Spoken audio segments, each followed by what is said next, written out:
On the night of August 15th, under the bright full moon, the early autumn air in Shu was slightly cool. Yang Fan, dressed in a white tracksuit and wearing Nike hiking boots, held a white jade token in his hand, staring intently at a small hill in the distance. "This is the place," he murmured to himself. After surveying the surroundings and calculating his position, he walked to the front of the hill and forcefully threw the white jade token forward. With a poof, the white token emitted a golden light shield in midair, and a dark door suddenly opened. "It's been 3 years. I wonder if Qingling still remembers me," he said with a hint of hesitation, stepping through the entrance. It felt as if he was passing through a layer of mist. Suddenly, the scene before Yang Fan brightened. Outside, it was a pitch-black night, but here it was dazzlingly bright. In the distance, a silver waterfall cascaded down, its rushing sound was pleasant to the ears. Beside the waterfall was a path leading up the mountain, and next to the path stood a massive stone tablet. Inscribed on the stone were the words, "To ascend Shu Mountain, first conquer Shu Path." The Shu Path is treacherous, harder to climb than the heavens, Yang Fan thought, recalling the poet Li Tai Bai, who once came here to learn the ways of the sword immortals. He conquered the path and mastered the 36 lotus sword techniques, becoming renowned as the Lotus Sword Immortal. Suddenly, a gray-robed young man appeared in front of Yang Fan, his expression impassive as he spoke. "You hold the Seek Immortality token, thus you have a chance. As long as you reach the summit, you can enter our Shu Mountain Sword Sect. If you can't, then return from whence you came." Hearing these words, Yang Fan hesitated for a moment, then nodded without questioning and boldly stepped onto the mountain path. 3 years ago, he had declined Lu Qingling's offer to take him directly to Shu Mountain. Now, if he wanted to see her again, he had to undergo this trial. The divide between the mortal and the immortal was significant, and though only 3 years had passed, much could have changed. Nevertheless, Yang Fan was determined to try. 4 years of affection and 3 years of longing had etched the girl deeply into his soul. 3 years ago, if not for his lingering attachments, this separation wouldn't have occurred. This separation, however, made his yearning for her even more profound. With resolve, Yang Fan began his ascent. Step by step, one stair after another. 10 steps, 100 steps. The path ahead continued, but it grew steeper and more challenging, the peak seemingly unreachable. From the base, the mountain had appeared to be only a few hundred meters, but as he climbed, he realized it stretched on indefinitely, with each step making the stairs narrower, as if each step extended the mountain by a meter, making the summit feel ever more distant and the path ever narrower. The Shu Path is indeed treacherous, more so than ascending to the heavens. Yang Fan couldn't help but sigh. Yet, 3 years of longing and 7 years of love had become his sole pursuit. Even if the outcome were sorrowful, he had to try and see Lu Qingling once more. At least to have an answer. This was also a promise he made as a man. He didn't know how long he had been climbing, but the steps beneath his feet had narrowed to the width of a single foot, and the mountain seemed to have disappeared into the clouds, so close yet invisible. Only the narrow path continued upward. His mouth was dry, his tracksuit soaked with sweat, and his hiking boots worn down. Yet, Yang Fan kept his eyes on the distant, unseen peak and continued to climb.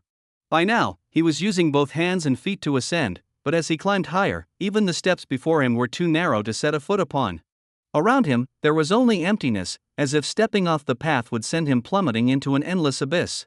The path to immortality is fraught with challenges and obstacles. If you cannot proceed, then return. Retreat, and you will find vast horizons. Advance, and you face perilous cliffs, the voice of the gray-robed youth echoed in Yang Fan's ears. Yet Yang Fan simply shook his head and continued his ascent. His resolve was unyielding, he would not abandon what he set out to do. Just as he promised 3 years ago to return, he was determined to fulfill that promise. Time seemed to slip away as he climbed.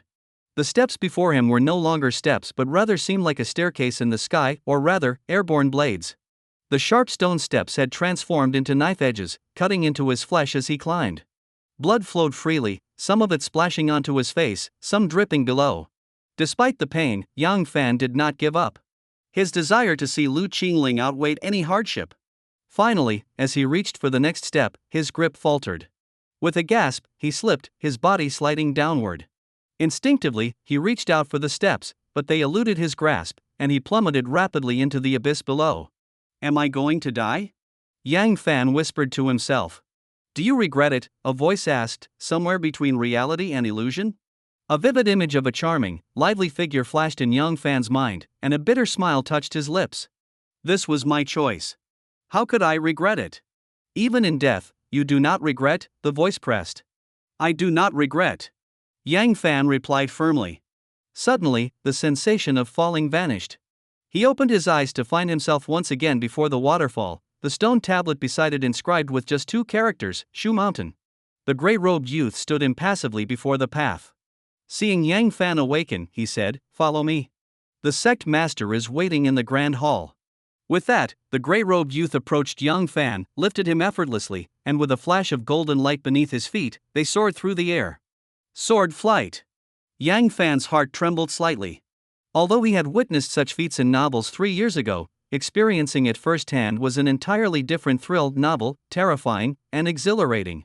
I finally understand why Qingling chose the path of cultivation. She loves excitement, and this place suits her perfectly, Yang Fan mused as they flew. Ahead, an island hung suspended in the clouds, a resplendent palace atop it. The gray-robed youth descended with Yang Fan and led him towards the central hall. Everything here was wondrously new to Yang Fan. In the mundane world, he had no attachments, but here, he had someone he loved. Perhaps I will come to love this place too, he thought to himself. Guardian disciple Wang Song, presenting the seeker of immortality for verification by the sect master and elders, the gray-robed youth announced as they entered the hall. Inside, several robed Taoists were meditating. In the center were 7 elders in silver robes.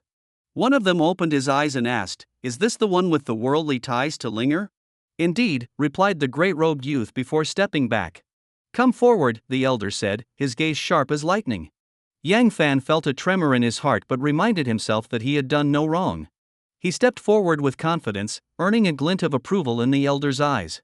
This young man had endured the Shu path and faced him without fear. He was indeed promising. If he possessed spiritual roots, he might be a worthy match for Linger. As Yang Fan approached, the elder floated up and placed a hand on his head. Suddenly, the elder's expression shifted slightly, and he descended naturally. "You possess no spiritual roots. You have no affinity with our Tao. You may leave." With a dismissive wave, the elder closed his eyes. Yang Fan's heart quivered slightly, and he asked, "May I see Qingling?" "Mortals and immortals are worlds apart. You have no affinity with the Tao, so why ruin Linger's potential? Besides, Linger is currently in seclusion and won't emerge for half a year. You should leave." The elder's words struck Yang Fan, but he also gleaned that Lu Qingling still held feelings for him, otherwise, why speak of ruining her potential? If that were the case, why should he, someone with no destiny in the immortal realm, hinder her promising future? "If she emerges, please tell her that Yang Fan has not broken his promise," he said, sighing as he turned to leave. Outside, the gray-robed youth was ready. As Yang Fan stepped out, he lifted him once more, and they soared away on a streak of sword light. After they departed, another silver-robed elder beside the first opened his eyes and asked, "Dao Hua, this young man seems to hold a faint innate spiritual aura. Like Linger, he might possess an innate Tao body. Despite his worldly ties to Linger, his temperament seems promising. Why not accept him as a disciple? Dao Yuan, you are unaware. The boy indeed has an innate Tao body, but it is the sealed spirit saint body. With such a constitution, he can achieve nothing in cultivation. How could we take him as a disciple?" The elder sighed. "An innate sealed spirit saint body, as renowned as the heavenly spirit Tao body," the other elder exclaimed. The remaining 5 silver-robed elders opened their eyes, but only a sigh escaped them. The divide between mortal and immortal was clear. Though Yang Fan had perseverance and character, his sealed spirit saint body, with its locked spirit and soul, barred him from the path of cultivation, leaving only a sigh in its wake. In the grand hall, the other disciples of Shu Mountain were unconcerned. The sect master had declared the boy a talentless mortal, unworthy of their attention. However, a young man in a blue robe, Xiao Chun, rose quietly and slipped out. Xiao Chen, once the most gifted disciple of Shu Mountain, had reached the 7th stage of the Golden Core at only 105 years old. He had always admired and protected Lu Qingling, who had surpassed him as Shu Mountain's foremost genius. If all went well, their elders might pair them as admired sword immortal companions once Lu Qingling advanced to the Golden Core. His departure caused some stir, but no one stopped him. They had no desire to hinder him over a mere mortal. Some even thought to themselves that if Xiao Chen could dissuade the young man from his notions, it would be a great outcome. Thus, Xiao Chen sped off, flying on his sword. Being at the 7th turn of the Golden Core and clad in a blue robe, Xiao Chen was a direct disciple of the sect master, far superior to Wang Song, an outer disciple in a gray robe with only a foundation establishment's 7th layer cultivation. Naturally, Xiao Chen caught up quickly. Wang Shitty, this person has worldly ties with Linger. I've always regarded Linger as a sister. I have some words of advice for him. Could you permit me this? Xiao Chen stated directly after catching up to Wang Song. Wang Song was silent for a moment, then nodded. Xiao Chen smiled slightly and gestured, bringing Yang Fan to his side. I'll escort this young man out myself. You should return to your post. Understood. As Wang Song departed, a cold gleam flashed in Xiao Chen's eyes. He then accelerated, heading in the opposite direction of the mountain gate. The fierce wind prevented Yang Fan from speaking or questioning, but instinctively, he felt that this man, who professed to see Linger as his sister, had ill intentions. However, in Shu Mountain, a world unlike the mortal realm, he had no means of resistance. Eventually, Xiao Chen brought Yang Fan to a pool. Who are you? Why did you bring me here? Yang Fan asked urgently as soon as he could speak. Xiao Chen looked at him and gave a cold smile, stepping onto the surface of the pool. Suddenly, a malevolent aura of blood surged from his body. Just a glance made Yang Fan feel as if he was surrounded by countless vengeful spirits and evil ghosts, sending chills down his spine. With a thunderous sound, as Xiao Chen's aura transformed into an evil crimson, the pool began to ripple gently. Xiao Chen raised his hand, sending a beam of bloodlight to the center of the pool. The waters parted, revealing a pitch-black passage. Xiao Chen dragged Yang Fan through it swiftly. In the darkness, Yang Fan was carried along, unsure how long they flew until suddenly, a crimson light filled his vision, and waves of heat surged up. He saw a massive gem-emitting endless blood light floating ahead, wrapped in tendrils of blood that seemed almost alive, weaving in and out. Dumping Yang Fan to the side, Xiao Chen's expression turned solemn as he knelt before the massive blood gem. Master, your disciple has fulfilled the task. Today, I have brought a person with exceptional aptitude, surely enough for you to be reborn and dominate the world once more. Hearing this, Yang Fan, who had been an avid reader of cultivation novels for the past 3 years, understood some of it. Xiao Chen intended to offer him as a vessel for some old demon's soul. But Xiao Chen's malevolence was apparent, choosing him, one without spiritual roots, as the vessel. Did he not fear the demon's wrath upon discovery? Obedient disciple, have you truly brought me a fine body? An omnipresent voice echoed through the cavern, and tendrils of blood ominously approached Xiao Chen and Yang Fan. Yes, master. According to those old fogies of Shu Mountain, this boy is a natural Dao body, supposedly second only to the heavenly spirit Dao body, Xiao Chen replied nervously. This formidable old demon, even without a corporeal form, was beyond his ability to handle. Second only to the heavenly spirit Dao body? Could it be the 5 virtues body? The old demon mused, sensing the faint spiritual aura emanating from Yang Fan. His doubts dissipated. This truly seemed to be an excellent natural Dao body. With it, he could likely regain his former glory in just a year or two. This, I do not know. Upon hearing he was an innate Dao body, I immediately captured him for you, master. Xiao Chen's voice was full of flattery. I know your loyalty. Naturally, you will be rewarded. With these words, a blood jade flew out from the blood gem. This is the 2nd volume of the Blood Sword record. Master the Blood Fiend Sword, and those so-called sword immortals of Shu Mountain will be no match for you. Train well.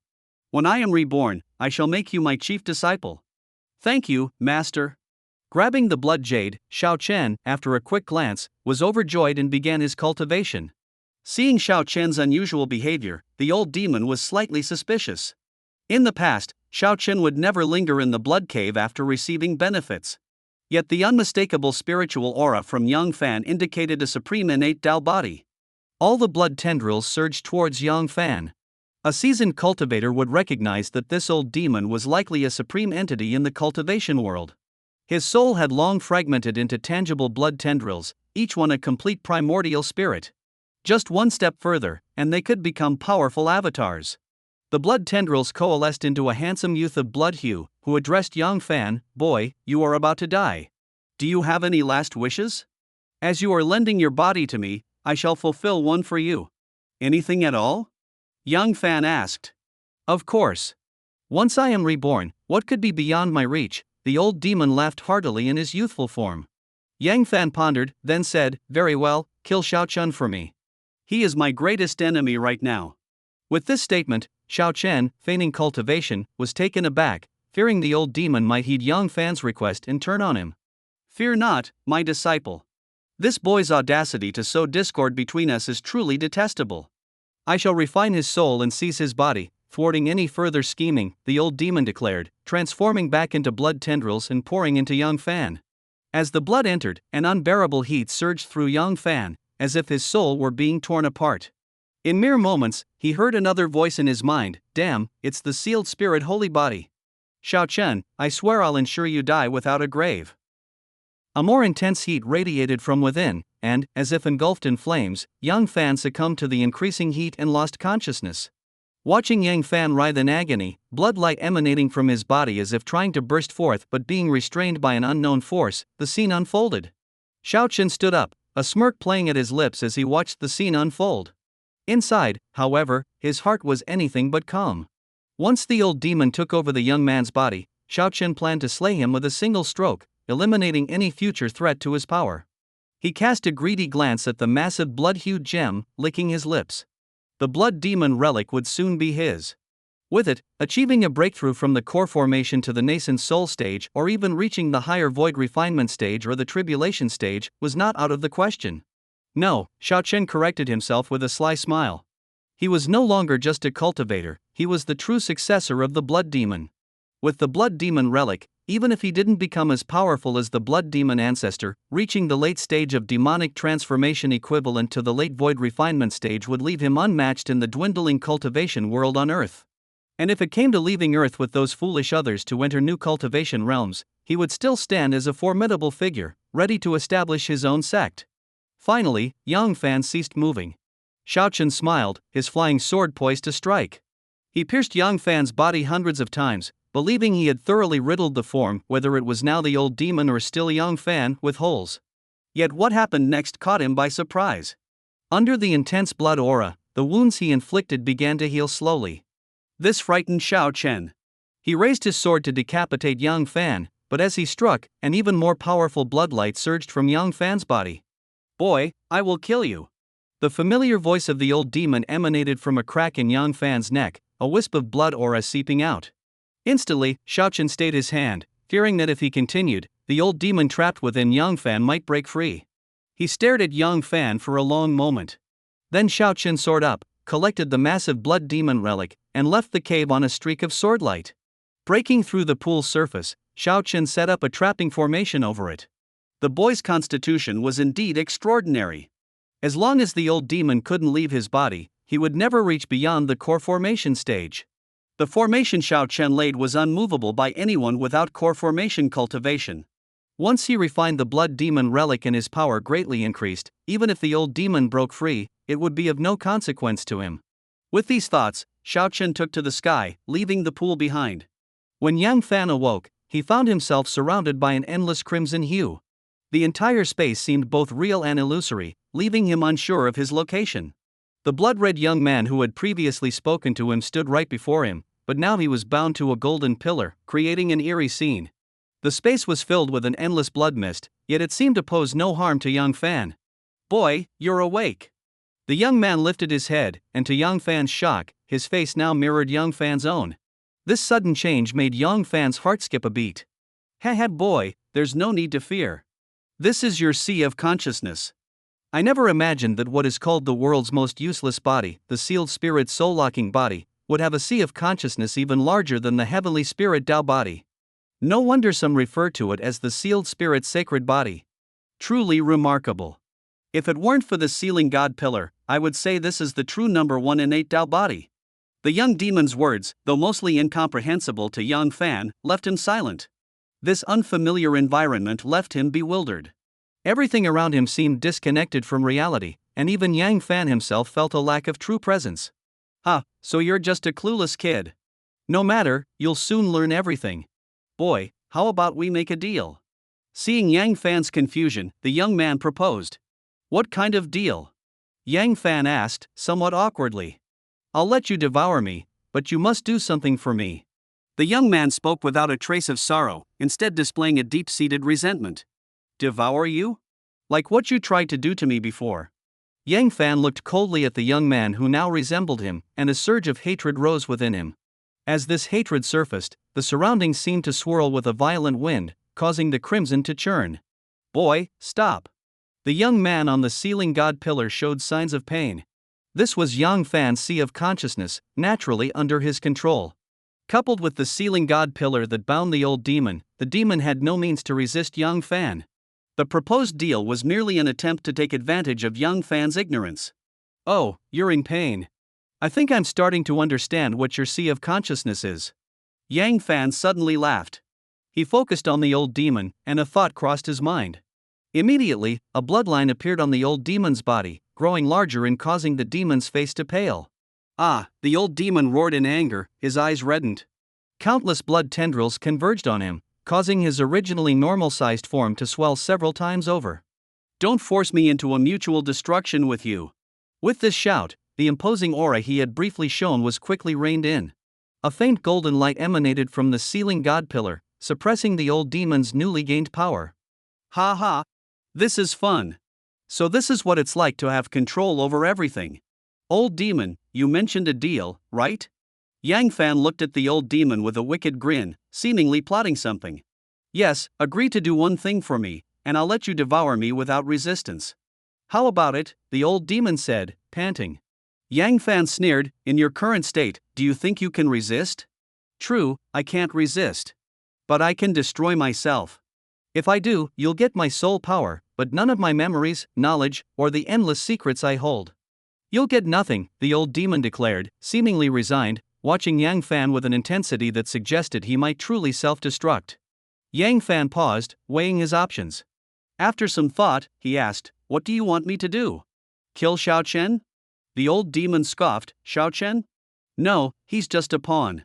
What I want you to do is tied to my life's greatest regret. How could it be related to that junior? So, do you agree? Yang Fan shook his head. I don't quite trust you, and it seems impossible for me to do what you ask. How do you know you can't if you don't try? The old demon questioned. Yang Fan remained silent, and sensing the impending silence, the old demon grew anxious. He knew that the longer he delayed, the more his soul power would dissipate. Without a quick agreement, the old demon might be forced to follow through on his threat of self-destruction. After all, he didn't want to hand everything over to this kid. Over thousands of years, the treasures he had amassed were enough to drive anyone in the cultivation world mad, not to mention the endless secret techniques and knowledge in his sea of consciousness, things that couldn't be traded for even the finest artifacts. These things, which the old demon had never intended to leave to anyone, he now seemed willing to pass on, as long as the clueless boy before him agreed to his request. After all, it would help him achieve his goal. Otherwise, who knows how long it would take for this boy to accomplish it. So, what will it take for you to trust me? Or are you unwilling to gamble? If you agree, you'll gain more than you can imagine. If not, I believe you'll deeply regret it once you step into the cultivation world. Also, I don't have much time left. If you don't agree, soon I will have no choice but to self-destruct. Step into the cultivation world? Didn't the elder in the hall say I had no spiritual roots? Yang Fan was startled and suddenly asked, are you saying that if I gain your memories, I can cultivate and become stronger? The old demon gave Yang Fan a strange look and said, of course, although you have the sealed spirit sacred body, which makes cultivating the Tao difficult, you might reach unknown heights if you cultivate martial arts. Also, I suspect that for tens of thousands of years, the cultivation world has misunderstood the sealed spirit sacred body. Sealed spirit sacred body? Can you explain that to me? Yang Fan asked eagerly. The old demon became irritable. I don't have time to educate you. I'll just tell you that with my memories, you can become powerful, and all your questions will be answered. So, do you agree or not? Seeing Yang Fan still contemplating, the old demon's body swelled, and he shouted, if you don't agree, tell me now and stop wasting my time. His blood-red eyes radiated endless resentment and unwillingness. Okay, I agree. Seeing the resentment and unwillingness in the old demon's eyes reminded Yang Fan of himself. When his mother passed away, hadn't he felt the same way, resentful and unwilling, cursing the unfairness of fate? Now, in the mortal world, he had no ties left. The only person who still cared for him was likely Lu Qingling. If I can cultivate martial arts and enter the cultivation world, wouldn't I have a chance to see her again? In that case, why not agree?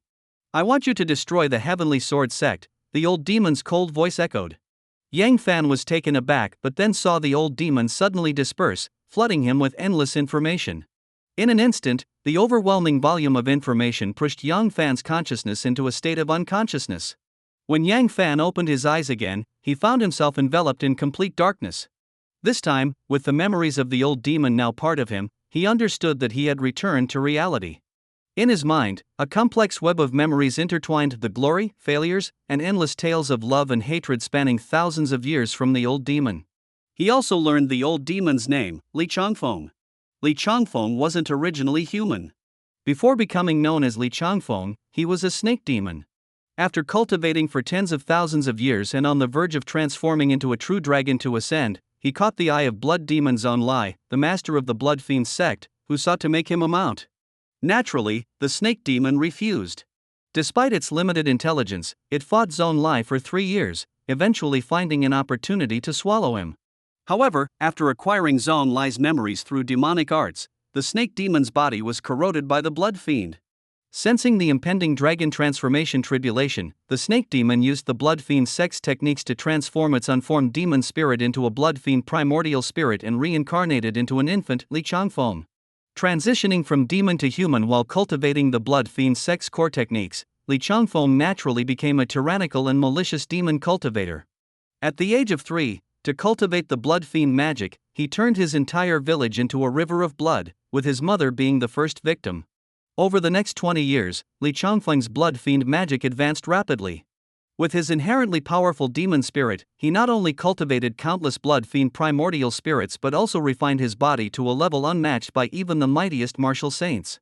Yet, the emotionless snake demon found love in a woman, a love that led to his downfall. The woman, Lu Shiyun, was the most beautiful in the cultivation world and the mysterious holy maiden of the Supreme Pavilion. Contrary to popular belief, Lu Shiyun did not manipulate Li Changfeng into his demise. Instead, she fell in love with him, left her sect for him, and persuaded him to mend his ways.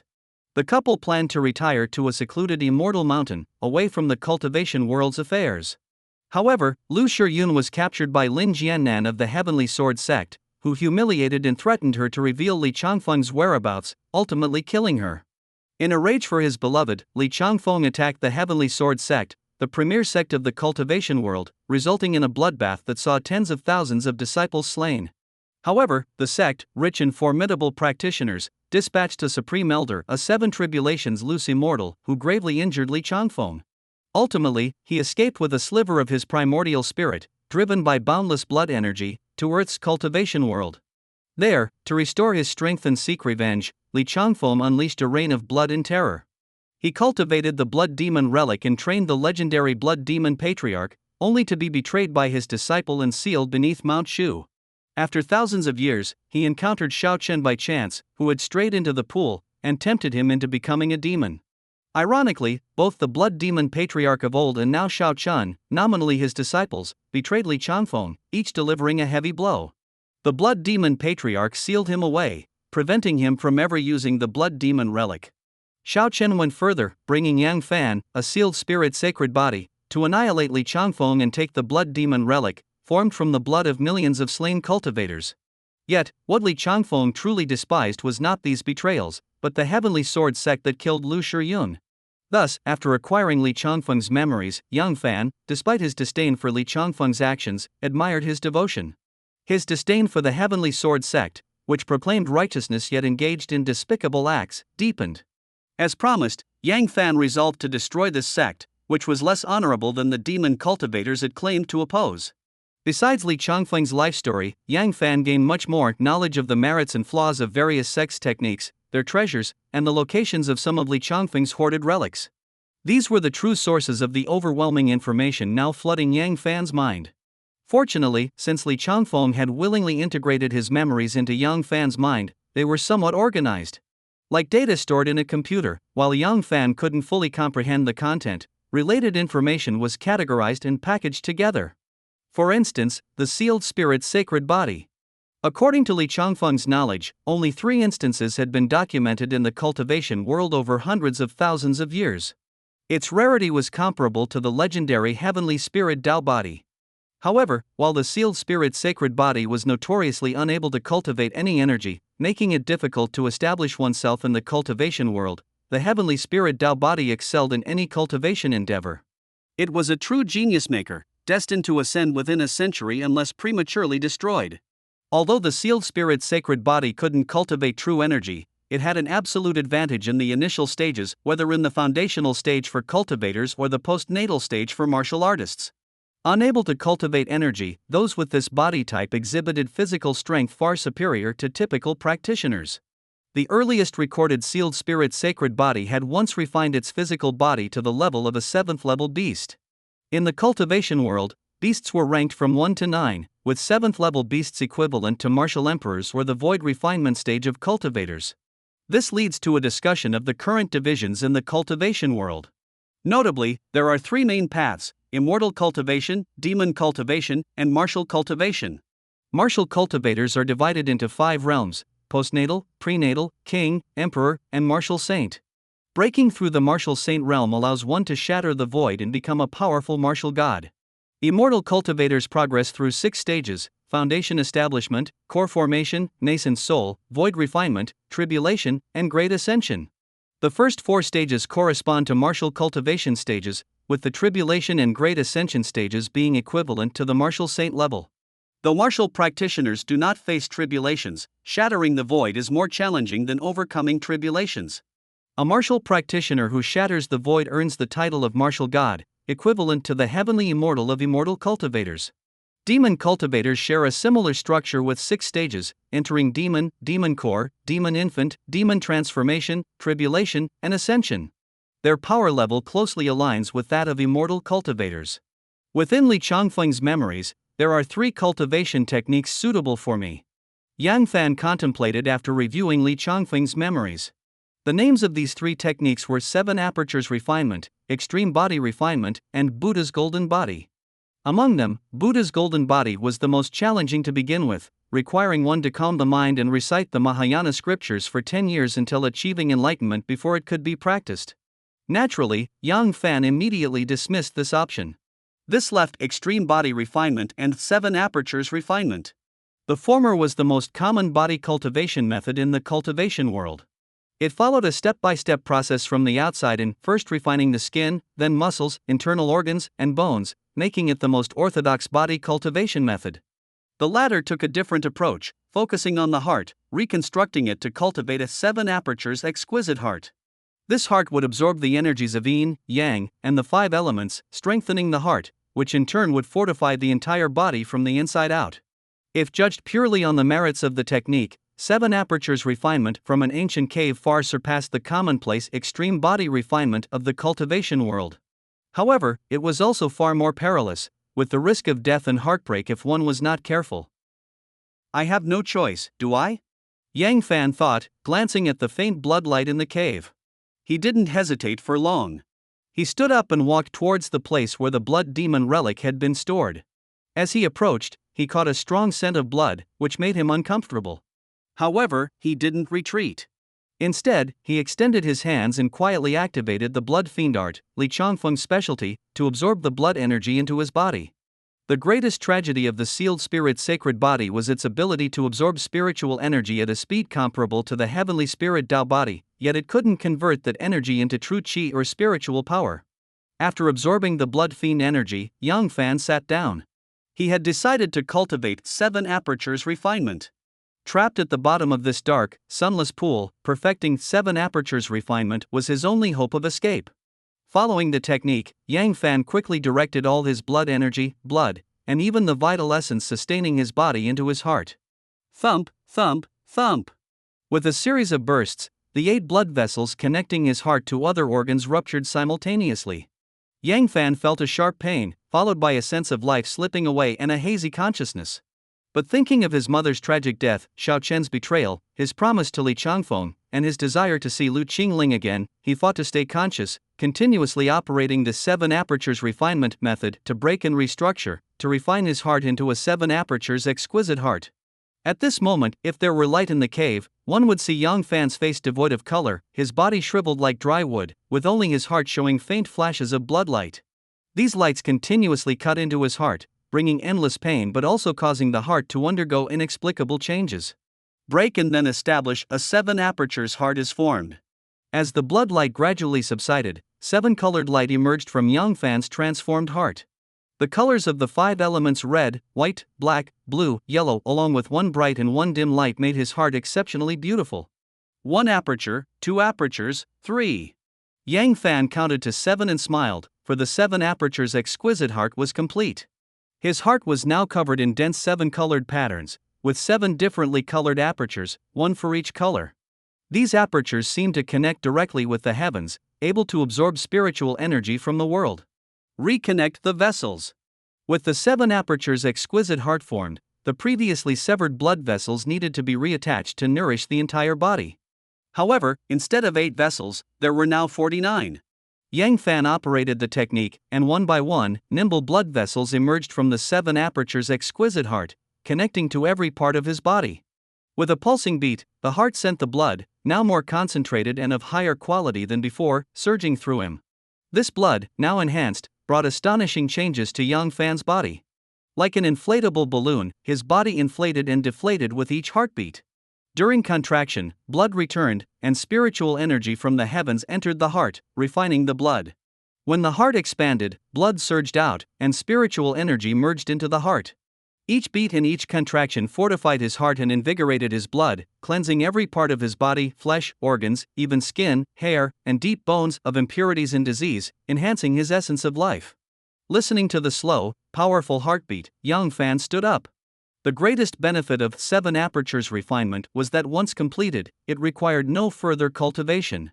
The 7 apertures exquisite heart would continuously absorb spiritual energy to refine the heart, enhance blood quality, and strengthen the body. In other words, from now on, 7 apertures refinement was complete, requiring no further cultivation. Let's see how effective it is, Yang Fan said, throwing a punch forward. Whoosh! The punch felt immensely powerful, but Yang Fan wasn't sure how powerful it was exactly. Still, he was certain that his current strength far exceeded his previous physical capabilities. Taking a deep breath, Yang Fan threw another punch. This time, he heard the rush of wind past his ears. Another punch. And another. He continued to punch, constantly exploring his body's strength. Although he still didn't know the full extent of his strength, he was gradually mastering it. After throwing over 100 punches tirelessly, Yang Fan finally stopped. His powerful heart not only granted him a robust body but also increased his endurance. Despite exerting himself with over 100 punches, he hadn't even broken a sweat. The heart's contraction is the best time to gather strength. When it expands, and blood energy surges, that's the time to attack. Through this experiment of 100 punches, Yang Fan intuitively grasped the method of exerting force. He realized that using this method increased the power of his punches. If timed precisely, he could even produce a sonic boom. A sonic boom required at least 1,000 pounds of force, marking the threshold of the postnatal 9th rank in martial cultivation, signifying entry into the realm of martial practitioners. While the postnatal 9th rank was the lowest in martial cultivation, compared to his previous understanding, Yang Fan knew that, caught off guard, he could even defeat a baron of the blood clan. This is a good beginning. Yang Fan's eyes flashed with excitement. He didn't stop due to his progress but instead assumed a stance to begin new training. Bull Demon Fist. The first chapter of Extreme Body Refinement, the Skin Membrane Chapter's training method, hence also known as the Bull Demon Skin Refinement Fist. Bull Demon stands tall. In the pitch-black cave, Yang Fan let out a soft shout, and his fists formed a horn-like stance. With a thud, they struck the cave wall, leaving 2 deep fist imprints. Similar imprints covered the cave walls densely, with hardly any intact spots. The Bull Demon Fist has been mastered. I can now begin training the muscle and tendon chapter, the Serpent Dance. In the darkness, Yang Fan's eyes flickered as the content of the second chapter of Extreme Body Refinement flashed through his mind. In the cultivation world, body cultivation techniques were notoriously difficult to master. Anyone with even a slight spiritual root or a well-off family would avoid this path. It was too arduous, offering little reward. Some people spend a decade without even mastering the Bull Demon Fist to reach the postnatal 9th rank, the entry level for martial cultivators. But Yang Fan was different. With the help of the 7 apertures exquisite heart, his progress with the Bull Demon Fist was rapid. He had already mastered it, and with the internal and external refinement from the 7 apertures exquisite heart, his true strength had reached the postnatal 8th rank. With each movement, he could produce a sonic boom, wielding over 2,000 pounds of force. His skin was as tough as ancient tree bark, and even sharp stones could only leave a faint white mark, unable to cut through. His inner skin membrane was equally resilient. Falling from over 10 meters high, as long as he didn't land headfirst, the impact would be absorbed by these membranes, leaving his internal organs and bones unharmed. Yang Fan had indeed undergone a transformation, reaching a superhuman level by mortal standards. Yet, in the cultivation world, he remained at the bottom. Not to mention, the cave at the bottom of the pool was under a restriction set by the blood demon patriarch. Breaking it would require at least nascent soul-level power, and this was after years of deterioration. At full strength, even a cultivator in the Great Ascension stage wouldn't be able to leave. Luckily, Yang Fan initially chose the 7 apertures refinement technique, forming the 7 apertures exquisite heart, which allowed him to absorb the spiritual energies of yin, yang, and the 5 elements into his heart, preserving his vitality. Otherwise, without food or water for such a long time, survival would be a problem, let alone cultivation. With the movements of the serpent dance from the muscle and tendon chapter etched in his mind, Yang Fan was eager to begin practicing. Rumble! Suddenly, the cave shook, and caught off guard, Yang Fan was thrown off balance. Shocked, he didn't have time to see what was happening before a massive rock fell towards him. With no time to dodge, Yang Fan used the bull demon mountain step technique to strike the boulder. Boom! The tremendous force transmitted to his palms, and his resilient skin membrane trembled slightly, absorbing most of the pressure. Yang Fan kicked off again, sending the several hundred-pound rock flying. Flipping back onto his feet, he saw rocks falling everywhere, with light faintly streaming in from outside. The entire cave was collapsing. Escape! Seeing the light, Yang Fan instinctively wanted to rush out, but the next scene left him in despair. He saw powerful water pressure, mixed with rocks, turning into a mudslide surging towards him. The restriction outside, it's broken. Yang Fan found it hard to believe that the restriction set by the Ascension Stage Blood Demon Patriarch had broken so easily. Before he could think further, a massive force hit him. At the bottom of the cave, he had no way to avoid the mudslide and could only go with the flow. Bang! In the water, rocks continuously collided with him. An idea struck Yang Fan, and he started using the serpent dance movements, weaving through the rocks. In the icy water, hidden dangers lurked, but Yang Fan moved like a snake released from its cage, constantly swimming. His 7 apertures exquisite heart contracted and expanded, delivering ample energy to maintain his swimming strength and body temperature. Ahead, a large patch of light appeared, and Yang Fan rejoiced, twisting his body like a python swimming towards it. He had to be thankful once again for his choice.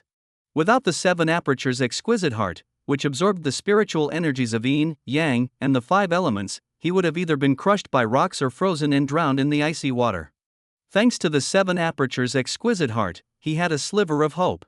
When he emerged from the water, he breathed in the damp air. He had finally escaped after who knows how long of being trapped. Yang Fan was so excited he wanted to shout, but in the distance, he saw a pale golden sword light flying towards him. Instinctively, Yang Fan dove back into the water, forcibly slowing his heartbeat to conceal his presence. Above the water, Xiaoqian stood in mid-air with a sullen expression. 2 years had passed, and those old stubborn elders had finally decided to leave Earth for the so-called cultivation world, much to the dismay of Xiaoqian, whose strength and ambition had both skyrocketed. However, he wasn't yet a match for those old fools. He hadn't broken through to the nascent soul stage, so he had to bide his time. He had come here only to see if that old demon might escape. 2 years have passed. Whether that old man succeeded in taking over a body or not, he certainly wouldn't be having a good time, but he won't die, Xiaoqian thought. Yet, this was still within Shushan sword sect's territory. Without the blood demon patriarch's restriction, he dared not openly unleash the blood fiend art's aura, or he would be dealt with by the sect's elders before finding the old ghost. Senior brother Xiaoqian, what are you doing here? The master is looking for you to arrange the disciples' evacuation. Come with me. A clear female voice called out from afar. Underwater, Yang Fan nearly leapt out. That voice belonged to none other than the one he longed for day and night, his sole motivation for survival, Lu Qingling. At that moment, Xiaoqian's brow furrowed, glancing thoughtfully at the water below. But when Lu Qingling reached him, he switched to a gentle smile. It seems you've had great success during this retreat, junior sister. Lu Qingling nodded. After nearly 2 years, I've finally advanced to the Gold Core second rotation. But I'm nothing compared to senior brother. Judging by your aura, you must be at Gold Core ninth rotation, ready to break through to nascent soul anytime now, right? Xiao Chen merely smiled without responding. Riding on sword light, the two flew into the distance. After a long while, Yang Fan resurfaced, looking at the two distant figures, now mere dots, with mixed emotions. No, I can't let Qingling be deceived by this demon. He's cultivating demonic arts, Shushan won't tolerate him. When the time comes, it'll cause chaos and disaster. I don't care if he's at Gold Core ninth rotation or if he's already broken through to nascent soul. I won't let Qingling be harmed by him. Yang Fan gritted his teeth, his body moving like a snake as he swiftly swam towards the shore. As Yang Fan crawled onto the shore, his heart suddenly contracted fiercely. A strong sense of danger made him look up in shock, where he saw 4 sinister youths dressed in black suits. All 4 had expressionless faces and vacant eyes, yet their entire beings exuded a malevolent blood-fiend aura. Blood demon puppets? A flash of information crossed Yang Fan's mind, and he couldn't help but exclaim. The leading sinister youth suddenly grinned, "Haven't seen you in 2 years, and it seems you're not in good shape." Xiao Chen? Yang Fan's eyes were wary as he looked at him, his body slightly crouched, hands gripping the ground, ready to spring into action. Don't bother resisting. Although my blood demon puppets only have the strength of a foundation establishment 9th level, they're more than enough to deal with you, said the sinister youth controlled by Xiao Chen, stepping slowly towards Yang Fan. Now, tell me how you managed to kill the blood demon? The sinister youth crouched down, looking at Yang Fan, asking softly. How do you know it's me and not the blood demon? Yang Fan retorted. The sinister youth laughed. If it were the blood demon, would I have found him so easily? Only you would reveal yourself because of Lu Qingling's presence. And only you would be at Foundation Establishment's 2nd level after 2 years of training. Oh, you have no spiritual power, you're a postnatal 8th rank martial artist, right? Now, tell me, how did you kill the blood demon? I'm a sealed spirit soul body, anyone attempting to possess me ends in death. Didn't you know? Yang Fan replied defiantly. The sinister youth chuckled, I see. It seems 2 years ago, I made quite the clever move. As soon as he finished speaking, the sinister youth moved, his hand striking down at Yang Fan. The palm contained blood-fiend energy, not very powerful, but Xiao Chen believed it would be enough to pierce Yang Fan's body and kill him. Yang Fan, ever vigilant, reacted immediately. To everyone's surprise, he advanced instead of retreating, lunging at the sinister youth. His fists formed the bull demon stance tall, striking out with force. Crash! Bang! Bang! The sinister youth's palm struck Yang Fan's body, the dense blood-fiend energy, sharp as the finest sword, cutting through his back, causing excruciating pain and nearly bringing him to his knees. Simultaneously, Yang Fan's fists connected with the sinister youth's chest. Although the blood-fiend energy protected him, preventing Yang Fan from piercing his body, it still forced him back several steps. Well, I didn't expect the mortal weakling I toyed with to land a hit on me today. Impressive, but unfortunately, you won't escape death today. Xiao Chen's voice echoed with menace as the sinister youth's eyes turned blood red. Blood-fiend energy gathered in his hands, forming a blood-fiend sword directed at Yang Fan. The blood demon puppet, controlled by a sliver of Xiao Chen's consciousness, didn't excel in close combat, hence Yang Fan's successful strike. Now, with the blood-fiend sword, though not as powerful as Xiao Chen's true form, it was his preferred method of attack. With a swing of the blood sword, he transformed into a serpent-like figure, lunging at Yang Fan. Splat! The blood-fiend sword pierced through. Yang Fan's skin, tough as ancient tree bark, couldn't resist the sword's edge. However, Yang Fan didn't retreat. Instead, he grasped the hand holding the sword, stepping forward to let the sword pierce deeper. With his other hand, he formed an iron fist, smashing into the blood demon puppet's face. Bang! Yang Fan put his full force into the punch, over 2,000 pounds of power. Even a genuine Foundation Establishment 9th level cultivator would have their head shattered, let alone this blood demon puppet, which, although powerful, lacked the true endurance of a cultivator. The sinister youth's head was crushed, and Xiao Chen's sliver of consciousness shouted one last command before turning into a bloodstreak and entering another puppet. Kill him, came the command, as the remaining 2 blood demon puppets advanced towards Yang Fan. Exhaling sharply, Yang Fan had finally managed to kill the formidable blood demon puppet by trading blows. He eyed the approaching puppets, strategizing. He pulled out the blood-fiend sword piercing his body and tossed it aside. The sword, made of blood fiend energy, would continue to harm him if left unchecked, potentially leading to an outcome like Li Changfeng's past life, where his demonic body was eroded by blood fiend energy. Wait, blood fiend energy? Who could master the blood fiend art better than I? A smile crept onto Yang Fan's face. Clutching his chest as if to stem the bleeding, he secretly activated the blood fiend art, absorbing the residual blood fiend energy into his bloodstream. Li Changfeng had once theorized about using the 7 apertures exquisite heart to absorb the spiritual energies of yin, yang, and the 5 elements, strengthening his blood. He could then convert this into blood fiend energy through the blood fiend art. Conversely, the blood fiend energy could be reverted into blood, strengthening the heart within the 7 apertures exquisite heart, creating a positive cycle. However, by the time he obtained the 7 apertures exquisite heart, he was too powerful to risk shattering his heart to achieve it, rendering the idea a mere concept. But now, it was Yang Fan's winning strategy.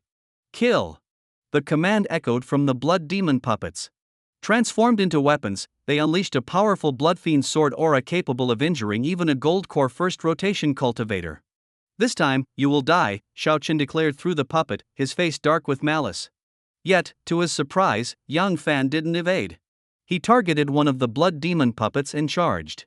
The blood-red sword aura cut into Yang Fan, leaving bloody gashes and flaying flesh, a terrifying sight. Some sword aura even pierced through him. None of this stopped Yang Fan. He reached one of the blood demon puppets, grabbed its arm, and activated the blood fiend art.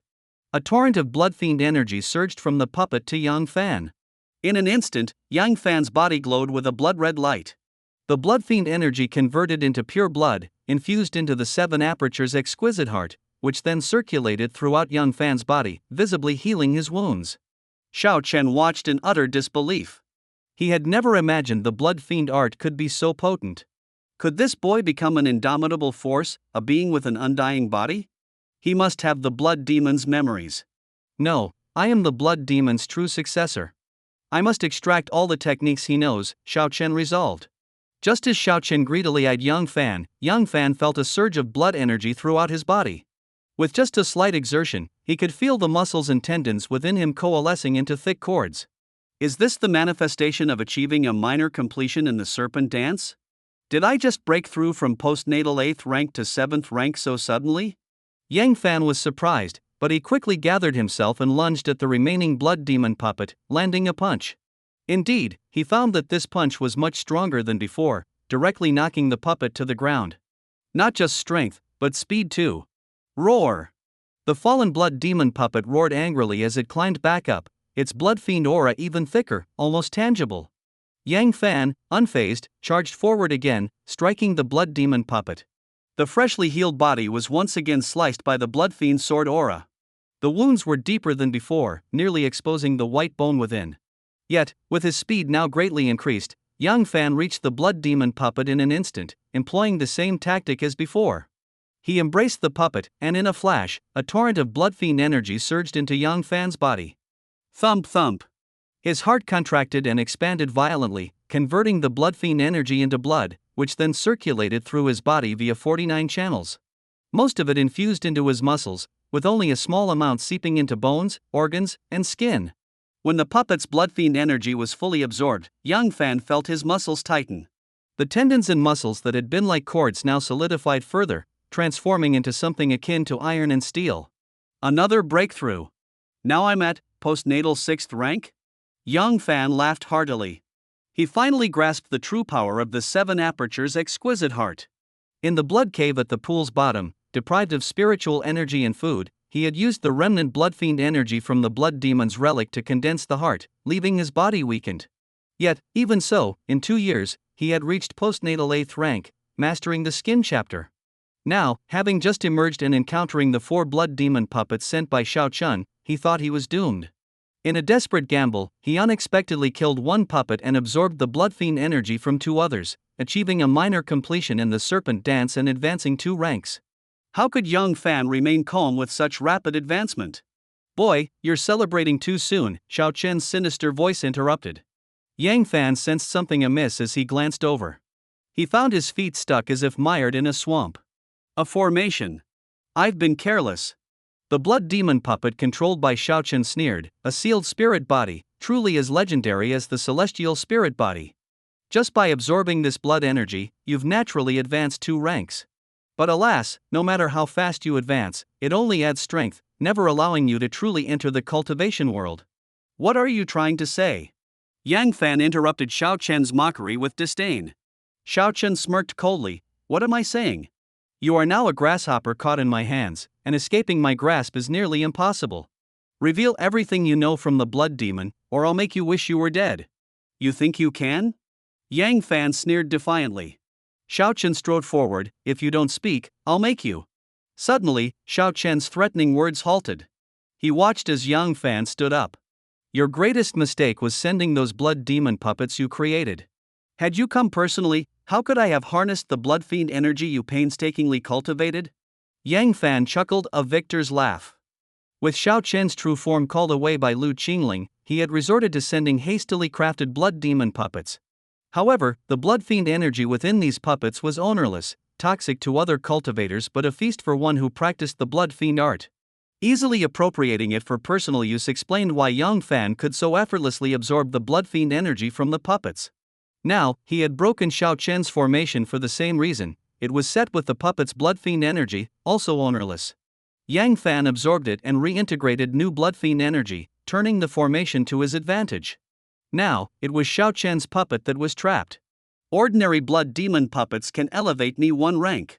Now, with one containing your life essence blood fiend energy, how much more can I gain? Yang Fan advanced on Xiao Chen, giving him no chance, placing his hand on the puppet's head. A torrent of blood fiend energy gushed forth. Thump thump. The 7 apertures exquisite heart pulsed, the blood fiend art continuously converting blood fiend energy to blood, strengthening the heart. The copious blood surged through Yang Fan's body like a tidal wave, almost materializing. Yang Fan knew this anomaly stemmed from an excess of blood energy he couldn't immediately digest. With intent, he absorbed all the blood fiend essence, including Xiao Chen's life essence, into himself. He moved, performing the serpent dance to assimilate the overflowing blood energy. As the technique ran its course, the external blood energy was gradually absorbed by his flesh, which, originally hard as steel, transformed further, becoming denser and harder. Finally, his muscles turned silver, resembling serpents in a frenzy, entwined in battle or pleasure, endlessly varied. Within each muscle, countless pale golden blood vessels wove through, spiderweb-like, beautiful. The serpent dance, fully mastered. Victorious, Yang Fan laughed, reclaiming the blood fiend energy forming the array beneath him. This time, one contraction of the 7 apertures exquisite heart completely refined it, strengthening his heart. Meanwhile, atop Shushan hundreds of miles away, Xiao Chen was smiling at Lu Qingling. Suddenly, his gold core trembled, and he spat a mouthful of blood, shocking the surrounding Shushan disciples preparing to relocate, leaving them bewildered by the sudden turn of events. Late at night, on a national highway in Sichuan province, a black silhouette sped by like a flash of lightning. Upon closer inspection, it wasn't a vehicle but a person, a man dressed in black. This man was none other than Yang Fan, who had just achieved mastery in the muscle chapter of extreme body refinement. After dealing with the remains of the blood demon puppets, Yang Fan decided to make another trip to Mount Shu. With the skin chapter mastered, my defense has greatly increased. Mastering the muscle chapter, my strength has surged. If I can also complete the viscera chapter, I'll gain long-lasting endurance and stamina. Ordinarily, mastering these 2 chapters gives a person 4,000 pounds of strength. But I'm different. As a sealed spirit body, I naturally absorb the spiritual energy of heaven and earth, subtly enhancing my physique beyond that of ordinary people. With both chapters mastered, I've gained an additional 2,000 pounds of strength. While running, Yang Fan felt the transformations within his body, adapting to his newfound strength to prepare for any upcoming battles. Through a series of tests, Yang Fan discovered that he could now leap 100 meters with both feet and reach a height of over 30 meters. Upon landing, his skin quivered slightly, without any jarring impact, instead exuding a sense of agility, as if strings were taut within him. With a casual punch, he could split rocks. His skin now bore a faint silver hue, further enhancing his defense. Even a blood fiend's sword aura might only pierce his skin without harming the muscles underneath. Regular stainless steel blades couldn't even cut into his skin. His body's flexibility was astonishing. Opening the stance of the serpent dance, his entire muscular system could condense, shrinking his body by a third, and bending his back seemed almost like breaking it. Each fiber of his being moved like serpents, acting as both whips and strings, full of strength and agility, truly remarkable. Moreover, his speed was exceptional. Yang Fan could cover 3 meters in a single step, and when running, he moved like the wind, with a rushing sound in his ears. He was faster than a typical motorcycle. Yet, Yang Fan felt no pride. Through Li Changfeng's memories, he knew that while his abilities surpassed human limits, in the world of cultivation, he was still a novice. If faced with a prepared Foundation establishment cultivator who could attack from a distance with spells or wield spiritual weapons, Yang Fan would struggle to defend himself. To put it simply, martial practitioners are like warriors in a game, while cultivators are akin to mages.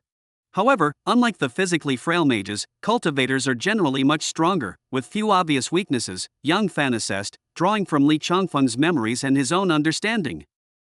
These characteristics of cultivators made them the dominant force in the current cultivation world.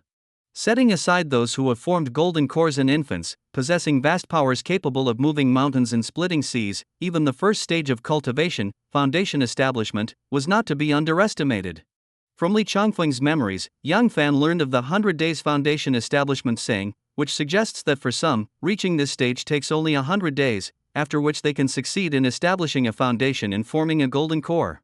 However, this doesn't imply that Foundation establishment cultivators lack combat power. On the contrary, such cultivators can absorb energy at the first level, cultivate spiritual power at the second, cast spells at the third, and wield weapons by the sixth. Wang Chang, the gatekeeper disciple of Mount Shu, who was at the 7th level of Foundation establishment, could take Yang Fan on a sword flight, showcasing the strength of Foundation establishment cultivators, which far surpasses that of martial practitioners. However, each has its strengths and weaknesses. Foundation establishment cultivators, while capable of casting spells and wielding weapons, with a flying sword able to kill at 100 paces, have bodies that are not as robust as martial practitioners. Even at the 10th level of Foundation establishment, after spiritual refinement, their physical strength is only about 1,000 pounds, and prolonged meditation leaves many cultivators less adept at combat, sometimes even slow to react. Thus, without maintaining distance, lacking a good spiritual weapon, a Foundation establishment cultivator caught in close quarters by a martial practitioner might end up dead, unable to counterattack. Of course, the sword cultivators of Mount Shu are an exception. They train in swordsmanship from the start, and although their bodies are not as strong as martial practitioners, they can still wield a sword to lethal effect, whether it's a spiritual weapon or a mundane one. Like the blood demon puppet possessed by Xiao Chun, although it had the strength equivalent to the 9th level of Foundation establishment, it couldn't gain the upper hand when Yang Fan engaged it in close combat.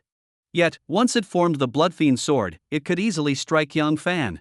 Cultivators at the Golden Core stage, their souls merged with the core, can escape and seek a new body if their physical form is destroyed. To kill Xiao Chun, I'll have to plan meticulously, Yang Fan contemplated. As dawn broke, Yang Fan, who had run over 100 miles in an hour, saw signs of human habitation. To avoid being spotted, he slowed down to a more normal pace. At this moment, he wore a suit stripped from a blood demon puppet and carried nearly 10,000 yuan in cash, along with 4 ID cards, one of which bore a resemblance to him, solving his identification problem. After all, having spent 2 years in the blood cave, his clothes were in tatters, and his ID card was long lost. After asking for directions, Yang Fan realized he had gone the wrong way. He should have been about 100 miles from the Mount Shu gate, but now the distance had doubled to 200 miles.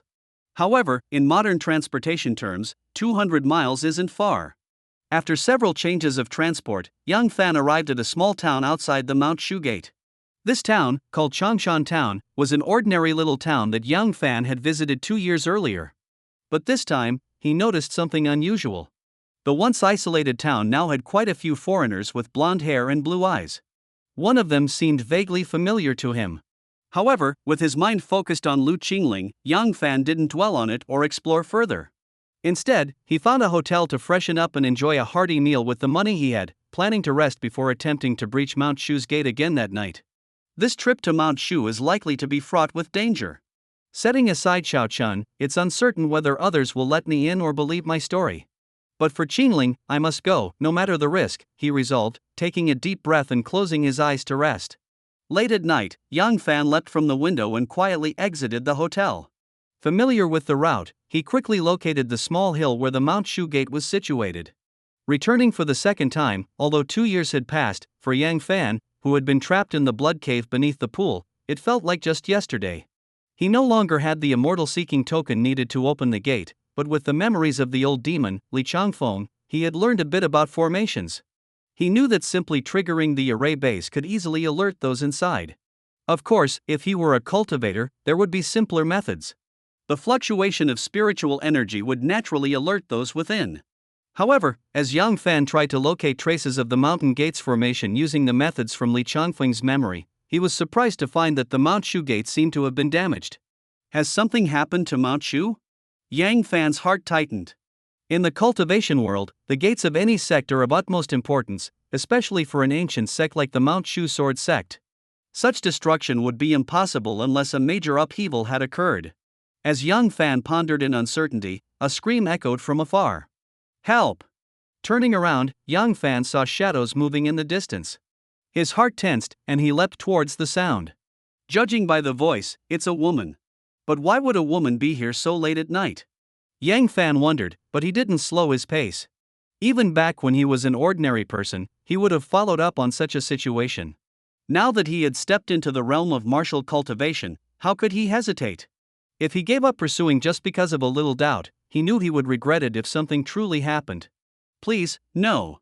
A woman's pleading voice reached Yang Fan's ears. It was coming from a nearby grove. Deciding quickly, Yang Fan dashed in. But upon entering, he found no one there. I've been tricked. Realizing this, Yang Fan felt an inexplicable relief. Though he had been deceived, at least no one was actually harmed. Suddenly, several shadows dropped from the trees, surrounding Yang Fan. Glancing around, he realized they were the foreigners he had seen earlier that day. Only now, each wore a black cloak and had faces as pale as if they were dusted with women's powder, looking quite comical. However, that sense of absurdity vanished when Yang Fan saw their blood-red eyes and exposed fangs. Vampires? He asked. One of the more handsome foreigners laughed coldly and asked in broken Chinese, "Are you a cultivator of China? What are you doing here?" Yang Fan frowned. The handsome foreigner sneered viciously, "You destroyed our home, and now you ask why we're here? How utterly laughable." With that, he let out a sharp cry and lunged at Yang Fan. He moved with lightning speed, even faster than Yang Fan at full sprint. But Yang Fan remained unafraid, timing his move perfectly to deliver a bull demon breaks the mountain punch. Boom! The punch landed squarely on the foreigner's fist, shattering bones and sending him flying backward. Shit! The remaining vampires cursed and swarmed him. All around, shadows flitted, each exuding a menacing blood aura. Yesterday I dealt with 4 blood demon puppets, and today I encounter these mutant vampire bats. Li Changfeng, we must truly be fated. Despite the danger, Yang Fan felt no fear. Instead, he mused aloud. To the vampires, this seemingly incongruous reaction appeared as provocation. The air filled with shrill cries and the sound of the wind being torn. Yang Fan stood firm, occasionally swinging a fist to send an approaching vampire flying. With the strength of a postnatal 4th rank, possessing 6,000 pounds of force, and armed with the knowledge from Li Changfeng's memories about these creatures' origins, Yang Fan felt confident. He could vaguely discern that these vampires were the lowest tier of mutated bat demons. Besides having a slight speed advantage, their strength and physical prowess were no match for his. By adopting a strategy of remaining still and striking when necessary, Yang Fan could repel as many vampires as approached him. Damn it, is this guy made of stone? How can his fists be so hard? One vampire shouted. He had been struck 3 times by Yang Fan, each hit breaking bones. Although as a noble bloodline he had a formidable regenerative ability, even he couldn't withstand such battering. Moreover, he hadn't hunted for days and was ravenous, lacking the blood energy to heal himself. He cursed inwardly, "Damn Lilith, forbidding us from hunting in China. Indeed, this guy's body is like rubber, twisting any way he wants. How can we fight him?" The other vampires, also suffering at Yang Fan's hands, lamented their inability to close in on him. Even attacking from the front and back simultaneously, this terrifying Chinese man would suddenly turn and send them both flying. "No, we can't handle this guy. We need to call for the Count's support." The deepest voiced and strongest vampire spoke, and immediately, all the vampires ceased their attack, emitting a piercing wail skyward. Bloodline summoning. Oh, is there someone stronger? Hearing the vampires, Yang Fan maintained a calm exterior but felt a heightened vigilance within. If his understanding was correct, the vampire count's strength should be between the first and third postnatal ranks, which meant it was stronger than him. Whoosh! The sound of something slicing through the air came from afar. A black figure shot towards them. When it landed, Yang Fan saw a woman in a black and red cloak with a head of golden hair. Her long legs, curvaceous figure, and perfect proportions made even her silhouette incredibly alluring. "Countess, we've found a Chinese cultivator," the deep-voiced vampire reported. The woman hummed softly, turning to look at Yang Fan, and suddenly froze. Yang Fan also stood stunned. Seeing the familiar, beautiful face and those striking blue eyes, he was momentarily speechless. "Yang, is that you?" The woman's voice trembled slightly. Yang Fan snapped back to reality, managing a wry smile. "If you're Lilith, then yes, we know each other." No sooner had he spoken than the woman flashed before him, pulling him into a tight embrace. "Yang, Lilith thought she'd never see you again." Feeling the genuine emotion from the woman and under the envious and astonished gazes of the vampires, the utterly resigned young Fan could only bury his head deeper, indulging in the overwhelming softness and warmth. "Lilith, he's a Chinese cultivator, a vampire, driven mad with jealousy," shouted loudly. Instead of being upset, Lilith laughed even more joyfully. "My dear Yang, it's been 2 years, and I didn't expect you to become a cultivator." Yang Fan gently pushed Lilith away, rubbing his nose awkwardly and shaking his head. "Not really. I'm just an unranked martial practitioner, the most pitiable kind, a body cultivator." "I'm not in the same league as those cultivators who can fly around." "Really?" Lilith asked with delight. Yang Fan nodded. "You all heard? Yang is not a cultivator, he's not our enemy. In fact, he's a distinguished guest of mine." "Aren't you going to apologize to him?" Lilith's words left the vampires crestfallen, but they dared not disobey her, at least not in her presence. Although they weren't from the same clan, Lilith and Lawrence, being the most powerful, had become leaders of the remaining dozen or so vampires left on Earth. "Sorry, Yang of China," apologized the most composed vampire first. Through Lilith's introduction, Yang Fan learned his name was Charlie, the only viscount among the vampires and their de facto leader. One by one, the other vampires followed suit, apologizing. One of them turned out to be a Chinese woman, evidently the one who had pretended to call for help earlier. "All right, you keep watch here. I'm going to have a good chat with Yang," Lilith instructed. Soon, Yang Fan found himself in a small villa outside the town with Lilith. The villa was luxuriously decorated in a distinctly European style. "A temporary place we purchased, it's quite simple." "I hope you don't mind," Lilith said apologetically. Yang Fan waved his hands dismissively. He could tell that the decor was expensive. Despite the remote location, it likely cost over 1,000,000 yuan to build, so calling it simple seemed unwarranted. "This is my room." "It's been 2 years, let's catch up," Lilith said, closing the door to her bedroom. "Lilith, are you looking for Chinese cultivators?" In the closed, cozy space filled with a pinkish ambience and a rich fragrance, Yang Fan, feeling a bit uncomfortable, sneezed and asked. "Yes," Lilith's eyes dimmed. "If that's the case, I think you've come for nothing. The cultivators here seem to have left." Yang Fan observed Lilith. "I was looking for them too, but I found that their mountain protecting formation was destroyed." "Even if they're nearby, there's no gate here anymore. Staying here won't help you find them." "You said you were looking for them too?" Lilith asked, puzzled. Yang Fan nodded and recounted the past 2 years in broad strokes, omitting the secret of the blood demon Li Changfeng. He mentioned being tricked by Xiao Chen and surviving by acquiring a martial arts technique. The reason he shared this was that Lilith used to be his mother's family doctor. They had spent 3 years together until his mother left and Yang Fan went to Mount Shu, losing contact. For Yang Fan, Lilith had always been like an elder sister. If it weren't for Lu Qingling and Lilith being a foreigner, to which he instinctively had some resistance, they might have become a couple. Regardless, after 3 years of companionship, they had become the best of friends. On lonely nights, Yang Fan occasionally dreamed vividly about Lilith. Remembering those realistic yet strange dreams, Yang Fan blushed. "Why are you also seeking cultivators, and I never expected you to be a legendary vampire," Yang Fan said. Lilith's eyes flickered, and she replied, "A while ago, a Chinese cultivator came to our place and killed many vampires. We came to negotiate with the Chinese cultivators and demand they hand over the culprit. I think you'll be disappointed. To Chinese cultivators, you're foreigners, evil beings. Killing you is justified in their view. There's no way they'll negotiate with you." You're just courting death by seeking them out. Yang Fan shook his head. But he killed my family. Shouldn't we seek revenge? Lilith's eyes reddened. Yang Fan was taken aback. If any other vampire had said this to him, he wouldn't have been moved and might have killed them without hesitation, considering vampires a menace. But Lilith was different. During the 3 years they spent together, she had never harmed anyone. Instead, with her vast medical knowledge, she had helped many. So even knowing she was a vampire, Yang Fan didn't see her as evil. If she wanted to avenge her family, who was he to stop her? After a moment's hesitation, Yang Fan sighed, cultivators are powerful. Though your account, your strength is only equivalent to a 10th level foundation establishment cultivator. Against nascent soul elders or golden core masters, you stand no chance. Your subordinates are even weaker, unable to handle even me. You're just sending them to their deaths. Lilith, if you truly seek revenge, listen to me, will you? I know you mean well, Yang. But how can you help me? Lilith was skeptical, knowing Yang Fan's affection was for a cultivator too. Trust me.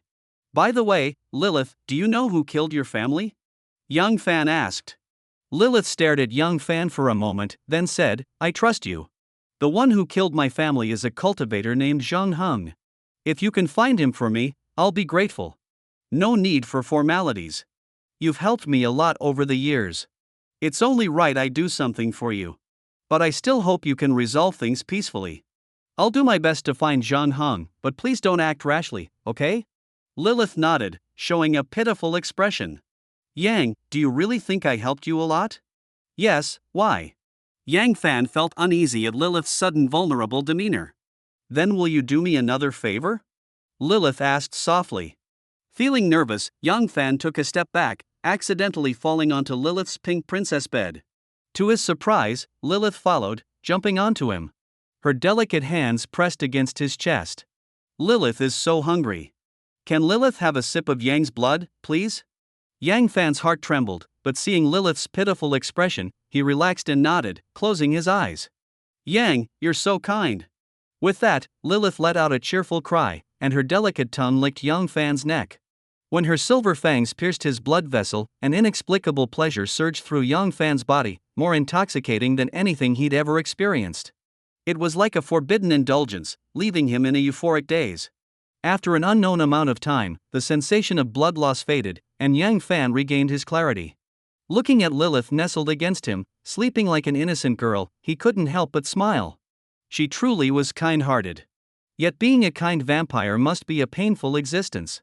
Gently stroking Lilith's soft golden hair, Yang Fan felt a deep sense of compassion. Perhaps I could teach her the blood fiend art. It might help her break free from her bloodthirsty habits more quickly, Yang Fan thought, his mind set. Exhausted from blood loss, he drifted into a deep sleep. He didn't notice the faint golden glow emanating from Lilith, nor the powerful aura awakening within her. If any elder vampire had been present, they would have recognized that Lilith was advancing. This relatively young vampire, after drinking Yang Fan's blood, was awakening her ancestral bloodline, on the verge of becoming a powerful marquis. After a restful sleep, Yang Fan awoke to find himself still lying on Lilith's princess bed, but Lilith herself was nowhere to be seen. Rubbing his eyes and getting up, a note fluttered down from the table. Picking it up, Yang Fan quickly snapped to attention. Yang, thank you for your kindness, but I don't want to trouble or burden you, so I've left without saying goodbye. Yesterday, I lied to you. It wasn't a single cultivator who killed my family, it was the collective effort of all cultivators, eradicating my entire clan, my mother, my father, even the families of the 13 royals. I don't want to drag you into this because it has nothing to do with you. As for Xiao Chen, the cultivator who harmed you, I will kill him for you. As for Lu Qingling, I'm sorry, Yang, I can't forgive her, nor can I save her. Finally, I want to say, I love you. Yang, take care, Lilith. How could this be? The note slipped from Yang Fan's fingers as he stood there, dazed. No, I can't let her go like this, she'll surely die. And Qingling, I don't want them to be enemies, nor do I want either of them to get hurt. Yes, I must save them. Without another thought, Yang Fan dashed out. The villa was eerily quiet, devoid of any vampire presence, and he couldn't find any clues as to where they might have gone. Suddenly, he slapped his forehead, recalling Li Changfeng's memories about vampires. Right, the bloodbat's toxin. Lilith, thank you for biting me, otherwise, I wouldn't know how to find you. Yang Fan closed his eyes, searching his blood for the trace of the toxin left by Lilith, using Li Changfeng's knowledge. When a bloodbat feeds, it often induces hallucinations and euphoria akin to a forbidden drug. This is due to a toxin secreted from its teeth, a neurotoxin that discourages resistance and accelerates wound healing. Found it. I just need to extract it to draw a tracking charm. Delighted, Yang Fan focused, and his heart began to beat powerfully. Thump, thump. Yang Fan pricked his finger, and a drop of black blood oozed out. He picked up a piece of paper and began drawing on it. With swift strokes, he created a rudimentary tracking charm. The charm floated in the air momentarily before pointing southeast. A burst of flame consumed the charm, leaving only a wisp of smoke. Yang Fan wore a bittersweet expression. If I'd used high-grade spirit paper, it would sustain long enough to find Lilith. This ordinary paper barely suffices, burning to ash after a single use. With a heavy heart, Yang Fan left the villa. Instead of heading directly north, he made his way to the Mount Shu Gate. He remembered injuring several vampires last night. If he could collect their blood, he could draw another tracking charm, using other vampires' blood to trace Lilith's location.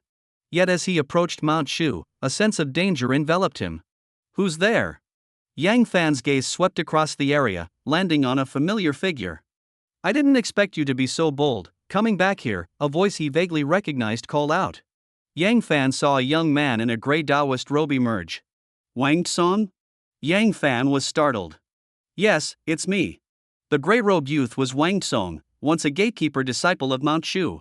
Now, his aura was focused, with a harmonious quality suggesting significant progress over the past 2 years. Hurry, take me to see Qingling. I have important things to tell her. Yang Fan took a step forward, reaching for Wang Tsong's hand, speaking urgently. Wang Tsong sidestepped, a strange expression on his face. What do you want to tell her? Yang Fan's hand grasped at air. About to speak again, he noticed the odd look on Wang Tsong's face. His heart sank. Did Xiao Chen send you? Yes, it seems you're not entirely foolish. Wang Tsong suddenly laughed, though a flicker of madness and disappointment lurked deep in his eyes. Why? Yang Fan felt a twinge of sympathy for Wang Tsong, the first cultivator he'd truly encountered. Seeing him now, seemingly under Xiao Chen's control and possibly sent to kill him, was disheartening. Why? I want to ask why too. I joined Mount Shu 80 years ago, diligently cultivating day and night, yet I was never valued. In 80 years, I received no training, advancing to only Foundation Establishment Level 7 on my own. But Lu Qingling? She was nurtured with the Master's full support from the moment she joined. In just 3 years, she formed a golden core, surpassing me. Why is that? That day, when senior brother Xiaochen called you away, I felt uneasy and followed secretly. I saw his true face. To survive, I had to agree to his demands, and he planted the blood fiend's seed in me. I was terrified at first, but in just 2 years, I used the blood fiend's power to advance from Foundation Establishment Level 7 to the 10th level, just a step away from forming a golden core. Why is that? By the end, Wang Tsong's eyes were blood red, his once peaceful aura now tainted with the violent energy of the blood fiend. For a man who had cultivated earnestly for 80 years, advancing quickly on this dark path was a profound shock. Yet his inherently upright nature left him conflicted and lost. Yang Fan's simple question of why had opened the floodgates, allowing Wang Tsong to vent all his grievances and frustration. So this all started because of me, Yang Fan sighed. If not for his involvement, how could this seemingly righteous gatekeeper disciple have strayed onto such a dark path? Indeed, I should thank you. But now, you're an enemy of senior brother Xiao Chen, and I have no choice but to kill you. Don't blame me. Wang Tsong's blood fiend aura withdrew, returning to a semblance of Taoist energy, though Yang Fan sensed a chilling undercurrent. With a flick of his finger, a silver light shot toward Yang Fan like lightning. Wielding his sword to kill, Yang Fan instinctively felt his heart constrict, and he unleashed a powerful punch, striking the gleaming silver sword light directly. Clang! The silver sword light was deflected by the punch, yet the sharp sword energy still left numerous small cuts on Yang Fan's fist. If not for his body's hardened muscles and increased strength, his fist would have been shredded by the sword energy, exposing bone. Wah!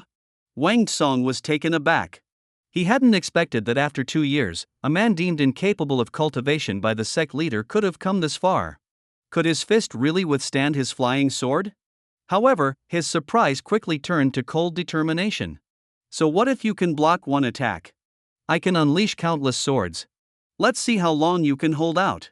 He gestured with his sword command, and the silver sword light doubled in size, sprouting a 3-inch blade aura, and shot towards Yang Fan again with a swish. Snake coiling the pillar. The sword strike was too fierce, and Yang Fan knew he couldn't take it head-on. He executed the snake dance technique, twisting his body into segments. It was as if there was an invisible pillar in the void, and he had transformed into a snake coiling around it, allowing the sword light to pass harmlessly through the gaps. The flying sword missed its target, and Wang Tsung's hands continued to weave intricate sword commands. The sword twisted like a serpent and turned back to stab at Yang Fan. Yang Fan dodged again. Wang Tsung smiled coldly, his sword command changing. Yang Fan, having just evaded, felt a sharp pain in his waist. The flying sword had swept across, slicing through his flesh and skin, cutting 3 fingers deep. Not only that, the flying sword seemed poised to tear through his entire body. Startled, Yang Fan instinctively swatted the sword away. He executed several snake dance techniques consecutively, his body moving like a serpent, putting distance between himself and Wang Tsung. You think you can fight me just because you defeated a few puppets crafted by senior brother Xiaochun? I'm not like those blood demon puppets that rely only on instinct. Wang Tsung sneered. At that moment, Yang Fan felt the true peril of death. Initially, he hesitated to go all out due to past sentiments, but now he realized that even a slight oversight could result in being pierced by that serpent-like flying sword. No, I must win. Yang Fan's expression hardened as he sought an opportunity. He knew that to defeat Wang Tsung, he needed to engage in close combat. You know, Xiao Chen has cultivated the Blood Fiend technique and will bring disaster to Mount Shu. Aren't you concerned at all? You've been at Mount Shu for 80 years and must have benefited from many. Now, Xiao Chen, with his ill intentions, will harm them. Will you stand by and do nothing? Yang Fan's words caught Wang Tsung off guard. He thought of senior sister Dingyun, who had been so kind to him when he first joined, of senior brother Luli, and of the enforcer Hall Master who had shielded him during his first mountain descent 60 years ago when he encountered internal conflict. Yes, he couldn't turn a blind eye, but what could he do now? Wang Tsung began to speak, and Yang Fan seized on his hesitation, lunging at him. You're courting death. Wang Tsung was both angry and anxious as Yang Fan closed in. He gestured with his sword command, and the flying sword shot like a meteor toward Yang Fan. But at that moment, Yang Fan made no attempt to dodge. Instead, he charged at Wang Tsung with full force, closing the 10-meter gap in just 3 seconds. Die! Wang Tsung, enraged, grinned viciously as his flying sword pierced into Yang Fan's body with a thud. He twisted his hand, intending to shred Yang Fan with the sword. Thump, thump. Yang Fan's heart pounded fiercely. Serpent coiling. His flesh contracted, his entire body shrinking by a third. Wang Tsung felt immense resistance against his sword and then saw Yang Fan's body swell back to size, a powerful fist rushing toward his face. Unable to evade, Wang Tsung was struck as if by a speeding car, the 6,000+ pounds of force slamming into him. Bang! He was sent flying backward, crashing to the ground. Clang! Yang Fan pulled the silver flying sword from his body, tossing it aside. Yang Fan approached Wang Tsung, who was struggling to rise, his head spinning. Yang Fan grabbed Wang Tsung by the collar and activated the Blood Fiend technique, intending to extract the Blood Fiend seed from his body. Feeling his spiritual energy drain away, Wang Tsung screamed, "No, don't." But Yang Fan ignored him, continuing to use the Blood Fiend technique. In absorbing spiritual energy, his body was akin to the world's first celestial Dao body, far surpassing Wang Tsung. Soon, the Blood Fiend energy was entirely absorbed by Yang Fan, heart pounding, refining it. His flesh felt firmer, his strength greatly increased, but he didn't break through the 4th grade postnatal limit due to lack of further cultivation. Yang Fan released Wang Tsung, letting him fall to the ground. Whatever you think, this was the only way to save you, Yang Fan declared.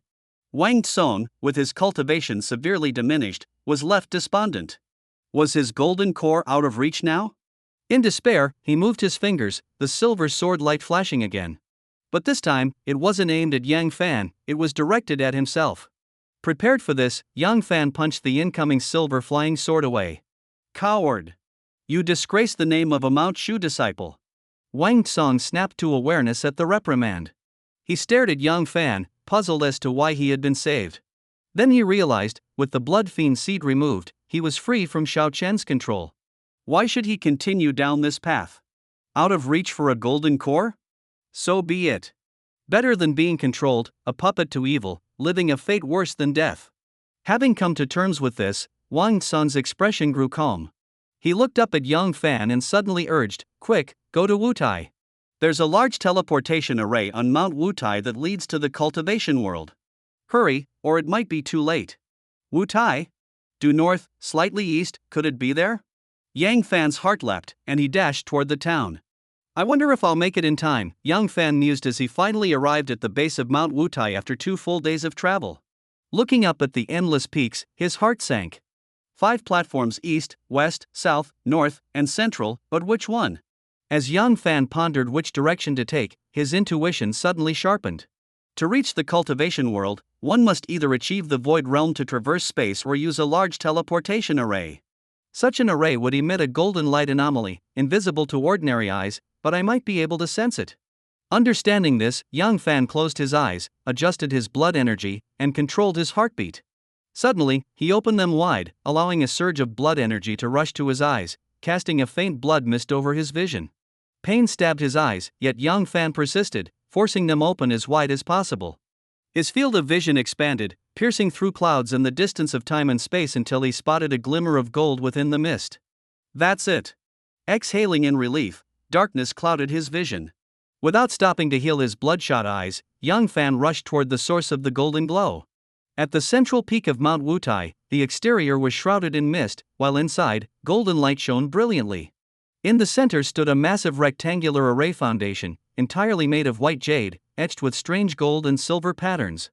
At the nodes of these patterns were embedded creamy spirit stones, with a faint golden light emanating above the array.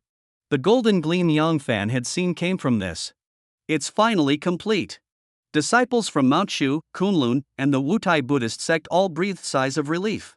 This great teleportation array had consumed the 3 factions' millennia-old reserves of spirit stones and was constructed using the array techniques passed down by Master Meng Yuan from the cultivation world.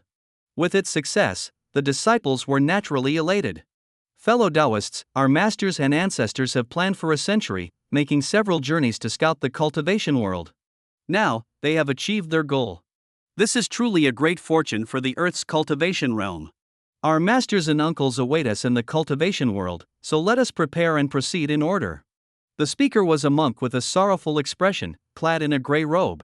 His Dharma name was Jikon, appearing quite ordinary, yet he was the foremost expert of this generation in the Wutai Buddhist sect and the strongest cultivator present. Rumor had it he had achieved the Buddha's golden body and understood the Arhat's profound truths, making him a future candidate for the Arhat's position, with deep insights into Buddhist teachings. Zikon's words spurred the crowd into excitement. "What is the order?" asked a woman clad in white palace attire, her demeanor cold and celestial, akin to a fairy. Recognizing her as the Kunlun sect's foremost disciple, the Golden Core 9th Turn Peak cultivator Luoyin Fairy, Jikong smiled slightly, ready to answer.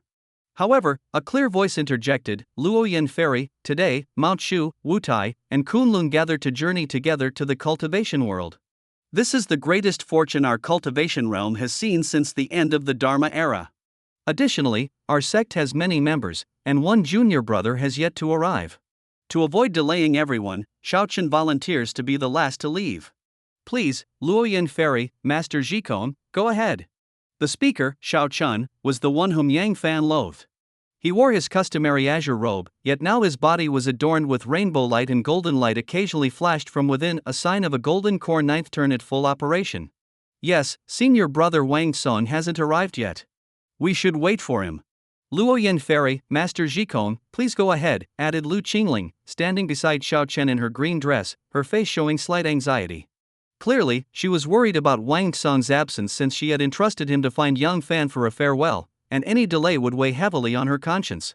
"Taoist Chao, Junior Sister Lu, thank you. I shall go ahead. Fellow Taoists, Kunlun will proceed first. I look forward to seeing you all again in the cultivation world." Hearing Xiao Chen and Lu Qingling, Luoyin Fairy smiled slightly at Lu Qingling. Despite their status as direct disciples of their respective sect leaders, they shared a good rapport. "See you soon, Junior Sister Lu." With that, Luoyin Fairy stepped onto a golden moonwheel, bowed slightly, and led 5 Kunlun disciples into the radiant teleportation array. The Kunlun sect was known for its strict disciple selection, and this generation had only a few disciples, very different from Xiao Chen's declaration of being the last to leave. As they settled in, the golden light flashed, and Luoyan Fairy and the Kunlun disciples vanished. Witnessing this, Xiao Chen's eyes flickered, and he relaxed internally. Master Jikong, please go ahead, Xiao Chen invited again, bowing. Jikong heard Xiao Chen's words, and a faint smile appeared on his compassionate face, though it resembled more of a bitter smile. Since the teleportation array is on our Wutai Buddhist sect's grounds, we should rightfully oversee it. But since Mount Shu has a missing disciple, I must shamelessly proceed first. Mount Shu friends, take care. Master Jikong, you are too kind. I, Xiao Chen, assure you that I will handle everything properly, ensuring Wutai Buddhist sect's reputation remains untarnished in the secular world.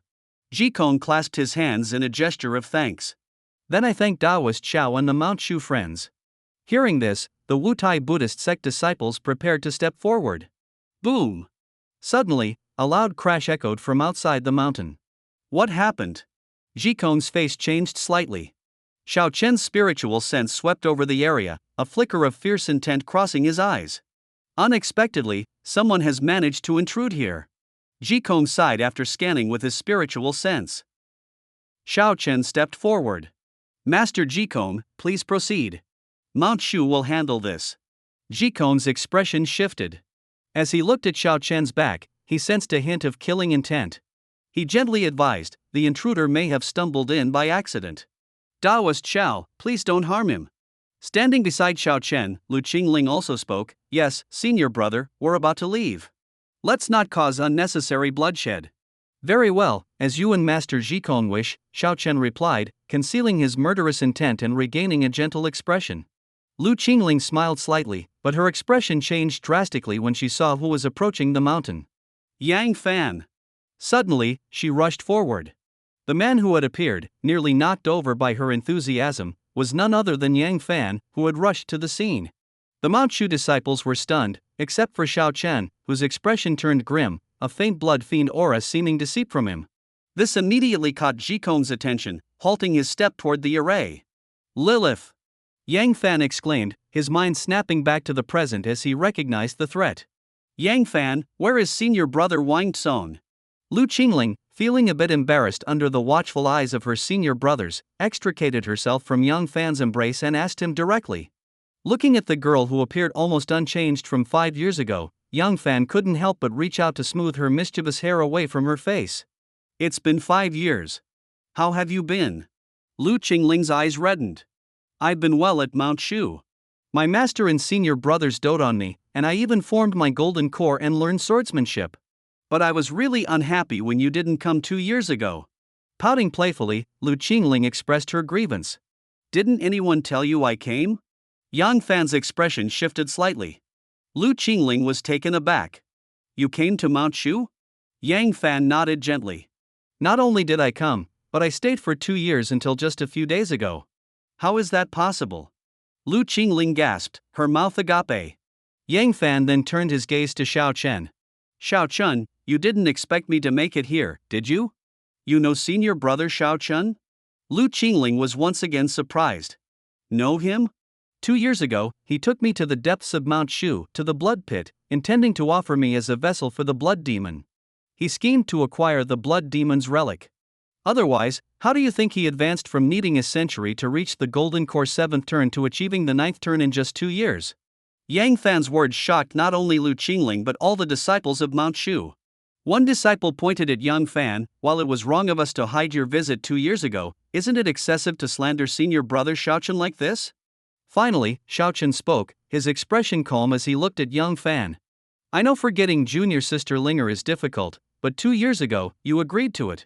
I even helped you embark on the path of martial cultivation. Why say such things about me now? You helped me on the martial path?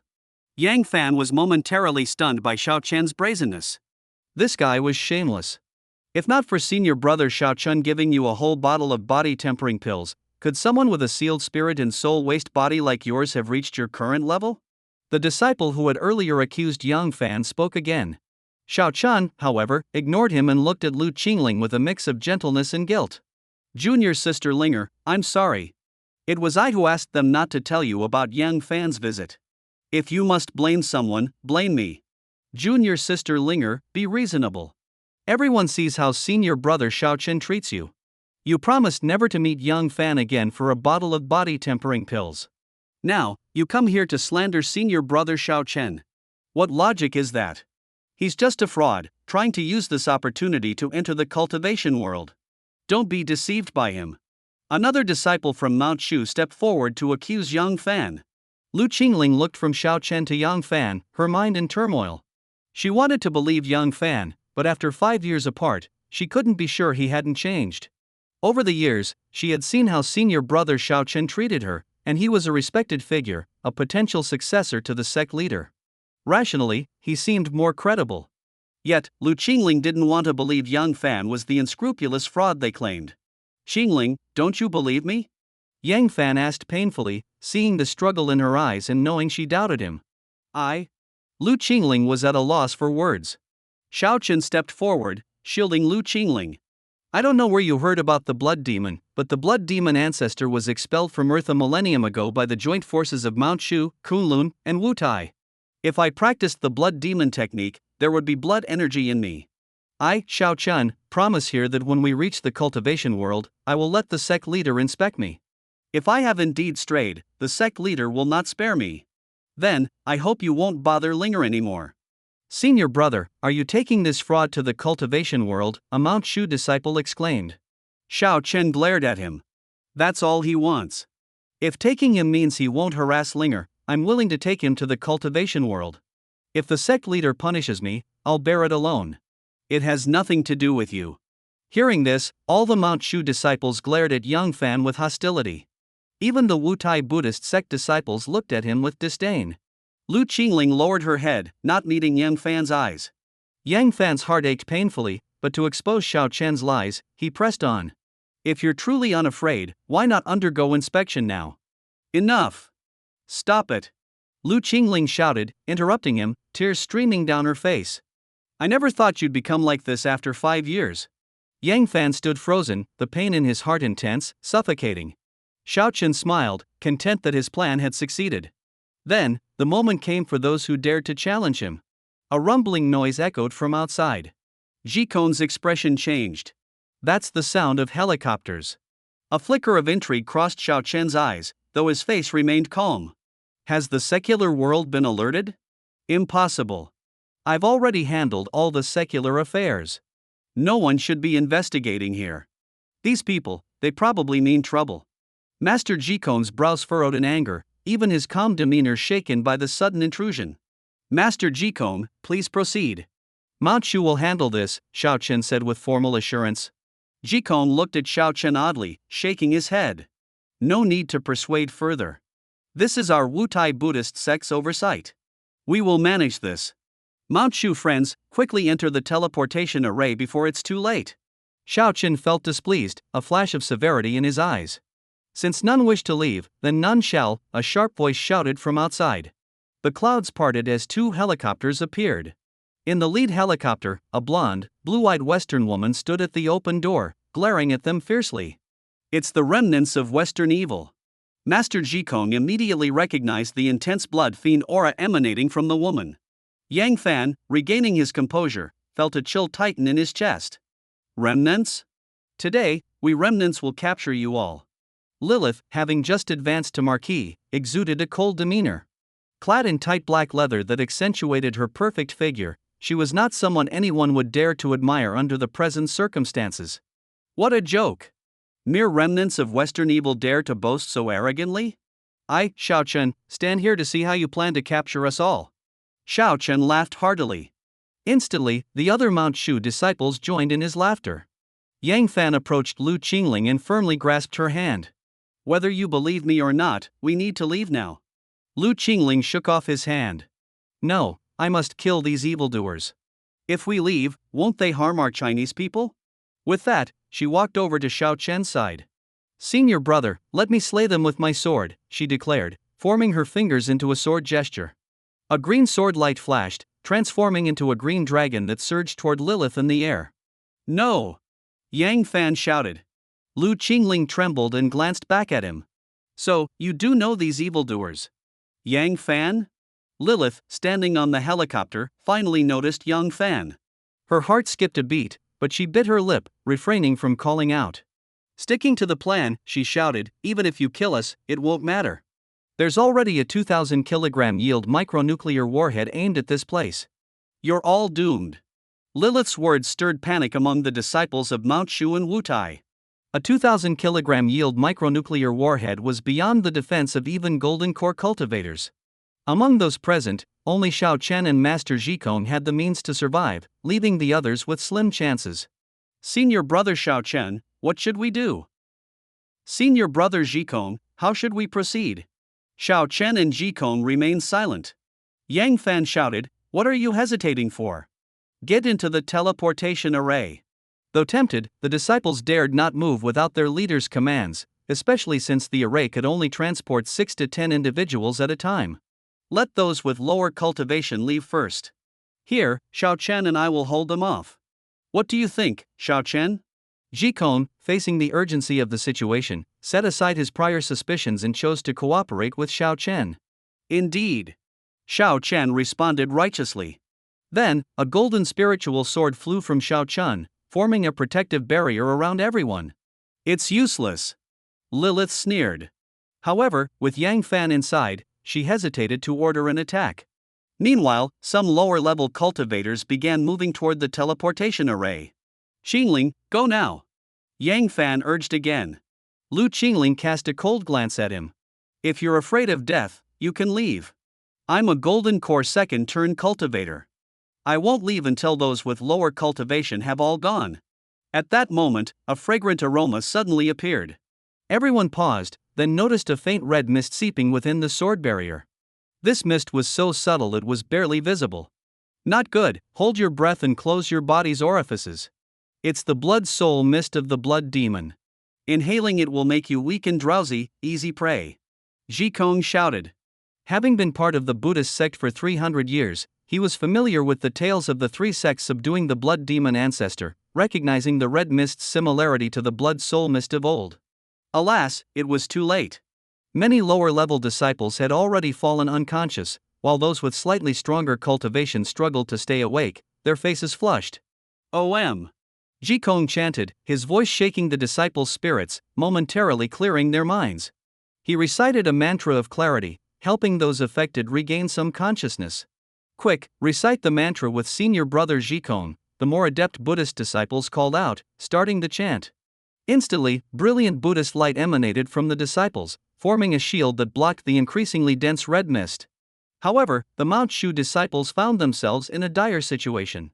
Even Lu Qingling, overwhelmed by the series of shocks, faltered, inhaling a significant amount of blood soul mist. Her face flushed as she teetered on the brink of unconsciousness. Fortunately, her innate Tao body, with its exceptional constitution, allowed her to barely stay conscious. At that moment, she saw Xiao Chen stand and approach Master Jikong. "Master, please protect my fellow disciples," Xiao Chen said as he neared. Jikong's perpetual look of suffering softened with resolve. "Xiao Chen, your benevolence is admirable. I will sacrifice my life to save your Mount Shu disciples." With that, Jikong closed his eyes, and a brilliant Buddhist light radiated from him. "No, senior brother Jikong, don't." "That's your Arhat golden body, cultivated over 10 lifetimes," one of Jikong's junior brothers cried out. Jikong remained silent. The Buddhist light intensified, and in the void appeared the phantom of an Arhat, lying sideways, one hand supporting the sky, the other the earth, exuding both ease and authority. Yet, before the Arhat's phantom fully manifested, a cracking sound echoed, as if a glass bottle shattered. A deluge of blood soul mist surged in, and almost all the disciples succumbed to unconsciousness. Only Lu Qingling, through blurry eyes, saw Xiao Chen, the senior brother she had always admired, take advantage of Master Jikong's full exertion of the Arhat golden body. With a blood-red palm, he struck Jikong's head, killing him outright. "I wronged Yang Fan." Lu Qingling lamented, overwhelmed by grief and anger. She finally succumbed to unconsciousness. "Ha ha ha. By absorbing the blood energy of all of you, I, Xiao Chen, can transcend the golden core and form the nascent soul. Then, I'll no longer need to heed those old fools." Under the blood fog, Xiao Chen laughed maniacally. "You're dreaming." Yang Fan's voice suddenly rang out. He stood resolute, glaring at Xiao Chen. "Little insect, You aren't unconscious? Do you think you can oppose me? Xiao Chen was initially surprised but then resumed his arrogant laughter. Yang Fan stepped forward. We'll see. He wasn't a cultivator and lacked spiritual power to block the blood soul mist. Initially, the mist weakened him, but he soon realized its essence was pure blood fiend energy. Though his body felt weak, he remained clear-headed. Immediately, he activated the 7 apertures refinement heart technique, using his 7 aperture exquisite heart to draw the blood soul mist into his heart, where he refined it with his blood fiend technique, converting it into the purest blood energy. Moments later, not only was he unharmed by the blood mist, but it also became his asset. Thus unfolded the current scene. You're courting death. Xiao Chen shrieked, and the blood mist around him transformed into whips, lashing at Yang Fan. Simultaneously, the blood mist extended tendrils into the other disciples, absorbing their blood. Yang Fan was anxious but inexplicably relieved when he saw the tendrils only entangle Lu Qingling, without draining her. Absorb. Yang Fan engaged his blood fiend technique, beginning to draw in the blood fiend energy from the surrounding air. Yang Fan, possessing the sacred body of sealed spirits and the authentic blood fiend technique, managed to absorb about 70% of the blood energy surging around him. This result left Xiao Chen gnashing his teeth in frustration. If I don't convert the blood fiend energy, let's see how you plan to absorb it. In his vexation, Xiao Chen retracted the tendrils formed from the blood mist, sparing the cultivators on the ground. Yang Fan breathed a sigh of relief, for this was his only method to save the cultivators. You wish to save them? Xiao Chen, ever perceptive, caught the change in Yang Fan's expression. Suddenly, Xiao Chen laughed sinisterly. Even if I don't drain them of their blood fiend energy, you still can't save them. Lawrence, come down now. At his command, a helicopter that had been circling outside the blood mist descended. In a flash, Xiao Chen scooped up Lu Qingling and boarded the helicopter. Since you're so eager to save these cultivators, why don't you join them in death? Xiao Chen laughed maniacally. At that moment, a dark figure shot through the air, grabbing Yang Fan and whisking him away from the summit of Mount Zhongtai. It was Lilith, who, despite showing her ugliest form with bat wings, saved him without hesitation. Lilith? Yang Fan was taken aback. Quickly, Lawrence has already pressed the nuclear warhead trigger. We'll be too late otherwise, Lilith urged, taking Yang Fan onto the helicopter. Thump, thump, thump. 2 helicopters, one after the other, departed from the summit of Mount Zhongtai. Boom! Shortly after, Yang Fan witnessed the top of Zhongtai Mountain being obliterated, a small mushroom cloud rising slowly into the sky. This sudden attack shocked the nation of China. The Military Oversight Committee immediately launched an investigation, and the spokesperson for the Foreign Affairs Ministry issued a strong condemnation. Of course, Yang Fan was unaware of all this. Accompanied by Lilith, he took the helicopter, which flew for half a day across the Pacific Ocean before landing on a small island. Lawrence, you dared to collude with a cultivator and betray our great blood clan. Lilith confronted Lawrence, who had also landed on the island alongside Xiao Chen and another blood clan leader. Seeing Lilith's indignant questioning, Lawrence merely smiled slyly. Master, this is our blood clan's most beautiful countess. Are you satisfied? Xiao Chen glanced at Lilith and replied nonchalantly, not bad. Although she's of a demonic physique, she's a rare beauty on this earth. Once you subdue her, send her to my room tonight. As for that little insect, I'll deal with him personally. Saying this, Xiao Chen set Lu Qingling down and strode towards Yang Fan. Yang, step back. Lilith shouted, seeing Xiao Chen advancing on Yang Fan, but Lawrence blocked her path. Lilith, your opponent is me. Forget about that pretty boy. As long as you submit, the master will grant you many unexpected benefits.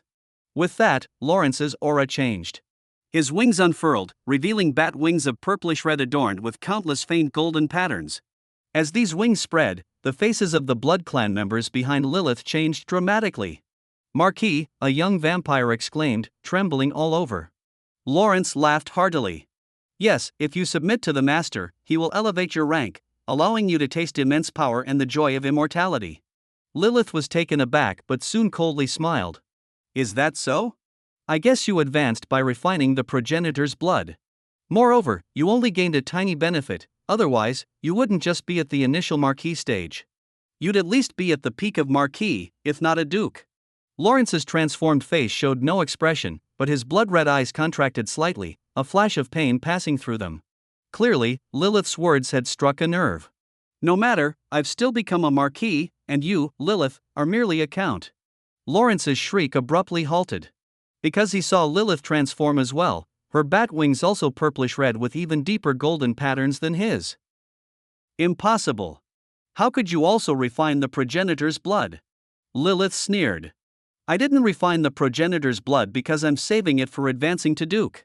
Her voice barely faded when Lilith's figure disappeared.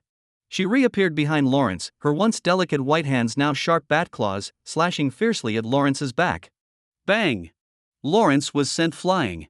However, for Lawrence, who had already advanced to Marquis, this was not a fatal blow. He quickly got up and screeched, charging at Lilith. The two engaged in a fierce battle, equally matched. Little insect, now, let's see who can save you. Xiao Chen occasionally glanced at the two battling vampires, unsure of his own intentions. He looked at Yang Fan as if toying with a tiny ant, relaxed and full of disdain. Slash! A streak of blood-red sword energy easily sliced Yang Fan's skin, its agility far surpassing the blood demon puppets, leaving Yang Fan unable to dodge. Yet, Yang Fan's gaze grew ever more resolute, his eyes devoid of fear. But ultimately, he was merely a postnatal martial practitioner, starkly inferior to Xiao Chun, who was Golden Core 9th turn with nascent soul-level offensive power. Soon, his body was riddled with wounds from Xiao Chen's sword energy, barely holding on. Little insect, weren't you so good at absorbing blood fiend energy?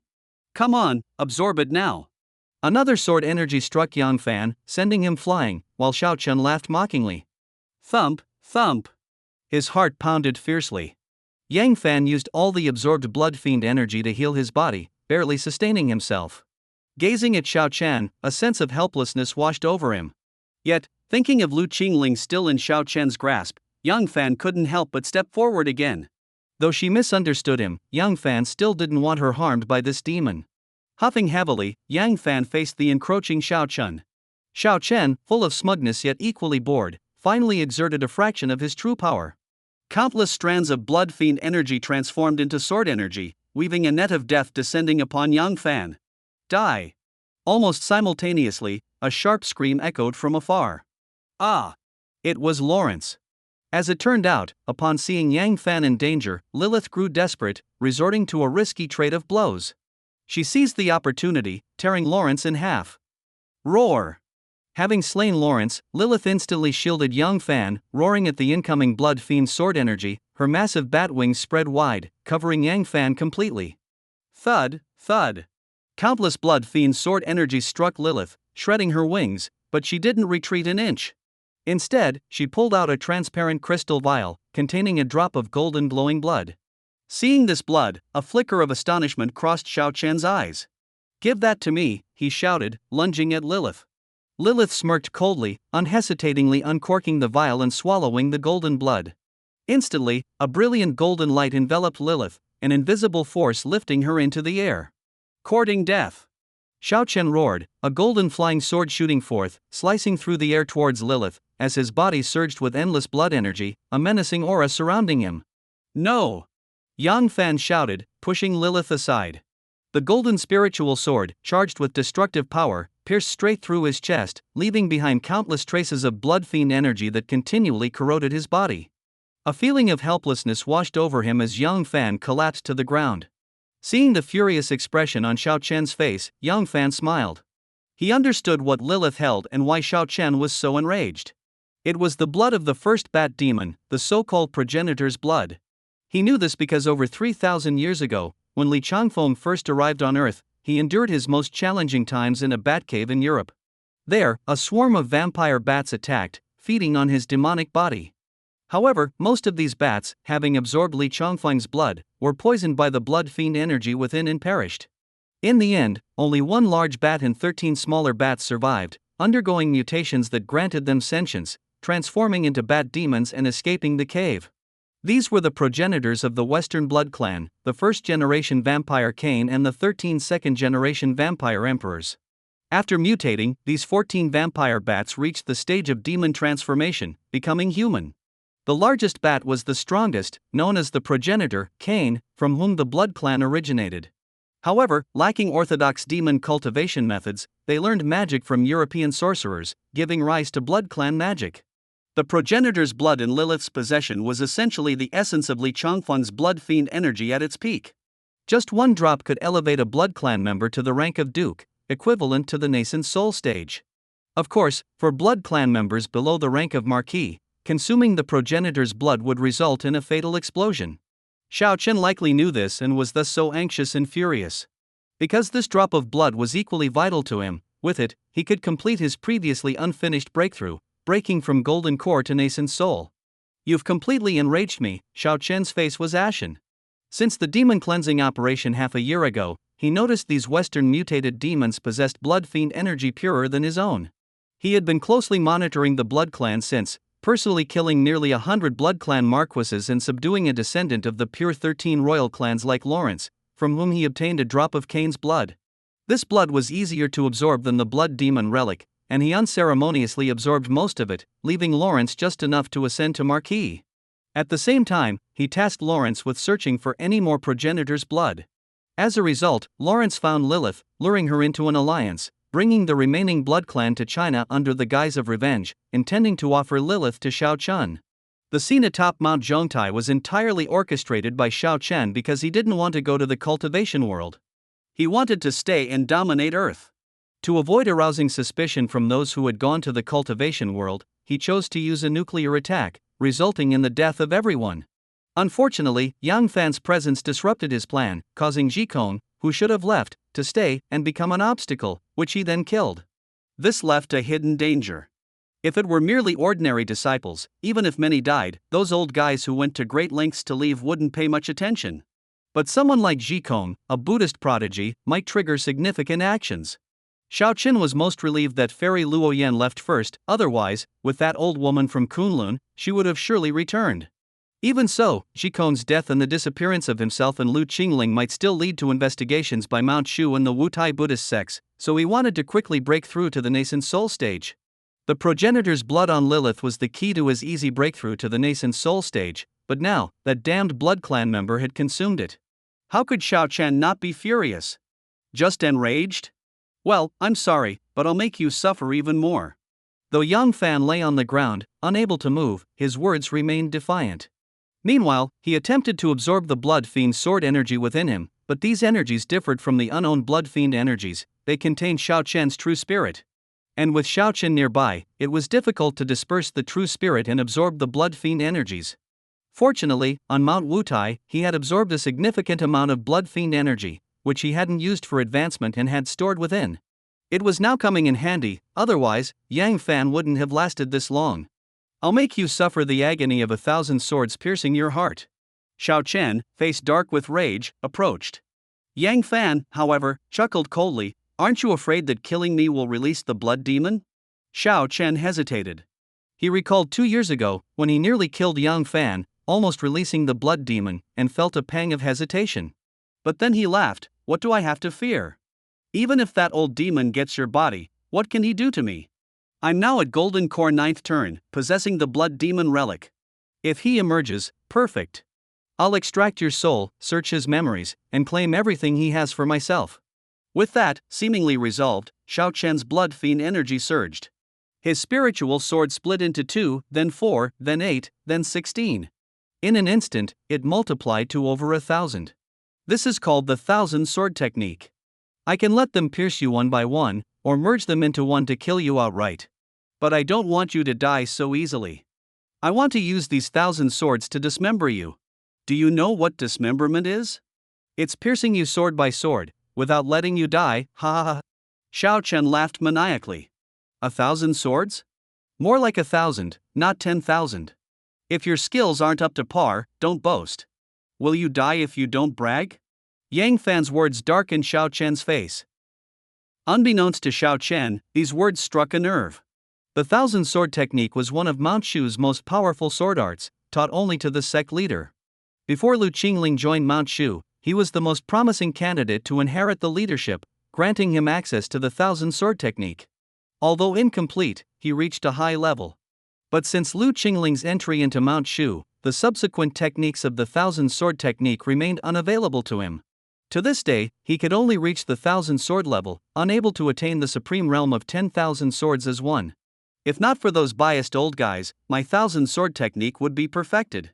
Even without breaking from golden core to nascent soul, I'd have nascent soul mid-stage combat power. Coupled with blood fiend sword energy, even late nascent soul cultivators would struggle to kill me.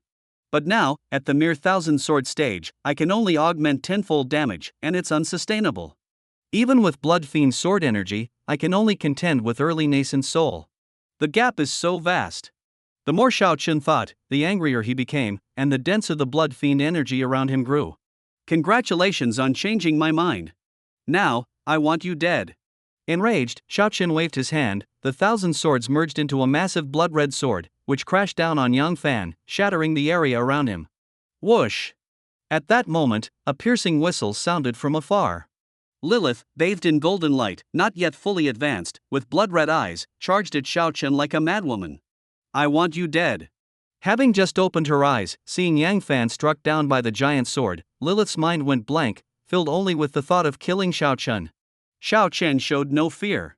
With a casual flick, the golden spiritual sword, now reduced to its original size, shot back at an even faster speed, aiming straight for Lilith's back. Thud! The spiritual sword pierced through Lilith, but her expression grew even more maniacal. The Blood Clan's self-destruct magic surged, boosting her speed further. She was determined to perish with Shao Chun. Boom! A violent explosion erupted, a dazzling golden light illuminating the heavens and earth. Lilith's self-destruction seemed even more powerful than a micronuclear explosion. The ground shook violently, the explosion was truly earth-shattering. Even Lu Qingling, who had inhaled a large amount of blood soul powder, was affected.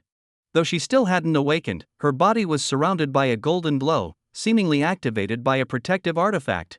Cough, cough. From the bottom of the crater Shao Chun had created, a soft cough echoed. It was Yang Fan. His body emitted a bright red glow, the blood fiend energy. Despite his body being shattered, the seven aperture's exquisite heart continued to beat resiliently. With each beat, it transformed a large amount of blood fiend energy into energy-rich blood, coursing through his body, repairing it. With some effort, Yang Fan managed to crawl out of the 2-meter-deep crater. Then, he saw the broken body on the ground. It was Lilith's. No! How can this be? He was stunned. When Shao Chun's sword struck, Yang Fan had managed to dodge the fatal blow. For someone who had cultivated the seven aperture's exquisite heart, his only vital point now was his heart. As long as his heart wasn't destroyed, no matter how severe his injuries, he could survive. Moreover, he had stored a large amount of blood fiend energy within himself. That sword, although deadly, would have been fatal even to a golden core stage cultivator. But for Yang Fan, it was bearable. As a body cultivator, he was the lowest and least destructive type of cultivator in the cultivation world, but also the hardest to kill and most resilient. With the seven aperture's exquisite heart and blood fiend magic, Yang Fan was like a cockroach. As long as he protected his vital point, he simply wouldn't die. But why? Why did Lilith have to self-destruct? The explosion and the scattered bodies made Yang Fan instantly realize Lilith's choice. Tears welled up and fell from his eyes. Although he asked why, he knew deep down it was because of him. Lilith thought he had died. That's why she chose to self-destruct. Ah! Yang Fan screamed, rushing toward the site of the explosion. Madman, truly a madman, but I, Shao Chun, am not destined to die. As he got closer, Yang Fan heard a voice and the sorrow on his face vanished. He approached. On the ground, amidst Lilith's remains, sat Shao Chun, gravely injured but alive. His body glowed with blood as it continually worked to heal his wounds. Watching those wounds close, Yang Fan felt a piercing anger. Lilith is dead, why aren't you? He lunged forward, catching Shao Chun by surprise. You want to know why I'm not dead? Yang Fan coldly retorted, holding Shao Chun with his mangled hand, exposing the white of his bones. Shao Chun didn't respond. At this moment, he sensed a dangerous aura emanating from the small insect before him, one that could threaten his life. So, wisely, he chose not to provoke Yang Fan further. But Yang Fan, consumed by grief, wasn't going to let Shao Chun's cleverness spare him. His eyes flared red as he unleashed the most perilous move in blood fiend magic, the Blood Demon Disintegration Technique. The Blood Demon Disintegration Technique, akin to self-destruction but not quite, involved burning all of one's blood power to unleash the strongest capabilities. You wanted to become the Blood Demon? You abandoned being a disciple of Mount Shu to cultivate blood fiend magic? Fine, I'll drain all the blood fiend energy from you. Let's see what qualifies you to be the blood demon then. Let's see how you survive. Xiao Chen, seeing Yang Fan in a frenzy, felt fear creep into his heart. But he was too weak to move. Yang Fan, empowered by the blood demon disintegration technique, activated his blood fiend magic. His still mangled hand, unrepaired, plunged into Xiao Chen's damaged body. Whoosh! A vast amount of blood fiend energy surged from Xiao Chen, absorbed by Yang Fan. Despite his desperate attempts to control it, despite his own understanding of blood fiend magic through the blood fiend sword manual, Xiao Chen was completely overwhelmed by Yang Fan's furious state. With each second, as the blood fiend energy drained, Xiao Chen felt his strength ebbing away. His rapidly healing body had no choice but to halt. He had neither the focus nor the blood fiend energy to continue the repairs. No, I can't let a mere insect kill me. His eyes flickered with a strange light, and taking advantage of Yang Fan's frenzied absorption, he suddenly shattered his golden core. Boom! A force pushed Yang Fan away. He looked at Xiao Chen in confusion, only to see a blood glow emerge from his body, merging with a massive blood-red gem, transforming into a shadowy blood-red figure. Blood fiend primordial spirit? Yang Fan recognized it after a moment. Anger welled up within him. Even if you become a blood fiend primordial spirit, I'll never let you go. The blood-red figure twisted, laughing hysterically. Yang Fan, how will you kill me? I should thank you. Without you pushing me to the brink, how could I have merged my true spirit with the blood demon relic? Now, I've become the blood fiend primordial spirit. Soon, I can transform into the blood fiend nascent soul, possess a new body, and then, who in the world could be my match? You think achieving a blood fiend primordial spirit makes you invincible? Yang Fan sneered, lunging at Xiao Chen again, absorbing the remaining blood fiend energy from his body. Xiao Chen dared not approach Yang Fan. As he scanned the area, he noticed Lu Qingling not far away. In an instant, he transformed into a blood shadow, darting towards her. Yang Fan, having just drained Xiao Chen of all his blood fiend energy, turned abruptly. Seeing this, he panicked and rushed over. But just as Xiao Chen neared Lu Qingling, the golden light around her suddenly intensified. Instantly, the apparition of an old man in a silver robe appeared, glaring at Xiao Chen's blood fiend primordial spirit. What demon dares to harm my disciple? Without waiting for a response, he raised his hand, striking Xiao Chen's blood fiend primordial spirit. Damn old man! Xiao Chen cursed. He hadn't expected the old man to favor Lu Qingling so much, not only giving her a protective artifact but also embedding a sliver of his own primordial spirit within it, delivering a heavy blow. After the old man's primordial spirit struck, he didn't linger. Activating a miniature teleportation array on Lu Qingling, she vanished in a flash of gold. Not only that, the old man destroyed the teleportation array completely, leaving no chance for the enemy to exploit it. This left Xiao Chen fuming, yet helpless. Now, it's time for you to pay the price. A cold voice spoke from behind. It was Yang Fan. Ha ha ha, how amusing. I am the blood fiend primordial spirit. What can you do to harm me? Xiao Chen, now a twisted shadow of blood, spoke with utter confidence and arrogance. Though you have blood fiend magic, it's only enough to protect yourself, to prevent me from exploiting any weakness. But on this earth, with 8 billion humans and countless living beings as potential blood nourishment, just give me time, and I will gather enough blood fiend energy. Then, I will transform into the blood fiend nascent soul, possess a new body, and rule the world. What can you do about it? Unless you can teach blood fiend magic to everyone, but can you do that? Ha, by then, the world will be full of blood demons. Is that what you want? Xiao Chen laughed hysterically. Yang Fan, however, watched him as if he were a clown, his blood fiend energy growing denser. Despite possessing the sealed spirit physique, which meant he couldn't imprint his true spirit on energies like Xiao Chen, it didn't mean he couldn't manifest blood fiend energy. On the contrary, his sealed spirit physique, comparable to the celestial spirit physique, was incredibly powerful in absorbing spiritual energy and converting various energies. Now, he was converting the blood fiend energy absorbed from Xiao Chen, gradually solidifying it. With this temporary control over the blood fiend energy, Yang Fan drew intricate patterns on the ground. These were soul-recalling symbols, capable of summoning souls back to their bodies and binding them. This soul-recalling technique, once an immortal method for resurrection, was used by Li Changfeng to torment his most hated enemies. With blood fiend energy, even the highest level soul would be bound and tormented until its demise. Yang Fan intended to use this technique to pull Xiao Chen's blood fiend primordial spirit back into his broken, blood fiend-less body. Those scribbles are laughable, but no matter, I have no time to waste with you. I must go and slaughter, let the world be filled with the sweet scent of blood fiend energy. I look forward to our next meeting. Ha ha ha. Xiao Chen, seeing Yang Fan's symbols, instinctively sensed danger. He shouted arrogantly, ready to escape. But a powerful force began to pull him toward his broken body. No, impossible. What is happening? He cried out. Yang Fan offered no explanation. With Lu Qingling gone, his last concern was lifted. Now, he wanted to torment this demon, responsible for Lilith's self-destruction, to death. In Li Changfeng's memories, there are countless ways to make a small blood fiend primordial spirit like you dissipate into nothingness, Yang Fan said calmly as Xiao Chen was drawn back into his body. Xiao Chen, now back in his blood-stained body, felt miserable. Returning to the shell was like a dragon emperor, destined for a palace, being cast back to a derelict home. This sudden fall from grace was hard to bear, and Yang Fan's words instilled fear in him. Li Changfeng. Xiao Chen spoke with difficulty. I almost forgot, you didn't know his name. Li Changfeng was the blood demon you trapped within me. 2,000 years ago, he caused chaos under his first disciple on earth, the blood demon ancestor.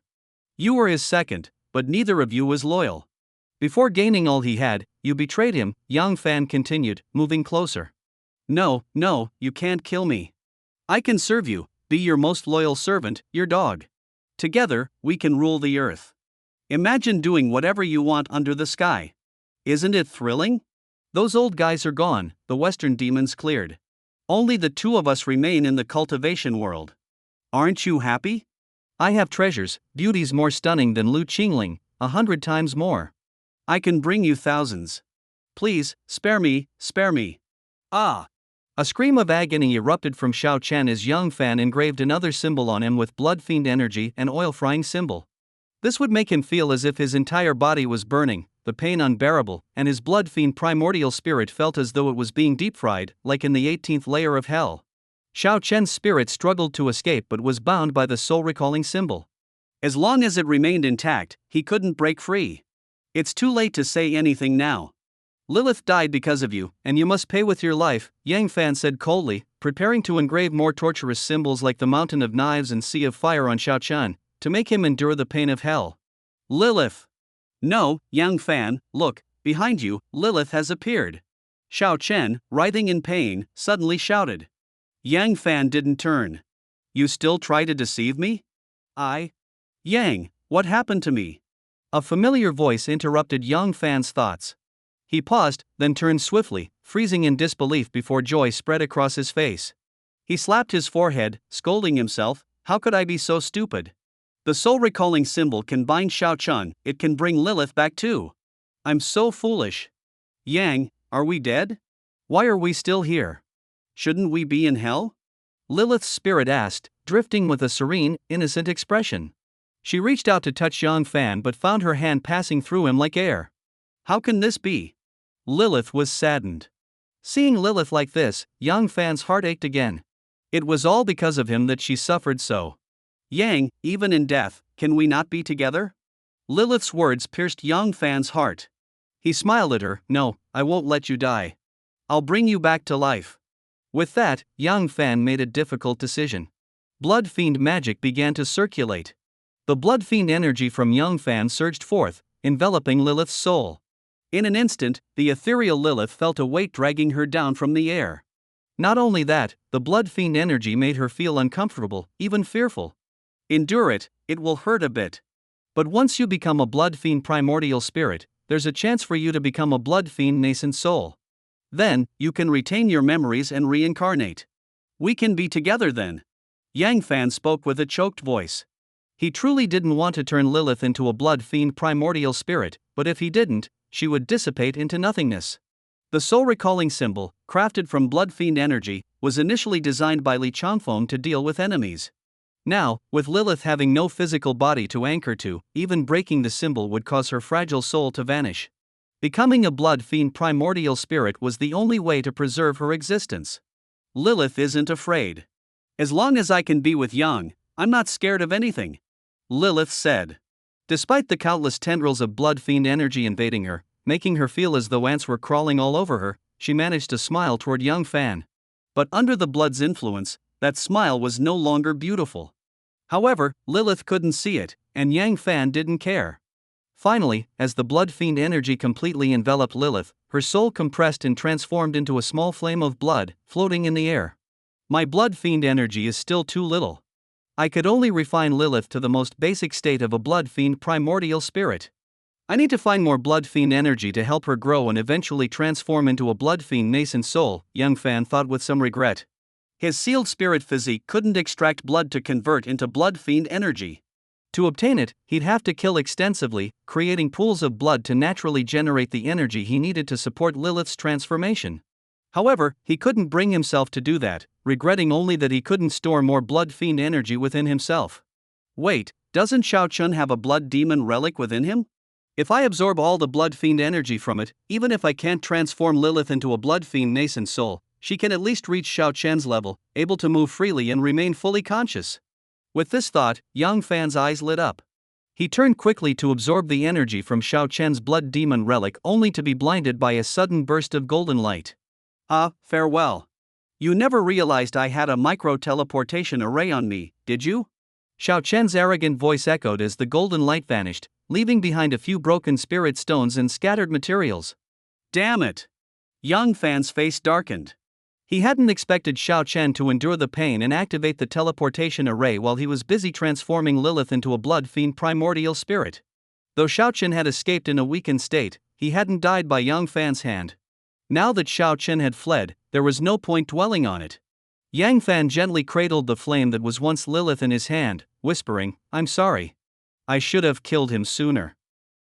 The flame flickered in his palm, as if trying to reassure him. Feeling the faint touch of the flame, Yang Fan was reminded of Lilith's gentle hands.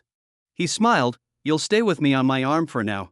Once I find better materials, I'll create a proper dwelling for you." The flame flickered twice more, hesitating but obediently merging into Yang Fan's arm, forming a bright flame mark. Breathing a sigh of relief, Yang Fan was comforted that his body didn't reject Lilith, unlike the demon sealed within him, which was bound to the divine and devil pillars in his spiritual sea. He glanced at the remnants of the teleportation array and smirked, "You think escaping to the cultivation world means I can't touch you? Shao Chun, you underestimate me." Yang Fan knelt and began rearranging the array materials, reconstructing the teleportation array using Li Changfeng's memories. Despite micro-teleportation arrays being designed to scatter and reorganize post-use to prevent tracking, Yang Fan possessed all of Li Changfeng's knowledge, a man who placed great importance on escape mechanisms. Thus, even large teleportation arrays were within his ability to repair. However, Yang Fan lacked spirit stones to power the array. Spirit stones were essential for providing the energy needed to activate the array. Without them, the array was useless. For long-distance teleportation to the cultivation world, a significant amount of spirit stones was required, 3 high-grade spirit stones for a single use, at minimum. I might not have spirit stones, but I have plenty of blood. 3 high-grade spirit stones, 90% of my blood should suffice, Yang Fan mused, his eyes glinting with determination. Taking a deep breath, he forced out his blood, condensing it into highly concentrated blood fiend energy. Under a special technique, it compressed into grain-like particles. As these grains fused, they formed solid blocks of energy blood crystals. Blood crystals, an invention of Li Changfeng, served as substitutes for spirit stones. In his memories, blood crystals matched high-grade spirit stones, even celestial stones in energy, but required potent blood and vitality to create. Typically, Li Changfeng used monster blood, supplementing it with a bit of his own. But on Earth, with no monsters Yang Fan could handle, he used only his blood. This severely drained his strength, body, and lifespan, as he was depleting his life force. Soon, after converting almost 90% of his blood into blood crystals, Yang Fan stopped. Pale and weak, he painstakingly fused the crystals into spirit stone-sized pieces. "Shao Chen, even if you've escaped to the cultivation world, I will kill you. And Lilith, only there can I truly bring you back," Yang Fan vowed, closing his eyes in exhaustion. He had no strength left, his body barely sustained by his 7 apertures exquisite heart, continually absorbing the energy of the 5 elements. With the last of his strength, he activated the teleportation array, pressing the final piece of blood crystal into place. In an instant, a flash of crimson light enveloped him. Yang Fan vanished. The teleportation array, having been used twice, crumbled away, leaving no trace or residue behind.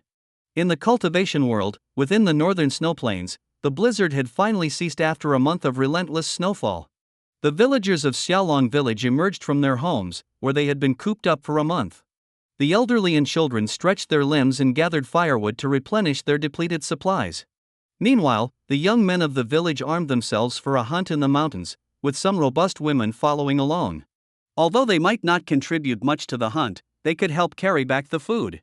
After all, this rare spell of good weather was an opportunity not to be missed.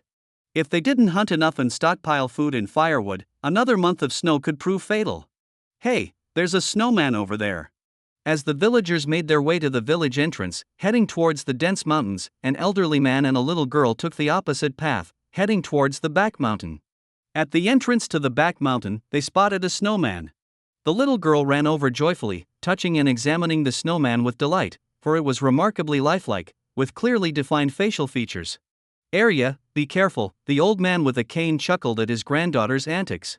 The little girl nodded, touching the snowman once more. "Snowman brother, I'll come see you later.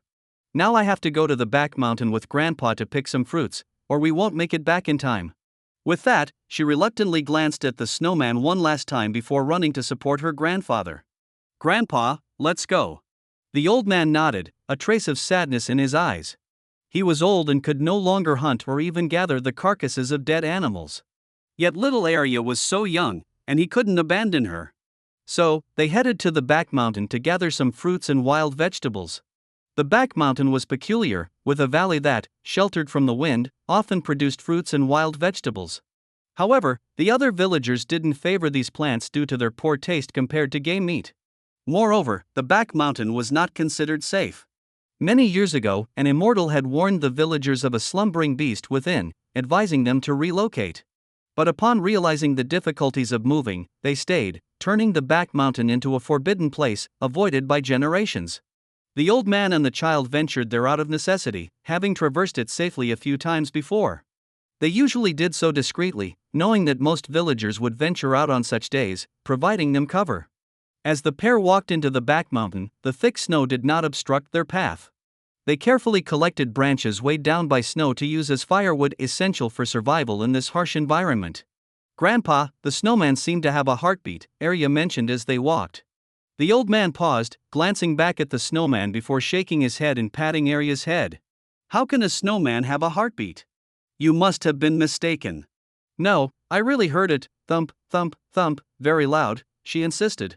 The old man smiled but said nothing more. Even if it were a person, they would have frozen to death by now. How could there still be a heartbeat? Only an immortal could possess such abilities, but why would an immortal be here? Shaking his head, he led the girl onward. Suddenly, the little girl walking ahead slipped and vanished from sight. Alarmed, the old man hurried forward, calling out, "Arya, are you okay?" Reaching the spot, he discovered a pitfall trap, not too deep but just over a zhang high, beyond his reach.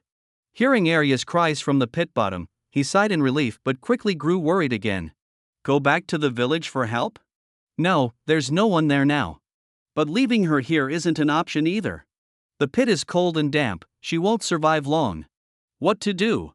Despite his age, the old man remained composed.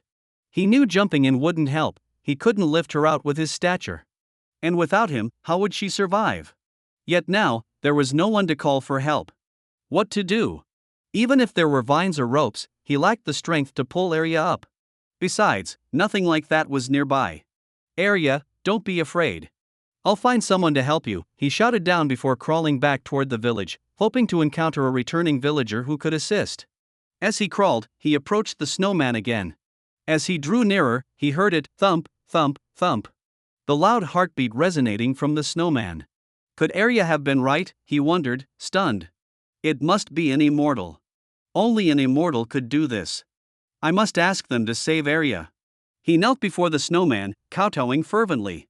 "Immortal, I beg you, save my poor granddaughter." He pleaded with a trembling voice, not daring to speak too loudly, fearing the immortal's wrath if angered, leading to no help for Arya. But the snowman remained motionless. As time passed, the old man's voice grew louder, yet the snowman stayed still. Are you going to just let her die? He cried, desperation turning to anger. He pointed at the snowman, shouting, but it didn't move. Fine, if Arya dies, I don't want to live either. I'll knock you over and see if you move then. In a fit of rage, the old man lunged at the snowman, pushing it over. Thump, thump, thump. As the snowman fell, the heartbeat grew even more intense. Suddenly, as the old man raised his cane to strike, the snowman's eyes opened. They were dark, unsettling eyes, locking onto the old man, causing him to drop his cane in shock. I'm immortal. He stammered. Hearing the old man's trembling voice, the snowman turned its head, a loud crack resounding as it stood up. With a full body shake, the snow covering it fell away like armor. Revealed was a man in a white shirt and suit pants. None other than Yang Fan, who had arrived from Earth. Please, Immortal, save my Arya. The courage seemingly coming from nowhere, the old man cried out loudly. Yang Fan paused for a moment, then nodded. Where is she? Led me there. Hearing this, the old man was overjoyed and quickly pointed ahead. There's a pit up ahead, not sure who dug it, but Arya fell into it. Without another word, Yang Fan dashed forward. He soon spotted the pit, dark and foreboding. Yet somehow, his vision was clear, and he quickly found the shivering form of the little girl curled up inside. With a leap, he jumped into the pit and scooped up the nearly frozen girl, then sprang back out. This leap took him over 20 meters high, landing smoothly on the ground. To the old man, such a feat was expected of an immortal, capable of soaring through the skies. But for Yang Fan, it was a revelation. Closing his eyes briefly, he sensed his body, realizing he no longer felt the weakness from blood loss. In fact, he detected a subtle flow of vital energy within, indicating a small achievement in the visceral phase of cultivation. What was happening? Just as the question arose, Yang Fan noticed the surge of yin-yang and five-element spiritual energy around him, drawn to him with each heartbeat. He suddenly realized. It was the spiritual energy. Here, the spiritual energy was 100 times richer than on Earth? Yang Fan was stunned. His 7 apertures exquisite heart absorbed the yin-yang and 5-element spiritual energy to produce high-quality blood and strengthen his body. On Earth, he had reached the 8th rank of Hotian with just a trickle of this energy over 2 years. In the cultivation world, how much faster could he progress? No wonder my strength has increased so much, and my visceral cultivation reached a minor achievement without practice. Imagine the progress when I train with the golden toad stance? Yang Fan felt a rush of excitement. His eyes flashed with a cold glint. Shao Chun, no matter where you hide, as long as I breathe, I will find and destroy you. Immortal, is something wrong? The old man approached cautiously, fearing to anger the immortal who could easily end him and his granddaughter with a flick of his wrist. He had lived long enough, ready to face death, but Arya was only 5. How could he let her die? Though Yang Fan showed no malice, the old man was still terrified. He watched Yang Fan stand motionless, his expression seemingly fierce, and couldn't help but worry. It's fine. Where is your home? I'll take her back there. Hearing the old man's question brought Yang Fan back to the present, realizing he still held the shivering girl. Her face was a frightening shade of gray, indicating her poor condition. However, Yang Fan sensed that with his heartbeat, a portion of the spiritual energy he absorbed was also being drawn into the girl. As long as she stayed near him, she could continue to absorb the spiritual energy, preserving her life and possibly even gaining some benefits. The old man, hearing Yang Fan's words, was worried but dared not refuse and led the way. Soon, they arrived at a dilapidated mud hut. It was small and low, with a cracked wooden door. Upon opening it, a chill seeped out, colder than the outside. The sight made Yang Fan frown. Seeing Yang Fan's frown, the old man dared not speak. Get a fire going. Once the room is warm, I'll bring her in. Hearing Yang Fan's calm voice, the old man sighed in relief, hurried inside, and, with a resolute decision, used his precious stored firewood to start a fire. Yang Fan, watching him struggle, wanted to help but lacked the ability to manipulate fire like a cultivator. He could only watch silently. Finally, the fire blazed, dispelling the chill and bringing warmth. Yang Fan entered, holding Arya, sitting by the fire under the old man's anxious gaze. Don't worry. With me here, she'll be fine. Taking a deep breath, Yang Fan assured the old man, then closed his eyes, fully activating his 7 apertures exquisite heart. The rhythmic heartbeat was like the pounding of a drum, audible even 3 feet away. Feeling the heart's full absorption of spiritual energy, Yang Fan once again marveled at its power. He was grateful. Without the heart and the cultivation world's abundant spiritual energy, he would have either frozen or bled to death. Thump, thump, thump. Spiritual energy surged like a tide, with most flowing into Yang Fan and a small portion into the girl. Seeing this, Yang Fan's heart settled. As I thought, this girl has spiritual roots, and judging by this, they're of high quality, perhaps around 7 points. In Li Changfeng's memories, 1 or 2 points were difficult to cultivate, 3 points barely sufficient, 4 and 5 points were average, 6 and 7 were superior, and above 8 points marked a prodigy. As for 10 points, it was akin to someone like Lu Qingling with an innate Dao body. Strictly speaking, Yang Fan also had 10 points, an innate Dao body, but his unique constitution absorbed spiritual energy faster than ordinary Dao bodies yet couldn't condense any spiritual energy. In the cultivation world, he'd benefit greatly, as the continuous absorption of spiritual energy would prolong life and yield peculiar effects, even if not on par with cultivators.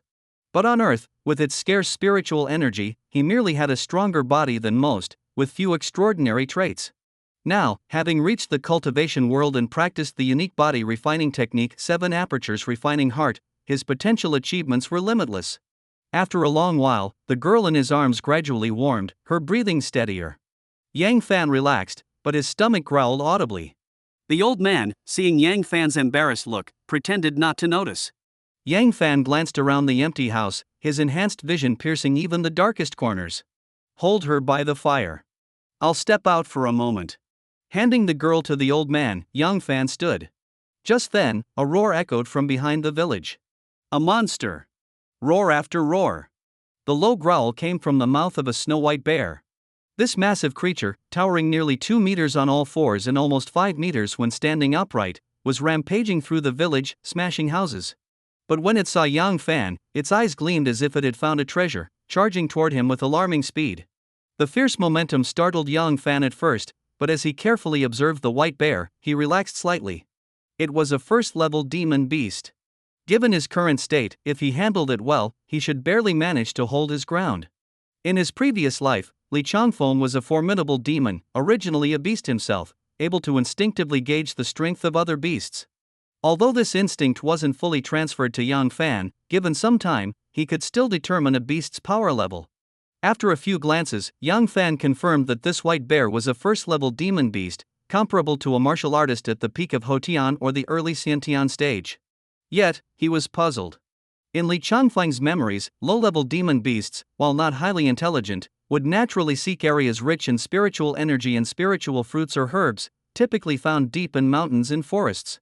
Thus, demon beasts rarely ventured into human settlements since ordinary human flesh and blood offered them little benefit. Why, then, was this white bear here? And why did it seem to target him specifically? Could the bear mistake me for a spiritual herb? Yang Fan couldn't help but chuckle. But recalling how he had fully activated his 7 apertures exquisite heart to save the little girl, he realized it might have mimicked the phenomenon of a spiritual herb or fruit ripening, which made his heart sink. If that were the case, he needed to be cautious during future cultivation sessions. Otherwise, he risked attracting unwanted attention and trouble. Roars echoed again as the white bear charged closer, its massive paw swiping down at Yang Fan. Yang Fan steadied himself, employing the serpent dance stance with fluid motion. He dodged the bear's attack with a serpent coiling move and countered with a serpent strike, followed by a bull demon stomp, channeling all his strength into a kick aimed at the bear's snout. Roar! The blow, with a force of over 10,000 catties, made the bear howl in pain. It anthropomorphically covered its nose with its large paws, its yellow eyes turning red with rage, unleashing its feral nature. Roar! It roared furiously and lunged at Yang Fan, its paw striking down. The bear's paw, as large as a wash basin, would surely reduce him to a pulp if it hit. But having just landed, Yang Fan found the paw's speed and force too overwhelming to evade effectively. In desperation, Yang Fan gritted his teeth, planted his legs firmly, and executed a bull demon headbutt. He combined his fists like bull horns, thrusting them at the descending paw. Boom! Yang Fan felt an immense weight crashing down, his ears ringing with the impact, his body driven deep into the snow, only his upper half visible. Roar! The bear, its thick paw now imprinted with fist marks, howled in pain. If not for its tough hide, it might have been pierced through. Yet, even so, the bear, and used to injury, was enraged anew, losing its demon beast intellect and reverting to a berserk animal. It opened its maw, aiming to bite off Yang Fan's exposed upper body. Buried in the snow, Yang Fan took a deep breath, contracting his body. Employing the serpent coiling move, he shrank by nearly 2/5 but didn't burrow deeper, knowing the bear would still bite him if he did. Instead, he expanded his body, using the serpent strike to launch himself out. Boom! Yang Fan's body narrowly skimmed the bear's maw, soaring into the air. He twisted mid-air, using his momentum to deliver a heavy punch downwards. It struck the bear's head. Buzzing filled the bear's mind from the missed bite and the new injury. As it tried to rise, Yang Fan gave it no chance, perched atop its back, raining punch after punch, countless blows. At first, the bear attempted to shake him off, but eventually, it lost strength, collapsing with its eyes rolling back. Its breath was faint. Exhausted, Yang Fan ceased his assault. He had won, but felt no joy. The victory was hard-fought and perilous. Though his power should have matched the bear's, his lack of combat technique nearly cost him. Had he not instinctively dodged the bear's lethal strike and found an opening to knock it senseless, he'd have been overpowered. Li Changfeng's idea of evenly matched refers to those who have honed martial skills. My strength may be equivalent, but my technique is lacking. The bull demon fist and serpent dance are decent, but they're body refining methods, not martial combat techniques, and thus limited. Yang Fan realized that to truly become a peak Hotian martial artist, mastering a suitable martial combat technique was essential. However, in the cultivation world, while countless Taoist and demonic arts existed, even martial techniques, finding one suitable for a body cultivator like him would be difficult. Even Li Changfeng, with his vast experience, rarely saw body cultivators with fitting techniques, and he had no need to learn such arts himself. Thus, Yang Fan found no suitable techniques in his memories. He'd have to cross that bridge when he came to it. For now, the priority was helping Lilith refine her blood fiend primordial spirit. Yang Fan's eyes flickered as he looked at the fallen white bear. He approached, grabbing its paws and pulling with all his might, tearing them off. These should suffice. The rest can go to Lilith. With that, he pressed his hand against the unconscious bear. A small flame of blood-red fire emerged from his arm, penetrating the bear's head. In moments, the once robust bear shrank, withering into a dried husk. Soon, a flame several times larger than before flew from the bear's mouth, landing in Yang Fan's palm, now larger than his hand. Indeed, only by coming to the cultivation world can Lilith quickly refine her blood fiend primordial spirit. Just this one white bear alone is equivalent to the essence of 100 ordinary humans.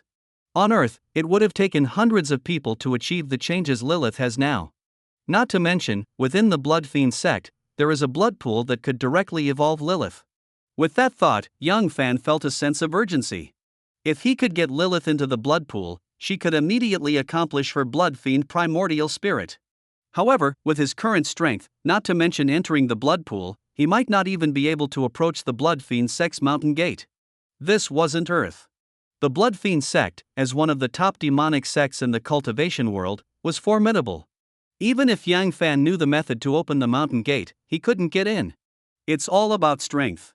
If I had the power of Li Changfeng at his peak, I could locate the blood pool in an instant and help Lilith become a blood fiend primordial spirit.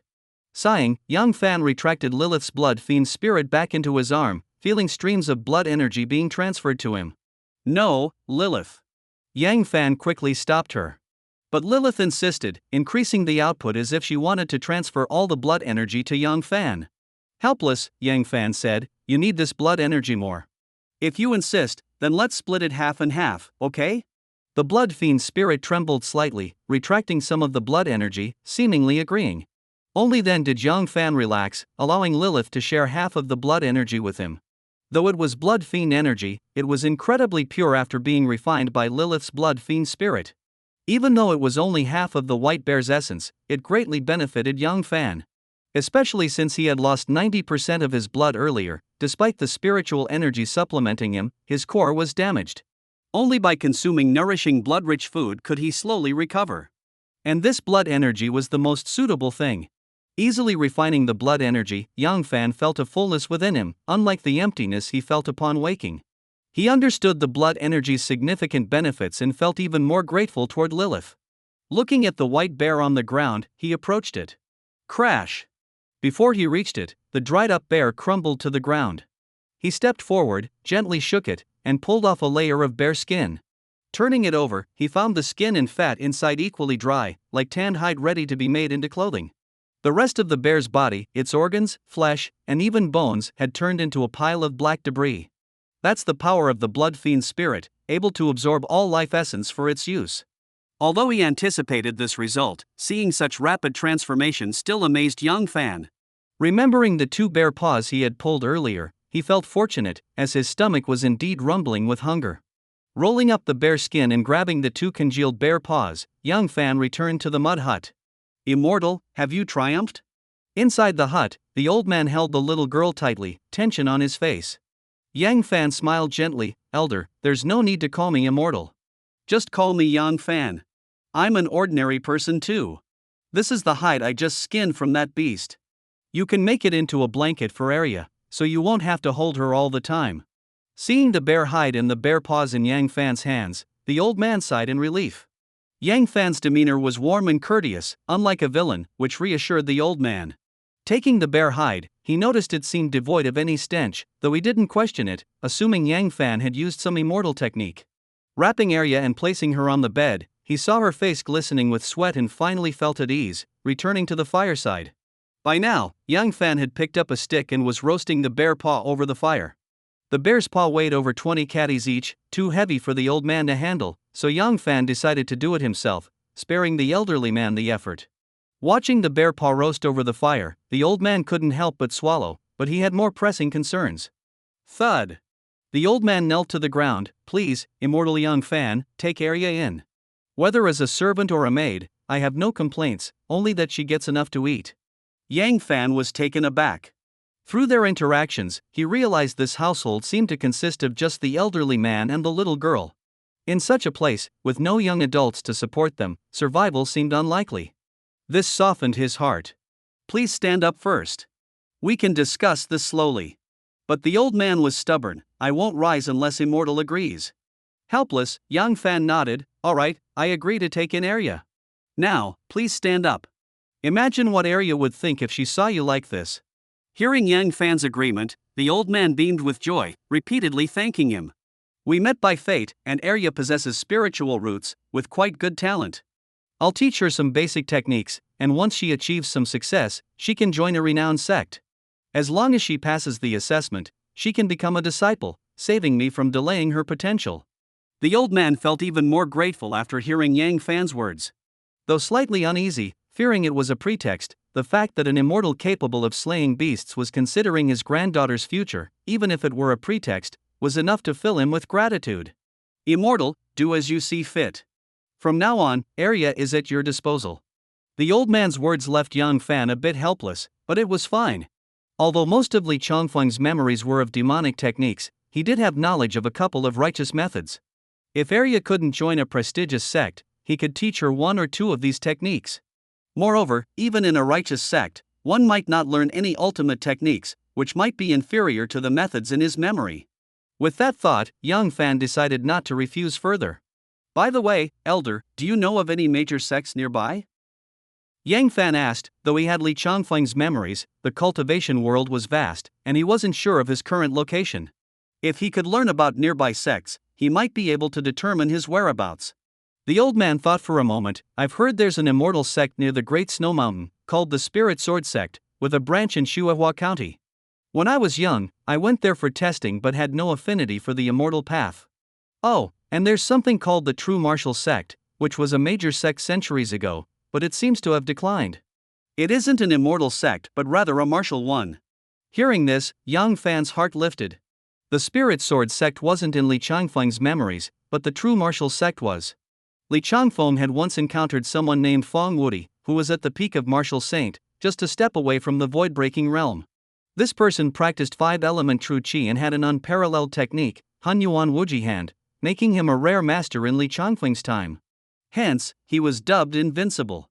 It seems I'm in the northern snow region, far from the southern 10,000 barbarian mountains, separated by billions of miles. Without a large teleportation array, I might never reach the southern barbarians. The Blood Fiend sect was in the southern barbarians, while he was in the north, an immense distance apart. Yang Fan understood that reaching the Blood Fiend sect would require significant effort. Finding the True Martial sect seemed promising. 3,000 years ago, the true martial sect was a prominent martial sect, almost leading the northern martial world. Thus, Yang Fan chose the true martial sect over the spirit sword sect. After a few more questions, he realized the old man's knowledge was limited, so he planned to visit Shuevwa County in a few days. However, he needed to recuperate first, as his blood energy was still not replenished. Additionally, he had to teach Arya some basics. Having promised, he intended to lay a solid foundation for her. "I'll be imposing on you for the next few days, elder," Yang Fan politely said. The old man vigorously waved his hand. "Not at all, not at all, it's as it should be." Crackle! The thick grease sizzled over the fire, releasing a delicious aroma. Gulp! Both the old man and Yang Fan couldn't help but swallow simultaneously. Exchanging a smile, their relationship instantly grew closer. The old man thought to himself, it seemed this immortal was not so difficult to get along with, not so different from ordinary people. 30 miles outside Xiaolong village, there is a vast mountain forest. Covered in white snow, it is home to countless fierce beasts. Typically, the villagers of Xiaolong only dare to hunt on the outskirts, rarely venturing deep into the forest. Roar! A roar echoed from deep within the forest. A snow-white leopard, nearly a meter tall and 3 meters long, bared its sharp, gleaming teeth at a young man in a white fur coat. However, the leopard seemed hesitant, wary of something, and did not attack. "Why aren't you running?" the young man asked with a smile. The snow leopard, feeling provoked, bared its teeth and growled again, hot breath escaping from its nostrils. Yet the young man remained unafraid. "If you're not going to run, then take a punch from me. It'll save me some time," he said. With that, he twisted his body and in a few strides was in front of the snow leopard. Seeing this, fear flickered in the leopard's eyes, but it did not retreat. Instead, it lunged forward. The young man met its charge with a punch, striking the leopard's head. With a crunching sound, the 3-meter-long leopard fell from the air, dead on the spot. The young man raised his left arm. "Lilith, go." A blood-red flame, much larger than a palm, flew out and engulfed the fallen snow leopard. Moments later, the once robust leopard was reduced to a dried husk, its fur remaining intact. This young man was, of course, Yang Fan. The past few days had been blessed with clear skies and no snowstorms, so Yang Fan hadn't idled in Xiaolong village. Instead, he ventured into the forest to hunt. In just 5 days, Yang Fan had slain nearly 100 beasts. He left 2 each day to bring back to the old man's house, allowing Lilith to consume the rest to replenish their blood energy. "It's a pity I haven't encountered any demon beasts.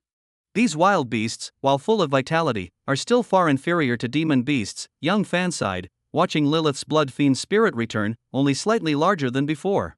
Though he had killed nearly 100 large beasts, their vitality couldn't compare to the white bear he had slain earlier. With Lilith only willing to keep half of the blood energy, her growth was minimal, nearly 3 times her original size. However, the blood energy Yang Fan absorbed was gradually replenishing his losses. While this energy was negligible for Lilith, who aimed to refine her blood fiend primordial spirit, it was extremely potent for Yang Fan, enough to replenish the 90% of his vital blood he had lost. Moreover, with daily absorption of blood energy, Yang Fan's body was becoming more solid. Although his strength hadn't increased much, his foundation was becoming more profound, laying a solid groundwork for future growth. Howling softly, Yang Fan shook the snow leopard's pelt, obtaining a complete leopard skin. Just as he was about to leave, he heard a whimper not far away. Looking up, he saw a small white ball peek out from behind a bush. Upon closer inspection, he couldn't help but chuckle. "It's a cub." No wonder the mother leopard wouldn't retreat, she was protecting her child. His smile faded as he stepped forward and picked up the little snow leopard. "Well, I'll take you back. I think Arya will like you," he mused, recalling Arya's increasingly plump and cute little face, bringing a smile back to his own. Though he had killed the cub's mother, he felt no remorse. In the jungle, the law of survival of the fittest reigns supreme. Since he ventured into the forest, he naturally adhered to its rules. If he were weaker than the snow leopard, would it spare him? Thus, while the leopard's maternal instinct moved him, it couldn't change his resolve. The cub, held by Yang Fan, hadn't opened its eyes yet but sniffed its mother's scent on him, extending its tongue to gently lick his palm. Amused, Yang Fan laughed heartily, losing any desire to continue hunting. Over the past few days, he had nearly exterminated the area's wildlife. It had taken him a long time to find the mother leopard today, so further searching seemed futile. It was better to head back early. The old man's house already had a stockpile of 10 beasts, enough to last through a month of heavy snow. Moreover, while a snowstorm might be a taboo that kept others indoors, for Yang Fan, it was merely a challenge, an opportunity for honing his skills. Tonight, I'll teach Arya how to cultivate the nourishing chi stance. Also, I should start practicing the golden toad stance. My internal organs have begun to generate vital energy, making this the perfect time to cultivate, Yang Fan planned as he sprinted through the forest. In his days at Xiaolong village, he had established a firm footing and learned about the surrounding area through conversations with the villagers. The nearest city to Xiaolong village was the county seat of Shuihua County. Although the villagers knew the way, few had ever been there. Those who had were notable figures in the village, such as the old man 30 years ago, and now the village's top hunter, Brother Zhang. Their sole purpose in visiting Shuihua County was to trade pelts for essential goods. Having accumulated over 80 fine pelts, Yang Fan decided to visit Shuihua County soon. He intended to inquire about the true martial sect and trade the pelts for other items, such as weapons or talisman paper. Emerging from the forest, Yang Fan looked at the distant Xiaolong village, warmth welling in his heart. In the past few days at Xiaolong village, interacting with the old man and Arya, he rediscovered a long-lost sense of warmth. The little snow leopard on his arm whimpered again, urging him to hurry. Gently patting the cub, Yang Fan broke into a run. His speed had improved significantly since escaping the blood cave. However, the deep snow and rugged paths naturally slowed his pace. It took him a good 15 minutes to reach the village entrance. But instead of seeing the old man and Arya waiting expectantly, he was met with a large, ominous crowd. These people were uniformly clad in black leather armor, exuding murderous intent, wielding blood-stained weapons, appearing to be bandits. Brother Zhang mentioned a Black Wind mountain nearby, with a bandit stronghold called Black Wind Fortress that often raided the area. Could these be bandits from Black Wind Fortress? Before he could get closer, an angry shout reached his ears. "Old man, you, with so many pelts and beasts in your house, you offer so little. Are you trying to fool us beggars? Third Chief, should I kill this deceitful old man to vent our brother's anger?" With a nod from the third chief, the questioning bandit sneered menacingly. Crack! The sound of a whip slicing through the air reached Yang Fan's ears as he saw a bandit brandishing a whip, ready to strike the old man who was crouched on the ground, desperately shielding Arya. Stop! Yang Fan's roar cut through the air as he leaped over the group of bandits. Before the whip could strike old man he grabbed it and yanked hard, pulling the whip wielder to the ground, forcing him to eat dirt. The bandits burst into laughter. The whip-wielding bandit, face flushed with embarrassment, rose to his feet, glaring at Yang Fan like a venomous snake. "You brat, you dare to sneak attack Black Third Master? I'll whip you into mince." He shook his hand, producing another whip that hissed through the air like a serpent, aiming at Yang Fan. Yang Fan smirked, wrapping the little snow leopard in the leopard skin and tossing it behind him with a deft motion. He then took 3 steps forward, charging directly at the whip-wielding bandit. Crack! The whip lashed out, but Yang Fan didn't dodge. Instead, he charged forward with the ferocity of a bull, closing the distance with the bandit. The whip, being a mid-range weapon, lost its power when the target got too close. Yang Fan, fearless of the whip, swiftly closed in and kicked the bandit squarely in the chest, sending him flying and spewing blood before he crashed to the ground again. "How dare you! You injured a brother of Black Wind Fortress." The bandits who had been mocking their companion were now enraged, shouting angrily at Yang Fan. Yet, without their third chief's command, they dared not act. Yang Fan looked up at the leader, the third chief. "So, you're Yang Kuei, the third chief of Black Wind Fortress?" During his days in the village, Yang Fan had heard much about Black Wind Fortress, far more than about Shuihua County. The fortress, after all, held sway over Xiaolong village, sending people every year to demand tribute, making it a familiar threat. He knew that Black Wind Fortress had 3 chiefs, the first chief Yang Xiong, the second chief Yang Kuan, and the third chief Yang Kuei, reputedly 3 brothers with formidable skills. Yang Kuei, clad in black leather armor, was short and stocky, with a face full of fierce intent, a black cloak draped over his shoulders. Hearing Yang Fan's question, he offered a false smile and cupped his hands. "Where does this hero hail from, and why meddle in Black Wind Fortress's affairs? Your men are trying to steal the pelts and beasts I hunted with great effort, and you want to beat my savior to death." "Why wouldn't I meddle?" Yang Fan retorted coldly. Yang Kuei's expression shifted. Seeing the high-quality pelts from Old Man Yu's home, he had been puzzled, initially suspecting the villagers had hidden them there. Now he realized it was the work of this young man before him. It seemed this young man had some skills. However, as the third chief of Black Wind Fortress, Yang Kuei was not easily intimidated by a young man. Especially since he could tell this youth was a martial artist, not some lofty immortal. Thus, unless this boy was from a grand sect, Yang Kuei felt no fear. He doubted a disciple from a grand sect would end up in a small place like Xiaolong Village. Xiaolong Village is under our protection, naturally, we take our due. Otherwise, what are we, a charity? Since your pelts and beasts are here, we deserve 70%. Old man, you hid them, a crime punishable by death. You injured my brother, another death sentence. However, I, Yang Kuei, appreciate talent. Join Black Wind Fortress, and I'll pardon you, an old man, you, even recommend you as a squad leader. Do you agree? Ha, what a joke. A bandit acting like an official, declaring death sentences at will. Do you really think this land belongs to Black Wind Fortress? Yang Fan laughed, infuriated, and stepped toward Yang Kuei. If you want me to submit, take 3 punches from me. If you can, I'll let you decide my fate. Otherwise, leave the way you came. With the word leave, Yang Fan sprang forward like a coiled spring, launching a bull demon top heaven punch at Yang Kuei. Surprised, Yang Kuei had no time to dodge and had to brace himself, throwing a punch to meet Yang Fan's. Their fists collided with a loud crack, forcing Yang Fan back a step. Yang Kuei, however, staggered back 7 steps before steadying himself, blood welling up in his throat but swallowed back down. Impressive, kid, already at the peak of the postnatal stage. Yang Kuei himself was at the peak of the postnatal stage, just a step away from the innate realm, yet this young man had pushed him back. It stung his pride. Seeing Yang Fan stepping forward, poised to strike again, Yang Kuei's heart trembled, though he shouted, with such a master in Xiaolong Village, perhaps you don't need our protection. We're leaving now, but don't come begging when other bandits come calling. With a flick of his sleeve, Yang Kuei turned to leave without another word. The other bandits, seeing their third chief bested, dared not linger and retreated as well. Wait! Yang Fan's voice stopped them. Yang Kuei paused, turning back with a dark expression. What more do you want? Leave the pelts and beasts. Yang Kuei nearly choked on his rage but knew he was no match for Yang Fan. Refusal might lead to his death at the young man's hands. Though he had brought dozens of men, they were no match for a true martial artist. Leave the pelts and beasts. We're leaving. Yang Kuei ordered through gritted teeth, hatching plans to destroy Xiaolong Village another day. Reluctantly, the bandits obeyed, leaving behind the spoils before retreating. Only then did Yang Fan allow their departure.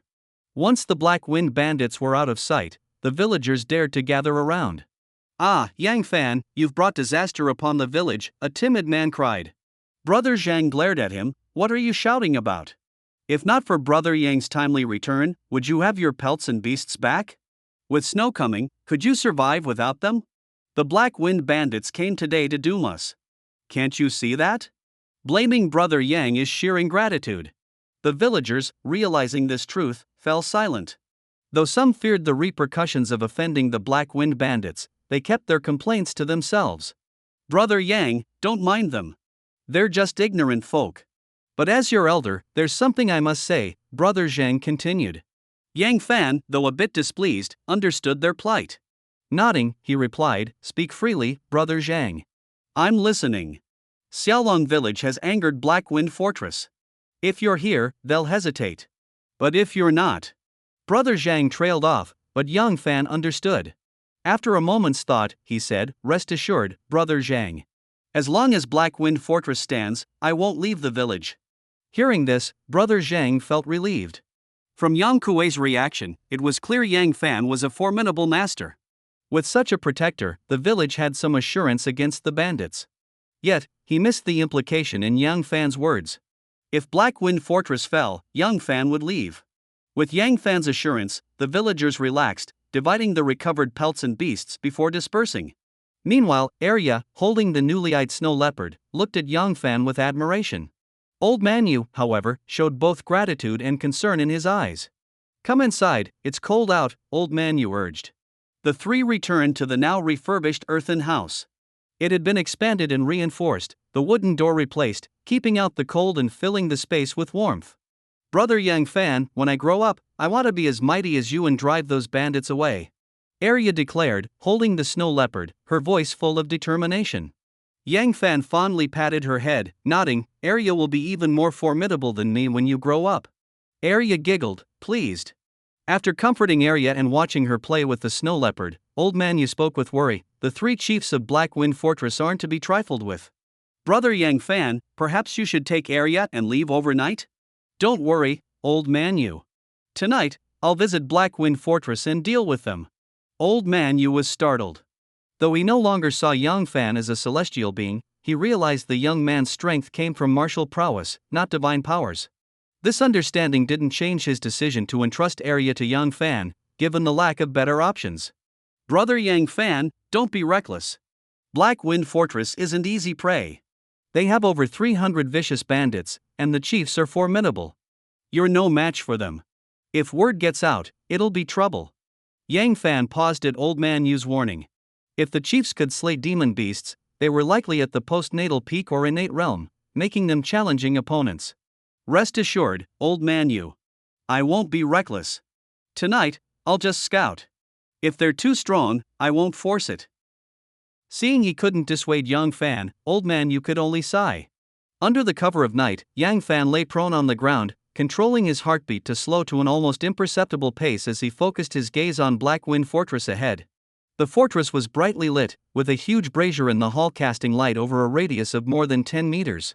Torches mounted on the walls crackled, evidently fueled by beast fat. The hall was bustling with people, surrounded by piles of pelts, game, various goods, and treasures. Though Yang Fan could see everything clearly from his vantage point, he was too far to hear what was being said. He needed to get closer. Ears perked, Yang Fan began crawling forward slowly. As he drew nearer, his heartbeat grew fainter, until it seemed to stop altogether. The spiritual energy of heaven and earth ceased to flow towards him, as if he had become a lifeless object. I can hear them.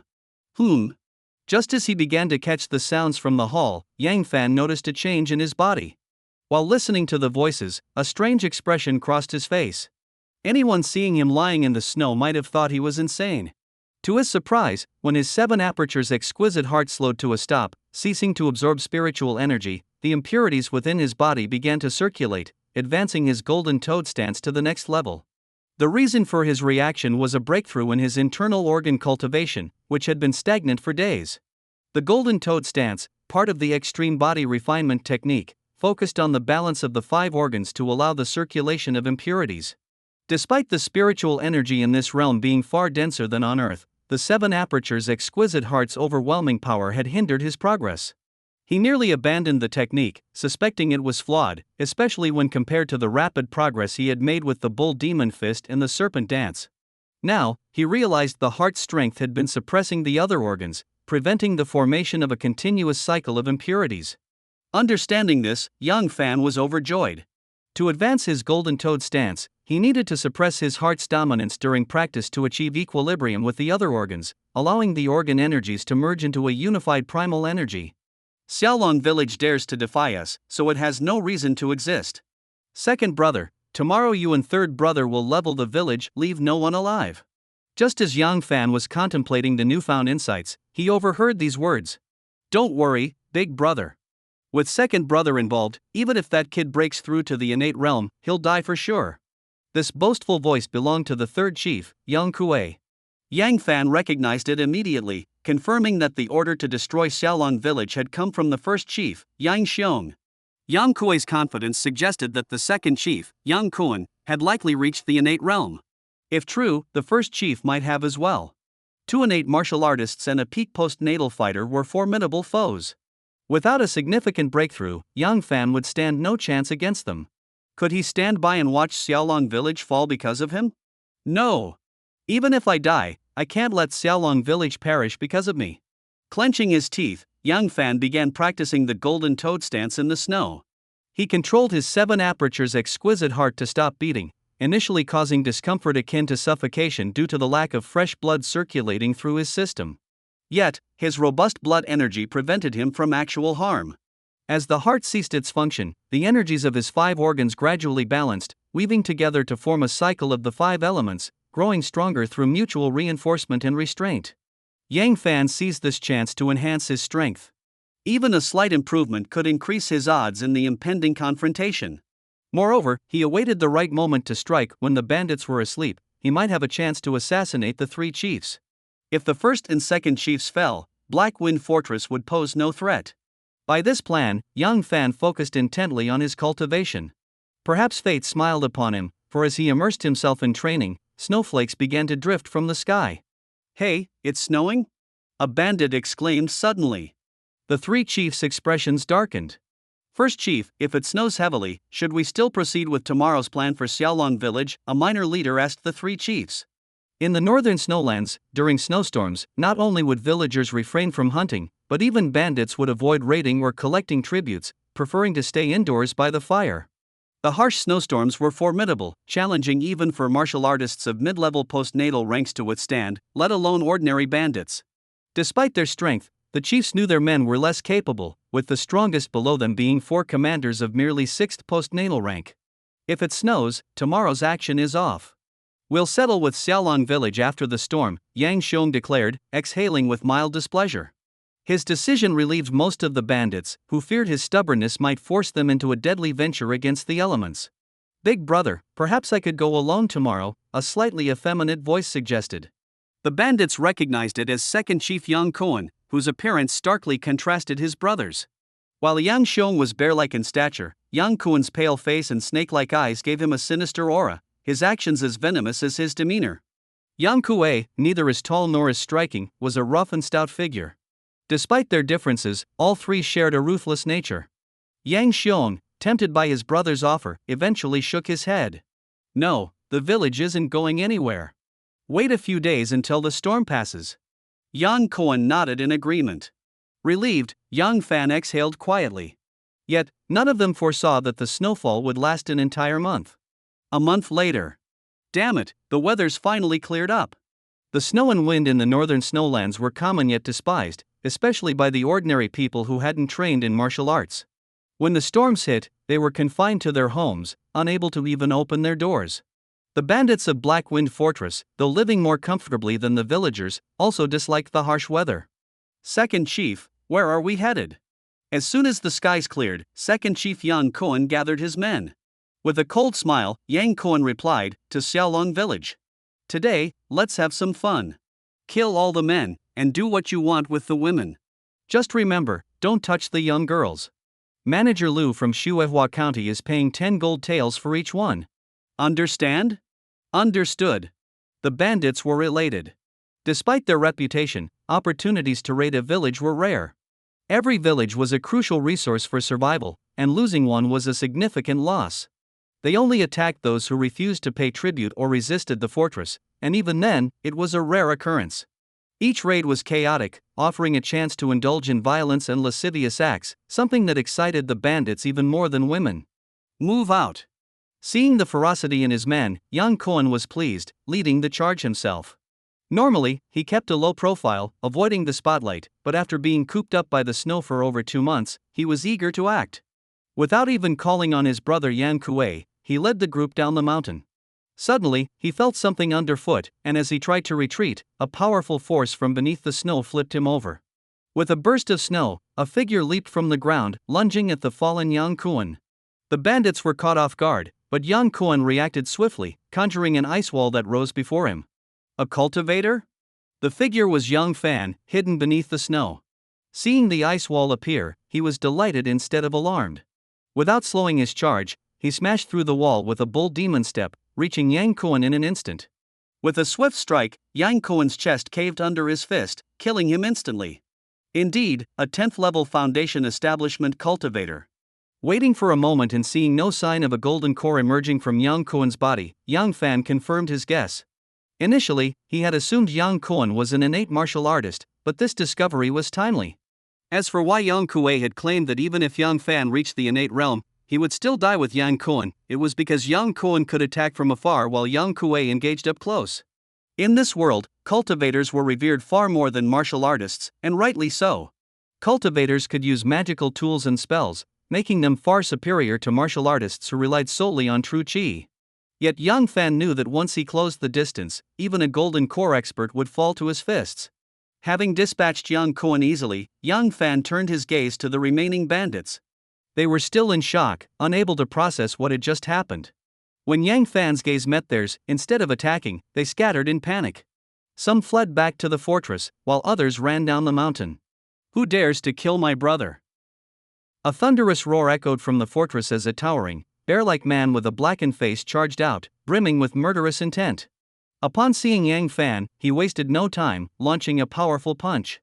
The punch was straightforward, much like Yang Kuei's before, but the force behind it was incomparable, enhanced by a vivid glow of true qi, signifying a full-powered strike. Yang Fan neither dodged nor retreated. Such direct attacks relied heavily on momentum. Retreating would only invite more aggressive assaults. By standing firm, he might find an opening. Thus, Yang Fan struck with his own punch, incorporating the serpent dance technique to coil his arm muscles, then unleashed it with the bull demon stance, enhancing it with serpent strike energy. This was the most potent and refined punch Yang Fan could muster at the moment. The clash of fists sent Yang Fan stumbling back several steps, yet Yang Xiong halted his assault, feeling the impact resonate through his fist. A martial artist of the innate realm? No, you're not there yet. But how can you wield such power?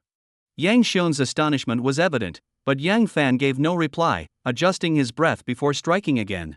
This punch, too, combined the serpent dance's energy flow with the bull demon stance, achieving a martial technique's effect unexpectedly, enhancing Yang Fan's lethality. Die! Seeing Yang Fan's continued assault without a word, Yang Xiong's fury erupted. His body shimmered with a bright earthen glow, seeming to expand as if his already robust frame grew even larger. His massive arm, thicker than most men's thighs, swung down at Yang Fan. This time, Yang Fan didn't meet it head-on. He'd already disrupted Yang Xiong's momentum, ensuring he couldn't overpower him in a single surge. Now, Yang Fan could exploit Yang Xiong's eagerness to win, wearing down his stamina and patience. Yang Fan twisted his body like a serpent, slipping past Yang Xiong's arm, stepping twice to close the gap, and unleashed another punch at Yang Xiong's chest. The punch landed with a resounding impact, but Yang Fan felt pain in his fist, as if striking solid rock rather than flesh. Yang Xiong had anticipated this. The punch was a bait, allowing Yang Fan to strike, only to ensnare him. As Yang Fan's fist met his chest, Yang Xiong's massive hands clamped down on Yang Fan's shoulders, pinning him to the ground. You killed my brother. Today I'll tear you apart. As he spoke, Yang Xiong prepared to rip Yang Fan in two. Boom! In this critical moment, Yang Fan's long-dormant 7 apertures exquisite heart suddenly roared to life with a violent rhythm. Spiritual energy surged into him, unleashing the dormant vitality within. With a mighty shout, Yang Fan's muscles and skin tightened, veins bulging across his face, making him appear terrifyingly monstrous. Even the fearless Yang Xiong was momentarily startled, as if witnessing a demonic apparition. Kill! Boom! The heart kept pulsing like an unstoppable engine, flooding Yang Fan with unimaginable strength. He easily broke free from Yang Xiong's grasp and, with a swift motion, delivered a punch wreathed in a crimson aura. This time, the earthen glow failed to shield Yang Xiong. The punch shattered his sternum, the force pulverizing his internal organs. The first chief of Black Wind Fortress, an innate martial artist, fell lifelessly in an instant. The first chief is dead. The remaining bandits were struck dumb with shock. When Yang Kuan died, some held onto a sliver of hope, but Yang Xiong's death was like a bucket of ice water, chilling them to the core. Where's the third chief? A bandit asked nervously. The woman in the purple outfit seemed momentarily surprised upon seeing Yang Fan, but quickly recovered, her tone somewhat stiff as she asked, "Are you a bandit from Black Wind Fortress?" Yang Fan shook his head. Though others might not see it, he could clearly sense the flow of true qi in these individuals, indicating that they were all innate martial artists, beyond what he could currently contend with. Then who are you? Where have all the bandits gone? The woman asked again.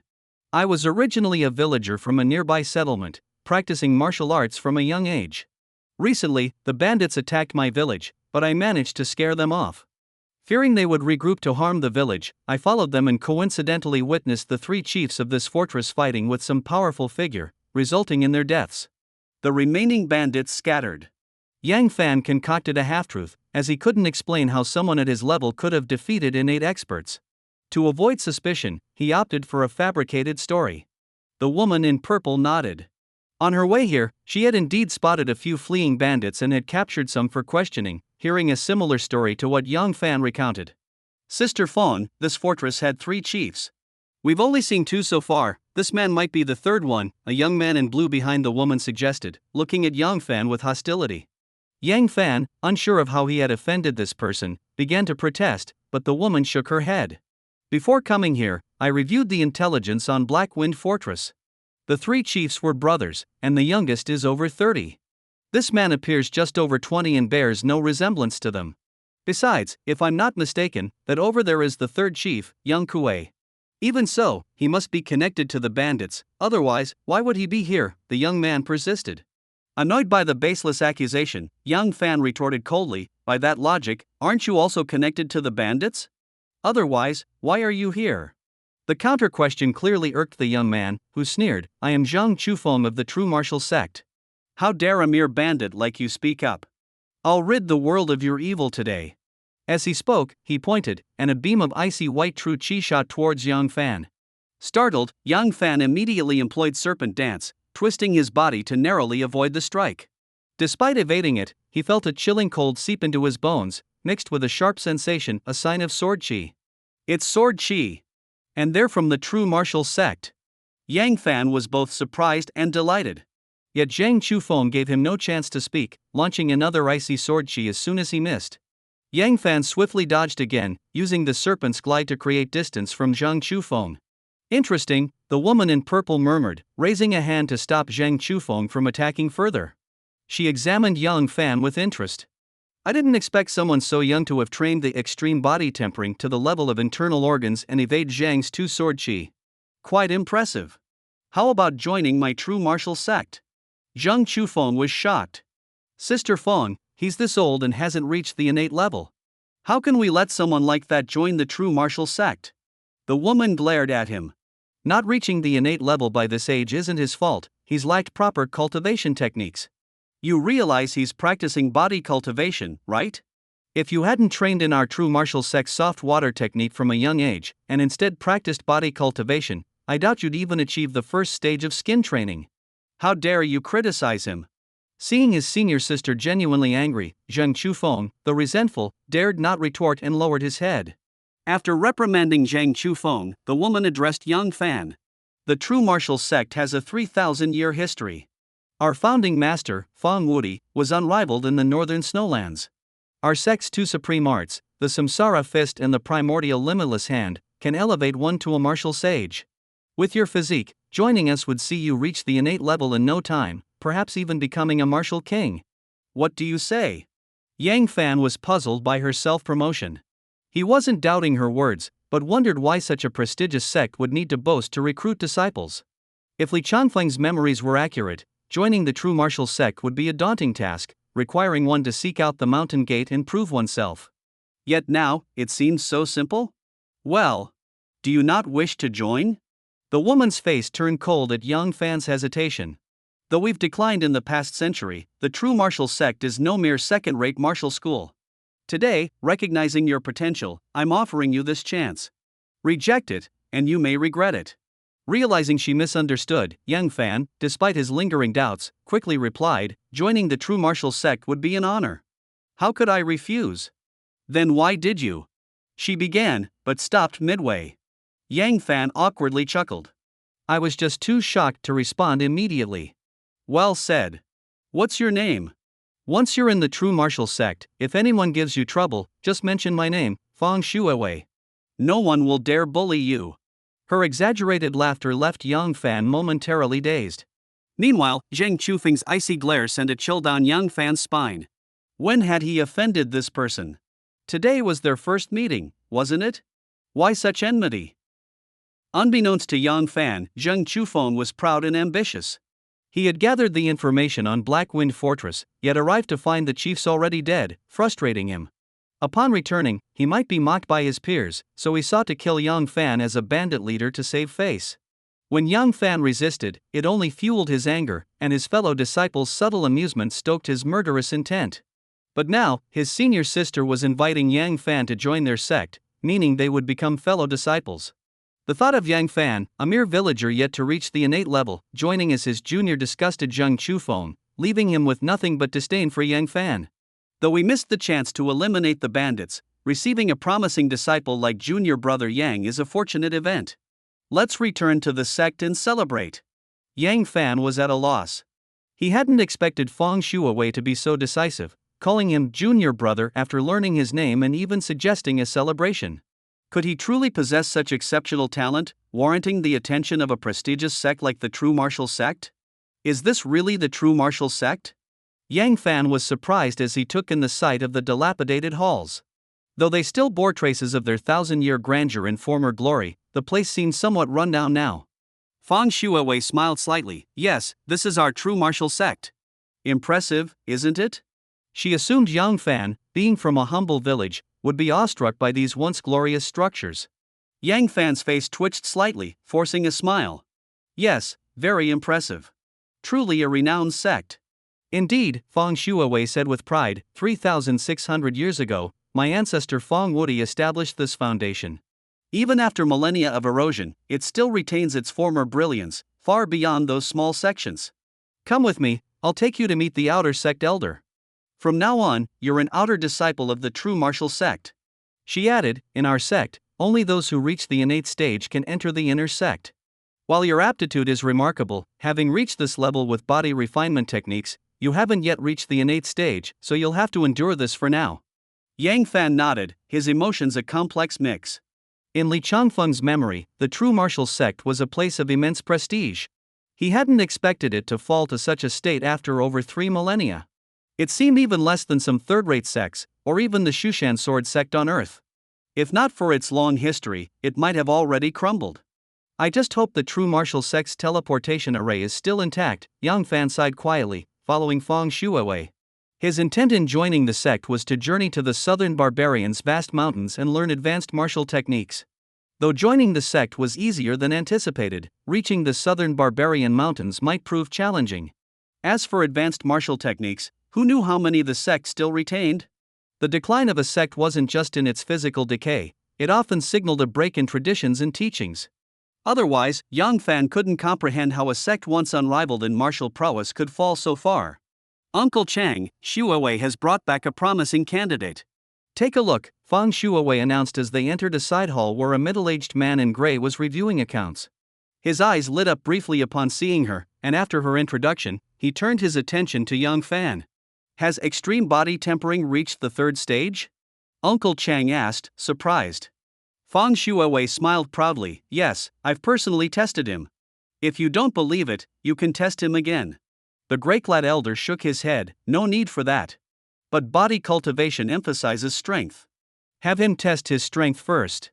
Feng Shuawei nodded, pointing to several stone blocks nearby. Those stones weigh 3,000, 5,000, 10,000, and 12,000 jin. Try lifting them.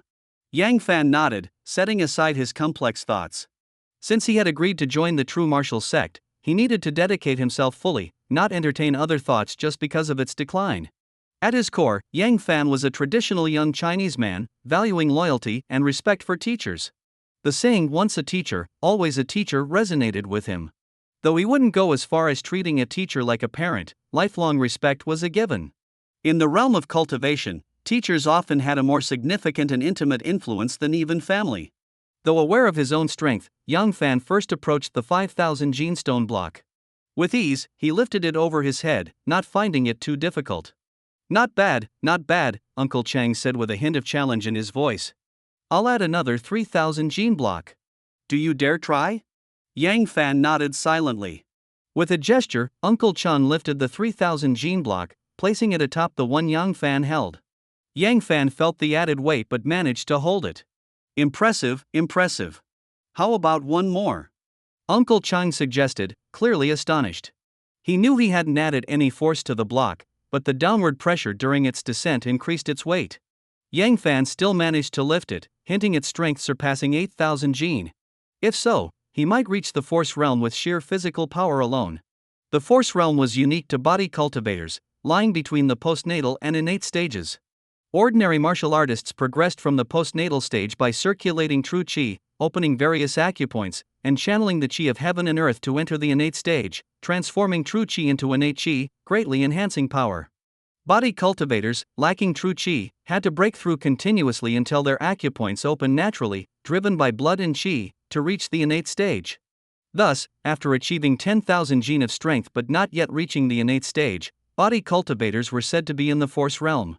According to martial records, the limits of the force realm varied. Those with robust physiques might achieve double the strength of a postnatal peak, around 20,000 gene. Weaker ones might experience a tidal surge of blood and chi, opening acupoints and reaching the innate stage between 12,000 to 15,000 gene.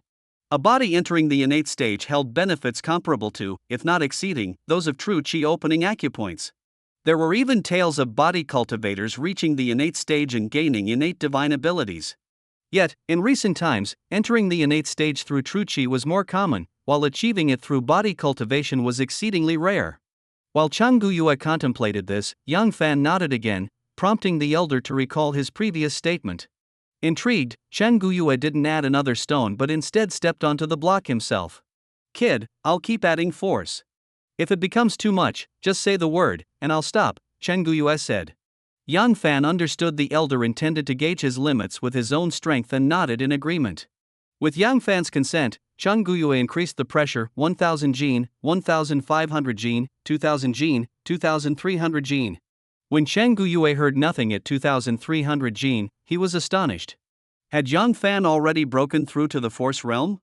His heart leaped with joy, adding more force, 3,000 gene, 3,100 gene. At 3,800 gene, when Chang Guyue hesitated to add another 100 gene, Yang Fan finally spoke, "Enough, I can't hold it anymore." Hearing this, Chang Guyue swiftly leaped down.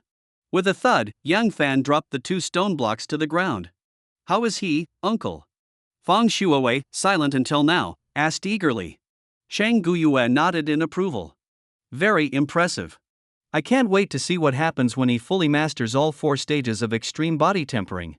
Shuowei, you've brought back a great talent for the true martial sect." Pleased with the praise, Fang Shuowei gave Yang Fan a thumbs up and added, "I'll leave Yang Fan in your capable hands. I've heard body cultivators find it challenging to cultivate true chi, so we'll need to rely on you, Uncle Chang." "Don't worry, this kid is in good hands with me," Chang Guyue assured her. With a nod to Yang Fan, Fang Shuowei was about to leave when a gray-clad youth hurried in, addressing her urgently, "Senior sister, the Lingjin sect is attacking again." Fang Shuowei's expression darkened with anger. "Lead the way. Let's see who dares to challenge us at our doorstep. In matters such as these, your senior sister Fang can handle it. For now, I'd like to ask you, what are your plans now that you've joined the true martial sect?" Chang Guyue blocked Yang Fan's path as he was about to follow Fang Shuowei. Yang Fan was taken aback by Chang Guyue's question. "Why do you ask, Elder Chang?" As Yang Fan had not yet officially become a disciple under a specific master, he couldn't address Chang Guyue as a martial uncle or elder brother, but rather by his title as an outer sect elder. Hearing Yang Fan's inquiry, Chang Guyue chuckled and lightly slapped his forehead. "Ah, I forgot to explain. Here's the situation, you have 2 paths before you.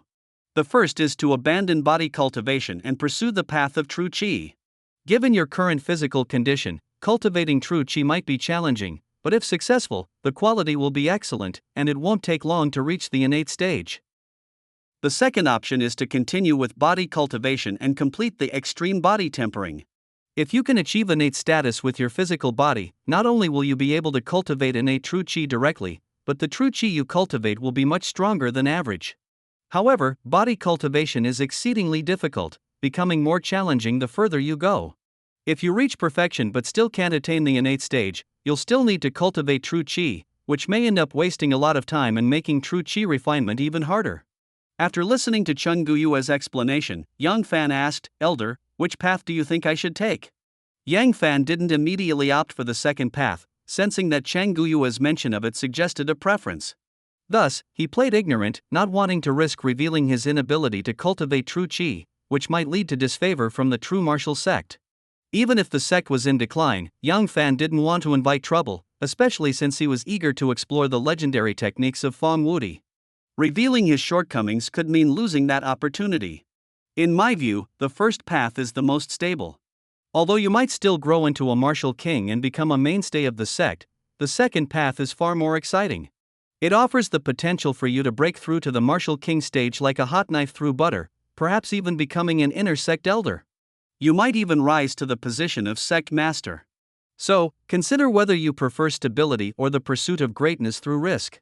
True to Yang Fan's expectations, Chen Guyue's follow-up revealed his inclination toward the second option, framing it with enticing possibilities. Feigning hesitation, Yang Fan bit his lip and declared, "I choose the second path. Please, Elder Chang, support my decision." Excellent. Truly ambitious. Rest assured, even though you've chosen the second path, the sect's support for you will not be any less than for the first path, perhaps even greater. With dedicated cultivation, you'll achieve perfection in extreme body tempering in no time. Chang Guyue was elated. As he had suggested to Yang Fan, the first path was reliable, likely leading to a martial king status and a pillar within the sect. However, the second path was far more exhilarating, promising the rare emergence of a physical innate stage, a spectacle not seen in a millennium.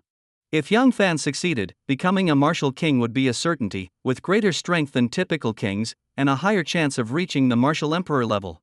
A martial emperor in the sect could herald its resurgence, a prospect that thrilled Chang Guyue.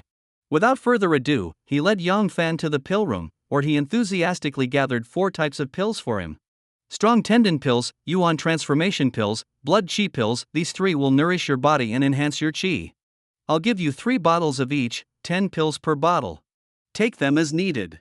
And this is the bone refining pill, a wonderful item for transforming your body.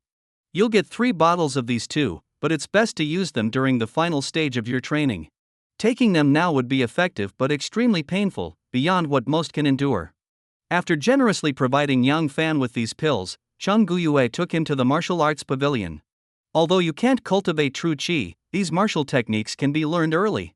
If used well, they will enhance your combat abilities and accelerate your progress in body cultivation.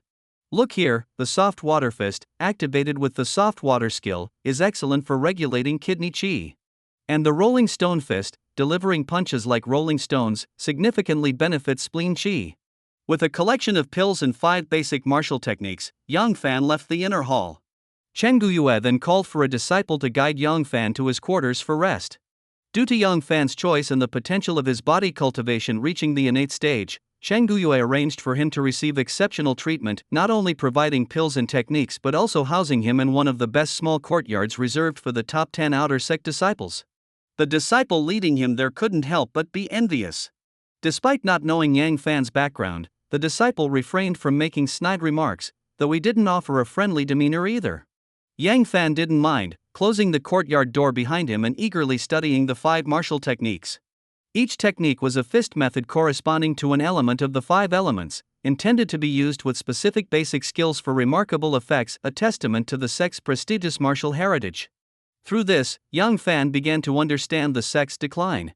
Likely, the true martial sect hadn't seen a martial emperor in ages, and even martial kings had become highly influential figures. With such circumstances, even with rich traditions, the sect struggled in a world where cultivation thrived and martial arts faded. Fortunately, I didn't act impulsively. These 5 techniques are immensely beneficial for my current training.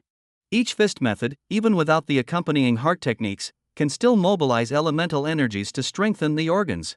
In the hierarchy of the body, organs are rulers, while bowels are ministers. Strong organs lead to strong bowels. Mastering these techniques to their limit will significantly enhance my internal organs, allowing me to move on to the skeletal stage once the organ stage is perfected. Perhaps the assimilation of Li Changfeng's memories and soul strength had enhanced Yang Fan's memory. He found himself absorbing the techniques quickly, comprehending them thoroughly after just a few readings. Closing his eyes, he mentally reviewed each technique, ensuring he recalled them flawlessly. Right, there's also the 6 Yang True explanation. I can cultivate that too. Feeling the abundance of techniques available, Yang Fan sensed a pressing urgency to maximize his time. Grabbing a bottle of blood chi pills, he swallowed one, unleashing a surge of potent blood energy. Thump, thump.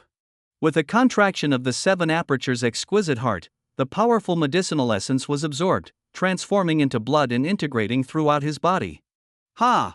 Exhaling softly, Yang Fan began practicing the golden toad stance, diving into his training. Yang Fan spent an entire day and night without rest. Apart from the initial 2 hours spent practicing the golden toad stance, he dedicated the rest of his time to the soft water fist. As the name suggests, this technique embodies the gentle nature of water, transforming into a flowing fist intent that permeates each strike. The moves emphasize softness, and while they may not seem powerful, they are excellent for regulating the chi of the internal organs. The training was reminiscent of Tai Chi from Earth, with its slow movements and gentle flow. After a night of practice, Yang Fan found himself on the threshold of mastery. The essence of the kidney chi within him had grown richer, even interacting with the fiery heart chi to create a balance of water and fire. Ancient texts claimed that the harmony of water and fire could forge the great Tao golden elixir. Though Yang Fan couldn't achieve such an exalted state, the balance of water and fire in his body gave his organ chi a touch of vitality, bringing him closer to mastering the organ stage. To enhance combat strength, practicing the departure fire fist would be ideal since my heart is the strongest with abundant fire energy.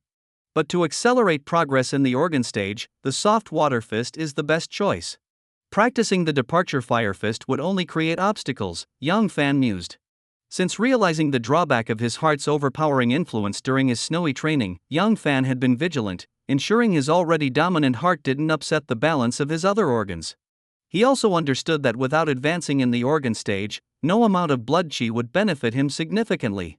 The human body is like a vessel with limited capacity. Yang Fan's vessel was already overflowing, and any additional blood chi would simply spill over, without increasing his strength. Only by further advancing in the organ stage, thereby vitalizing his organs and expanding their capacity to hold blood chi, could he fully utilize his abundant resources and convert them into strength. Achieving this required mastering all 5 fist techniques, which would allow him to cultivate a state of primordial unity within his organs, making them robust and resilient. Reflecting on the power surge when I killed Yang Xiong, it felt like entering a trance, Yang Fan recalled. His entire body had seemed to coalesce, with his skin and muscles almost merging into one. The strength he unleashed then was beyond his current capability, leaving him puzzled. Yang Fan was aware that the 2 techniques he practiced, extreme body tempering and the 7 apertures heart refinement, were foundational in the realm of body cultivation. Despite their complexity and the rarity of successful practitioners, neither technique was known for inducing such phenomena. The likely suspect was the 7 apertures heart refinement. During the event, Yang Fan had been vaguely aware of a thunderous heartbeat, as if his heart were about to leap out of his chest. The overwhelming surge of blood chi was an unfamiliar sensation. This uncontrollable state left Yang Fan both expectant and deeply uneasy, prompting him to follow Fang Shu away to the true martial sect, hoping to learn advanced martial arts and avoid such perilous situations in the future. Although Black Wind's stronghold has disbanded, many bandits remain. If they drift towards Xiaolong village, they could cause trouble. I've been away for over a month, it's time to return. I should bring old man Yu and Arya back here, too, so I won't have to worry about them. There's plenty of space here, and they can all stay comfortably. Having settled on this plan, Yang Fan finished his practice. His body was drenched in sweat, a rarity in the northern snowfields, and he considered washing up, only to remember he hadn't brought any clothes with him. Just then, there was a knock on the courtyard door. The sun was just rising, and Yang Fan couldn't imagine who would be visiting him so early. Nevertheless, he walked over and opened the door. It was a grey-clad outer sect disciple. Although Yang Fan had only been in the outer sect for a day, he had observed the hierarchy within the true martial sect: blue robes for inner sect disciples, grey for outer sect, and purple for personal disciples of the sect master or inner sect elders, like Fang Shuawei. Junior brother Yang Fan, here is your identity token. You can use it to collect various items from the storeroom. Also, as an outer sect disciple, you may not leave freely. You are allowed 1 family visit per month, each not exceeding 3 days. However, you can accumulate these visits, granting up to a month per year. This outer sect disciple wasn't the same as the one who had guided Yang Fan the previous day. He was neither overly warm nor cold, maintaining a neutral demeanor that was hard to fault. Taking the token, Yang Fan politely thanked him. Thank you for the guidance, senior brother. The grey-clad young man smiled. No need to thank me, it's my duty. If you lose your identity token, you can get a replacement at the name record pavilion. My surname is Lin, given name Yun. Just mention my name, and someone will bring you to me. Thank you, senior brother Lin Yun. With a nod and a smile, Lin Yun turned and left. Examining the token in his hand, Yang Fan noticed it was made of ironwood, slightly heavy at about 10 pounds. One side bore the true martial sect's insignia, while the other had outer sect Yang Fan inscribed, surrounded by diagrams of the 5 elements, representing the sect's 5 branches. 3 days, if I'm quick, I can make the round trip. With this in mind, Yang Fan went to the storeroom to retrieve 3 sets of clothes. Though gray on the outside, they were lined with plush fabric, providing warmth and comfort. In addition, he received 2 booklets, one detailing the sect's rules and regulations, the other a basic manual on inner cultivation. Perusing the rules, Yang Fan learned there were levels among outer sect disciples. Newcomers were subject to a 3-year probation period, during which they could only practice basic inner cultivation. After 3 years, they could officially become outer sect disciples and learn the entry-level techniques of the true martial sect. These entry-level techniques included the 5 elemental methods: soft water, departing fire, sharp metal, thick earth, and spiritual wood, each corresponding to a foundational fist technique. Once reaching the innate stage, disciples could enter the inner sect for intermediate techniques and martial arts. It seems Elder Chang has high expectations for me. Not only did he waive my probation period, but he also provided accommodation in one of the best courtyards for the top 10 outer sect disciples. I should thank him personally when I get the chance. With clothes in hand, Yang Fan washed up, donned the clean, warm robe, and packed his belongings before leaving the courtyard. He had already requested leave to visit Xiaolong village. However, after only a few steps, he noticed a large group approaching him with an imposing air. "Are you Yang Fan?" The person leading the group, although also dressed in gray, wore a slightly different style. His sleeves had an earthy yellow trim, and there was a character for earth embroidered on his chest. This style was similar to that of the inner sect disciples who wore blue, like the inner sect disciple Zheng Chufeng, who had a water character embroidered on his chest, indicating his affiliation with the water branch. This person is clearly an outer sect disciple, so why is he wearing a robe with an earth character? Could he be a disciple pre-selected for the inner sect? Since the sect's rules didn't mention such attire, Yang Fan speculated as much. He nodded at the person and asked, "I am Yang Fan. What does senior brother want?" Upon hearing Yang Fan's acknowledgement, the man laughed coldly and arrogantly pointed at Yang Fan's nose. "What right do you have to live in that courtyard? Move out immediately, and go to the outer sect disciples' training ground and shout 'I am a worthless fool' 3 times, and I might let you off. Otherwise, what do you plan to do?" Hearing such arrogant words, Yang Fan's expression turned cold. "How dare you speak to senior brother Zhou like that? Are you courting death?" Before the man named Zhou could respond, a rat-faced follower jumped out from behind him, shouting at Yang Fan. Yang Fan felt his 7 apertures exquisite heart begin to beat faster, a surge of anger rising within him. He had an urge to smash the person who was pointing at him to pieces. However, having been a good student for over a decade, Yang Fan resisted the immediate impulse to act. He looked at senior brother Zhou and said, "I respect you as a senior brother. If I didn't, you'd mean nothing to me. This courtyard was assigned to me by Elder Chang. If you have the ability, go talk to Elder Chang, or try to take it from me yourself. Let me see what makes you think you can make me move out. Fine, since you're so arrogant, you must have some skills. Today I'll teach you a lesson so that you won't forget who you are after joining the true martial sect." With a wave of his hand, senior brother Zhou signaled his followers to spread out. The rat-faced outer sect disciple moved closer, suggesting, "Senior brother Zhou, a small fry like him isn't worth your effort. Let me handle him, so you don't dirty your hands." Senior brother Zhou's eyes flickered as he glanced at Yang Fan, then nodded. "Fine, I'll let you handle it. Cripple his legs and make him crawl out of that courtyard in front of me." "All right." The rat-faced disciple seemed to receive a great reward, responding eagerly. He looked at Yang Fan with a smug expression. "Remember, the one who beats you today is Zhang Xiaoyi. Next time you see me, call me Grandpa Xiaoyi, or I'll beat you again." With that, Zhang Xiaoyi leapt forward, his fists creating a rushing sound, a shadow of a fist descending like a giant boulder from the sky. Rolling Stone Fist. Although Yang Fan hadn't practiced the Rolling Stone Fist, he had memorized all 5 fist techniques and recognized this as the killer move, Sky Falling Boulder. Reacting instinctively, Yang Fan employed the Soft Water Fist. His left hand formed a circular palm, his right a fist, stepping forward half a step to sidestep the attack. His right fist then struck Zhang Xiaoyi's left shoulder. It seemed like a light tap, but it triggered a sharp sound as if mountains and seas were roaring. Blood chi like a tide.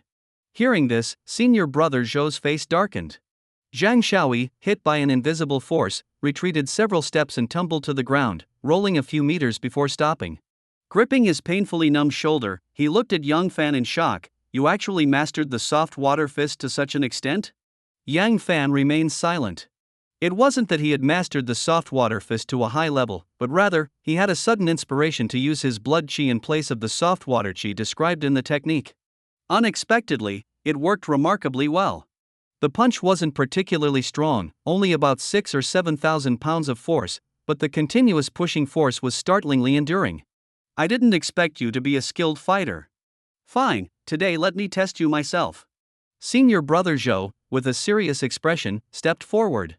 This time, no other outer sect disciples dared to jump in. Yang Fan's punch had clearly shocked them. Senior brother Zhou formed fists, launching the same sky-falling boulder move Zhang Xiaoyi had used, but his execution was more solid and substantial, creating an illusion of a real falling boulder, accompanied by a terrifying whistle. This time, Yang Fan didn't use the soft water fist. Given his current level of practice, he hadn't reached a profound mastery, and the technique was primarily for nurturing and regulating organs, weaker in attack compared to the rolling stone fist. This senior brother Zhou had clearly mastered the rolling stone fist and was likely at the peak of the acquired stage, possibly even reaching perfection, just a step away from the innate stage. Facing such an opponent, using the soft water fist would be presumptuous. Yang Fan clenched his fists, his body coiling like a snake, then unleashed the bull demon fists. Bull demon stands tall, his fists like the horns of a mighty bull, striking the descending fist shadow head-on. He intended to meet force with force. Boom! A thunderous noise echoed as senior brother Zhou was sent flying, while Yang Fan's body shook but stood firm. Splash! When senior brother Zhou landed, he spat out a mouthful of blood, staring at Yang Fan in disbelief. Good, good. He repeated the word good twice, then, without saying more, endured the pain in his hands and turned to leave. The scene left the accompanying outer sect disciples dumbfounded. They couldn't believe this new junior brother, only a day into the sect, had defeated Zhou Pingchuan, strongest among the top 10 outer sect disciples. How is this possible? Zhang Xiaoyi exclaimed. Get moving, don't stand here embarrassing yourselves. It wasn't until Zhou Pingchuan, already a distance away, called out that they snapped back to reality and hurriedly followed. Despite Zhou Pingchuan's defeat, he was favored by senior brother Tong, so they couldn't afford to offend him. As for Yang Fan, they felt fear but had no intention of befriending him. In the true martial sect, offending senior brother Tong meant no one could save you. This senior brother Zhou indeed his skill, even at the peak acquired stage, his punch force reached 12,000 pounds. Once they had left, Yang Fan finally relaxed, though his hands trembled slightly, evidence of the considerable force he had withstood. Hurry to Xiaolong village. When I return, I must train diligently. What?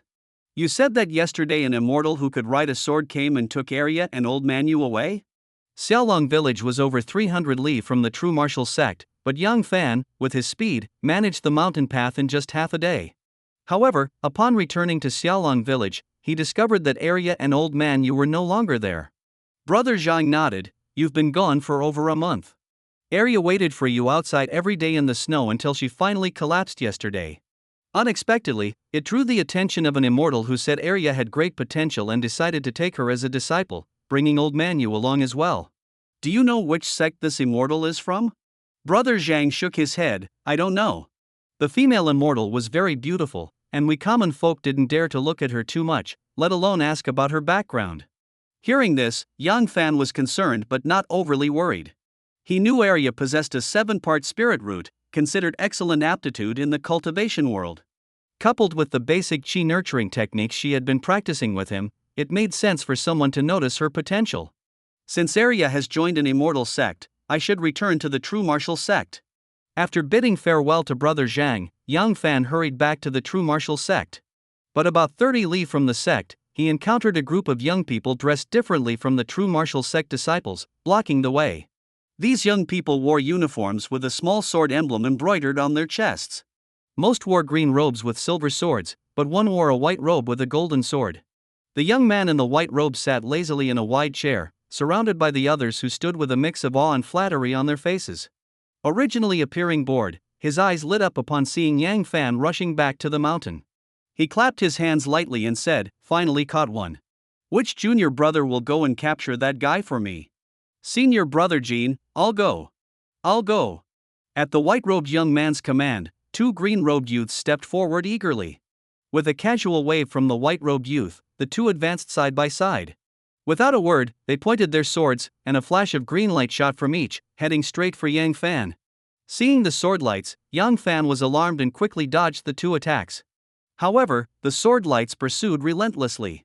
Despite Young Fan's speed, he couldn't outrun the spiritual swords.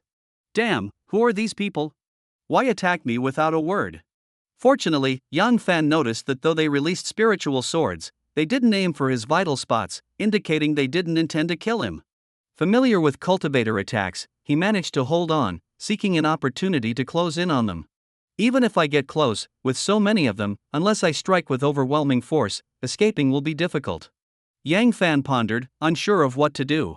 He was now part of the true martial sect, and these were clearly disciples from another sect, possibly the Spirit Sword sect. If he fought back too hard, it might spark a conflict between the sections. If war broke out, he'd be the scapegoat if the true martial sect yielded. Even if the true martial sect protected him, bringing trouble to the sect would mark him as ungrateful. Remembering Elder Chang's expectations, Yang Fan decided to endure for now. Despite his intention to endure, the attackers had no such restraint. As the two green-robed youths struggled to subdue him, the white-robed youth grew impatient. You can't even handle an outer sect disciple from the true martial sect? Useless. Hearing this, the two attacking Yang Fan grew anxious, their spiritual swords accelerating. Though they still avoided his vitals, their sweat showed they were now serious. With the swords speeding up, Yang Fan felt the pressure increase. Though they avoided his vitals, the swords aimed at his limbs, intending to cripple him. This enraged Yang Fan. To cultivators, limb injuries might be trivial, but for a martial artist like him, especially a body cultivator, such damage could severely hinder progress. Seeing another sword aiming for his thigh, dangerously close to his lower body, Yang Fan's anger peaked. Without holding back, he twisted his body and punched the spiritual sword. Bang! The dense sword energy cut into his fist, causing sharp pain, but the spiritual sword was knocked to the ground. Splash! The sword's master was jolted, spitting blood as Yang Fan's punch severed the connection, injuring his spirit. How dare you harm a disciple of the Spirit Sword sect? Seeing this, the white-robed youth grew furious, coldly declaring, "This man injured junior brother Chu and tried to steal his sword, showing great disrespect to the Spirit Sword sect. Kill him." At this command, the remaining green-robed youths stepped forward, unleashing 6 more spiritual swords. The one remaining sword also shifted, now filled with killing intent. They clearly intended to kill Yang Fan. Yang Fan hadn't expected his punch to break the sword's connection and injure its master. He hesitated, considering explaining and apologizing, but the 7 swords aimed for his life, leaving him no room for doubt. First, they attacked me without reason, and now they want to kill me? Do they think I'm so easily bullied? Growing up in the peaceful era of Earth, Yang Fan was mild-mannered but not weak. Seeing their restraint earlier, he hesitated to kill. But now, with their intentions clear, holding back was a path to self-destruction. Yang Fan focused his chi and blood, quickly healing the wounds on his fist. Then he condensed the energy, gathering it into one spot, using the technique similar to the serpent coil from the serpent dance.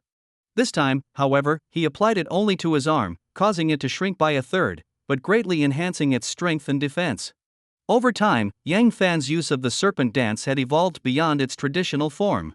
With a swing of his fist, he struck a spiritual sword aimed directly at his throat, sending it flying several meters away. The attackers, now intent on killing, had anticipated Yang Fan's punches. The spiritual swords were infused with even denser spiritual energy, so Yang Fan's punch only knocked the sword away momentarily before it was controlled again to attack him. Facing 7 flying swords, no matter how strong or fast Yang Fan was, he couldn't block them all. Knock one away, and another was already upon him. In the chaos, he could only avoid vital areas, but his disciple robe was easily slashed open. A fresh wound appeared on Yang Fan's body, and another sword light was already coming at him. Despite his robust physique and vigorous chi, which granted him near immortality, Yang Fan struggled against the 7 swords. Recently, he had intentionally suppressed the unique ability of his 7 apertures exquisite heart to balance his internal organs and avoid drawing attention to his alarming chi absorption rate, causing his strength to decrease. If this continues, I'll be torn to pieces. Determined, Yang Fan prepared to unleash the full power of his 7 apertures exquisite heart, even if it meant exposing his abilities. If necessary, I'll kill them all. Jean Siming, how dare you attempt to kill my sect's disciple at the gates of the true martial sect? Does the Spirit Sword sect intend to declare war on us? At that moment, a sharp voice came from afar. A wave of gray-white true chi surged forward like a dark cloud. It was killing intent. Innate martial artists first cultivate true chi, then refine it into gang chi, and finally integrate the world's killing intent into their bodies, transforming it for their use to eventually hone their martial will and achieve the rank of martial king. The dense killing intent signaled that the newcomer was at the innate refining killing stage, comparable to a cultivator at the 7th turn of the golden core stage. As the killing intent approached, the flying swords fell like leaves in the wind, bringing relief to young Fan. He turned to see his rescuer. It was Fang Shuawei, the senior sister who had introduced him to the sect. She wore a purple-red outfit, her tall figure and long, tied-up hair giving her a clean-cut and heroic appearance, complemented by her delicate oval face. Junior brother Yang Fan, are you alright? Fang Shuawei's gentle voice reached his ears, filling Yang Fan with gratitude. I'm fine, senior sister Fang. Though Yang Fan said he was fine, Fang Shuawei could see the crisscross wounds on his body and his tattered disciple robe, almost reduced to rags. Fang Shuawei felt a twinge of admiration. This young man had proven to have resilience. Unfortunately, she couldn't avenge him this time. Jin Siming, despite his wrongdoing, was the grandson of the Spirit Sword sect's 4th elder. Even if she were attacked, her sect would need careful deliberation to seek justice, never daring to act rashly. Fang Shuawei felt a deep sense of sorrow. The once proud true martial sect had fallen to such a state. As a direct line of the main lineage, she felt it keenly and longed to revitalize the sect. But as a woman, still unable to break through to the martial king realm, she was powerless.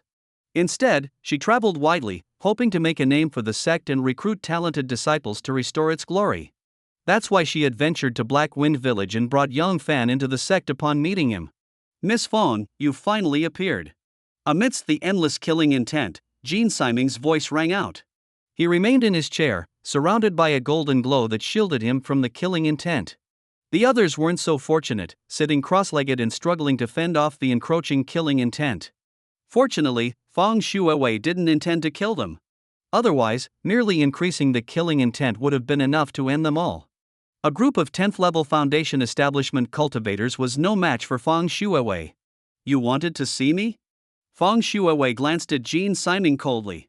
The golden light around Jin Siming was clearly a protective artifact, something both Fang Shuawei and Yang Fan could discern. Of course. Upon seeing Miss Fang yesterday, I was smitten and sought to meet you again. Knowing how you cherish your junior brothers, I resorted to such underhanded means. I hope Miss Fang can forgive me. To everyone's surprise, the previously arrogant Jin Siming in his white robe bowed to Fang Shuawei, seemingly apologizing. This left Fang Shuawei with even fewer grounds to retaliate. Very well, you've seen me now. Let's part ways. If you harm my junior brothers again, don't blame me for being unkind. With that, Fang Shuawei grabbed young Fan and leapt towards the sect gates. Using the killing intent, Fang Shuawei could almost fly through the air like a cultivator, though not as sustained or fast. Typically, innate martial artists wouldn't use killing intent to fly unless showing off. Miss Fang, seeing you today has clarified my feelings. If you agree, I'll have my grandfather visit the true martial sect tomorrow to propose marriage. I hope you'll be prepared. Fang Shuawei almost lost her breath and plummeted from the air at these words, but with Yang Fan in hand, she maintained her composure, ensuring she didn't fall. She also missed Jin Siming's sinister glance at Yang Fan. Without responding, Fang Shuawei returned to the true martial sect with Yang Fan as quickly as possible. After setting Yang Fan down, Fang Shuawei, with a mix of urgency and apology, said, I intended to celebrate with you and introduce some senior brothers and sisters, but it seems we'll have to wait. In a month, the sect competition will take place. If you stand out among the outer disciples, even without breaking through to the innate stage, you'll gain recognition. Focus on training, and in a month, we'll celebrate together. Encountering the likes of Jin Siming left Fang Shuawei in no mood to celebrate. She was eager to address the aftermath of this incident. With the sect competition a month away, she postponed the celebration. Yang Fan nodded, saying little. After seeing Fang Shuawei off, he returned to his quarters. Now, his desire to become stronger was even more urgent, not just for the upcoming sect competition to honor Elder Cheng's expectations, but also because of Jin Siming's parting glance. Yang Fan sensed this wasn't over and felt a looming sense of danger. In this world of cultivation, even near his own sect's gates, danger lurked. What about elsewhere? This isn't Earth. Even on Earth, one inevitably faces conflicts over money and connections. Here, it's more direct, personal strength. If I had senior sister Fang's power today, would they dare block my way? Even without killing them, I could leave freely with a mere wave. Yang Fan took a deep breath as dawn broke, standing in the courtyard practicing the golden toad stance. His breath was long and continuous, drawing in more air. As he inhaled, a resonant sound emanated from his chest and abdomen, resembling the roaring of a vast ocean within him. When his intake of air reached its limit, Yang Fan exhaled sharply. A stream of white qi shot out, like a jet of water, striking the ground about 3 meters ahead and leaving a small pit. After expelling the accumulated breath, Yang Fan ended the golden toad stance without any change in his calm demeanor. I've managed to achieve a preliminary balance among my internal organs, allowing the viscera to harmonize, but I'm still far from achieving true unity. Spurred by the events with Jean Siming, Yang Fan had returned to his courtyard and focused on cultivating the golden toad stance. His vigorous qi and blood, coupled with his naturally strong organs, should have allowed for rapid progress. However, the overwhelming strength of his 7 apertures exquisite heart had inhibited his advancement. Last night, he had methodically suppressed the heart's power, and by dawn, he managed to control it to match the strength of his other organs, allowing the 5 visceral energies to begin merging into a balanced state. As long as I continue practicing like this and supplement with the 4 martial arts to strengthen my organs, I can reach the state of primordial unity, even if these organs can never match the heart's strength. Primordial unity does have primary and secondary phases. Initially, the 5 organs must balance, only then can they merge, exchange energies, and grow stronger together. After finishing the golden toad stance, Yang Fan transitioned into the gentle water fist. This fist technique mimicked the softness of water, flowing and unhurried, seemingly lacking in offensive power. However, as Yang Fan executed each move, he felt a surge of kidney qi activating and strengthening his kidneys with each cycle. For others, practicing the gentle water fist would primarily involve using the gentle water art's true qi to temper and merge with the kidney qi. Yang Fan, unable to cultivate true qi, focused solely on stimulating kidney qi and fortifying his kidneys. Completing several cycles of the gentle water fist, Yang Fan absorbed all the excess kidney qi into his kidneys. He then shifted to a more forceful style, swinging his fists with power. His fists opened and closed with potency, executing the rolling stone fist, which Zhang Xiaoyi and senior brother Zhou had used.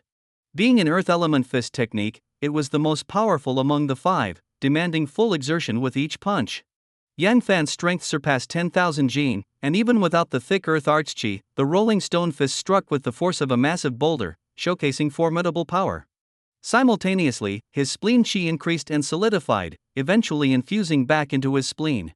Next, he practiced the crushing gold fist and falling wood fist, but refrained from using the leaving fire fist. Once all the residual visceral qi was absorbed into his organs, Yang Fan took a bottle of blood qi pills, swallowing all 9 at once. Instantly, a torrent of blood qi surged within him. Previously, activating the 7 apertures exquisite heart would let his heart absorb this blood qi instantly. Now, he suppressed it, halting even its heartbeat. With his heart sealed, the blood qi had no outlet and began coursing through his meridians chaotically, some attempting to escape through his skin.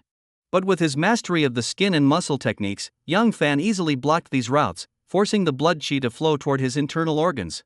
After about half an hour, Yang Fan managed to lock the blood qi within all his organs except the heart. The viscera are the rulers, and the bowels are the ministers. Strong viscera lead to strong bowels, so Yang Fan directed most of the blood qi into his 4 main organs. Though the 5 organs correspond to the 5 elements, blood qi is fundamental to all visceral and muscular health, like a staple food, indispensable and required in large quantities. With these organs absorbing blood qi, they will produce more visceral qi, which will then refine through martial arts and replenish the organs, creating a virtuous cycle. Yang Fan understood this well.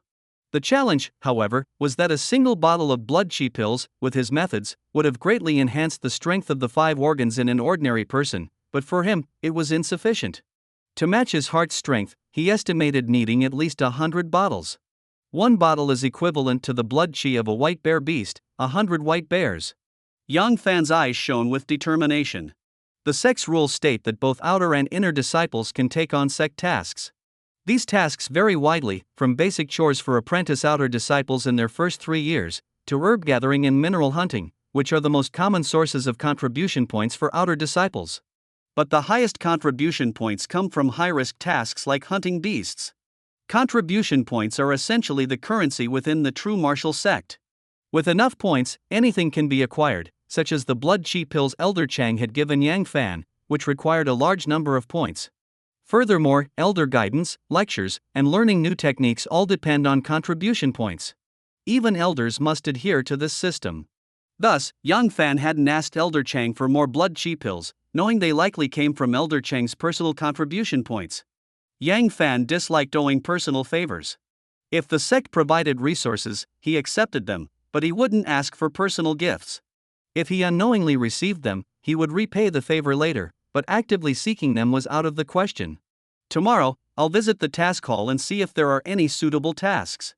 With this plan in mind, Yang Fan resumed his training, cycling through the 4 martial arts to absorb the newly generated visceral chi into his organs. He also planned to use his remaining 2 bottles of blood chi pills to further increase his strength, ensuring a better chance of success in beast hunting tasks. By the time Yang Fan had fully absorbed the remaining 2 bottles of blood chi pills, it was already the afternoon of the next day.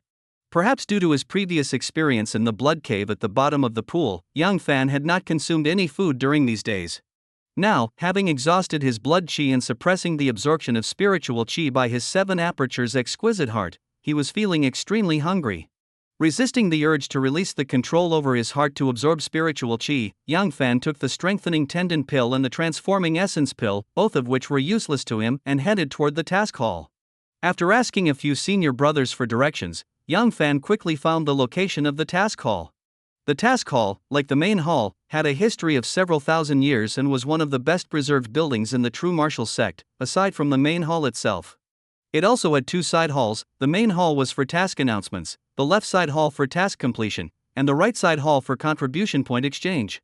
Yang Fan first went to the right side hall to exchange the 6 bottles of pills he had for contribution points at a buyback rate of 80%.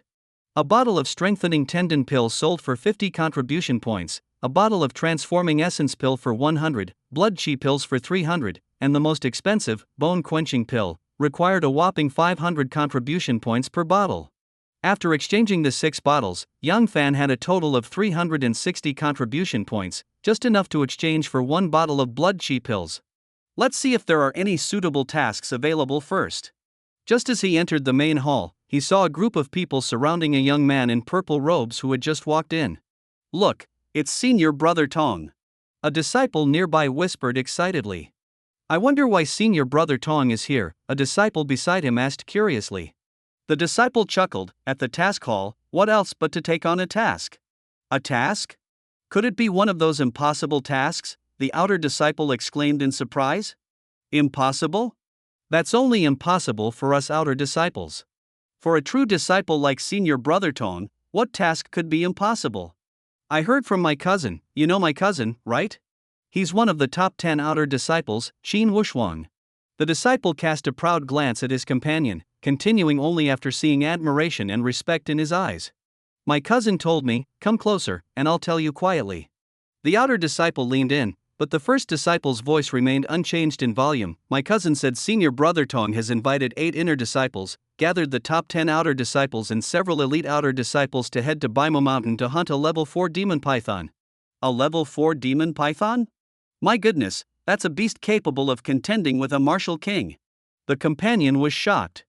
The disciple grew even more smug. Exactly, but it said that Senior Brother Tong wants the demon python's inner core to cultivate a technique, and he seems very confident. While listening with interest, Yang Fan noticed someone glaring at him from a distance. It was none other than Senior Brother Zhou, who had previously provoked him and been repelled. Seeing Yang Fan looking over, Senior Brother Zhou smirked coldly, whispered something into the ear of the young man in purple, who then looked over at Yang Fan as well. After listening to Senior Brother Zhou, the young man in purple waved his hand, and immediately a blue-robed inner disciple stepped forward, heading towards Yang Fan. "Are you Yang Fan, the one brought back by Senior Sister Fong?" The inner disciple's expression was indifferent, and his gaze towards Yang Fan carried a hint of hostility. Yang Fan nodded. "What guidance might this senior brother have for me?" Within the true martial sect, disciple etiquette was paramount. Outer disciples were beneath inner disciples in strength and status. Provoking or being disrespectful could invite retribution from inner disciples, and the sect's rules would likely side with the inner disciple. However, as long as appropriate respect was shown, inner disciples could not attack outer disciples without cause, and were even obligated to protect them in danger. This balance of rights and duties was characteristic of the true martial sect. Seeing Yang Fan's respectful demeanor, the inner disciple remained cold. Guidance is unnecessary. Senior brother Tong heard of your prowess and invites you to join us. Upon success, you will be credited with 1,000 contribution points. Do you agree? Yang Fan had initially intended to decline, suspecting senior brother Joe harbored ill intentions. But on second thought, if Joe intended harm, refusing this time would only delay the issue. As the saying goes, there's no point in guarding against thieves every day. With this in mind, Yang Fan nodded. Thank you for the opportunity, senior brother. I am willing to assist. Hearing this, the inner disciple finally looked at Yang Fan with some recognition and nodded. Wise decision. If you continue in this manner, you have great prospects ahead. With that, he led Yang Fan to the young man in purple. The young man nodded at the inner disciple but did not speak to Yang Fan, merely gesturing, let's move. The group set off in force, descending True Martial Peak and heading straight for Baimu Mountain. Among them, the weakest were at the peak of the acquired stage, like senior brother Zhou. Stronger were the top 10 outer disciples, 9 of whom were present, each capable of battling or even slaying a level 1 demon beast, and holding their own against level 2 beasts. Stronger still were the 8 blue-robed inner disciples, each a master of Gang Chi, renowned within the inner sect, capable of easily defeating level 2 beasts and matching level 3 beasts. As for the purple-robed true disciple, senior brother Tong, he was a formidable force capable of battling peak level 3 beasts, ranking high among true disciples, second only to Fang Shuewei. This assembly of disciples, a mix of inner and outer sect elites, soon reached the outskirts of Baimu Mountain. This time, I've invited you all to deal with the ruler of the beasts here, the level 4 silver horn-cold python. I'm sure you've all heard of its fearsome reputation and might feel some fear. After all, a level 4 beast, newly ascended, rivals the peak of the innate stage, and the cold python can even contend with a martial king. If any of you wish to back out, now is the time. Senior brother Tong's gaze swept over everyone, including Yang Fan. No one withdrew. This outcome seemed to please senior brother Tong, who smiled, as expected of my good brothers. I won't hide it any longer. Just days ago, I learned this silver horn-cold python has entered its egg-laying period, reducing its strength to less than 30%. We're sure to succeed. I knew senior brother Tong wouldn't lead us to our deaths, and outer disciples sighed in relief. The other disciples, though silent, appeared relieved. Seeing their spirits lifted, Tong Renjing felt even more confident. Outer disciples, clear the level 1 beasts around the cold pool. What you hunt is yours to keep, but ensure none enter the cold pool area. Inner disciples, follow me straight to the cold pool to slay the python. Let's move. The cold pool was the silver horn-cold python's lair, located at the base of Baimu Mountain. Because of the python's presence, level 2 and 3 beasts were scarce, though level 1 beasts roamed unknowingly. Tong Renjing brought the outer disciples to block these level 1 beasts, clearly familiar with the cold pool's conditions. Yang Fan split from the group, joining the 12 other outer disciples. The 9 top outer disciples each took a position, while the remaining 3, including senior brother Zhou, went together, leaving Yang Fan alone. It seems they're leaving me to fend for myself. Understanding senior brother Zhou's intentions, Yang Fan chuckled coldly and headed towards an unoccupied area. Walking alone through the forest, Yang Fan gradually eased the suppression on his 7 apertures exquisite heart. Slowly, strands of spiritual energy began to flow toward him from the surroundings, alleviating the intense hunger he felt. Rustling. Not far away, there was a disturbance. Yang Fan looked up, his gaze piercing through the dense shrubs to see a plump snow rabbit within. Just what I needed. Looks like my luck might be turning. The snow rabbit wasn't a demon beast but was excellent for food. With 2 quick leaps, Yang Fan closed in on the rabbit. The rabbit's large ears perked up instantly, sensing danger. Yang Fan smiled slightly. This little creature was indeed vigilant, but unfortunately, it had encountered him. Thinking this, he reached out to grab the plump snow rabbit. Hiss! Suddenly, a shadow darted out, a blood-red mouth opening wide to snap at the rabbit. A blackwater python. Feeling the pressing aura of a demon beast, Yang Fan quickly retreated several steps, finally seeing what had lunged at the rabbit.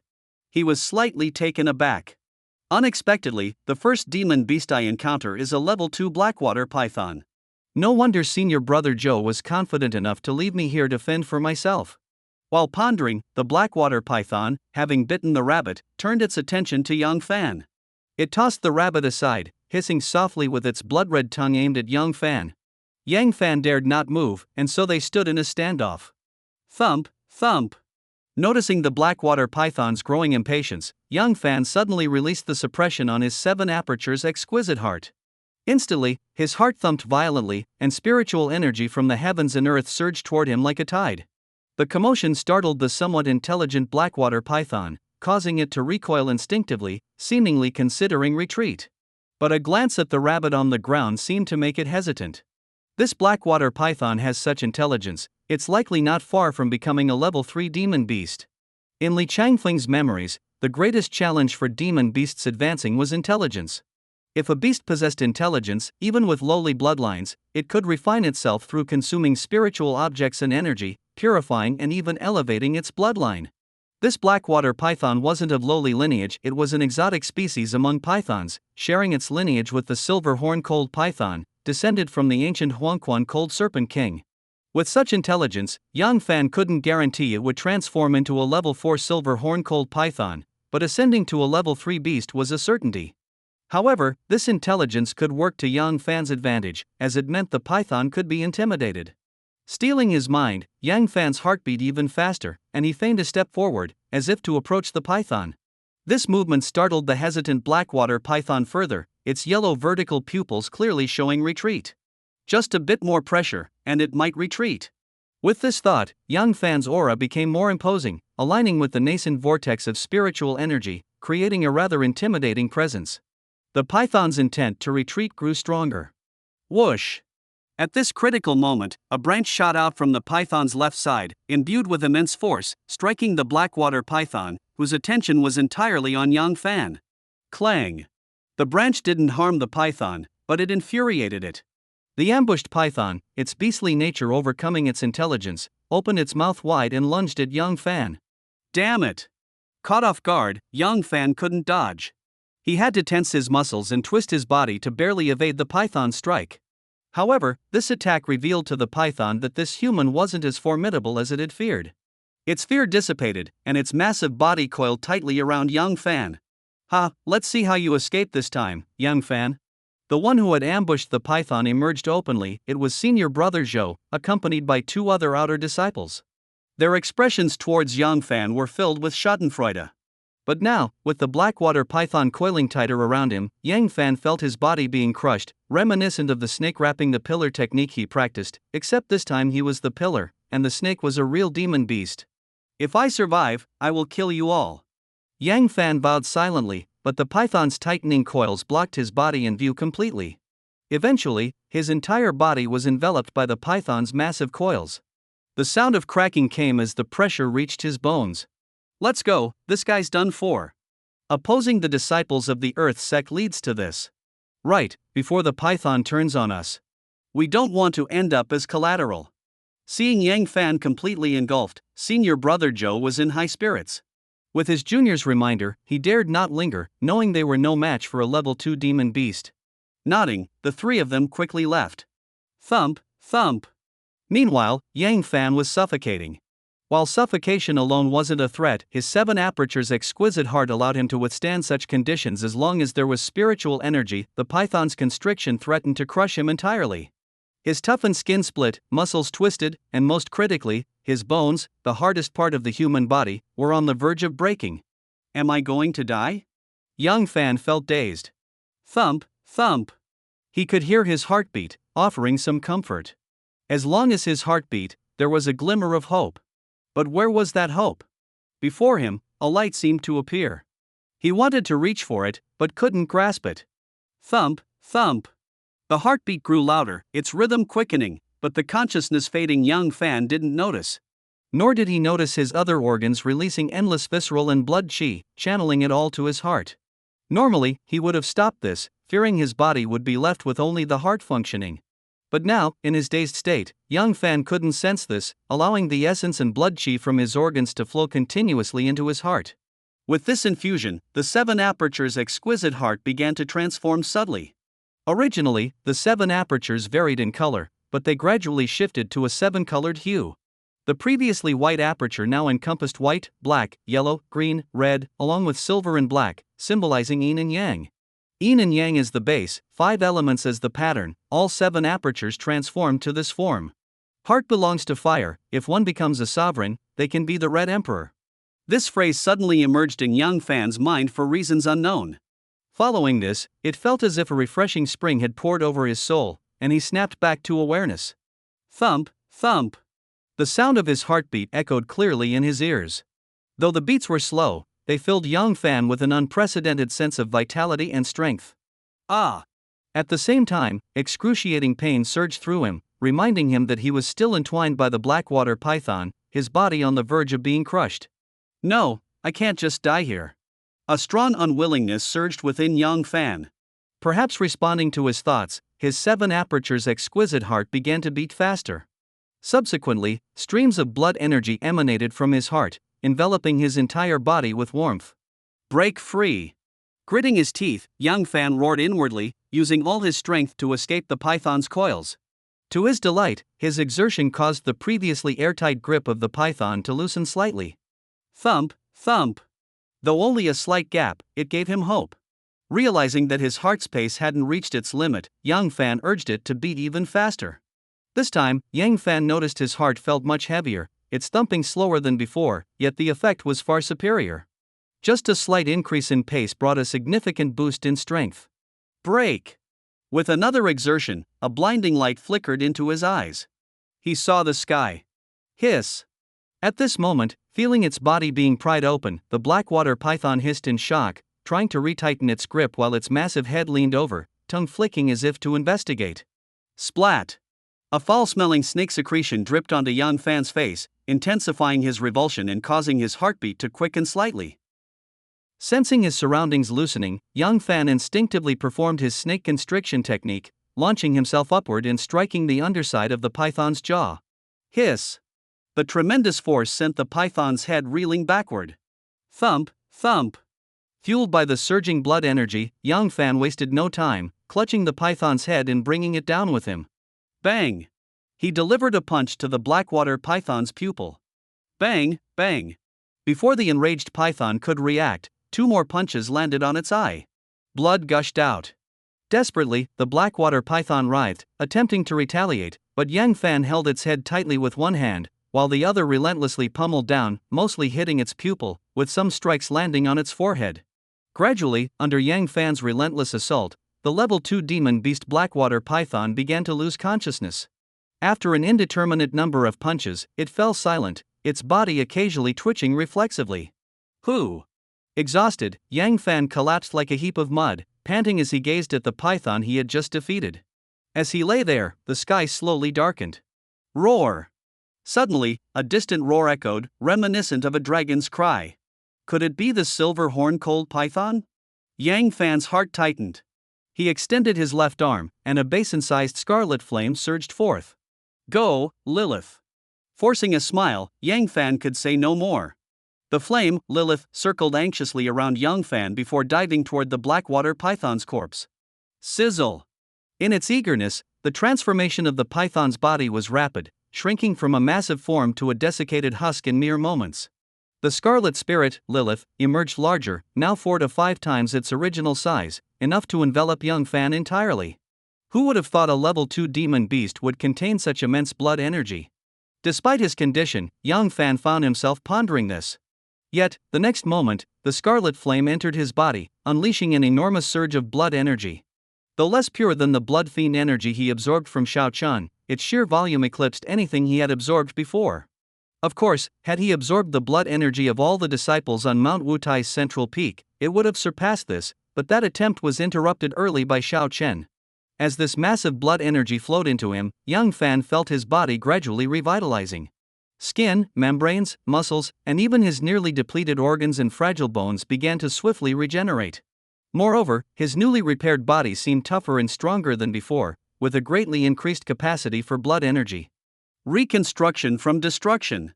Young Fan's body, in both resilience and strength, had grown stronger through this crisis. He could clearly feel his power had increased significantly.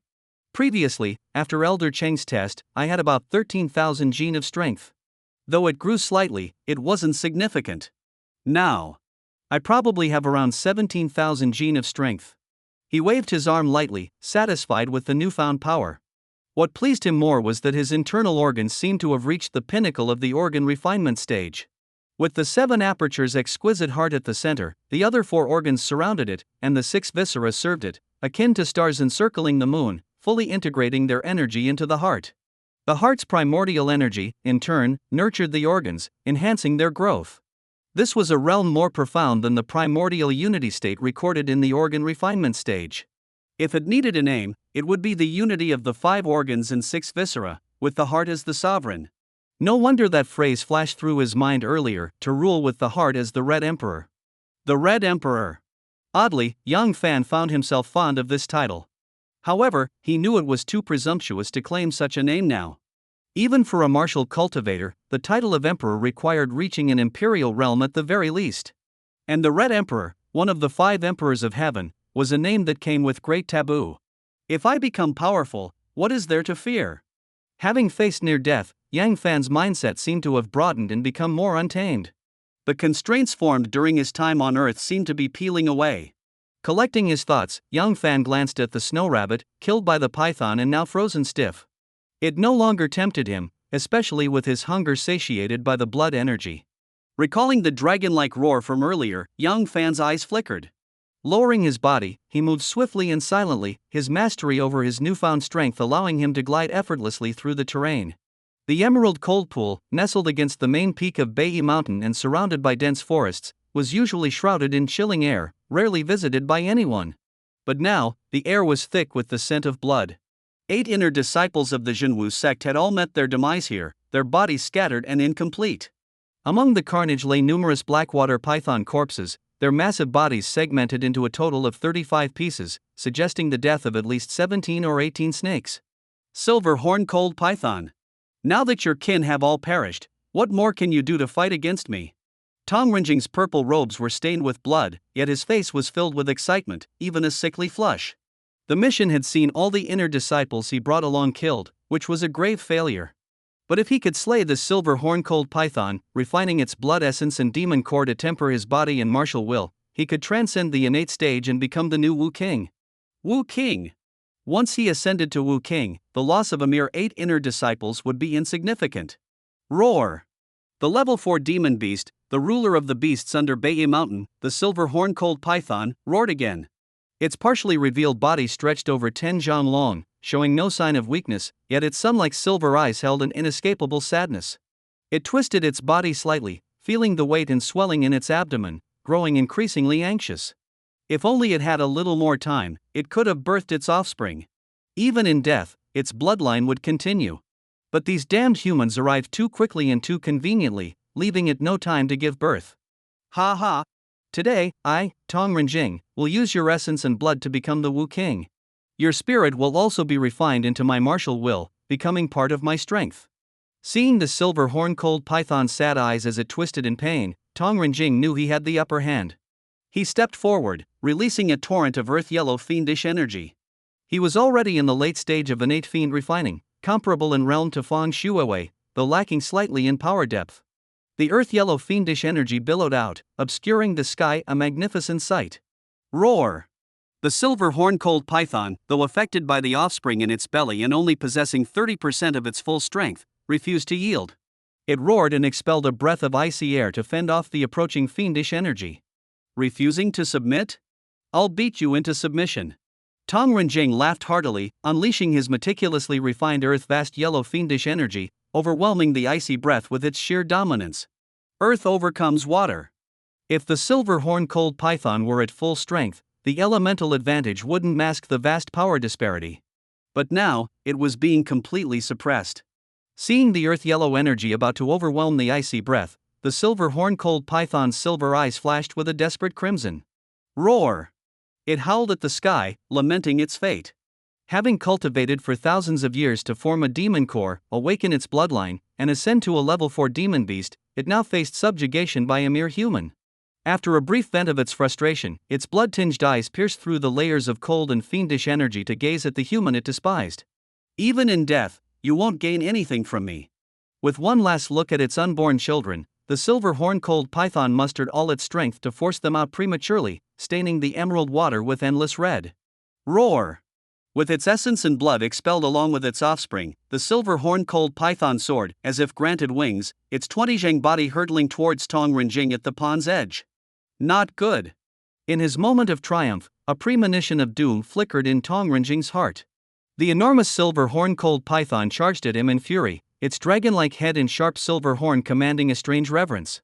What is it trying to do? Bang! Before Tong Renjing could react, the massive silver horn cold python exploded, its blood and flesh scattering. More importantly, the energy of its demon core erupted violently. Damn it! In that instant, Tong Renjing, though inexperienced with such events, realized the python had self-destructed. This beast would rather self-destruct than leave its demon core to me.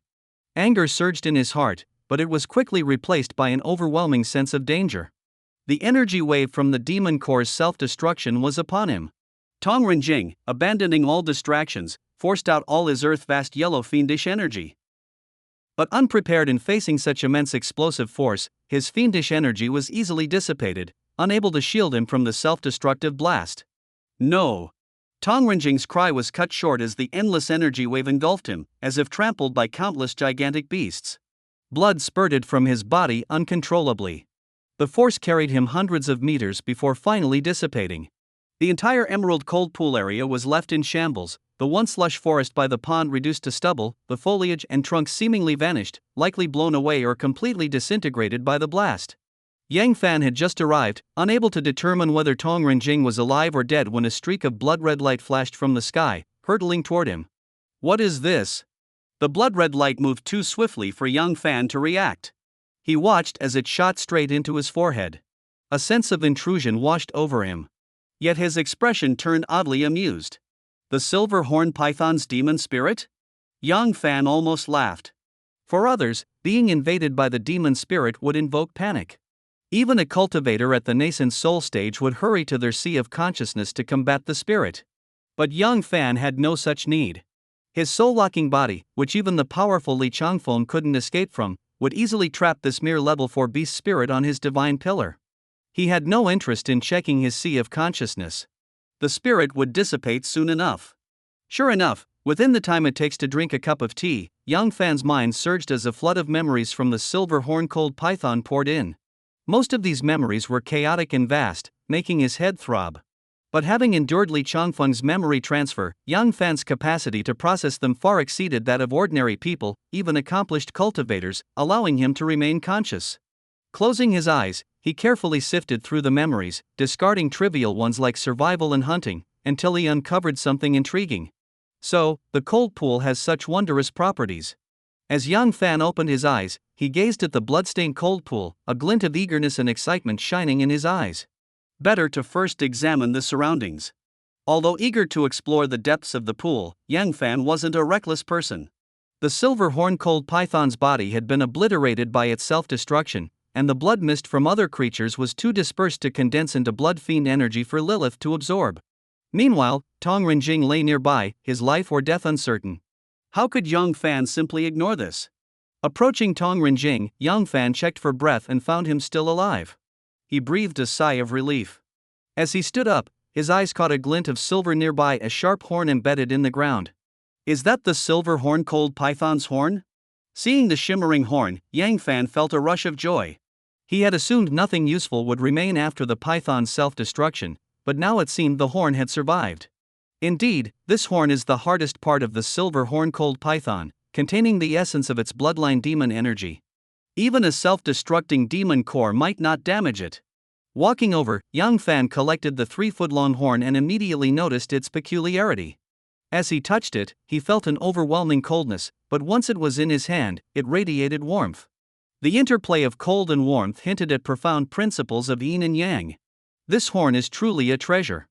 Yang Fan was satisfied, but then he heard urgent footsteps approaching.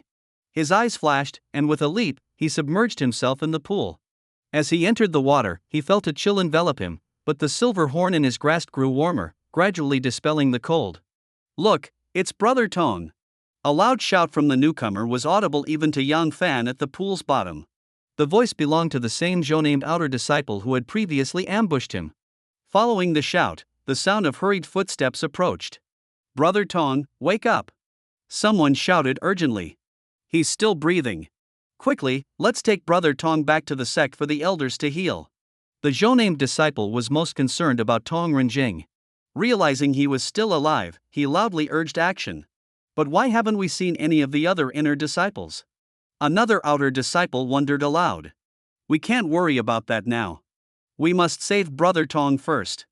Otherwise, if the elders blame us, who can bear the responsibility? At this, the other disciples hesitated no longer. They carefully lifted Tong Renjing and left the emerald cold pool. Once they were gone, Yang Fan considered emerging but hesitated upon hearing another set of footsteps. Could there be treasures in the cold pool? Through the water, Yang Fan saw the figure standing by the pool, though the figure couldn't see him. The person was one of the top 10 outer disciples, seemingly surnamed Lan, with a handsome appearance and deep, aloof eyes. At 17 or 18 years old, he was younger than Yang Fan but had already stepped into the innate realm, wielding a powerful fist of shattered gold capable of slaying a level 2 demon beast alone. A level 2 demon beast was comparable to the innate realm. Though Yang Fan had luckily killed a level 2 blackwater python, it was pure chance.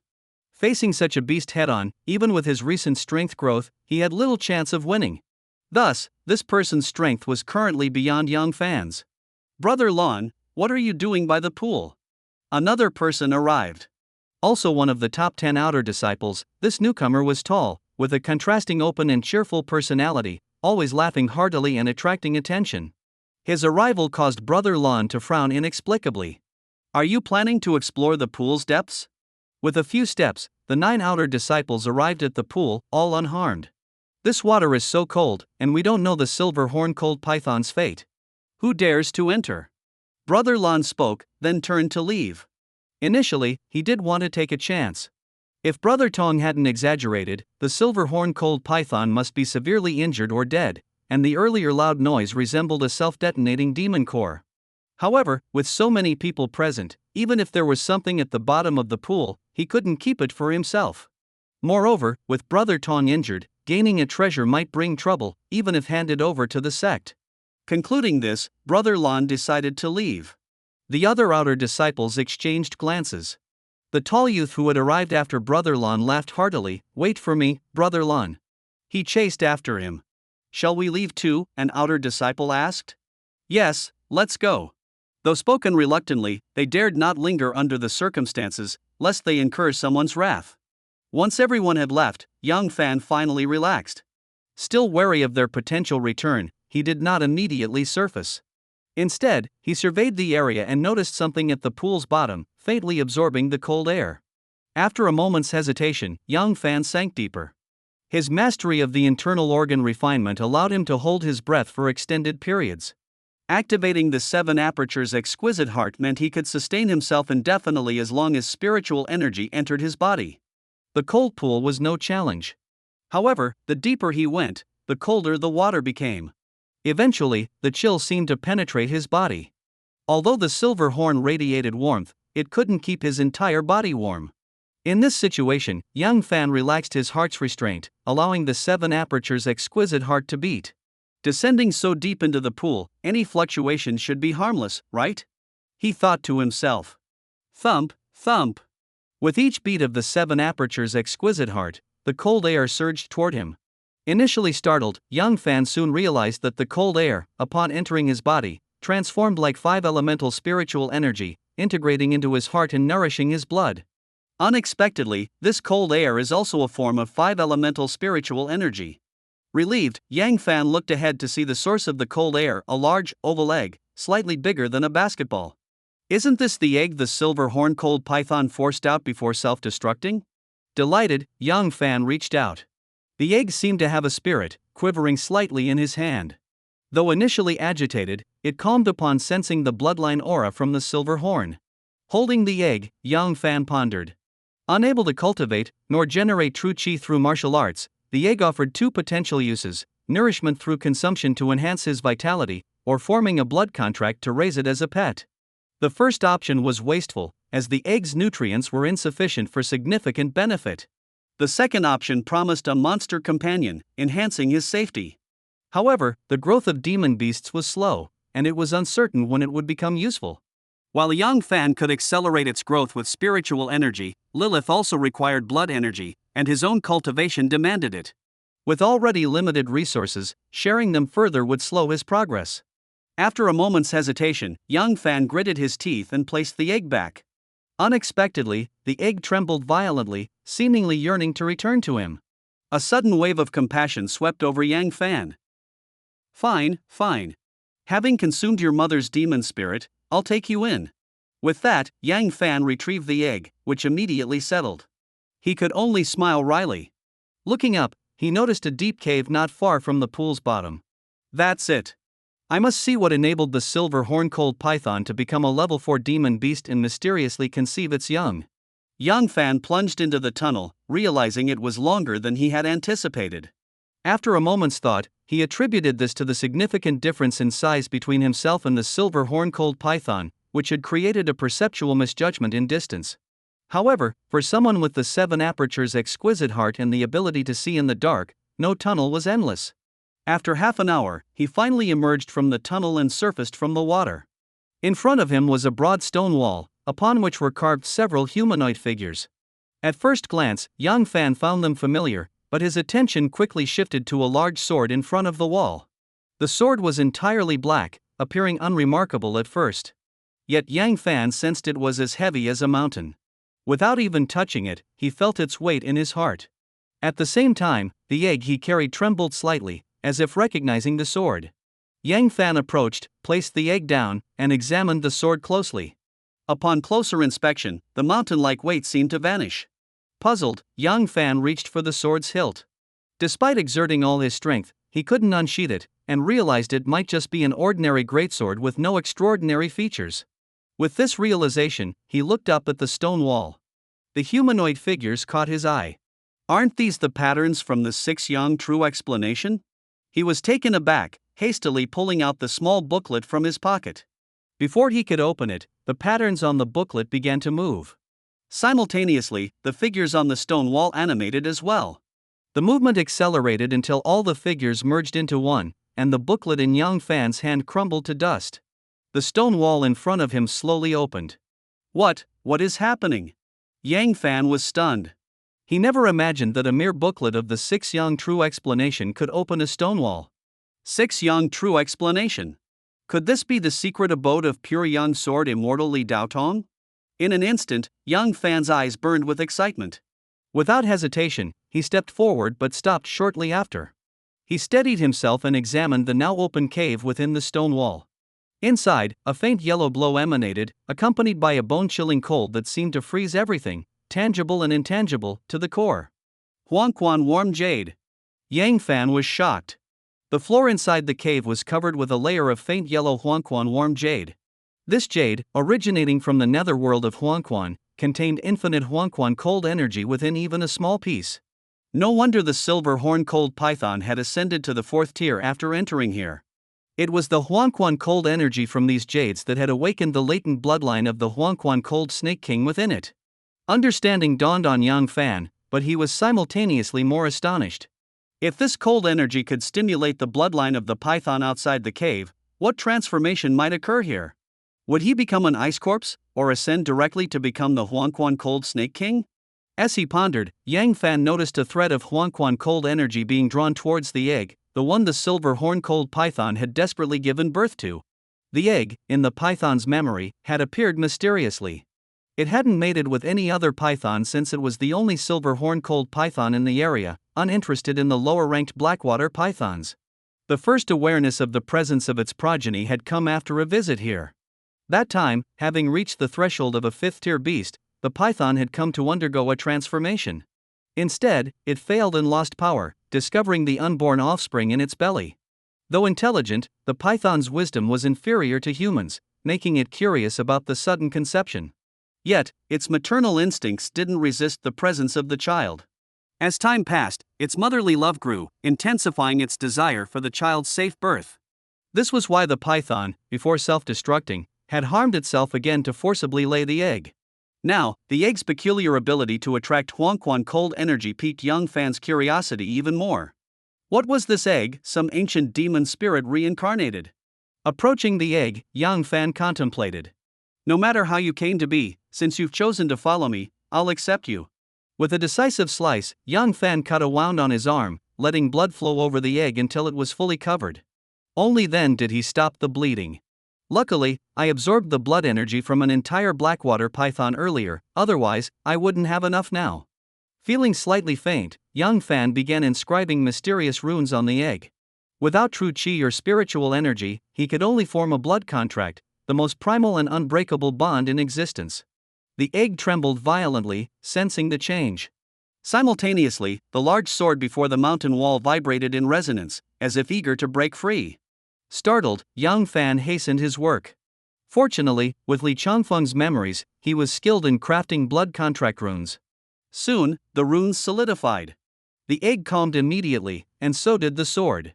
Subsequently, Yang Fan's blood seeped into the egg, absorbed entirely, forming the blood contract. In his mind, Yang Fan felt a connection with the egg. Simultaneously, he sensed a newfound ability to wield the sword.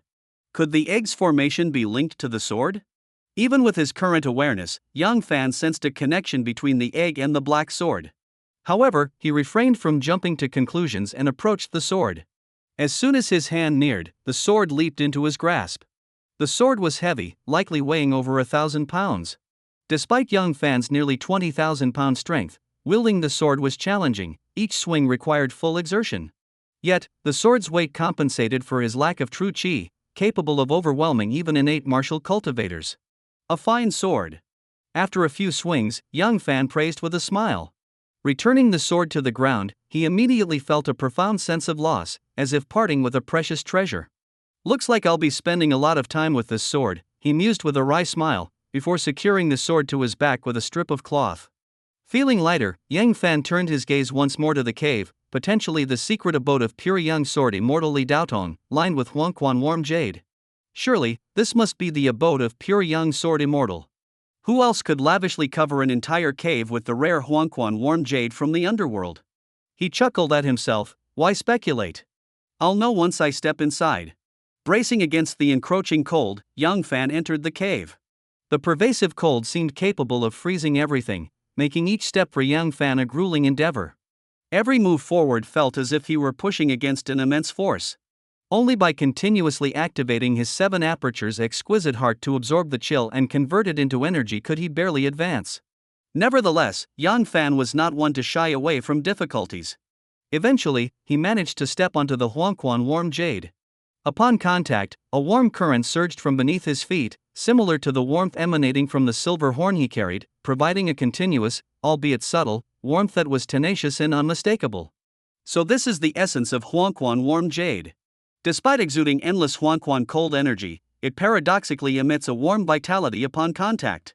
The silver horn cold python's horn inherited this attribute, resulting in such a remarkable transformation from pure yin to pure yang. It seems this truly is the abode of the pure yang sword Immortal. With this realization, Yang Fan continued forward into the cave. Suddenly, with a deafening rumble, the stone door that had opened before him slammed shut. Caught off guard and overwhelmed by the surrounding cold, Yang Fan had no time to react and found himself trapped within. Surveying his surroundings, Yang Fan noticed that the previously unremarkable walls of the cave had conjured figures, each wielding a sword. As the swords moved, these ethereal figures emitted real sword energy, which converged toward Yang Fan, forming a line of large characters resembling countless small swords. If you have gained the recognition of the Wufeng sword and bear my pure yang lineage, you may enter and become my disciple, Li Daotong. Despite having speculated as much, Yang Fan was still struck by an inexplicable shock and joy upon reading this. Pure Yang Sword Immortal Li Daotong. A figure who achieved the Dao through martial arts and swordsmanship, renowned as the most talented individual in the cultivation world over millennia. Even Li Changfeng coveted his martial arts legacy but could not obtain it, how much more so for someone like Yang Fan? So this sword is called Wufeng. A heavy sword without a sharp edge, great skill achieved through simplicity. It seems that's the intended meaning. Feeling the heavy sword on his back, Yang Fan was moved, and the characters before him shifted again. This is the 49 styles of the heavy sword I created before entering the path of swordsmanship.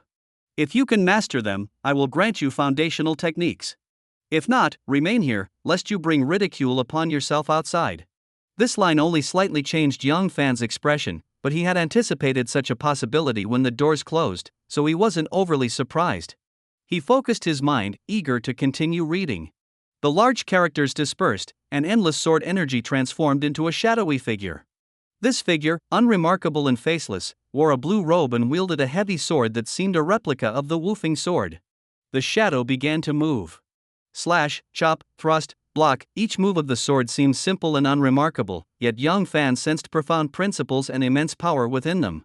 Once the 49 sword moves were demonstrated, the shadow stood still, sword drawn. Threads of pure yang energy from the Huangquan warm jade flowed into the shadow, replenishing its previous consumption. Incredible! Even such a mere swordsmanship shadow, devoid of spiritual consciousness, can possess such a spiritual quality. This sight amazed Yang Fan, heightening his anticipation for Li Daodong's 49 heavy sword styles.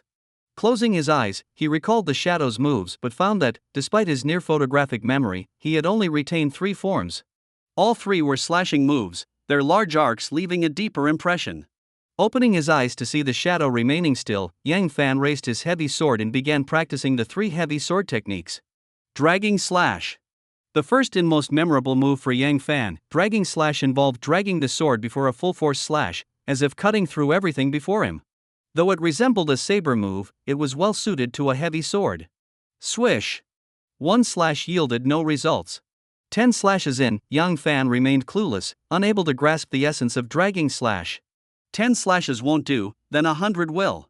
Eventually, I'll grasp its intricacies.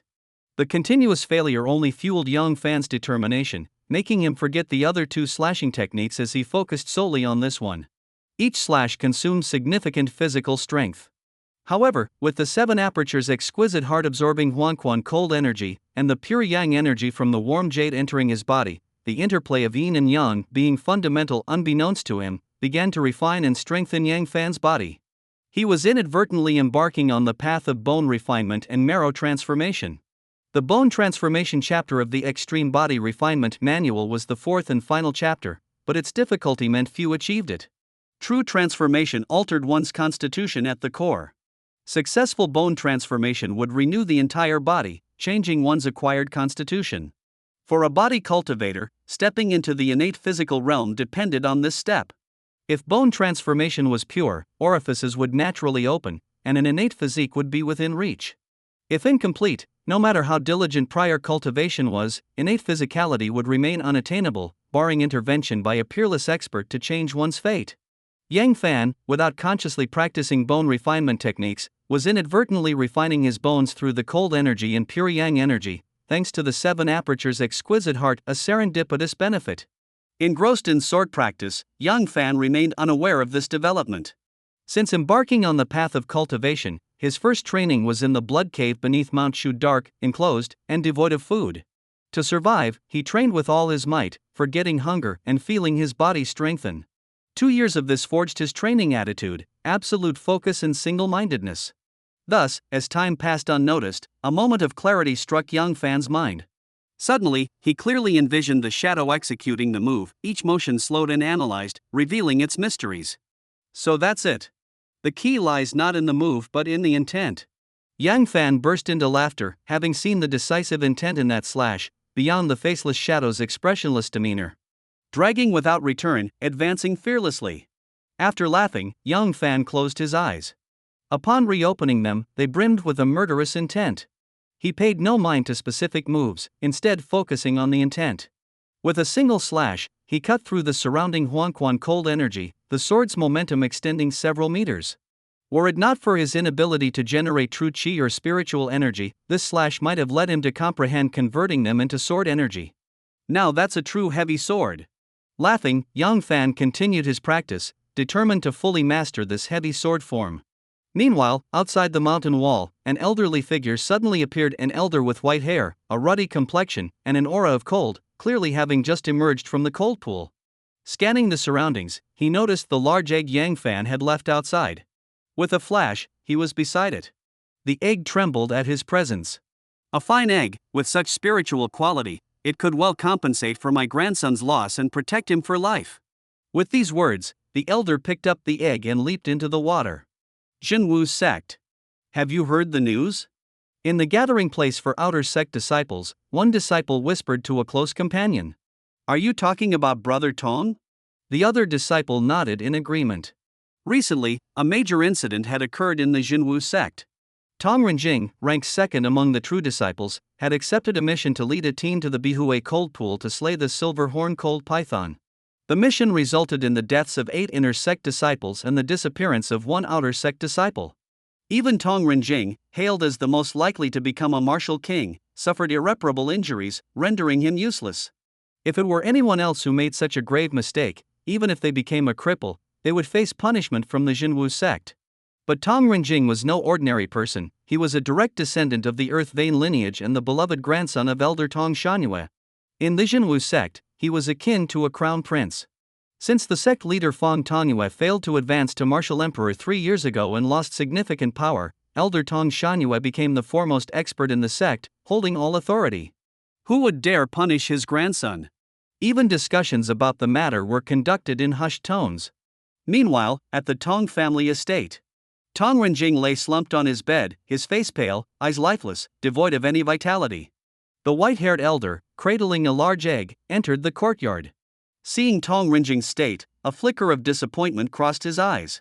This grandson, once full of promise and the hope to elevate the Jinwu sect to the Tong family's dominance, was now ruined. All his painstaking efforts would be in vain, leaving him with a heavy heart.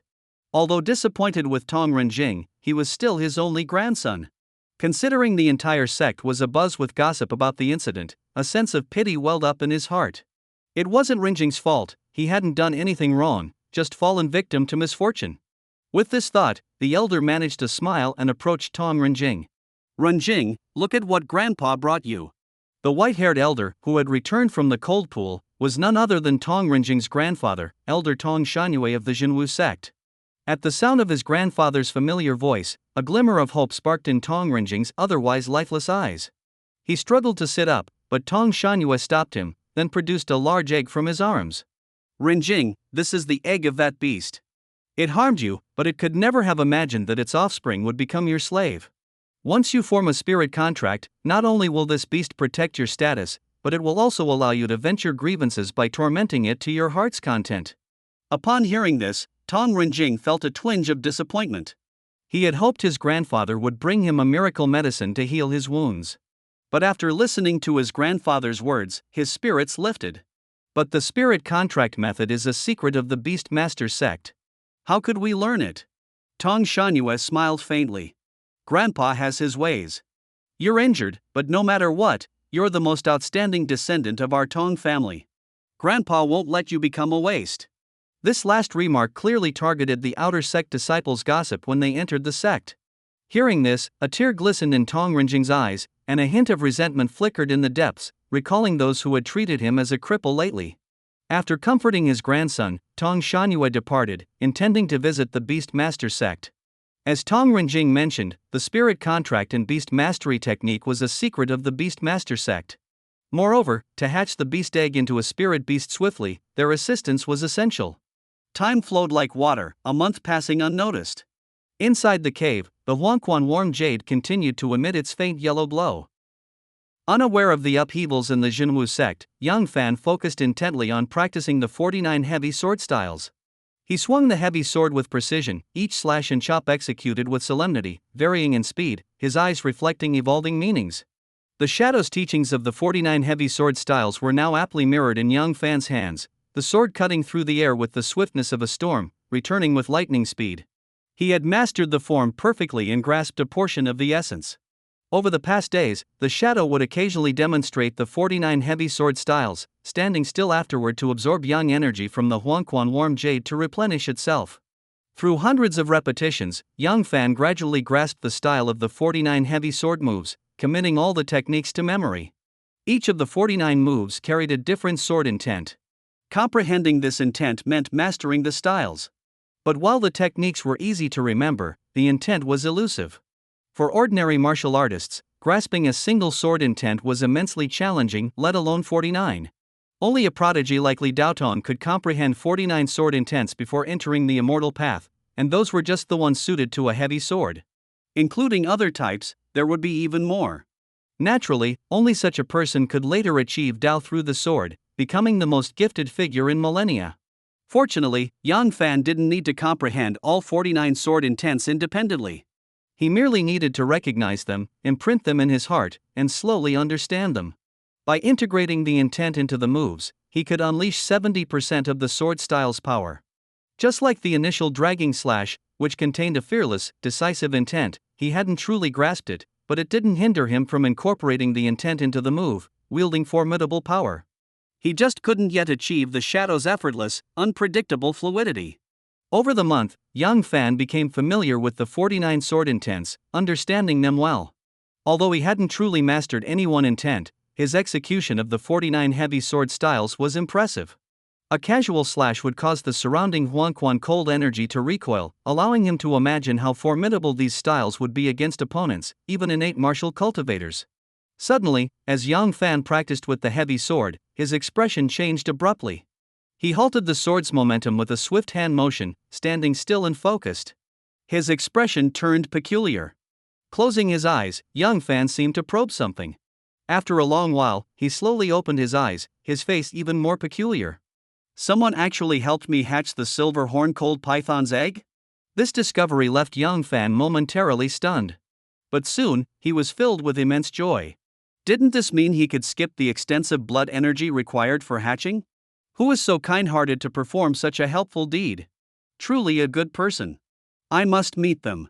With this thought, Yang Fan couldn't help but smile. He closed his eyes, carefully sensing the young python's location. Drawing from Li Changfeng's memories, he could use the blood contract's power to share vision with the newly hatched python. This meant that even if he couldn't leave the cave, he could see the outside world through the python's eyes. As a hazy image gradually formed, Yang Fan couldn't help but think about the Jinwu sect. I wonder how much time has passed outside. Will the Jinwu sect have expelled me for being gone so long? Lost in such idle speculations, a familiar figure suddenly appeared in the vision shared through the blood contract. Tong Renjing. What is he up to now? Jinwu sect's rear mountain. Outside a secluded valley, the Earth Vein lineage stood on high alert. For true disciples, each leading over 10 elite inner sect disciples, patrolled the area, ensuring no one passed through, even fellow Jinwu sect disciples. This was an order from Elder Tong Shanyue. Within the valley, Tong Shanyue wore a solemn expression. Before him was a meticulously arranged spirit array. The array's base glowed a distinct yellow, and at its core was not a spiritual stone, but a living creature, a sleek black snake, over a meter long. The snake seemed bound by some spell, fixed in the array's core. Though it could writhe and observe its surroundings, it couldn't move beyond the array. Its pitch-black eyes held a trace of confusion, and its human-like expressions clearly indicated it was a highly intelligent spirit snake. Elder Tong, the spirit sealing beast array is complete. As long as your grandson activates it with his blood, this peculiar black snake will become his spirit beast. The speaker was a man clad in a fur coat, his pale face hinting at exhaustion. Beside him crouched a large silver-haired wolf. Though the wolf sat, it was nearly 2 meters tall, and its coiled body stretched to 4 meters, clearly a high-grade spirit beast. Spirit beasts were essentially tamed monsters. The difference lay in their submission. Those trained and obedient were spirit beasts, while those wild and untamed remained monsters. Hearing the man's words, Tong Shanyue felt a slight relief. He turned to Tong Renjing, who was seated, and said, "Renjing, go ahead." Tong Renjing nodded and stood. Though his face was still pale, it no longer bore a deathly hue. A month of recuperation had greatly improved his condition, allowing him to move normally. He drew a small golden knife from his robe and approached the array's base. "You just need to drip blood on the 4 corners to activate it," the man with the fur coat added. Tong Renjing remained silent. This man, a beast master summoned by his grandfather from the distant southern barbarian mountains, had arranged the array. However, with only a first-turn golden core cultivation, and his massive Snow Wolf King possessing merely third-level monster power, Tong Renjing's pride made him disdainful of the man, even in his crippled state. Moreover, the man had nearly drained the Tong family of resources, only to hatch a mysterious black snake, leaving Tong Renjing deeply dissatisfied. Were his cultivation intact, he would certainly have taught the man a lesson. As it stood, he had to suppress his grievances. At one corner of the array, Tong Renjing unsheathed the golden knife and slashed his arm. Crimson blood flowed, filling the corner. He moved to the next. When all 4 corners were soaked with Tong Renjing's blood, the yellow array base emitted a blood-red glow. Then, a massive spirit contract materialized, rushing toward the black snake in the array's core. Did it work? Seeing this, Tong Renjing felt a mix of anticipation and anxiety. He understood that the black snake was his future's only hope. If the contract failed, he would lose his last shred of hope. The spirit contract smoothly merged into the black snake, yet Tong Renjing sensed no mental connection. Instead, due to the blood loss, he felt dizzy and weak. Had it failed? Bitterly, Tong Renjing collapsed to the ground, unable to support himself. Renjing. Tong Shanyue, the first to notice his grandson's anomaly, leapt forward to catch him. Elder Tong, your grandson likely just lost too much blood, the beast master from the southern barbarian mountains reassured, puzzled as he inspected the spirit array. Nevertheless, he smiled. Elder Tong, since the spirit contract successfully entered the peculiar black snake spirit beast, it's foolproof. If it had failed, the contract couldn't have entered the spirit beast at all. Please rest assured. Although concerned, Tong Shanyue acknowledged the beast master's logic. Over the days, he had learned about spirit contracts, and while he didn't know how to set one up, he could discern success. Thank you, Master Liao, Tong Shanyue said. The beast master, surnamed Liao, waved repeatedly. A mere first-turn golden core cultivator, he couldn't possibly accept the title of master from a peak martial king like Tong Shanyue. Elder Tong is too kind. I don't deserve the title of master. Moreover, I've been away for many days, it's time I take my leave. Should Elder Tong need anything in the future, you can find me at the Beast Master town below the southern barbarian mountains, where I am now a resident Beast Master. Pride tinged the Beast Master's face as he spoke his last sentence. Tong Shanyue initially intended to have the Beast Master stay longer, at least until Tong Renjing awoke. However, upon hearing his words, he changed his mind and nodded. Since Mr. Liao has commitments, I won't insist on your stay. With that, he retrieved a delicate box from his robe and handed it over. This is a spatial ring I acquired during my travels. It's of no use to me now, so I gift it to Mr. Liao. Overjoyed, the Beast Master surnamed Liao expressed his gratitude repeatedly before leaving the Jinwu sect. Tong Shanyue ordered the spirit array dismantled and captured the black snake, taking it and Tong Renjing back to the Tong family estate. All of this was observed by Yang Fan. Sitting atop the Huangquan warm jade, Yang Fan's expression was rather peculiar. Who would have thought it would turn out like this? Earlier, Yang Fan had shared the black snake's vision, witnessing Tong Renjing cutting his arm with a golden knife. To gather more information, he had also shared the black snake's hearing, gaining full awareness of the events in the valley. What surprised him, however, was the spirit contract, initiated by Tong Renjing's blood, merging with the blood contract, becoming a contract within a contract. Such an anomaly was unprecedented in Li Changfeng's long life, only mentioned in ancient texts. A contract within a contract involved two similar contracts merging, where the primary contract could control the secondary. In simple terms, Yang Fan not only gained the black snake as a spirit beast but also made Tong Renjing his spirit beast. Of course, Tong Renjing's direct master wasn't Yang Fan, but the black snake. This meant Yang Fan became the master of Tong Renjing's master. How could Yang Fan not be astonished by this? This is truly chaotic. However, according to Li Changfeng's memories, for such a contract scenario where a spirit beast becomes the master and a human becomes the servant, the spirit beast must possess an extremely high bloodline and strong intelligence. Otherwise, such a reversal of master-servant roles wouldn't occur. Humans are considered the chosen ones, the form most aligned with the heavenly Tao. A spirit beast becoming a human's master implies that the spirit beast is seen by the heavenly Tao as more noble than humans. Such beings are often innate creatures birthed by heaven and earth or supreme beasts with significant ancestral bloodlines. Reflecting on this, Yang Fan grew eager to learn more about the mysterious black snake spirit beast. One thing was certain, regardless of the black snake's grade or bloodline, it was a tremendous surprise for him. A very pleasant surprise. 9 Nether Underworld Serpent? No, that's not right. The 9 Nether Underworld Serpent is entirely black, while this little black snake has yellow markings on its belly.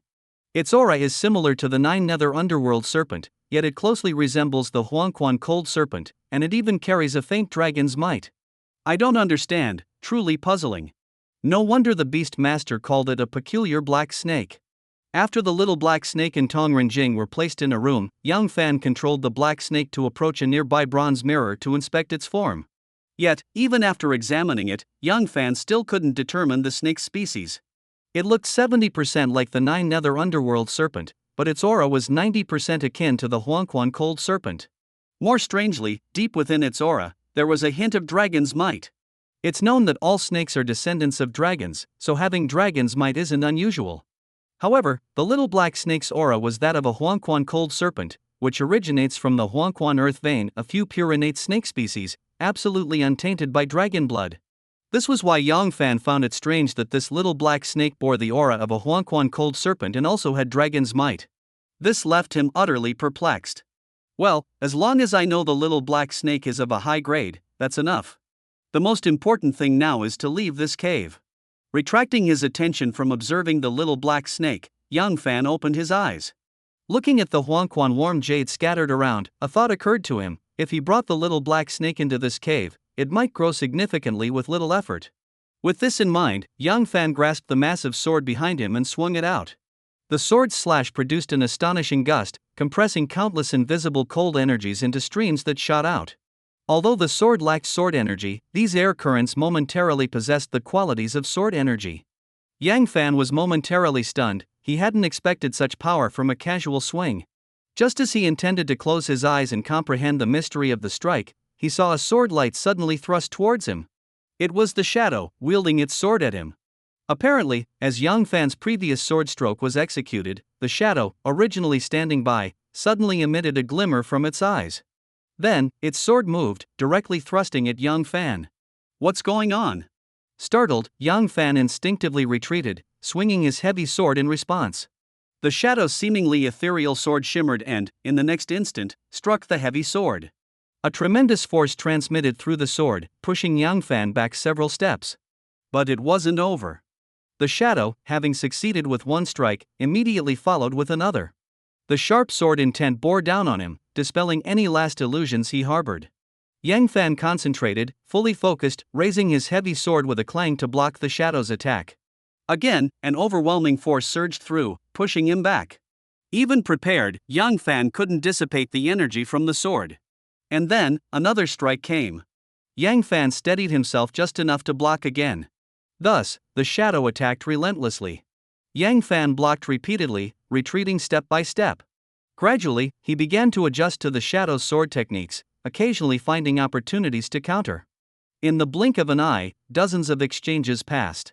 An ordinary martial artist wielding a nearly 2,000-pound sword would have collapsed long ago, especially with the terrifying force emanating from the shadow's sword. Even innate martial cultivators would struggle to bear it. Yet, Yang Fan persevered with the 7 apertures exquisite heart. Not only did he endure, but as the heart activated, he absorbed the surrounding cold energy at an accelerated rate. The pure yang energy from the Huangquan warm jade beneath his feet surged into him 10 times faster than usual. Yin and yang fused, tempering his bones and refining his marrow. Through the continuous exchange of blows, Yang Fan grew stronger, continually transforming. After 100 moves, Yang Fan fought with increasing vigor, his body growing more robust. Impurities seeped from his body with sweat, falling off as he was repeatedly shaken back. Soon, 1,000 moves passed. 1 day, 2 days, 3 days went by. Yang Fan and the shadow battled for 3 days. Over these days, the shadow's sword moves grew increasingly fierce, yet Yang Fan blocked each one with all his might. The tremendous force could no longer push him back, either dissipated with ease or redirected elsewhere.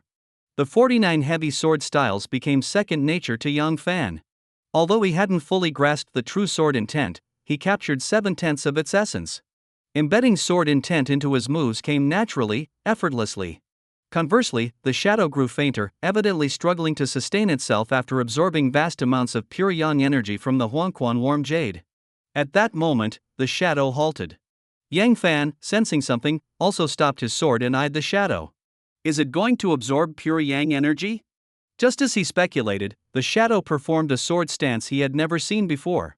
As the stance unfolded, infinite cold energy and the 49 sword intents converged, condensing at the shadow's sword tip. Heaven's path is 50, the great derives 49, one is hidden. A mysterious phrase echoed in his mind. Following that, a dazzling white sword beam shot from the sword tip, streaking towards Yang Fan. Dodging was impossible, escaping was futile. Yang Fan's entire body felt immobilized, unable to move, except for his hand, which gripped the sword. That heavy sword. Was it forcing him into a battle of life and death? Yang Fan wished to ask, but there was no one to answer. So, his heavy sword moved. It wasn't any of the 49 styles, nor did it carry any offensive power. He did only one thing: defend. Defend himself from being injured by that sword. Guard his vital points from being slain by that sword. This was an enlightenment amid life and death. Yang Fan believed that if he truly blocked this overwhelming sword, he would gain insight into a new move, the guard sword style. With this move, he could even withstand a full force strike from a peak innate martial cultivator. But if he failed, he would perish, leaving no trace. Boom! The sword beam struck the heavy sword, yet it seemed to explode within his soul, nearly causing him to faint. However, his soul, having absorbed Li Changfeng's remnant soul and the silver horn-cold python spirit, was 100 times stronger than an average person's. Though the sword was powerful, he endured. As the sword's residual power dissipated, he gasped for breath, pale-faced, and saw the shadow dissolve into scattered pale yellow light, vanishing without a trace. Where it once stood, with a crisp sound, a black book of unknown material fell to the ground. Curious, Yang Fan struggled to control his body and approached to inspect it. On the black book, 4 large characters were inscribed, 9 turns mysterious art. What's going on? Why won't this book open? Yang Fan murmured in confusion. After resting for a while and regaining his strength, he picked up the book from the ground. The moment he held it, he noticed that the black book had a unique texture, neither quite metallic nor papery, nor exactly leathery, making it difficult to determine its material, which was quite intriguing. After feeling it for a bit, Yang Fan tried to open the book, but no matter how much effort he exerted, it wouldn't budge. Is there some kind of mystery here? He looked around but found no relevant information. While he was still puzzled, a memory of Li Changfeng suddenly surfaced in his mind. It was when Li Changfeng obtained the 7 apertures heart refinement method, and he couldn't open that book either. The 7 apertures heart refinement had a blood-red exterior, resembling a beating heart, whereas this one was plain black and unadorned. Li Changfeng once felt that the book seemed to have a book spirit, much like a magical artifact, so he used a blood contract method. Do I need to do the same to open this book? After some thought, Yang Fan decided to give it a try. He cut his finger and let a drop of blood fall onto the cover of the book. As soon as the blood touched it, a faint red glow appeared, which delighted Yang Fan. He quickly added a few more drops, and sure enough, the red glow intensified, eventually transforming into a crimson beam that shot straight into Yang Fan's forehead. Through countless ages, what year are the divine and demonic? The 9 turns mysterious art, the first of innate techniques. 20 large golden characters exploded in Yang Fan's mind, followed by a torrent of information flooding his consciousness. Although the information wasn't extensive, each word seemed to carry a mysterious charm, and the scant 100 or so words were nearly equivalent to all the memories Yang Fan absorbed from the silver horn-cold python spanning 1,000 years. This is the foundational method of Li Daotong. No wonder when I looked at the 6 Yang True explanation, it seemed to cultivate both spiritual power and true qi. It's a dual cultivation method. It turns out that Li Daotong's foundational method is an unparalleled physical cultivation technique, refining spirit into the body to achieve the pure yang infinite true body. After absorbing all the information from the 9 turns mysterious art, Yang Fan instantly understood. He thought of the 3 leaders of the Black Wind Stronghold: 1 practiced Taoism, 2 practiced martial arts, all because of a single method, the 6 Yang True explanation. Moreover, Yang Fan realized that by refining the book of the 9 turns mysterious art, he gained a certain degree of control over the cave. Open the door, Yang Fan commanded softly. The previously sealed mountain wall suddenly opened wide. Not only that, he knew that with a single thought, he could take all the Huangquan warm jades scattered around. However, doing so would destroy the cave, and without a suitable treasure to store them, Yang Fan naturally wouldn't harm others without benefiting himself. However, rearranging them to set up a spirit gathering array is feasible. With a slight smile, Yang Fan closed the door again and began moving the Huangquan warm jades. Soon, following the methods from Li Changfeng's memories, he arranged a large spirit gathering array using the Huangquan warm jades. As soon as the array was complete, a mass of blazing white cold energy and a mass of bright yellow yang energy interwove at the array's core, resembling a flame that sent chills down one's spine. With these cold and pure yang energies, in just 9 days, I will undergo rebirth. At that moment, Yang Fan sensed his body undergoing continuous tempering by the cold and yang energies, entering a period of metamorphosis. Therefore, he temporarily abandoned the idea of leaving, instead using the Huangquan warm jades here to achieve rebirth, reaching the pinnacle of postnatal physical refinement, and later having the opportunity to step into the realm of innate physical bodies. As for the Nine Turns mysterious art, it could only be cultivated after reaching the innate physical body. Yang Fan wasn't yet qualified to practice it. Seated at the erase core, Yang Fan began practicing the bone refinement method of the Tiger King stance for the first time. This method, derived from the fourth chapter of Extreme Body Refinement, is one of the most thorough bone refinement techniques, though the process is extremely painful. Combined with the difficulty of fully practicing the first 3 chapters, few people know the intricacies of the Tiger King stance in bone refinement. If not for Yang Fan learning from Li Changfeng's memories that Li Changfeng himself honed his physique with this extreme body refinement and later practiced the Buddha's golden body to cleanse demonic aura and conceal the blood fiend technique within, he would not have realized that this physical cultivation method, considered the worst and least practiced in the cultivation world, was actually one of the most powerful. As the Tiger King stance took shape, Yang Fan seemed like a demonic tiger lying in the wild. Though his eyes were closed, a fierce aura surged skyward, emanating from his very bones. Simultaneously, the entangled cold and yang energies at the erase core were drawn in, entering Yang Fan's body from the crown of his head and the soles of his feet. The cold energy entering through his head felt like being cut by knives, as if even his soul was freezing into pieces. The cold energy, intensified by the spirit gathering array, was 10 times more potent than before. If not for Yang Fan's unique condition, with a strong soul and a vast sea of consciousness, he would never withstand such intense cold energy entering his body. Similarly, the yang energy was equally unbearable. The scorching yang energy, 100 times more domineering than the previous pure yang energy, burned his body incessantly. Were it not for Yang Fan's body, save for the bones, being tempered to the extreme, his meridians would have snapped, and his flesh would have turned to ash. Yet, the effects were equally evident. If the previous yin-yang bone refinement was gradual, now, under the spirit gathering array, it was a violent transformation. In no time, Yang Fan's entire skeleton was frozen by cold energy, shattered by yang energy, and reduced to bone fragments. Impurities were expelled from the fragments, leaving only the essential bone marrow, which began to reassemble under the influence of yang and cold energies, forming new bones. A day passed, bones shattered and reborn. Yang Fan did not cease his cultivation, for true completion required 9 cycles of bone shattering and rebirth. He needed to undergo 8 more cycles. While Yang Fan immersed himself in cultivation, undergoing a metamorphosis, another major event unfolded at the Jinwu sect. The 4th elder of the Lingjian sect, the foremost Daoist sect in Shuihua County, personally proposed marriage to the Jinwu sect's master, Fang Tongyue, seeking to wed the Jinwu sect's top true disciple, Fang Shuiwei, to his grandson, Jin Siming. This major event immediately stirred the entire Shuihua County, even alarming surrounding sects of all sizes.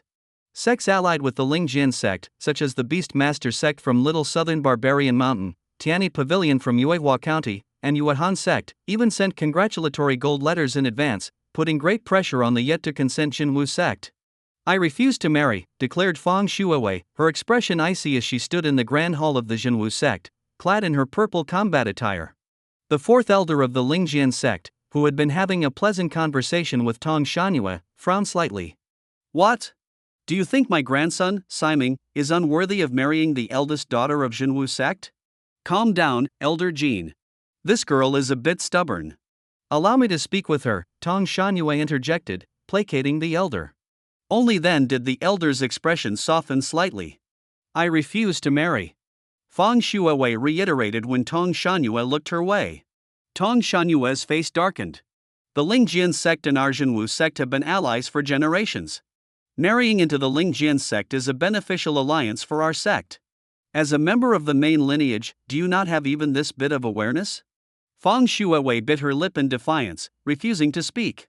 "Moreover, Elder Jin's grandson, young Master Siming, is not only of equal status to you but also possesses excellent talent in Dao cultivation. I have met him, he is truly a graceful young man.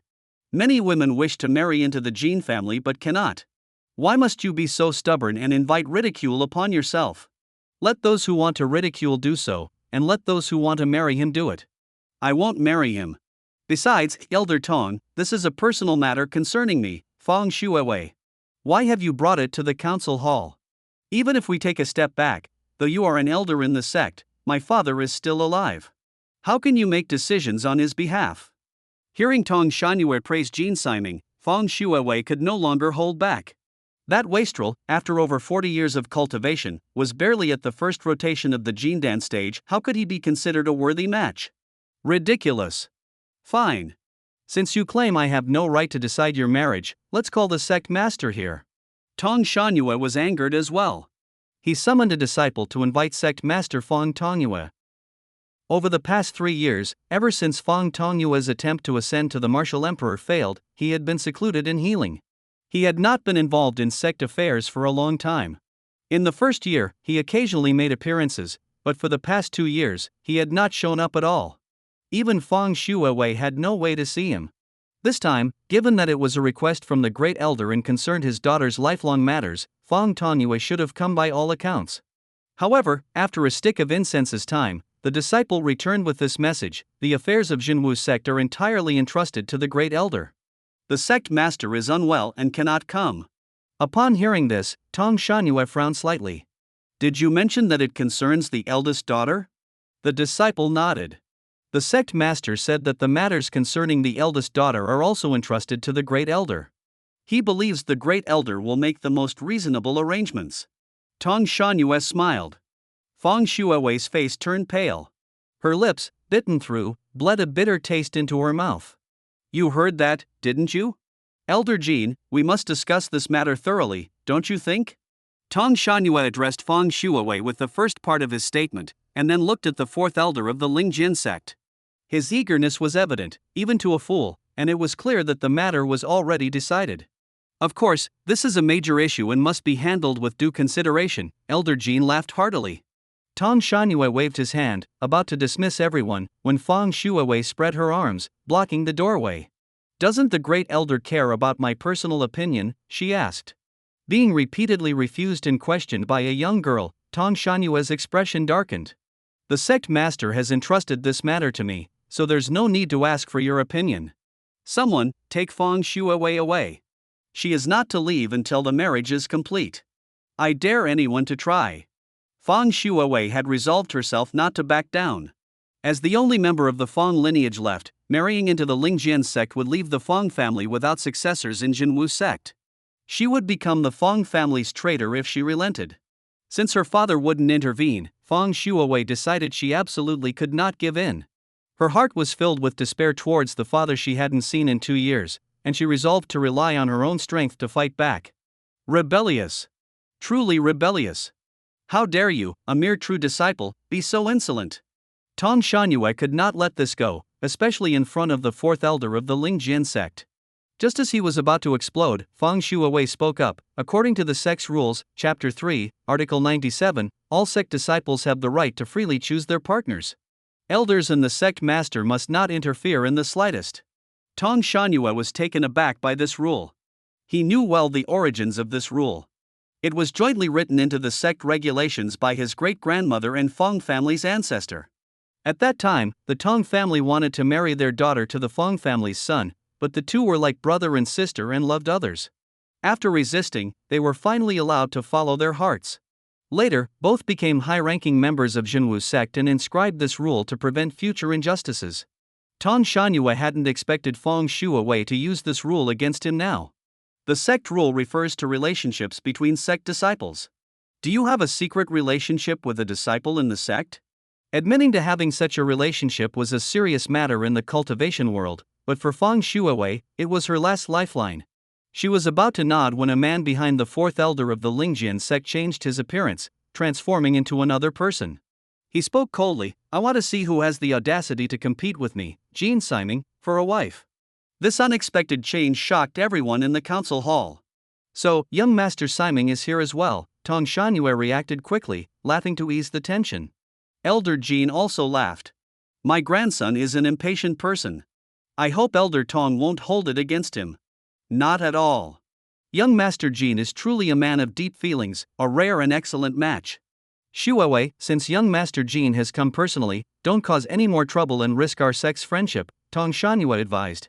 Seeing Jin Siming there, Fang Shuawei was startled but had already decided not to marry into the Lingjin sect. She lifted her head defiantly. It's good you're here. Let me break your delusion. Fang Shuawei, already have someone I care about and will never marry you. Jean Siming's face changed upon hearing this. He suddenly recalled a scene he had witnessed a month ago. Is it that outer sect boy? Fang Shuawei was momentarily stunned but quickly realized who Jean Siming was referring to. However, given the brief encounter, she doubted Jean Siming truly knew Yang Fan. Even if he did, Yang Fan had disappeared. Stealing her resolve, she declared, "Yes, it's him. We have already made a lifelong commitment. If you force me, I, Fang Shuawei, will never yield, and then we'll see how glorious it is for the Lingjian sect to force a woman." Insolent! Tong Shangyue was furious. Elder Jin's face was also unpleasant. If not for his grandson's stubbornness, he would have left in a huff. Elder Tong, please calm down. How can my grandson, Jean Siming, let a mere outer sect disciple surpass him? Jean Siming, having investigated Yang Fan thoroughly after seeing him with Fang Shuawei, knew he was just an outer sect disciple.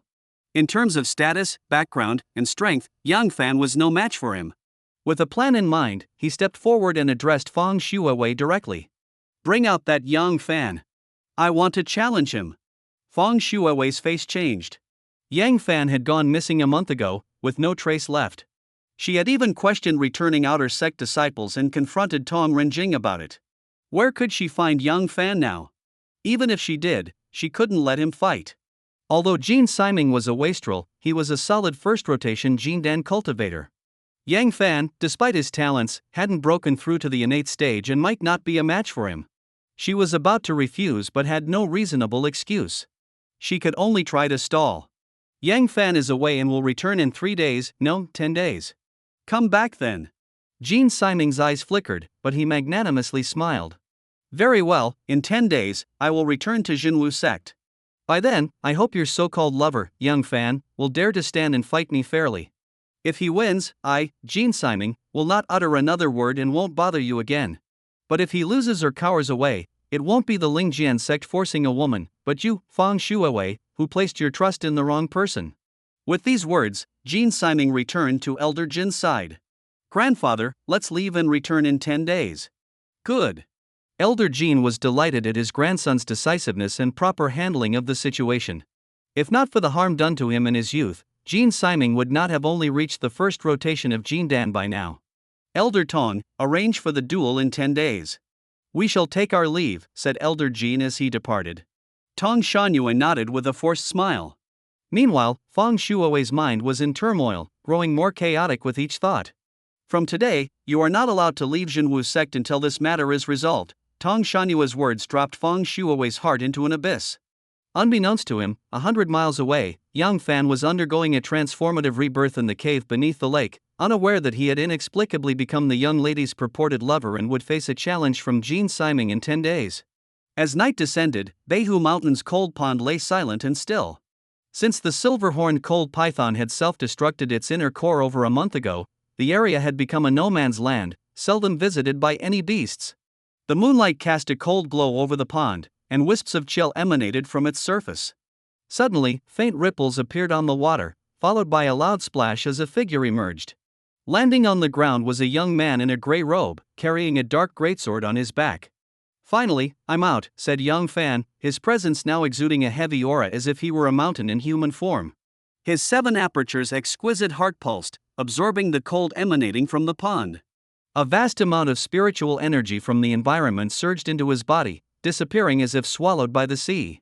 Having undergone 9 cycles of bone-shattering rebirth, Yang Fan's foundation was now immensely solid. By continuously absorbing spiritual energy and converting it into vital energy, he could break through the body's orifices to achieve an innate physique. Once he attained an innate physique, ordinary innate true chi wouldn't be able to harm him. Moreover, he could then practice the 9 turns mystic art. Thinking of this, Yang Fan felt a surge of confidence regarding his future. Despite being born with the sealed spirit and locked soul constitution, often deemed a useless physique for cultivation, he had forged ahead on the path of physical cultivation, a notoriously challenging path. Reaching this stage was already a remarkable achievement, one that would satisfy most people. But Yang Fan was not most people. With the legacy of Li Changfeng's memories, he had witnessed powerful techniques and harbored a determination to cultivate the blood fiend primordial spirit for Lilith. These motivations drove him to seek a true path in physical cultivation. In this world, I have no other pursuits but the path of physical cultivation. Call it defiance or unwillingness, even ridicule my lofty ambitions, it doesn't matter. After all, one must have a pursuit in life. Without something to strive for, one might as well be dead. Having undergone a painful metamorphosis, Yang Fan's resolve in his cultivation path was firmer than ever. With his greatsword on his back, he began walking towards the Jinwu sect. As he drew closer, his pet black snake sensed his presence and was about to slither out to greet him. However, Yang Fan stopped it. The black snake was publicly known as Tong Rinjing's pet. Its sudden absence would surely arouse suspicion. Ironically, this arrangement allowed the black snake to live quite comfortably. Tong Shangyue, eager for the snake to grow rapidly, spared no effort in procuring blood food and spiritual herbs for it. He even ventured deep into Beihu Mountain to hunt 4th and 5th level beasts to nurture it. This care accelerated the black snake's growth, bringing it to the verge of evolving into a 2nd level beast in just a few days. Though the snake's limited range of activity with Tong Rinjing restricted it from providing Yang Fan with information, Yang Fan had lost interest after a brief glance at the despondent Tong Rinjing. Despite not gaining any insights from the snake, Yang Fan noticed significant changes upon returning to the Jinwu sect. There was an ominous tension in the air, as if a storm were brewing. Moreover, the patrolling disciples, once a constant presence at night, were nowhere to be seen. The diligent disciples, usually training at the martial grounds at this hour, were absent as well. These anomalies puzzled Yang Fan, yet allowed him to reach his residence unimpeded. He pushed the door, finding it locked. Unperturbed, he leaped over the wall into the courtyard. "Who's there?" To his surprise, a loud voice greeted him upon landing. A gray-robed man rushed out of the main house, his face filled with disbelief upon seeing Yang Fan. "How is it you?" "Weren't you?" the man stammered. Yang Fan's expression soured. It was never pleasant to find one's home occupied, especially by an enemy. The man was none other than the Zhou surnamed outer disciple. "Why are you here?" Yang Fan asked coldly. This disciple had once conspired to have him entangled by the black water python, nearly costing him his life. Yang Fan was in no mood for courtesy. Yet, upon seeing Yang Fan alive, the disciple relaxed, his mind already reveling in the thought of Yang Fan's impending duel with the grandson of the Lingjian sect's 4th elder. He spoke smugly, "This is my residence now, of course I'm here. As for you, the enforcement hall will surely be interested in your return." With that, he stepped back, blocking the door as if afraid Yang Fan might flee. A month ago, this disciple wouldn't have dared such impudence, having felt Yang Fan's strength firsthand in a previous encounter. But things had changed. After rescuing Tong Rinjing, his status within the sect had shifted. Although Tong Shangyue couldn't openly reward him due to the incident, he received substantial benefits in secret. Over the month, his strength, already at the peak of the acquired stage, advanced further, rivaling the top 10 outer disciples. This newfound confidence emboldened him to take over Yang Fan's courtyard and now block his path. Yang Fan, disinclined to cause trouble, said, "If this place has been reassigned to you, I'll leave. As for the enforcement hall's inquiry, that's none of your concern." He turned to leave. However, the Zhou surnamed disciple had no intention of letting him go. Seeing Yang Fan's avoidance as a sign of weakness, he grew bolder. After all, escaping the jaws of a 2nd-level black water python unscathed was unlikely. Moreover, Yang Fan's reputation as a physical cultivator had spread, revealing his vulnerabilities. A physical cultivator's injuries were deeply detrimental, unlikely to heal quickly. This was a prime opportunity to strike a fallen enemy. If left until tomorrow, Yang Fan would perish at the hands of the Lingjian sect's elder's grandson, leaving the disciple's grudge unresolved. Deciding to seize the moment, the disciple shouted, "Stop right there. What do you want?" Yang Fan asked, unafraid of confrontation. Grinning smugly, the disciple replied, "I want to teach you a lesson on respecting your seniors." With that, he swung his fist at Yang Fan. The punch cut through the air, creating countless vortices around it. The Zhou surnamed outer disciple had put all his strength into the strike, embodying the essence of the rolling stone fist. Though it lacked the illusion of massive boulders, its force was concentrated, and his acquired stage true chi was fully activated, making his muscles and bones resonate with a thunderous rumble. He was confident that even Lan Fengling, the top outer disciple, wouldn't necessarily be able to withstand this punch. Indeed, seeing this punch, Yang Fan's eyes grew more serious. With his keen perception, he could tell that this punch carried at least 15,000 pounds of force. Although he wasn't fearful, he wouldn't be careless either. Inhaling, he steadied himself, and as he exhaled, he countered with a punch of his own. There was no sound of rushing wind, but his punch was as imposing as a mountain. Coupled with the heavy blood energy within him, it seemed capable of splitting the heavens and earth. As the punches clashed, the Zhou-surnamed disciple's expression changed drastically. He felt as if a small mountain were pushing toward him, utterly overwhelming. Regret flooded him for his actions. Yet, as a small figure, he possessed a strong survival instinct, sometimes even greater than those of more prominent figures. Clenching his teeth, he unleashed all his true chi, striking again at the vulnerable points on Yang Fan's face, thinking that even the toughest physical cultivators couldn't harden their heads. Would Yang Fan dare meet this punch head-on? This was the Zhou-surnamed disciple's plan, a diversionary tactic to force Yang Fan to protect himself and avoid the mountainous fist. However, to his surprise, Yang Fan could change his moves just as he could. Yang Fan's punch transformed, employing the soft water fist technique. His blood flowed with the sound of tides, easily sealing the disciple's two fists. Bang! Bang! Both fists landed on Yang Fan's arm and the back of his hand, but the disciple felt as though he had punched air. Immediately, a powerful force traveled through the contact point, sending him flying backward. Blood spurted from his mouth as he looked at Yang Fan in horror. Impossible! How can you be this strong? Yang Fan remained silent, his cold gaze causing the disciple to shiver. You! Don't get cocky. Today you may have injured me, but tomorrow someone will kill you. Thinking of Yang Fan's impending duel with Jin Siming, he mustered his courage to leave this threat before scrambling away. Yang Fan had no intention of pursuing him. If he wanted to kill him, it wouldn't be a Jinwu sect, which would only cause unnecessary trouble. As for the threat of being killed tomorrow, Yang Fan dismissed it. In this world where strength reigns supreme, avoiding being killed by others is quite challenging. Conflicts, quests for fortune, and personal vendettas all can lead to violence. While the major powers maintain a facade of peace, the underlying dangers were evident to Yang Fan, especially after inheriting Li Changfeng's memories. He could surmise that if someone wanted to kill him, they would likely resort to scheming and underhanded tactics. Yang Fan was not afraid of such possibilities and was prepared to take action when the opportunity arose. But now was not the right time. From the earlier confrontation, he had a faint understanding and didn't want to waste the chance by acting rashly. Closing his eyes, he stood still, recalling the punch that had defeated his opponent. Though it was executed with the soft water fist, he had instinctively applied the power control techniques from practicing the heavy sword 49 styles. This insight opened a new martial path for him. If the techniques could be interchanged, could the sword moves as well? Yang Fan had heard of powerful cultivators who effortlessly combined various moves without being constrained by form.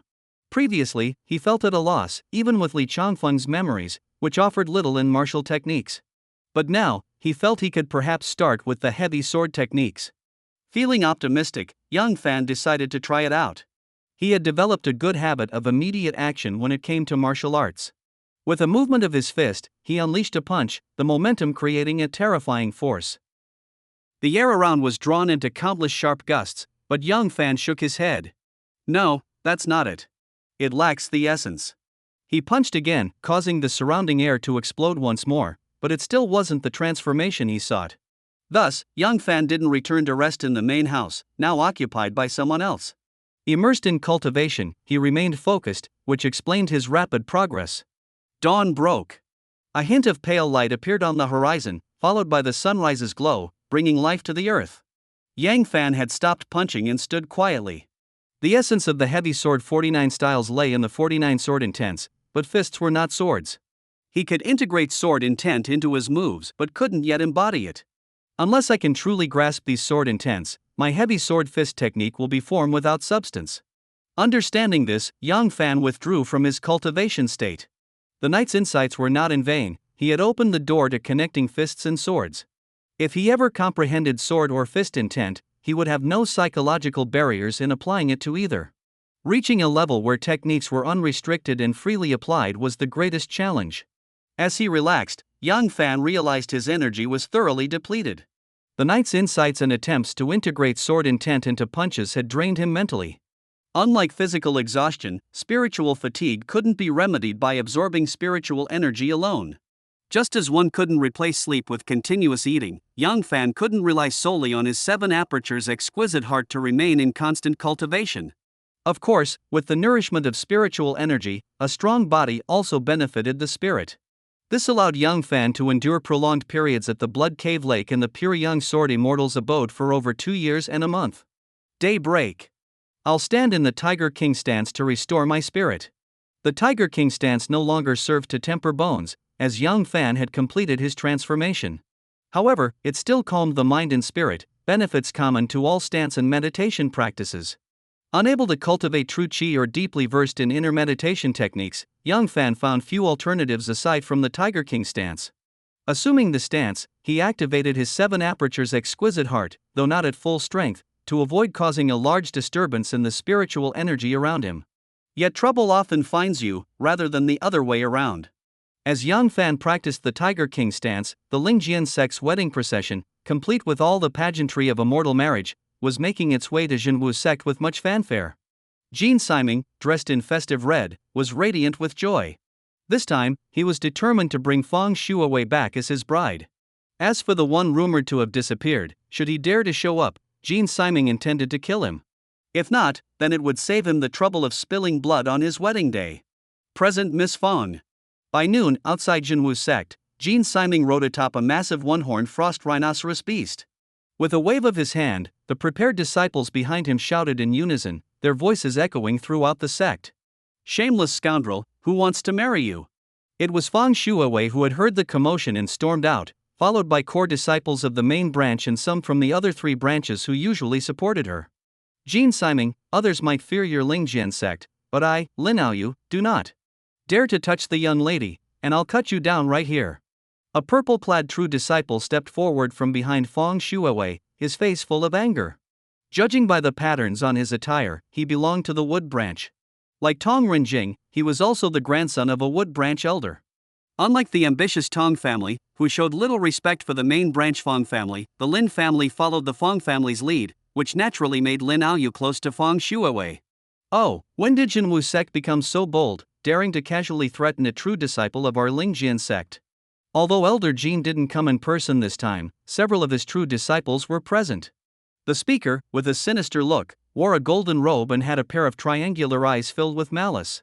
He was none other than Liren Chuan, the top true disciple under Elder Jean, known as the Viper Sword. Lin Aoyu, fiery-tempered, was about to step forward to fight Liren Chuan when Feng Shuawei stopped him. "Miss Feng, where is your beloved?"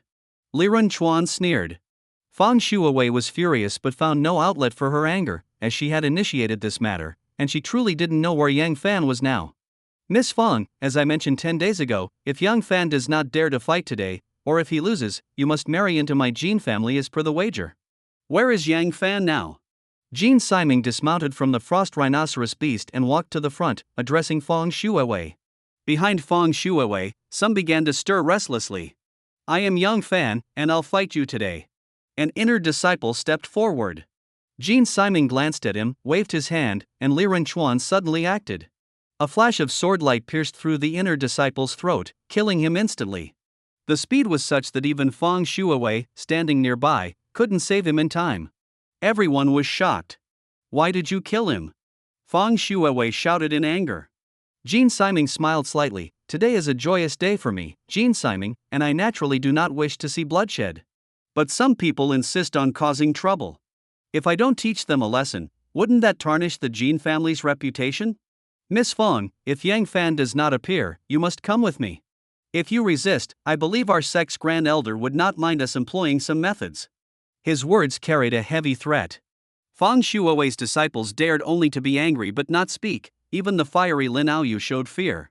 Liren Chuan's spirit sword hovered in the air, like a serpent, locking onto those behind Feng Shuawei.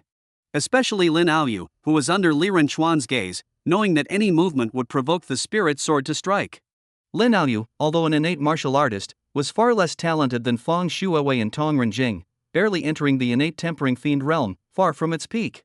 Liren Chuan, however, was at the pinnacle of the golden core stage, nearly reaching the nascent soul stage. How could he compare? Seeing everyone frozen, Jean Siming laughed. "Since Yang Fan fears to fight, Miss Feng, or rather, my wife, why not come with your husband?" With that, Jean Siming reached out to take Feng Shuawei. Feng Shuawei dodged repeatedly, her heart stealing, intending to subdue Jean Siming. Just then, Tong Shanyue's voice came from behind. Shuewei, since young Master Jin is here, why not accompany him to Lingjian sect? Fang Shuewei visibly trembled, her plan to take advantage of the situation hidden away. She realized the situation was dire but remained unwilling to concede. Tong Shanyue, aren't you afraid of punishment for violating sect rules? Tong Shanyue's face changed, not from fear of ancestral spirits punishing him, but from Fang Shuewei brazenly calling his name in front of all the disciples, a bold move indeed.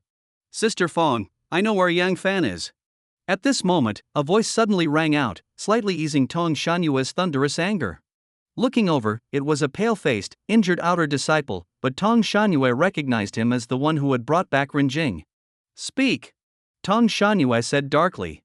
The outer disciple, who had been injured by Yang Fan the previous night, was nervous under Tong Shanyue's gaze but managed to speak smoothly. Yang Fan is in his courtyard. If you go now, he likely hasn't escaped. Hearing this, Tong Shanyue said nothing, but Jin Siming was delighted. He waved grandly, lead the way.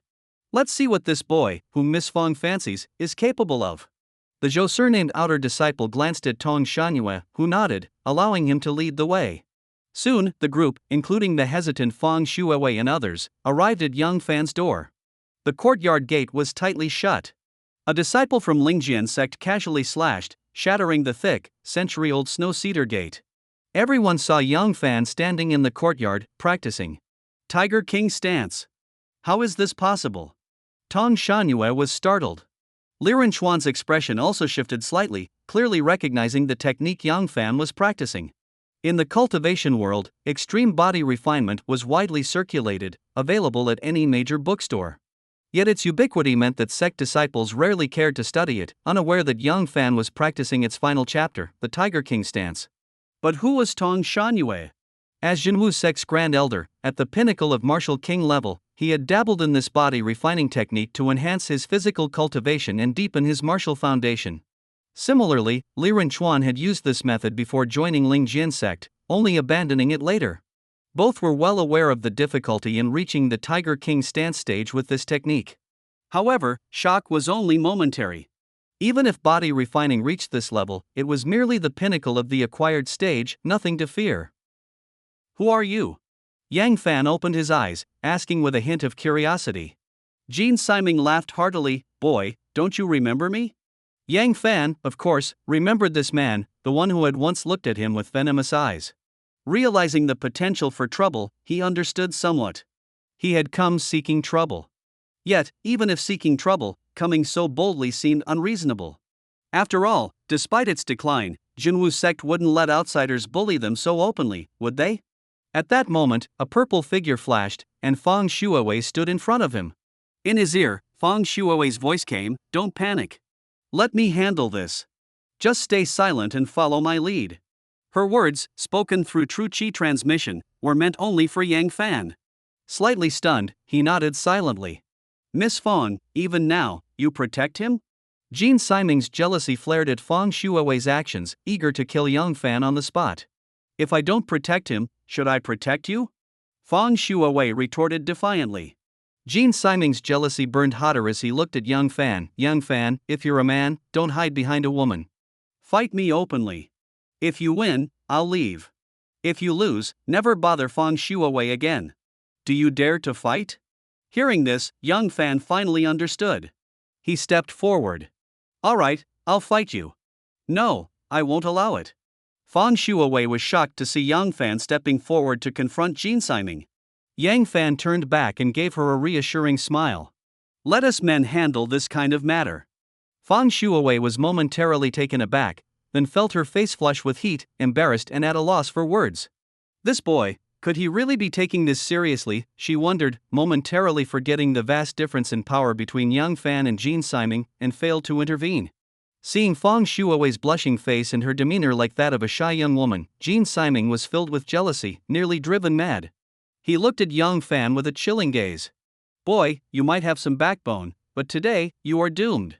With a metallic clang, a spirit sword soared into the sky, emitting a dragon-like hum. This is the Dragon Roar Sword, ranked 367th among the spirit swords of Lingjian sect, a high-grade spiritual weapon. You. Just as Jin Siming was boasting about his spirit sword, a shadow suddenly leapt forward, cutting off his words. Bang! Yang Fan struck with a heavy punch, but it didn't land on Jean Siming. Instead, it was blocked by a golden protective barrier. A protective artifact. Yang Fan frowned slightly and struck again. The golden light trembled, dimming slightly, but not significantly. Boy, do you not understand the rules, attacking by surprise like this? Jean Siming was initially startled, then became furious. This guy didn't let him finish speaking before attacking, and even after activating his protective treasure, he kept punching. Did he think that as a mere postnatal martial cultivator, he could break a high-grade spirit artifact? It was utterly foolish and overconfident. That Fang Shuawei favored such a man was truly an insult to him. You had already drawn your sword. If I didn't act, should I have waited for you to finish your cheap introduction before making a move? Yang Fan retorted, continuing to punch. Blow after blow, the golden light flickered, showing no signs of weakening. Instead, the counterforce grew stronger, evidently increasing with each attack. It was as if Yang Fan was hitting himself. If not for Yang Fan's perfectly refined physique and his insight into the shared principles of fists and swords, allowing him to deflect the force, he might have been injured by the recoil. It seems punching won't break this golden barrier. Recognizing this, Yang Fan retreated a few steps, putting distance between him and Jean Siming. With this retreat, Jean Siming breathed a sigh of relief. Although he had a protective artifact, being forced so close and punched continuously was overwhelming for someone with little combat experience. Even with the artifact, it was a lot of pressure. Now, with Yang Fan stepping back, he finally had a moment to breathe. With a twist of his sword seal, the spirit sword positioned itself before him, its light flickering, ready to strike Yang Fan. But then, a black light flashed. Yang Fan moved again, drawing the large sword from his back with a whoosh, striking at Jean Siming with a resolute heart. If the protective golden light couldn't be broken with punches, what about with a sword? At this moment, everyone's attention turned to the large sword in Yang Fan's hand. They were puzzled, for though the sword had been strapped to Yang Fan's back, no one had noticed it, not even Fang Shuawei standing behind him. Yet, as soon as it was drawn, its momentum was like a rainbow, capturing everyone's focus, a mystery beyond comprehension. However, Yang Fan paid no mind to this. His entire focus was on the sword, channeling sword intent into his strike. Without full concentration, how could he infuse his moves with sword intent? Whoosh! The sword cut through the air like a gust of wind. The killing intent was tangible, the great sword as if it could cleave mountains. Faced with this strike, Jean Siming instinctively recoiled, his mind overwhelmed by Yang Fan's assault. His body moved back involuntarily, and in his panic, his sword seal faltered.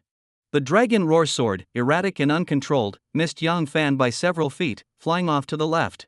Without the Dragon Roar sword's attack, Jean Siming felt like a lamb to the slaughter, trembling with fear. Clang!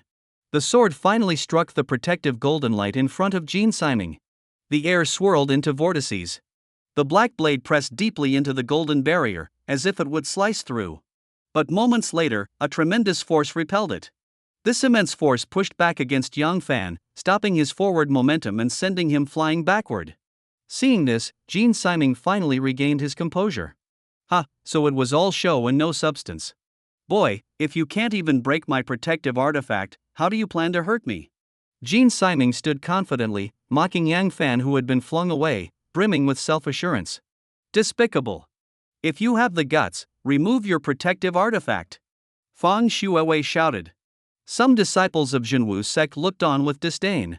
A golden core stage cultivator, relying on a high-grade protective artifact against a postnatal body cultivator, and still acting so arrogantly, it was absurd.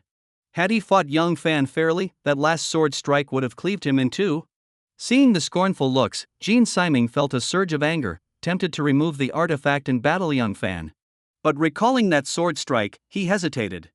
Instead, his eyes shifted cunningly as he regained his smug expression. This duel didn't forbid protective artifacts. Besides, that boy's large sword is a divine weapon. If we're banning things, what about his sword? Ultimately, isn't it about who has more treasures? If it were just about cultivation, why even fight? Just declare your levels, and the higher one wins. Hearing this, many nodded in agreement. Only Fang Shuawei glared at him, knowing well that in a true life-and-death battle, his reasoning had merit. Seeing he'd swayed the crowd, Jean Siming twisted his sword seal, and the Dragon Roar sword returned, hovering protectively before him, emitting a soft hum. You're right, treasures and weapons are indeed part of one's strength. Today, I'll use this sword to break your protective artifact. Yang Fan, wiping the blood from his mouth, charged once more. The dark sword light flashed again. Clang!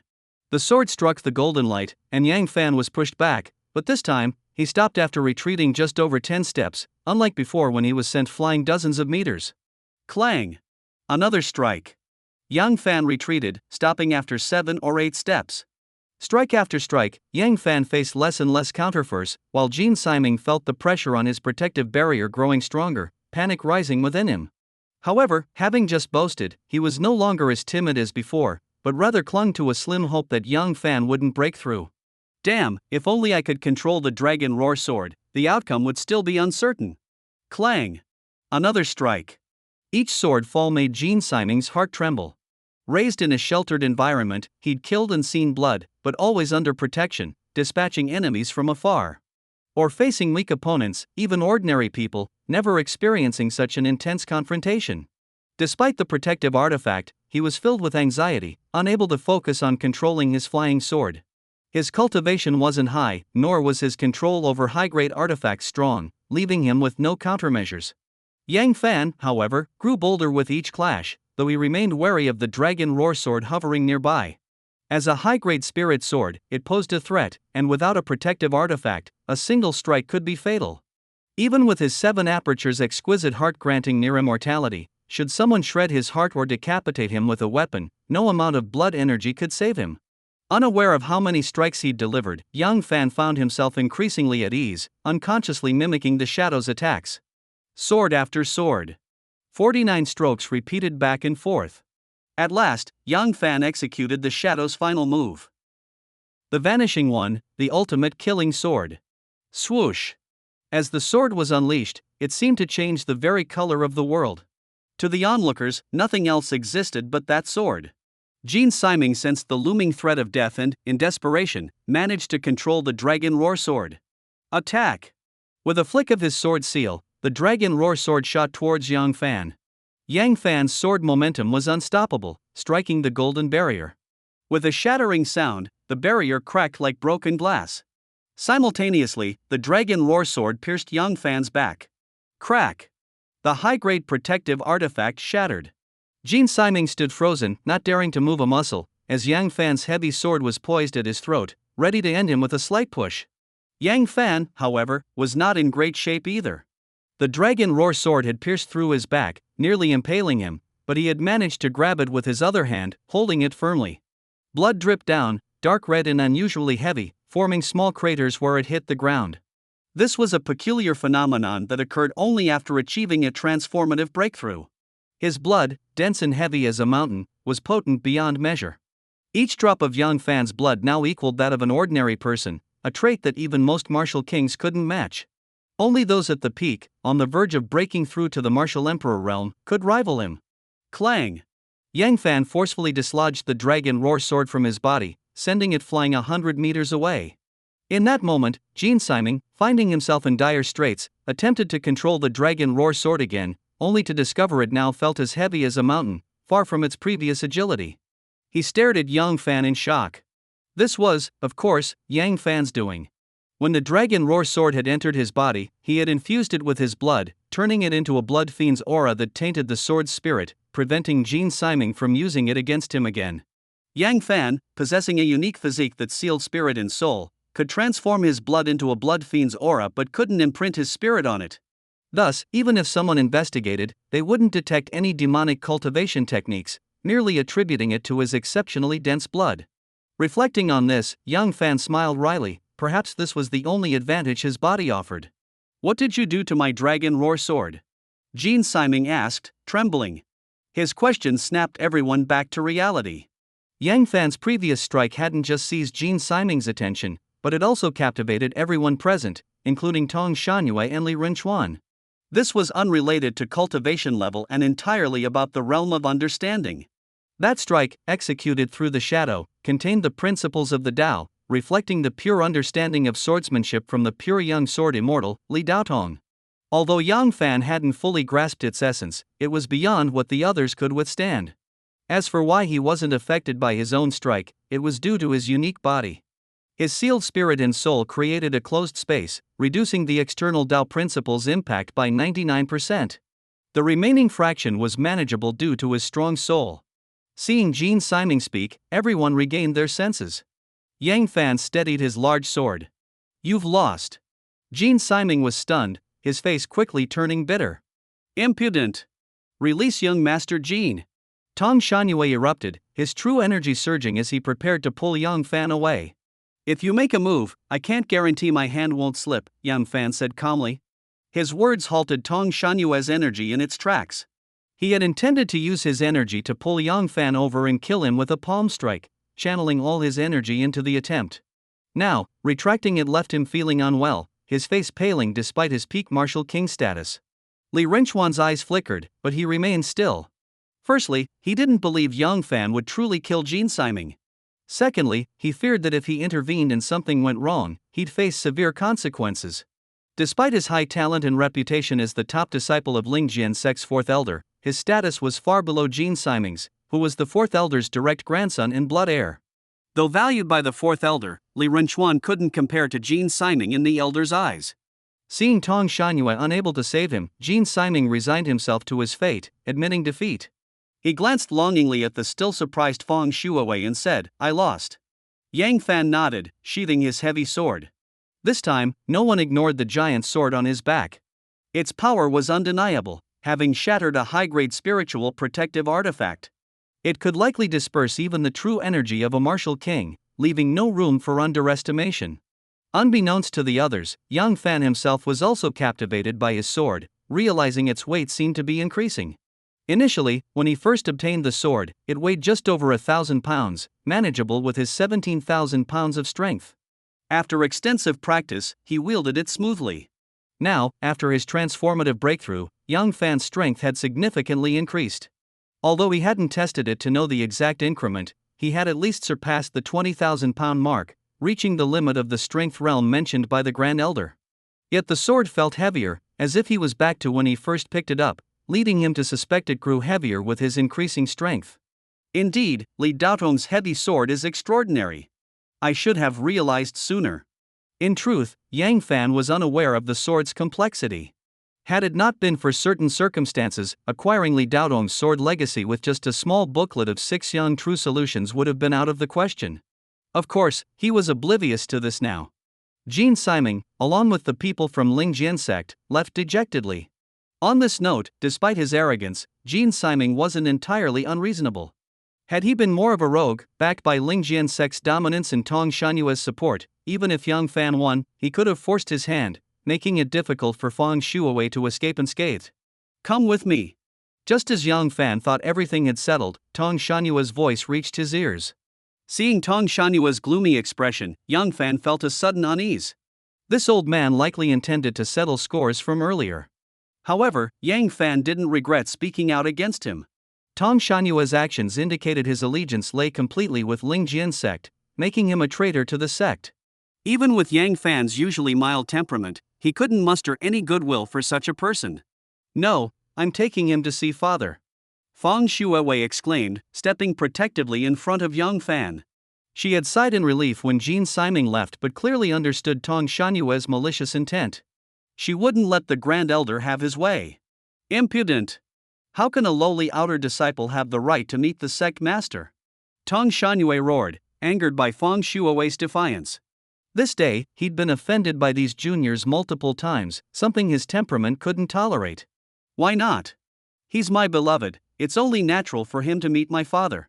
Does the Grand Elder intend to break sect rules and stop us? Fang Shuowei retorted, undeterred. Yang Fan's defeat of Jin Siming and his breaking of a high-grade protective artifact demonstrated unparalleled talent. Since everyone assumed she had a relationship with Yang Fan, Fang Shuowei decided to use that as a reason to introduce him to her father. Her lineage had no other heirs. If Yang Fan joined her line and proved successful, marrying him wouldn't be out of the question. The thought made Fang Shuowei's fair face blush again. Tong Shanyue's expression fluctuated. Fang Shuowei saw Yang Fan's limitless potential, and Tong Shanyue, with his greater insight, saw it even more clearly. Initially, he intended to take Yang Fan and make him his grandson's bodyguard. If Yang Fan refused, he would have forced him to agree. However, with Fang Shuawei invoking the sect master and the public watching, even as the Grand Elder, he couldn't forcibly take Yang Fan. Fine, let this boy rebel for a few more days. I don't believe I can't handle him. A sinister plan formed in Tong Shanyue's mind. With a cold smile, he glanced at Yang Fan and Fang Shuawei before turning away.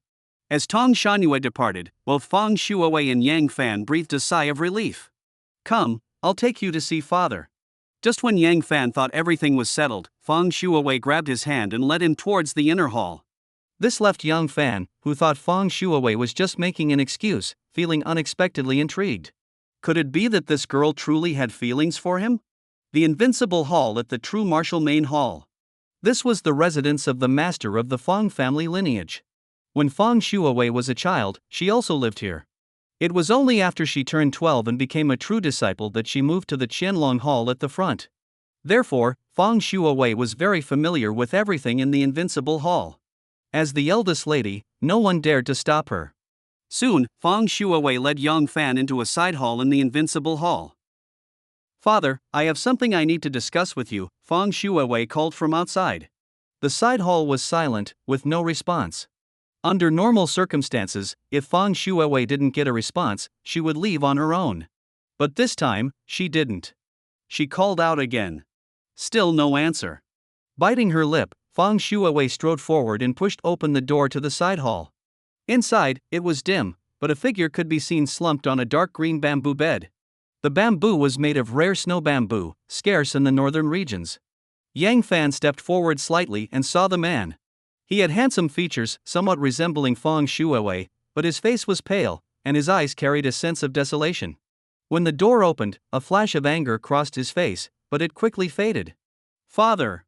Not having seen her father for nearly 2 years, Fang Shuawei felt a pang in her heart. Her father's appearance seemed even more desolate than 2 years ago. Could it be that the injury he suffered 3 years ago was truly irreparable? The thought filled Fang Shuawei with pain, wiping away any lingering resentment she had harbored. She led Yang Fan inside. What is it? Asked the man lying on the bamboo bed, who was none other than Fang Tongyue, the current master of the true martial sect.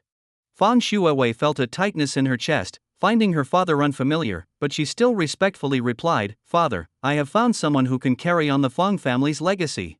Hearing this, Fang Tongyue perked up slightly and sat up, scrutinizing Yang Fan. For a moment, he exuded the aura of a martial king. Yang Fan stood unflinchingly under Fang Tongyue's gaze. Even as a mortal, he hadn't feared the piercing gaze of a Taoist real mirror.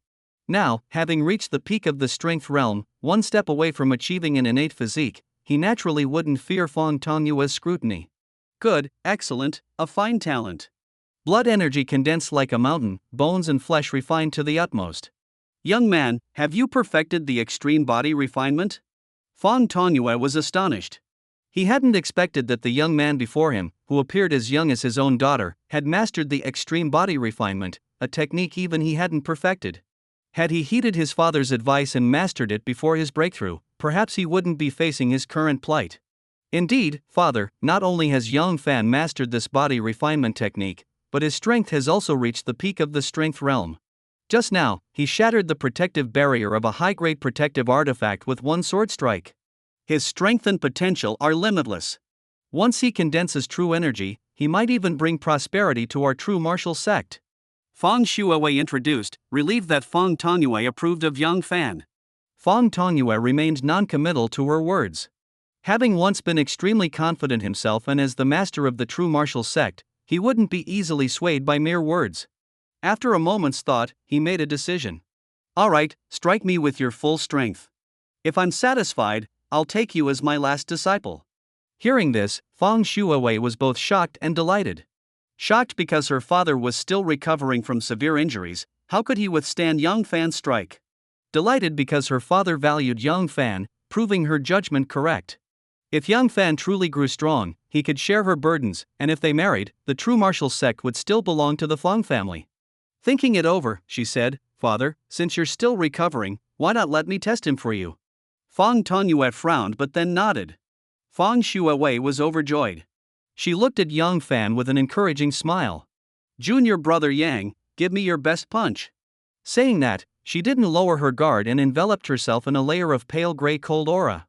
Yang Fan nodded, took a deep breath, steadied himself, and punched. Boom! The punch was as fierce as a cannonball, dispersing the cold aura as if it were ordinary energy, nearly dissipating it entirely. Excellent, excellent. Fang Shuowei was taken aback, while Fang Tongyue clapped his hands. He looked at Yang Fan with great satisfaction. Such a promising talent, if he could contribute to the true martial sect, not only would the Fang family's lineage be preserved, but the revival of the sect wouldn't be impossible. From today onward, you shall be my last disciple, Fang Tongyue declared, looking at Yang Fan. Fang Shuowei was initially delighted, but seeing Yang Fan hesitate, she anxiously tugged his sleeve, signaling him to bow and pay respects. Yang Fan felt torn. Should he acknowledge this man as his master? Though others couldn't see it, his eyes, capable of seeing in darkness and observing blood energy, revealed that Fang Tongyue wasn't as frail as he appeared. His internal blood energy was equally strong, not weaker than Yang Fan's, more like someone poised to break through to the martial emperor level rather than a severely injured man. What's the matter? Are you unwilling? Fang Tongyue's expression darkened. Fang Shuowei, even more anxious, stamped her foot, wishing she could answer for Yang Fan. As Yang Fan hesitated, Fang Shuowei suddenly spoke up, "Father, junior brother Yang and I have already promised ourselves to each other. Even if he doesn't become your disciple, he's still part of the Fang family." What do you think? Hearing this, Fang Tongyue laughed heartily. "Daughter, you have great insight. Fine, if you don't wish to be my disciple, I won't force you. After all, I'm just a cripple now. If not for the Fang family's legacy, I wouldn't consider taking you as a disciple and ruining your bright future. It's not that I refuse to be the sect master's disciple, but a few days ago, I was saved by an elder at the Bingshui cold pool from a black water python and taught the 49 techniques of the heavy sword. Out of gratitude, I've already accepted him as my master." How can I have another master? Yang Fan explained, feeling awkward due to Fang Shuowei's words. It seemed easier to just become a disciple, but given the situation, he couldn't refute her. So, he offered this explanation to justify his reluctance, lest Fang Tongyue, despite his calm demeanor, harbor any ill feelings. Hearing Yang Fan's explanation, both Fang Tongyue and Fang Shuowei breathed a sigh of relief. After all, Yang Fan was still a disciple of the true martial sect, yet he refused to be the sect master's disciple, which was suspicious. Fang Shuowei had only said what she did out of a hopeful gamble, not wanting to cause a rift. Yang Fan's explanation, though not entirely dispelling their doubts, eased their wariness significantly. If that's the case, I can't blame you. Let's do this: when you break through to an innate physique, I'll entrust my daughter to you. Moreover, I'll teach you the Fang family's supreme martial art, the primordial infinity hand. How does that sound? Hearing this, Yang Fan felt a bit bitter, but outwardly, he remained composed and nodded slightly. While they discussed the Fang family legacy, in the Tong family estate, Tong Shangyue was concocting a sinister plan. The boy was taken by that girl Fang Shuowei to meet the sect master. He'll likely become one of the Fang family's successors. If my grandson can control him, he'll also become the master of the true martial sect in the future. He recalled a phrase from Master Liao of the beast taming sect: "Spirit contracts aren't only for beasts, they can be used on humans too." However, since humans have inherently strong souls, you'll need to subdue their soul with mind-bewildering powder to use the spirit contract array. Mind-bewildering powder. Recalling Master Liao's description of its preciousness, Tong Shangyue gritted his teeth and called out, "Tong De, bring me the cold light blood blade from the storehouse." Master, Zhou Pingchuan has been brought in. Gently caressing the cold light blood blade, Tong Shangyue felt a pang of reluctance. Hearing the announcement, his expression darkened, and he carefully placed the blade back into a black Polonia wood box. This cold light blood blade was a godly weapon. In the world of martial arts, godly weapons often originated from the ancient martial arts era or even the era of ancient gods and demons, possessing various supernatural powers. However, most of these weapons, passed down through the ages, have lost their powers due to the death of their owners, damage over time, or the erosion of time itself. Yet, even in such a state, godly weapons remain treasures coveted by martial practitioners, akin to the magical artifacts sought by cultivators, rare and priceless. Despite the loss of their supernatural abilities, godly weapons still surpassed ordinary weapons in material, weight, and sharpness. The cold light blood blade had been in Tong Shanyue's possession for decades and was a cherished treasure. If not for the need to control Young Fan through Tong Renjing and make him the true master of the true martial sect, Tong Shanhua would never part with it for anything. Sighing, he closed the wooden box, his expression somber, and gestured, "Let him in." "Yes, master." Soon, a servant brought in a young man, the outer disciple with the surname Zhou.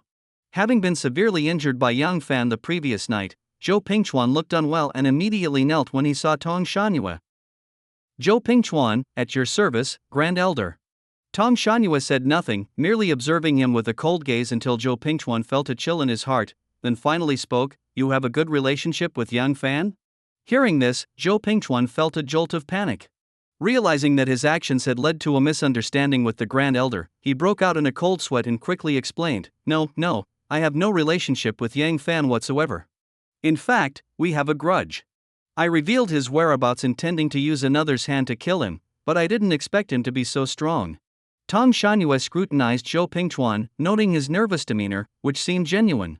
Recalling how Zhou Pingchuan had previously gone against the crowd to save his grandson, Tong Shanhua's expression softened. "If you have a grudge against Yang Fan, then there's something I need you to do." Upon hearing this, Zhou Pingchuan was overjoyed and promptly replied, "Please instruct me, Grand Elder." Pleased with Zhou Pingchuan's attitude, Tong Shanhua paused for a moment before saying, "I want you to reconcile with Yang Fan, get close to him, and when the time is right, there will be important tasks for you to carry out." "Ah!" Zhou Pingchuan's face fell. He had expected to be instructed to suppress Yang Fan, but instead, he was to approach and befriend him. This was not only difficult but also something he was unwilling to do. "What's wrong? You refuse?" Tong Shanhua's eyes widened in anger, releasing a fraction of his martial king aura, which sent Zhou Pingchuan trembling and nodding repeatedly. "Then you may leave.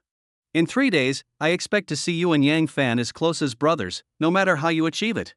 Zhou Pingchuan left, his face full of bitterness. He had deeply offended Yang Fan, and it seemed impossible to mend that in just 3 days. How could he possibly make Yang Fan see him as a brother? It felt like an impossible task. Yet, given the Grand Elder's command, what could he do? Lost in his thoughts and worries, Zhou Pingchuan stumbled and fell down the steps, landing awkwardly. As the household servants, especially the giggling young maids, watched him, he felt utterly humiliated. Suddenly, a flash of inspiration struck him, and he came up with an idea. He stood up, dusted off his clothes, and with renewed determination, headed toward the Tong family's inner courtyard. Meanwhile, Yang Fan and Fang Shuawei emerged from the side hall of the Invincible Hall. Fang Shuawei couldn't help but express her dissatisfaction. "Father wanted to take you as his personal disciple, why didn't you agree?" Yang Fan opened his mouth, about to use his previous excuse, but Fang Shuawei glared at him, "Don't try to fool me with that excuse about already having a master. Father chose not to pursue it, but as an original disciple of the true martial sect, you could have been expelled for taking another master. Isn't the problem already resolved?" Yang Fan said helplessly. Fang Shuawei, irritated, said, "Resolved? I vouched for you with my own reputation." She stopped, her face turning red. She wondered if Yang Fan had anticipated her actions, which made her feel both embarrassed and annoyed. With a resentful look at Yang Fan, she said, "You're so cunning. I don't want to talk to you anymore." With that, Fang Shuawei dashed away. Yang Fan, puzzled, stood there until he heard a voice carried by the wind. "Father may not have made you a personal disciple, but he has promoted you to an inner disciple. If you need anything, feel free to ask the elder in charge of the outer sect. He will assist you. Also, make sure to master the 5 elements fist, as it forms the foundation for the primordial infinity hand." Watching the distant purple figure fade away, Yang Fan felt a bit troubled, wondering if he had misspoken.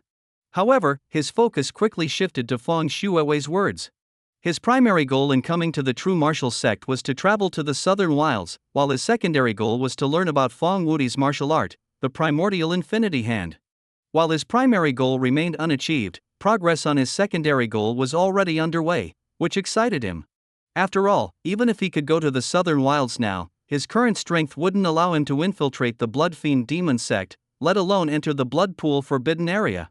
Learning Fang Wudi's primordial infinity hand would undoubtedly increase his chances of success, despite the risks involved. I've already grasped the essence of the soft water fist from the 5 elements fist due to my understanding of Tai Chi. I need to work harder on the other 4 styles. But I've also learned the 49 heavy sword techniques in the Pure Yang abode, gaining insights into martial skills and understanding the connection between fists and swords. This should make my practice of the 5 elements fist much more effective. With that thought, Yang Fan decided not to seek out the elder and instead returned to his courtyard to begin training. However, shortly into his practice, he sensed a call. Little black snake is calling me? What could it be? Yang Fan was puzzled, as it was the first time the little black snake had summoned him. He closed his eyes and, through his spiritual connection, reached out to the snake's soul. Feeling the profound awe and closeness emanating from the little black snake, Yang Fan couldn't help but smile, a strange but wonderful feeling akin to a parent's affection for their child. Since the little black snake's intelligence was still low, it couldn't communicate its intentions to Yang Fan. Instead, he shared its vision and hearing. What he saw was Tong Renjing, still pale but able to move, and with him was the Zhou disciple, Zhou Pingchuan, whom Yang Fan was not fond of. It turned out that after Zhou Pingchuan's fall, he realized he needed Tong Renjing's support to evade the task assigned by Tong Shanhua. Thus, he sought out Tong Renjing in the inner courtyard. Being an ally of Tong Renjing, coupled with his previous efforts to save him, meant he was allowed entry without obstruction. You say grandfather wants you to get close to Yang Fan? Tong Renjing felt a strange unease at the mention of Yang Fan's name, glancing instinctively at the little black snake. Since the day the spirit contract formed, Tong Renjing inexplicably felt a deep respect for the snake, unable to bring himself to command or mistreat it. The little black snake, being Tong Renjing's sole safeguard, was still being raised with care by Tong Shanhua, despite his dislike for it. In just a few days, the snake had grown significantly, now over 10 feet long and as thick as a man's arm, exuding an intimidating presence. At that moment, the little black snake rose, staring intently at the two men. Both Tong Renjing and Zhou Pingchuan felt a chill down their spines. Neither dared to act rashly. Tong Renjing was apprehensive, while Zhou Pingchuan, fearing Tong Renjing's intentions, assumed the snake's stance was under his orders and dared not provoke it. Yes, Brother Tong, please help me, Zhou Pingchuan pleaded. Tong Renjing's eyes flashed with impatience, but then a foreign voice echoed in his mind, tell him to follow Tong Shanhua's instructions, but whatever task he's given, he must report to you first. Startled by the mysterious voice, Tong Renjing felt an instinctive reverence for it, compelled to comply, and he repeated the words aloud. Without a choice, Zhou Pingchuan left. In the room, only the pale-faced Tong Renjing and the snake remained, the atmosphere growing increasingly bizarre. Master. Suddenly, Tong Renjing, trembling, knelt before the little black snake inside the room. The little black snake flicked its tongue, looking at him coldly, and shook its tail. In Tong Renjing's mind, a childish voice echoed, Yang Fan, my master. I, your master. Upon hearing this, Tong Renjing finally realized that he had indeed become a slave to this little black snake. What he had feared turned out to be true, and he felt a wave of bitterness. Instinctively wanting to resist, he found himself quivering again under the snake's gaze. The power of the spirit contract was incredibly strong. With just a thought, the little black snake could not only make Tong Renjing submit but also erase his soul, leading to an absolute death. Realizing his predicament, Tong Renjing dared not make any sudden moves. Eat. The little black snake's intelligence was limited, its speech resembling that of a 3-year-old child, and it instinctively demanded what it needed most at the moment from Tong Renjing. Hearing this, Tong Renjing nodded repeatedly and hurried off to the courtyard where Tong Shanhua resided. He dared not reveal the truth, for if the little black snake sensed it, he would die instantly. Moreover, the voice he heard earlier, yes, Yang Fan's voice, also deterred him from acting rashly. Even if he dealt with the snake, Yang Fan remained a threat, ensuring his demise. Thus, his purpose in going was to seek blood food and spiritual herbs for the little black snake. As for Yang Fan, after communicating with Tong Renjing through the little black snake, he withdrew his mind. Consequently, he was unaware of the dialogue between the little black snake and Tong Renjing. In the courtyard, Yang Fan frowned slightly, thinking, Tong Shanhua is not only a peak martial king but also the most powerful person in the true martial sect. Having offended him, I wonder what kind of retaliation I might face. Sharing the little black snake's view, he knew that the Zhou disciple was under Tong Shanhua's orders to approach him, which made Yang Fan slightly agitated. He harbored a hint of murderous intent towards the Zhou disciple, given that this person had nearly caused his death. The previous night, he refrained from killing him because they were in the true martial sect. Killing him would invite unnecessary trouble. However, if he had used the little black snake to kill the disciple, it would have had nothing to do with him. Yet, Yang Fan chose not to do so. For one, the little black snake, being only a peak-level first-tier beast, had a strength comparable to the Zhou disciple, lacking absolute certainty. Secondly, he was curious about Tong Shanyue's schemes. As the saying goes, there are 1,000 days for a thief, but not 1,000 days to guard against one. Tong Shanyue was not a minor character like the Zhou disciple, he held control over the entire true martial sect. Yang Fan, lacking in all aspects compared to him, needed to plan and act cautiously. The pressing matter now is to reach the innate physical realm. If he reached the innate physical realm, Yang Fan could not only directly practice the primordial infinity hand but also the 9 revolutions profound art, greatly enhancing his strength. Setting aside these thoughts, Yang Fan began practicing the soft water fist. After mastering the 49 heavy sword styles in the pure Yang abode and understanding the connection between fists and swords, he gained a new insight while practicing the soft water fist, delving into its essence, such as the softness of the soft water fist and the principle of water being supremely good and gentle. With the foundation of 49 sword intense, Yang Fan had gained some understanding of the path of artistic conception, and soon his proficiency in the soft water fist advanced from just beginning to grasp it to a deeper understanding. He became skilled in the techniques of the fist, and by truly comprehending the true essence of softness in the soft water fist, he could achieve mastery. Although he lacked the true energy of soft water, with his perfected internal organ techniques, he could use his kidneys' water energy to enhance the fist technique, or even his blood energy, to display the effects of the soft water fist. This provided Yang Fan with a new means of attack, alongside the 49 heavy sword styles. Understanding one technique leads to understanding many. With his mastery of the soft water fist, Yang Fan immediately began practicing the falling wood fist, as water gives birth to wood, and the two share some similarities. Falling wood fist emphasized technique, with its methods of force application being quite mysterious. Yang Fan quickly grasped the basics, and soon his proficiency advanced, mastering the techniques similarly. Next came the departing fire fist. Yang Fan's heart was the strongest organ, and while practicing this fist, his power was formidable. With blood energy surging, his entire body exuded fiery energy, which, when unleashed, possessed immense power, giving Yang Fan the illusion that a single punch could turn the world into charred remains. After completing the departing fire fist, Yang Fan stood still for a while. He vaguely sensed the true essence of the departing fire fist, the aura of burning the sky and boiling the sea. If he could grasp it, he could achieve true mastery of the fist. However, after reflecting for a moment, Yang Fan could no longer find that aura. Practicing the departing fire fist again, he failed to recapture the previous insight. Although he remained proficient in the techniques, the sense of turning the world to ashes with a single punch eluded him, forcing him to temporarily abandon further understanding. For martial practitioners, grasping the essence beyond the technique is indeed the hardest part. With a sigh, Yang Fan methodically began practicing the rolling stone fist and the crushing gold fist. In a short time, he achieved proficiency in these techniques as well. The rolling stone fist emphasized momentum, with each punch taking the initiative, filled with a domineering aura. In contrast, the crushing gold fist was silent but powerful, with each punch seemingly unstoppable, capable of piercing through anything. It was a fist technique with extreme destructive power. Having honed all 5 fist techniques to proficiency, Yang Fan noticed the silver moon hanging in the sky. In just half a day, he had mastered the techniques of 5 fist styles, a feat that would astonish many if known.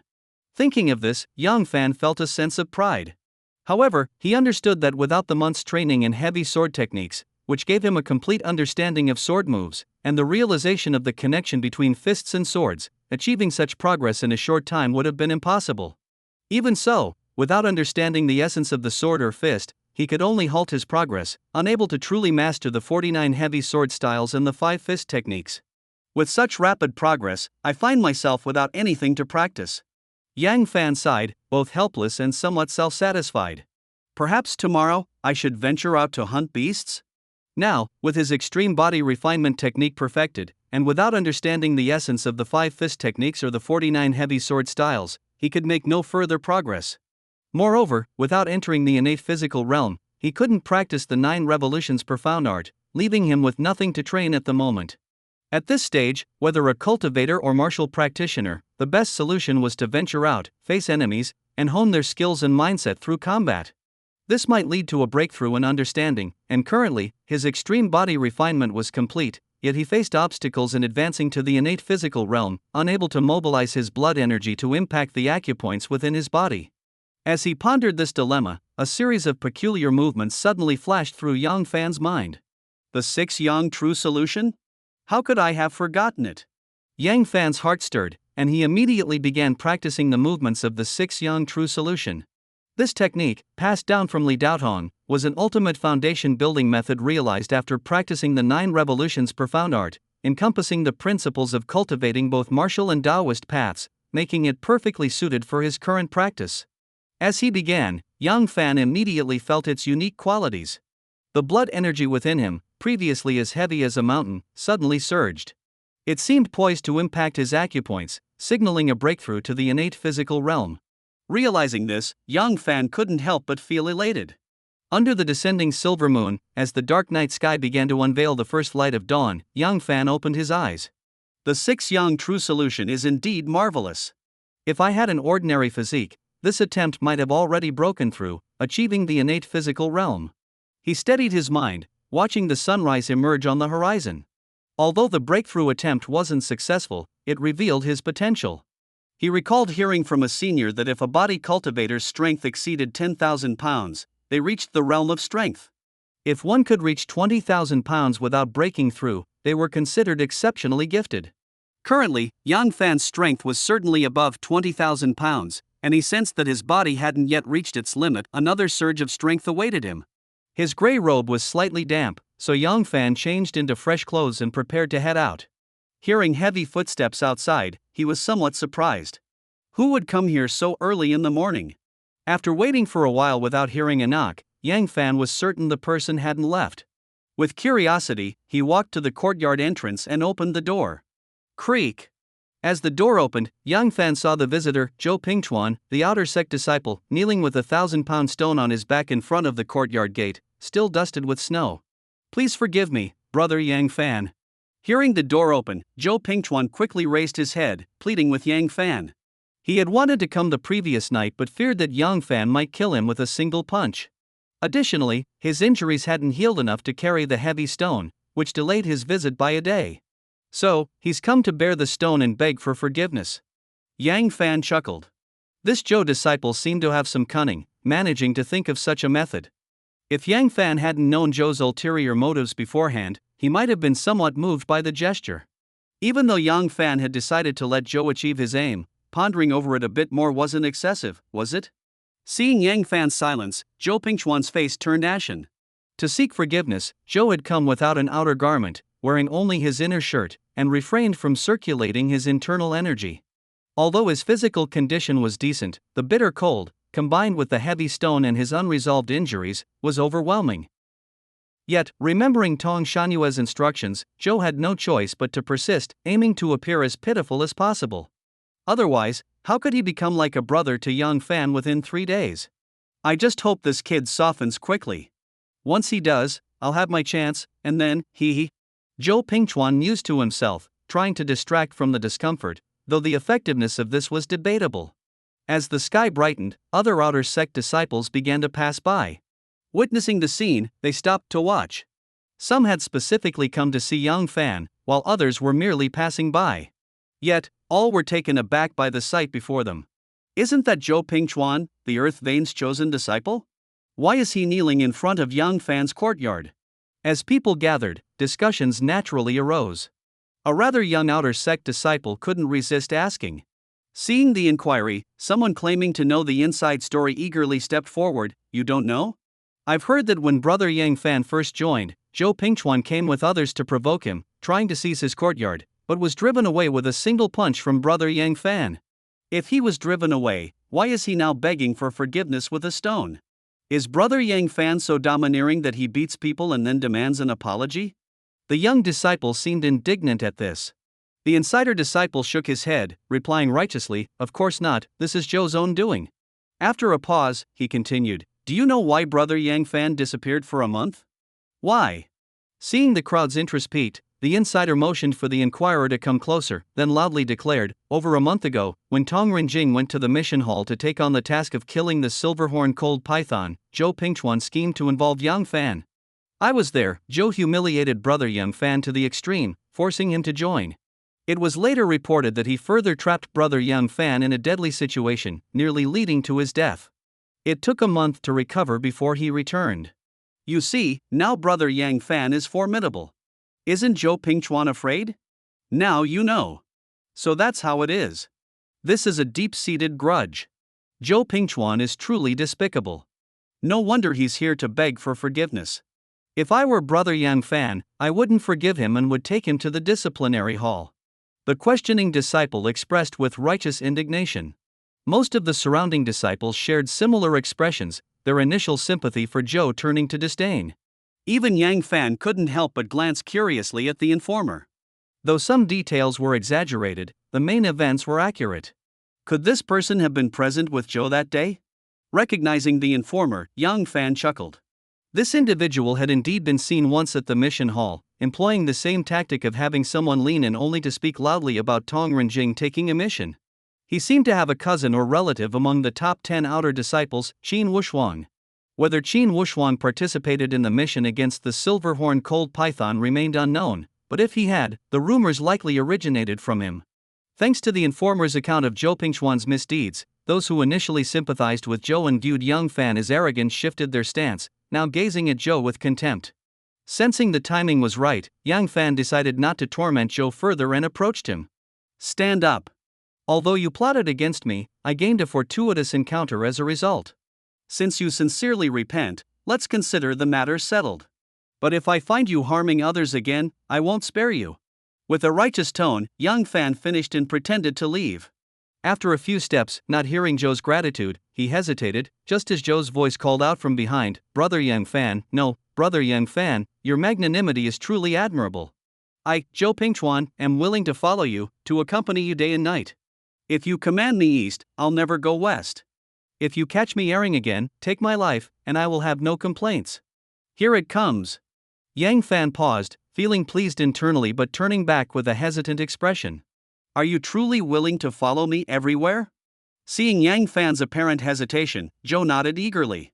If I utter a single false word, may lightning strike me down. Yang Fan stepped forward, helping Zhou up. Your willingness to correct your mistakes is assurance enough for me. Since you wish to follow me, today, let's venture out together to hunt beasts, preventing them from endangering the world. How about it?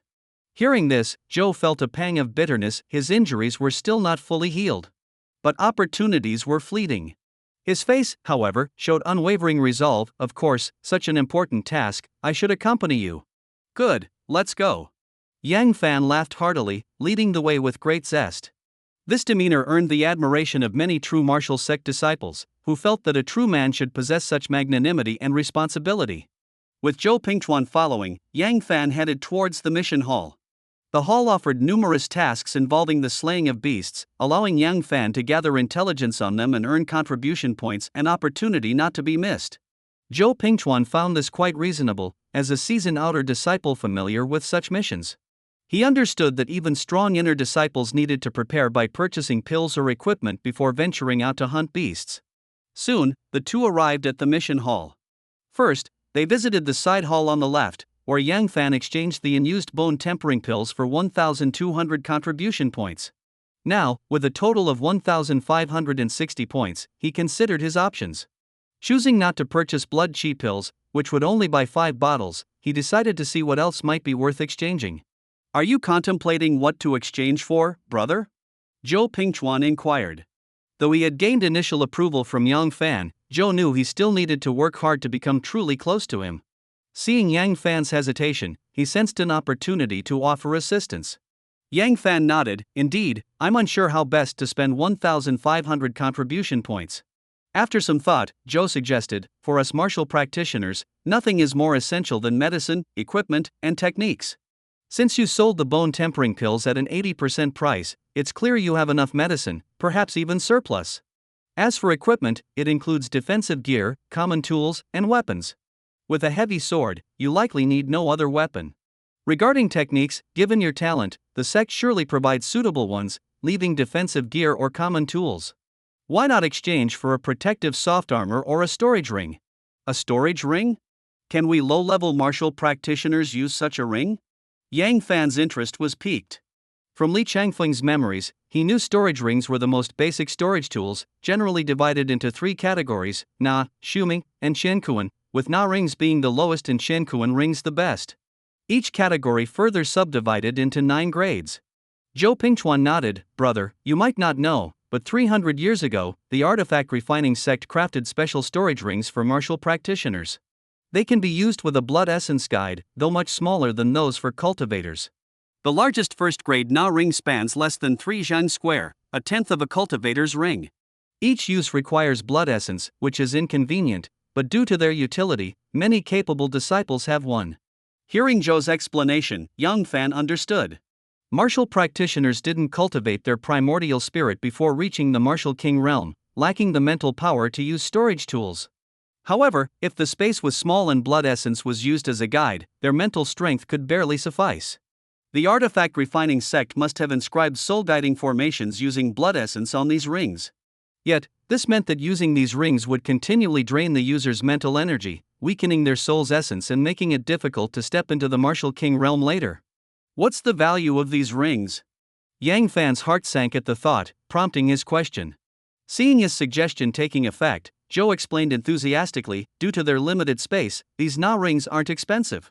10 low-grade spirit stones can buy a 9th-grade martial Na ring, providing a 3-foot square space for personal items. Within the sect, 800 contribution points can exchange for 1 ring. With 1,600 points, you can get an 8th-grade ring offering much more space. 3 feet square is a cubic unit, not large. An 8th-grade Na ring might be 6 feet square, 8 cubic units, quite substantial. Let's get a 9th-grade Na ring, Yang Fan said lightly. He wanted a Na ring to verify his suspicions and needed a storage tool. Hearing this, Zhou quickly offered, why not an 8th grade? If you lack points, I can contribute mine to ease my guilt. Yang Fan shook his head. If his suspicions were correct, a 9th grade Na ring sufficed. Why risk depleting his soul's essence with an 8th grade one? Though his soul, merged with Li Chongfeng's remnant and the silver-horn cold python spirit, was stronger than ordinary practitioners, even martial kings, it couldn't withstand such gradual depletion. Seeing Yang Fan's refusal, Zhou didn't insist. Contributing his points would be painful anyway. Thus, Yang Fan exchanged for a 9th grade Na ring, a protective inner armor, and a short sword, spending a total of 1,430 contribution points. The armor, chosen for quality, cost 600 points, while the ordinary sword required just 30. Having acquired the armor, Yang Fan went to a designated fitting room to equip it and tested the Na ring with a drop of blood essence. The ring's formation activated, and he felt a strand of mental energy seep from his soul into it. Instantly, a 3-foot square space appeared before him, his mental energy continuously drawn. With a thought, the silver-horned cold python's horn appeared inside, along with 5 fist manuals and the true martial sect's wooden badge. He quickly severed the connection with the formation. Indeed, the Na ring uses a soul-siphoning formation. The artifact refining sect's ambitions are great. Despite his strong soul feeling no weakness, Yang Fan sighed. Even the lowest 9th grade ring absorbed significant soul energy in one use, what about higher grades? He also wondered why powerful martial practitioners allowed these soul-draining rings to exist. Didn't they know widespread use would hinder martial practitioners from reaching the martial king realm? Perhaps they know but dare not speak. Remembering Li Chongfeng's memories of the artifact refining sect, one of the top 10 sects under the 3 major sects, with influence spanning the cultivation world, Yang Fan gained some insight. Calming his mind, Yang Fan donned the protective inner armor and strapped the short sword to his calf. He exited to rejoin Zhou Pingchuan, waiting outside, and returned to the mission hall. Have there been any recent beast disturbances? Yang Fan inquired. The disciple in charge of issuing missions recognized Yang Fan immediately, aware that the young man in the gray outer disciple attire was the favored companion of the sect's esteemed young lady. Naturally, he dared not show any neglect and promptly extracted a few locations where beast disturbances had been reported. Brother Yang, these are the regions experiencing beast activity. Please take a look. Yang Fan nodded, accepting the list. After a brief glance, he tucked all the missions into his robe. I'll take them all. All of them? The disciple issuing the missions was somewhat startled. Seeing that Yang Fan was indeed serious, the disciple sighed inwardly but did not question further, recording all the mission numbers. Once outside the mission hall, Yang Fan took a closer look at the missions. He accepted them all because the areas were relatively close to one another, and both he and Lilith needed a substantial amount of blood energy to achieve breakthroughs. More beasts were certainly welcome. Additionally, taking on so many tasks provided a legitimate reason to be away for some time, a strategic move to avoid any further misunderstandings with Fang Shuawei. If she were to insist on marrying him due to some misunderstanding, it would be quite troublesome. Although Fang Shuawei was exceptional in appearance, temperament, and strength, Yang Fan's heart was already set on Lu Qingling. Even without Lu Qingling, his bond with Lilith, forged through life and death, precluded the pursuit of another. Moreover, he suspected Fang Shuawei might be interested primarily in his potential. If she were to discover his true nature as a seal spirit lock soul physique, she would undoubtedly be disappointed. How would they interact then? Thus, Yang Fan planned to lay low, devise a foolproof plan, and ideally achieve a breakthrough to the innate physical realm before returning. As for Zhou Pingchuan, Yang Fan smirked inwardly. Brother Zhou, shall we head to Beiyu Mountain first? With the silver-horned cold python no longer guarding it, there have been several chaotic beast battles recently, injuring many outer disciples who went there to gather herbs.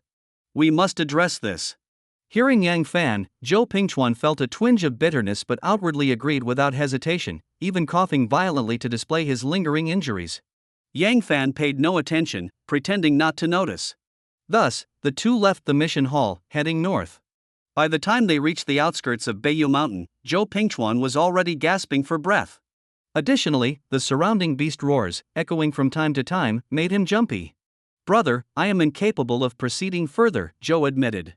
Yang Fan frowned slightly at him, displeased, but then seemed to realize something. "Right, you were injured by my punch the other night. Your wounds must not have healed. My apologies for being so reckless. You should head back on your own, I'll proceed alone." Saying this, Yang Fan leaped away, disappearing from sight. Left alone, Zhou Pingchuan was alarmed by the beast roars around him. In his current weakened state, even a fierce wild beast would send him fleeing. But Yang Fan had already vanished.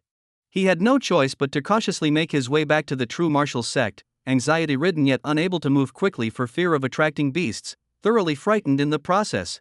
Not far away, Yang Fan stood atop a treetop, watching, amused. He never intended for Zhou Pingchuan to accompany him from the start and had easily noticed his injuries.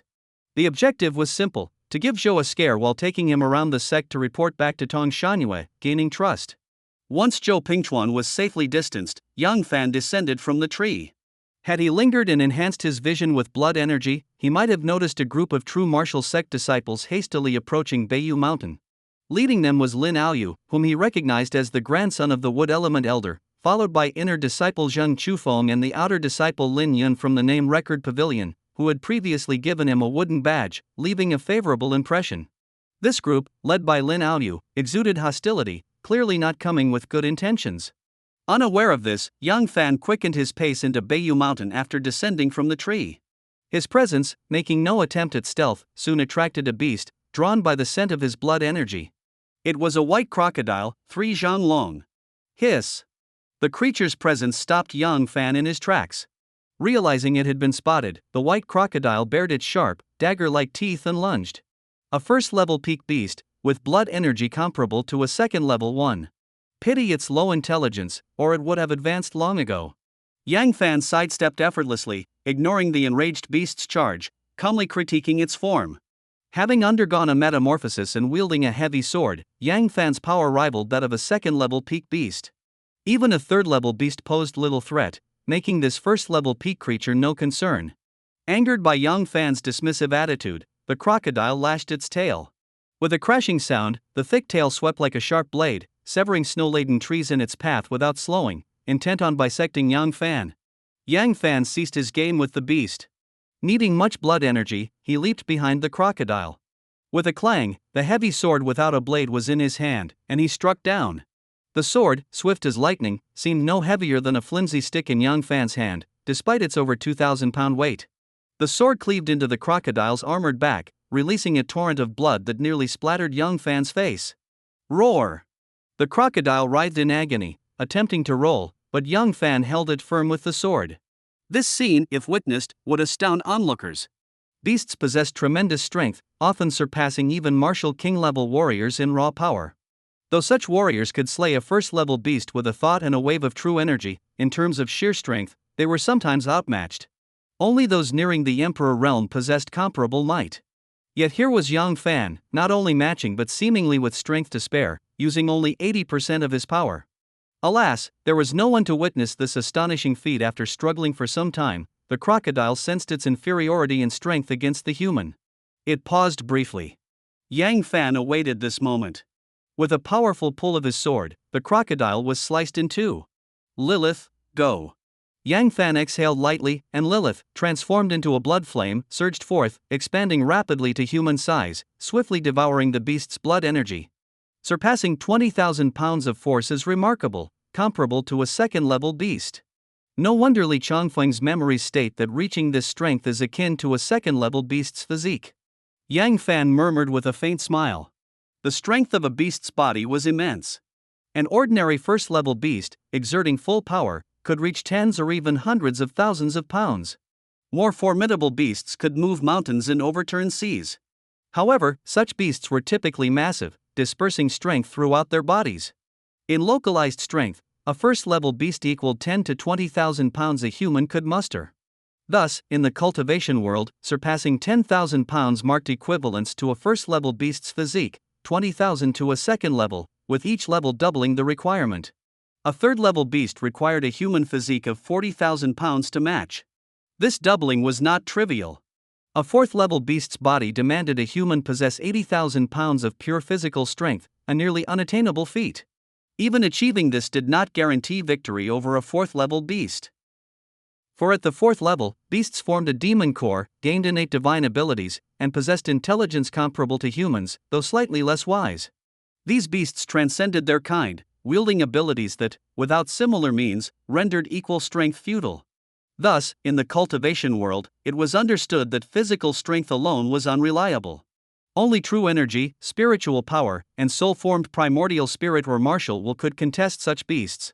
Despite a strong body, what then? Even powerful beasts without innate abilities were helpless against weaker cultivators. Some might argue that beasts' strong bodies allowed them to unleash innate abilities, so couldn't humans?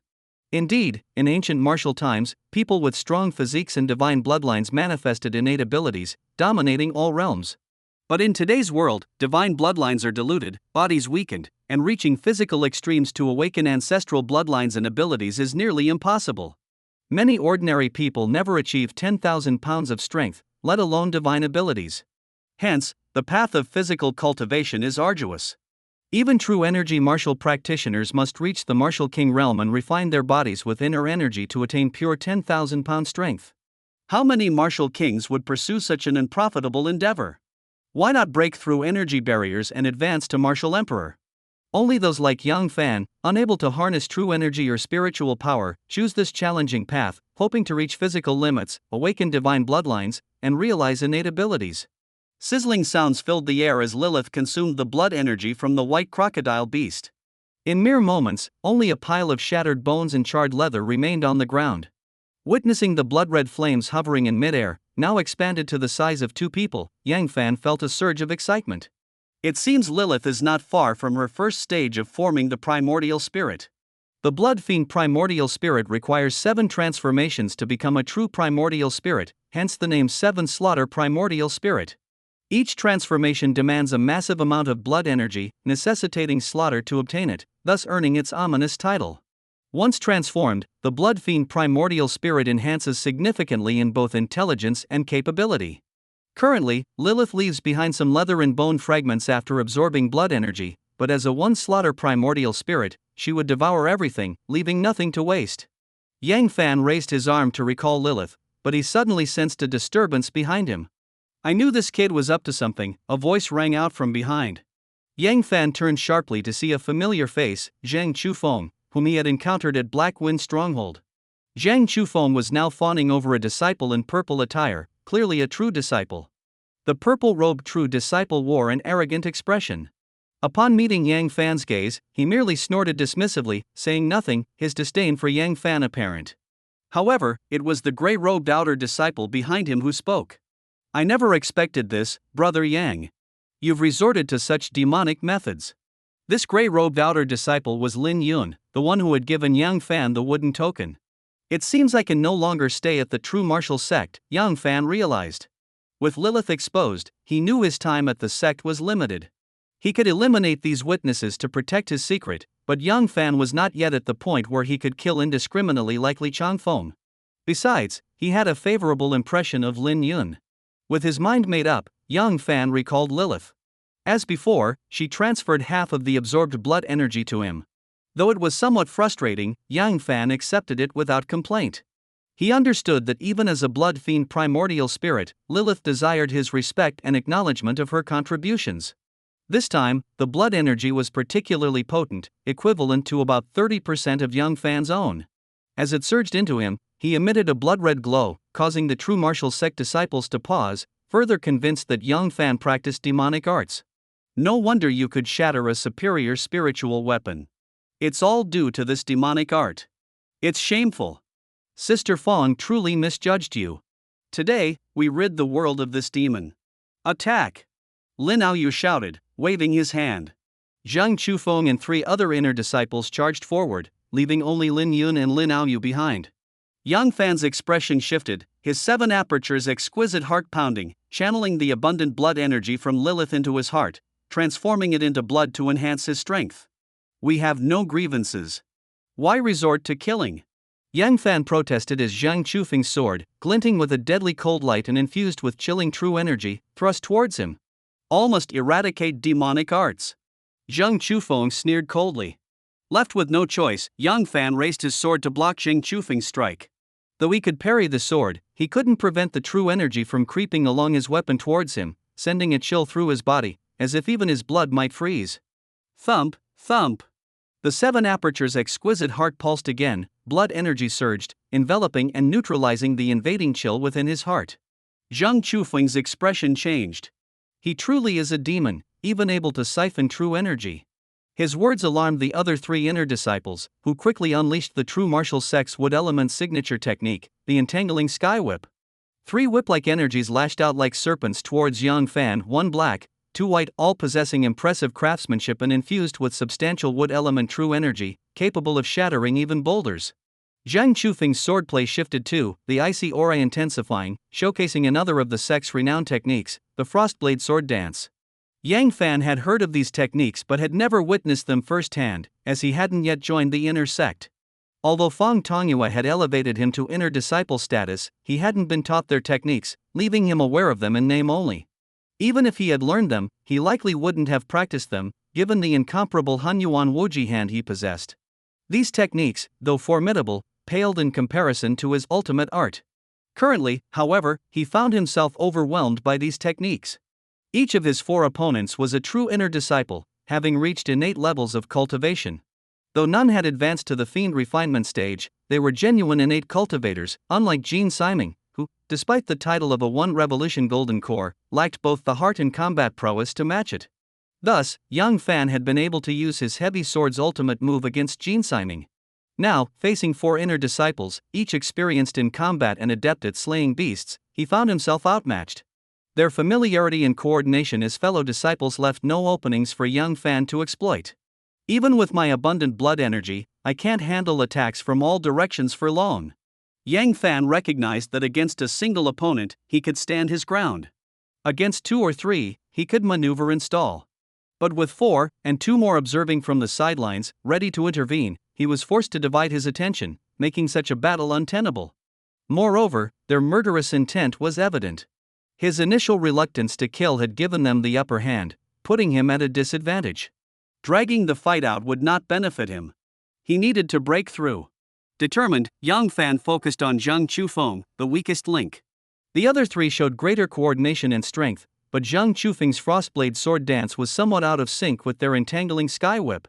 Targeting him might offer a way out. Resolved, Yang Fan swung his heavy sword like a black lightning bolt towards Zhang Chufeng. Slash! Yang Fan held nothing back, striking Zhang Chufeng's sword with full force. With a resounding crack, Zhang Chufeng's sword, reinforced with Tai Bai Xianjing, shattered. Moreover, the impact from Yang Fan's sword sent Zhang Chufeng flying. Crack, crack! 2 whips lashed Yang Fan's back, leaving deep welts that nearly brought him to his knees. But he was prepared, channeling blood energy into the searing wounds, and with a swift crouch, he escaped through the gap Zhang Chufeng had left. Don't let him escape! Lin Aoyu shouted, both shocked and furious at Yang Fan's breakthrough. He yelled commands, his face uncertain, yet he made no move himself nor showed any concern for Zhang Chufeng, instead looking towards Lin Yun. Lin Yun showed reluctance, hesitating slightly before nodding. "Don't worry, he won't get away." "Then I'll leave it to you, cousin," Lin Aoyu sighed in relief upon hearing Lin Yun's assurance. With Lin Yun's intervention, Yang Fan's demise seemed inevitable. Lin Aoyu saw nothing wrong in pinning his hopes on an outer disciple of the first rank to chase down Yang Fan, despite his own status as an innate realm cultivator at the chi refinement stage. This, however, puzzled the others present. Especially the three inner disciples, who knew Lin Yun was Lin Aoyu's cousin and part of the Lin family. Lin Yun had left the true martial sect when he was young and only returned 2 years ago, with martial arts skills at the first rank of the postnatal realm and no apparent potential. This earned him a modest position in the name Record Pavilion, courtesy of Elder Lin. He was seen as a disciple with no potential. Yet Lin Aoyu's trust in him surpassed that in his own more capable allies, an enigma to many. As they pondered, Lin Yun glanced at them, his eyes carrying a cold edge that sent shivers down the spines of the three inner disciples. Lin Aoyu turned to Lin Yun with a confident smile. "These three are loyal servants of the Lin family. They won't reveal your strength, cousin. As for Zhang Chufeng," he sneered, "I'll take care of him." With that, Lin Aoyu strode toward the heavily injured Zhang Chufeng. Zhang Chufeng, gravely wounded by Yang Fan's strike, had avoided fatal damage and remained conscious, though immobilized. Seeing Lin Aoyu approach, he assumed he was being rescued and felt a mix of gratitude and shame, bowing his head. "Young Master Lin, I'm sorry for being useless." "Knowing your worthlessness, don't blame me for this," Lin Aoyu said with a sinister smile, raising his hand. A faint azure light, like translucent glass, covered his palm, a manifestation of chi unique to the second level of the innate realm. Before Zhang Chufeng could react, Lin Aoyu's palm came down with a loud crack, shattering Zhang Chufeng's head. Blood and brain matter splattered, yet not a drop touched Lin Aoyu, repelled by his chi. True energy, categorized into postnatal and innate, only becomes genuine by channeling the essence of the world through one's apertures, transforming postnatal energy into innate energy. In the second step of the innate realm, this energy refines into chi, tangible and vastly more potent in offense and defense. A person with such power, in ordinary circumstances, would have intervened as Yang Fan broke through their encirclement. But someone like Lin Aoyu, coddled from birth, lacked such courage. Despite his outward bravado and disregard for life, he held a cowardly heart, unable to wield even a fraction of his strength in real conflict. "Please, cousin, make your move." Any delay might let that boy escape, Lin Aoyu urged Lin Yun anxiously after killing Zhang Chufeng. Lin Yun smiled slightly. "No rush, he won't escape." With a flare of light from his finger, a storage ring appeared. Had Yang Fan been present, he would have recognized it as a genuine storage ring, unlike the counterfeit he possessed that consumes souls. He might have questioned how an outer disciple of the true martial sect could wield such an item unless Lin Yun wielded the power of a martial king. Naturally, Lin Yun wasn't a martial king, otherwise, he wouldn't be content as an outer disciple. He accessed the storage ring, and soon, a radiant silver sword emerged, accompanied by a talisman crafted from fine spiritual paper. Holding the talisman, Lin Yun channeled his spiritual power and softly commanded, "Tracking talisman, go." The talisman transformed into a streak of light, racing in the direction Yang Fan had fled. With a gentle leap, Lin Yun mounted the spiritual sword and followed. The remaining three inner disciples of the true martial sect were stunned. Lin Aoyu's killing of Zhang Chufeng hadn't surprised them, given their loyalty to the Lin family over the sect. But witnessing Lin Yun's use of a cultivator's methods left them speechless, even in their loyalty. To have a cultivator hidden within a martial sect hinted at a grand conspiracy, a thought that sent shivers through them. Should today's events leak, not only you three but also your families will face complete annihilation, Lin Aoyu's cold warning jolted them. Seeing the murderous intent in his eyes, they dared not think further and hastily nodded. "We won't utter a word, my lord." Lin Aoyu nodded, remaining silent, though inwardly he felt the weight of the situation. If his cousin failed to kill Yang Fan, it could trigger an immense crisis. Regret gnawed at him. He hadn't acted earlier because Yang Fan's strength had surprised him. Even with four inner disciples attacking together, Lin Aoyu doubted he could withstand many moves. Yet Yang Fan had not only withstood them but also grievously injured Zhang Chufeng and broken through. Particularly, Yang Fan's resilience against the two entangling sky whips had instilled fear, prompting Lin Aoyu to seek Lin Yun's help, a decision he had subconsciously prepared for from the start. He knew, though others might not, that Lin Yun, his cousin, had unfathomable strength, having already formed a golden core. Coupled with the cultivator's mystical techniques, capturing a body cultivator like Yang Fan should be straightforward. Though Yang Fan had previously defeated a First Revolution Golden Core cultivator, Jin Siming, Lin Aoyu knew his cousin was incomparable. This time, he must die. Lin Aoyu's eyes glinted with determination. 100 miles away, in a flat expanse, Yang Fan abruptly halted. It wasn't due to a sense of safety but because he faced an obstacle. A truly formidable tiger blocked his path, a white tiger with black stripes, exuding a chilling aura. A single glance told Yang Fan it was a third-level beast on the brink of advancing to the fourth level, about to gain its innate divine ability. Whoosh! A gentle breeze alerted him to someone behind. Though silent, Yang Fan sensed a presence, accompanied by spiritual fluctuations in the air. A cultivator, intent on killing him. An obstacle in front and a pursuer behind. It seems today I must fight to the death once more. Yang Fan's expression hardened, his eyes glinting coldly as resolve settled within him. Facing a dead end, one either holds back, unable to unleash full potential, or fights desperately, tapping into untapped strength. Clearly, Yang Fan chose the latter. If you're willing to abandon your demonic arts and pledge allegiance to my Lin family, I, Lin Yun, assure you that your future will be no less bright than mine, said a familiar voice from behind Yang Fan just as he was preparing for a desperate fight. Lin Yun? How could it be him? Yang Fan turned swiftly, leaving his back to the black and white striped third-level demon tiger, and stared incredulously at Lin Yun. What do you say? If you agree, we can join forces now to slay this demon tiger. If not, I won't hesitate to provoke the tiger to devour your flesh, Lin Yun continued, hovering on his spiritual sword. Although he wore the same smile as before, it was now filled with a menacing chill. Yang Fan gazed at him intently. I never would have imagined that your Lin family is the true traitor within the true martial sect. He sighed, having previously harbored distrust toward Tong Shanyue, whom he saw as neglecting the sect's interests in favor of the Lingjin sect.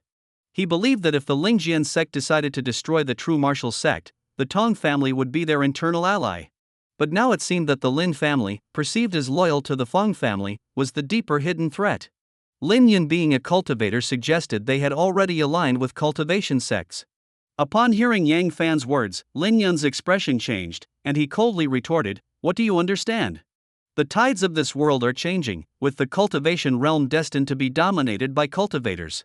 Martial arts, an outdated path, should have been discarded long ago. Enough talk. I ask you one last time, will you join us or not?" Yang Fan shook his head. Lin Yun's anger flared. "I considered you a promising talent, which is why I offered you multiple chances and even thought of recommending you as a direct disciple to my master. Since you refuse to see reason, today will be your last." With that, Lin Yun's spiritual sword darted like a serpent towards Yang Fan. Prepared for such an attack, Yang Fan let his blood and energy surge. As the flying sword approached, he showed no fear, timing his counterattack with a punch, the most powerful of the 5 elements fist he had mastered, the Li Fire Fist. Blood energy surged within his fist, transforming into scorching heat.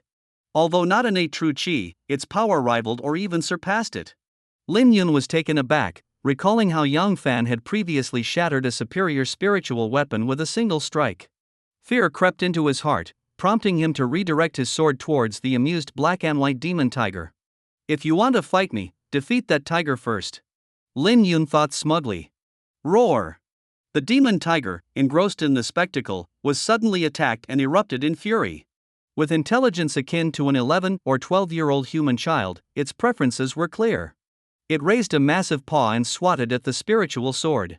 Meanwhile, Yang Fan's punch missed its mark, but he didn't pause, instead charging towards Lin Yun. Experienced in combat against cultivators, Yang Fan knew that if he could close the distance, he could defeat them with sheer force. Though he had previously favored Lin Yun, their enmity now left no room for mercy.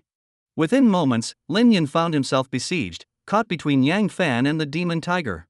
Cultivators, known for their cunning but lacking physical agility, were unprepared for such sudden shifts in battle. Lin Yun was no exception. Bang! Yang Fan's punch landed on Lin Yun, whose faint azure glow could not withstand the full force of the blow, sending him flying. Simultaneously, the demon tiger's paw severed Lin Yun's connection with his radiant spiritual sword. With the sword gone, Lin Yun's spirit was jolted, causing him to cough up blood. He cast a resentful glance at Yang Fan, only to see him drawing his heavy sword and charging forward. Panic set in. Yang Fan intended to kill him without hesitation. Desperately, Lin Yun reached into his robes, crushing a jade talisman without further care. A silver light enveloped him just as Yang Fan's heavy sword descended. Boom! The sword struck the ground, creating a deep pit, but the pit was devoid of blood or flesh. Lin Yun had vanished. A minor teleportation talisman. Yang Fan sniffed the air, detecting the unique essence of jade, a testament to his extraordinary physical senses. With a body nearing innate completion, his senses were exceedingly sharp, allowing him to identify even faint traces of scent, a trait approaching that of a true innate physique. It's said that a true innate physique can see objects miles away, discern minute details, hear sounds from great distances, taste hundreds of flavors, and identify countless scents in enclosed spaces. The sense of touch is so refined that it can remember every material it encounters. Achieving this requires not only an innate body but also extensive knowledge. Without it, one might perceive but not understand. Yang Fan, however, benefited from the memories of Li Changfeng, an ancient demon, and the silver-horned frost python, a 1,000-year-old beast. His familiarity with both human and beast characteristics was unmatched. This allowed him to detect the scent of jade essence and conclude that Lin Yun had used a teleportation talisman made from it to escape. This time he escaped, but next time, it might be harder to kill him, Yang Fan thought, aware that today's events were a confluence of coincidences. Had Lin Yun not underestimated and then overestimated him, such an opportunity wouldn't have arisen. Moreover, there was the demon tiger to consider. Just as thoughts of the tiger surfaced, a sudden rush of wind behind him prompted Yang Fan to roll forward instinctively, narrowly avoiding a deadly swipe. Boom! The tiger's paw struck where Yang Fan had stood, creating a man-sized crater. Roar! Damn, without Lin Yun, this is a true fight for survival, Yang Fan thought as the black and white demon tiger charged fiercely. Standing nearly 10 feet tall with a leap covering dozens of yards, the tiger was an imposing black and white mountain. Dodging was nearly impossible. With no other choice, Yang Fan steeled himself for a direct confrontation. He charged, infusing his heavy sword with his sword intent, delivering a strike full of lethal precision, a technique known as dragging sword slash. Clang! His sword struck the tiger's forehead but felt like hitting celestial iron, sending painful vibrations through Yang Fan's hands and forcing him back several steps. Seizing this moment, the demon tiger snatched Yang Fan in its paw, squeezing as though to crush him like an egg. Thump, thump. Its sharp claws sought to pierce Yang Fan's body. Once again, Yang Fan sensed the specter of death. His 7 apertures exquisite heart pounded fiercely, reminiscent of past brushes with death. Instinctively, Yang Fan tried to suppress it. Ah, he cried as a claw pierced his back, the searing pain causing him to lose control over his heart's rhythm. Thump, thump. Without his restraint, the heart's pounding intensified, echoing like rolling thunder within his chest. The thunderous heartbeat echoed incessantly within Yang Fan's chest. With each powerful contraction, all the blood and energy in his body surged violently in rhythm. As his heart contracted, his flesh shriveled like that of a dried corpse. As it expanded, his body swelled like a balloon, blood energy bursting forth. Most critically, under the relentless impact of this blood energy, Yang Fan's consciousness began to waver. He allowed his 7 apertures exquisite heart to throb freely, slipping into a haze. What is happening to this boy? The commotion inside Yang Fan startled the black and white striped demon tiger. Its gold and silver eyes, the size of baskets, widened as it scrutinized Yang Fan. In a moment, however, its heart settled. It observed thick, black streams of death energy furiously invading Yang Fan's body, a clear sign of impending death. In the world, aside from the elemental energies of yin and yang, there exist life energy and death energy. Living beings persist because they contain life energy. As long as life energy remains, death energy cannot invade. Now, with so much death energy surging into Yang Fan, he was surely dying. Being a tiger, the demon tiger was naturally attuned to detecting death energy and discerning souls, a necessary trait, as it commanded resentful spirits that died under its claws. Such spirits, bound as its minions, meant the tiger had some understanding of life and death. It knew that death energy only surged into a living creature when they were on the brink of death. Seeing the massive influx of death energy into this human, it concluded that he was doomed. No matter the uproar, this person would not recover. Since he's bound to die, I might as well see what's happening inside his body. With Yang Fan's death seemingly certain, the demon tiger felt at ease. Rather than hastily crushing him, curiosity took hold. It intended to observe until the flow of death energy ceased, ready to end him with a single claw thereafter. If Young Fan knew the thoughts of this demon tiger, he would surely marvel at the intelligence of the beasts he encountered. The silver-horned frost python had shown such intelligence, as had the black and white demon tiger, and even the second-level black water python demonstrated similar traits. Yet at this moment, Yang Fan was trapped in a state of semi-consciousness, neither fully asleep nor fully awake. He seemed oblivious to the external world, yet vaguely aware, his mind a chaotic sea. In this state, he acted purely on an unknown instinct. Held within the tiger's claw, he was in mortal peril. A human's natural instinct is to avoid danger, but Young Fan's unknown instinct was different. It bore a ferocity starkly contrasting his usual gentle nature, as if intent on obliterating all things.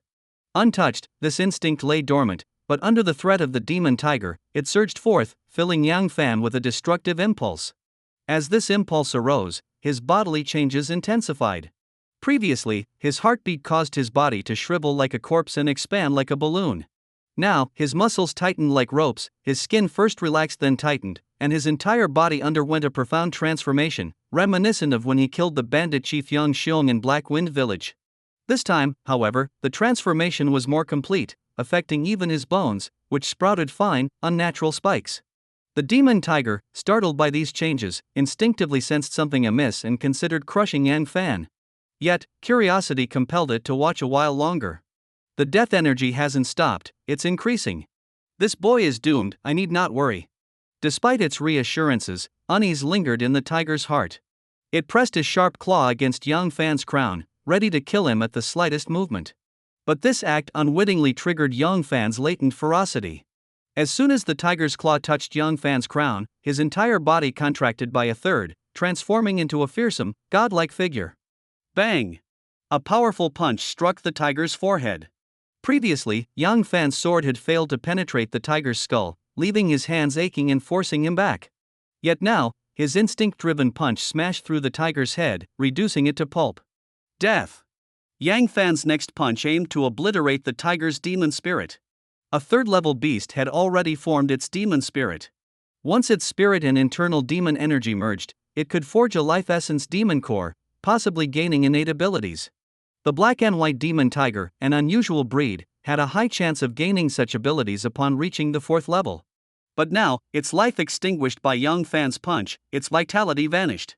Even so, Young Fan was relentless, intent on destroying its demon spirit. Enraged, the tiger's spirit broke free of its body, charging at Young Fan with a desperate resolve to exact revenge. If it could consume his soul and claim his body, it would live again. At that moment, Young Fan stopped. He no longer punched but allowed the demon spirit to approach. Is he unafraid of my spirit? The tiger's spirit wondered, startled. No, judging by his earlier behavior, he's just a weak human, likely tapping into some bloodline power. The spirit, drawn to the ancient, godlike aura emanating from Young Fan, grew greedy. If I can possess this body, it might be better than my original one. With this thought, the spirit lunged at Young Fan, effortlessly entering his brow and reaching his sea of consciousness. At that instant, Young Fan trembled and awoke. A torrent of memories surged forth. These were the memories of the black and white demon tiger.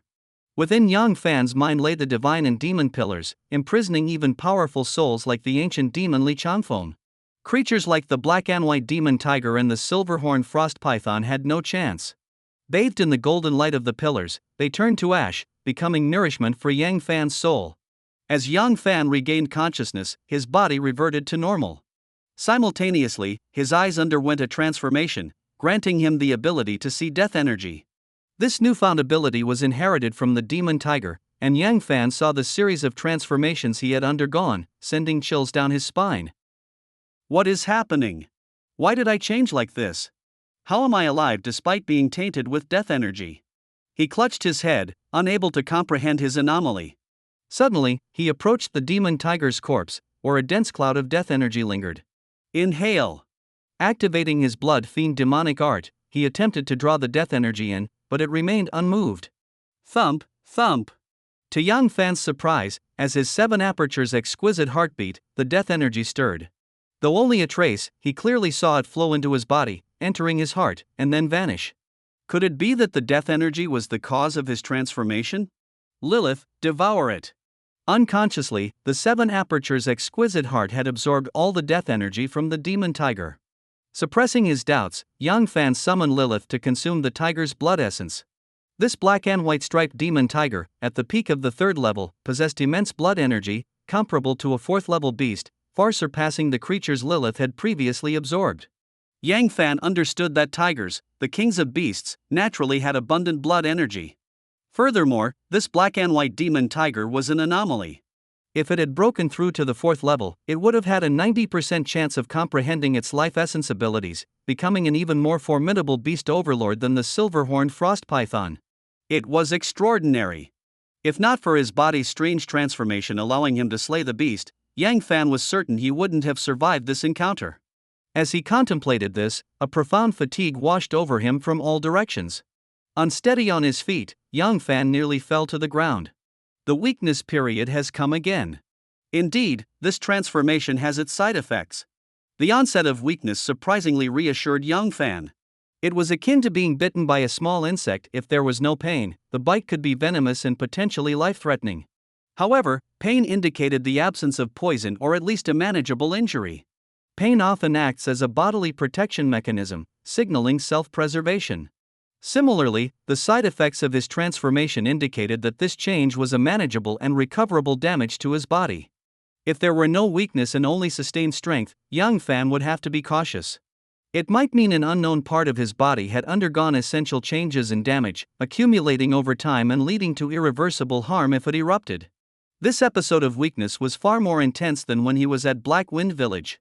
It took a full hour before Yang Fan felt the presence of his body and could muster the strength to stand. By this time, Lilith had devoured the massive demon tiger entirely, leaving only an overly dried hide on the ground.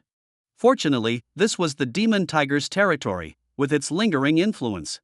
Otherwise, this prolonged period could have attracted other beasts. Yang Fan sighed as he stood up and inspected the tiger's hide. Upon examination, he noticed the hide had turned yellow and lost all its luster, significantly shrinking. What should have been over 10 meters long was now merely 3 meters, resembling the skin of a first-level demon tiger that had died of old age and been peeled months later. Such a hide was worthless. Lilith's ability to devour blood essence is growing stronger. Just one more of these tigers might allow her to complete the first kill. Achieving the first kill of the 7 slaughter primordial spirit was relatively straightforward.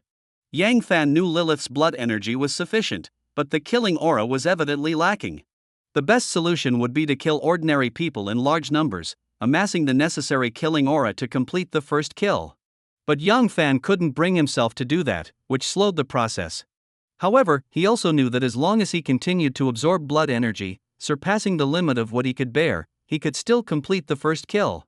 Thus, Yang Fan judged that one more tiger would meet the conditions for the first kill. After absorbing the blood energy, the countless tiny blood flames that made up Lilith coalesced in midair. This coalescence blotted out the sun, forming a massive blood-colored flame nearly 2 meters wide, leaving Yang Fan in awe. It seems I need to have Lilith complete the first kill quickly. Otherwise, such a large form will draw attention whenever she's released.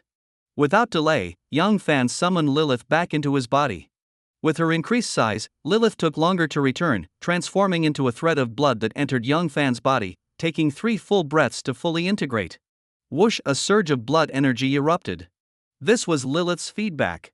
Yang Fan's previously weakened body instantly improved with the return of this blood energy, and soon, a feeling of fullness enveloped him. Yet Lilith continued, stubbornly insisting on splitting the blood energy equally with Yang Fan. Helpless, Yang Fan activated the 7 aperture's exquisite heart, continuously absorbing and circulating the energy.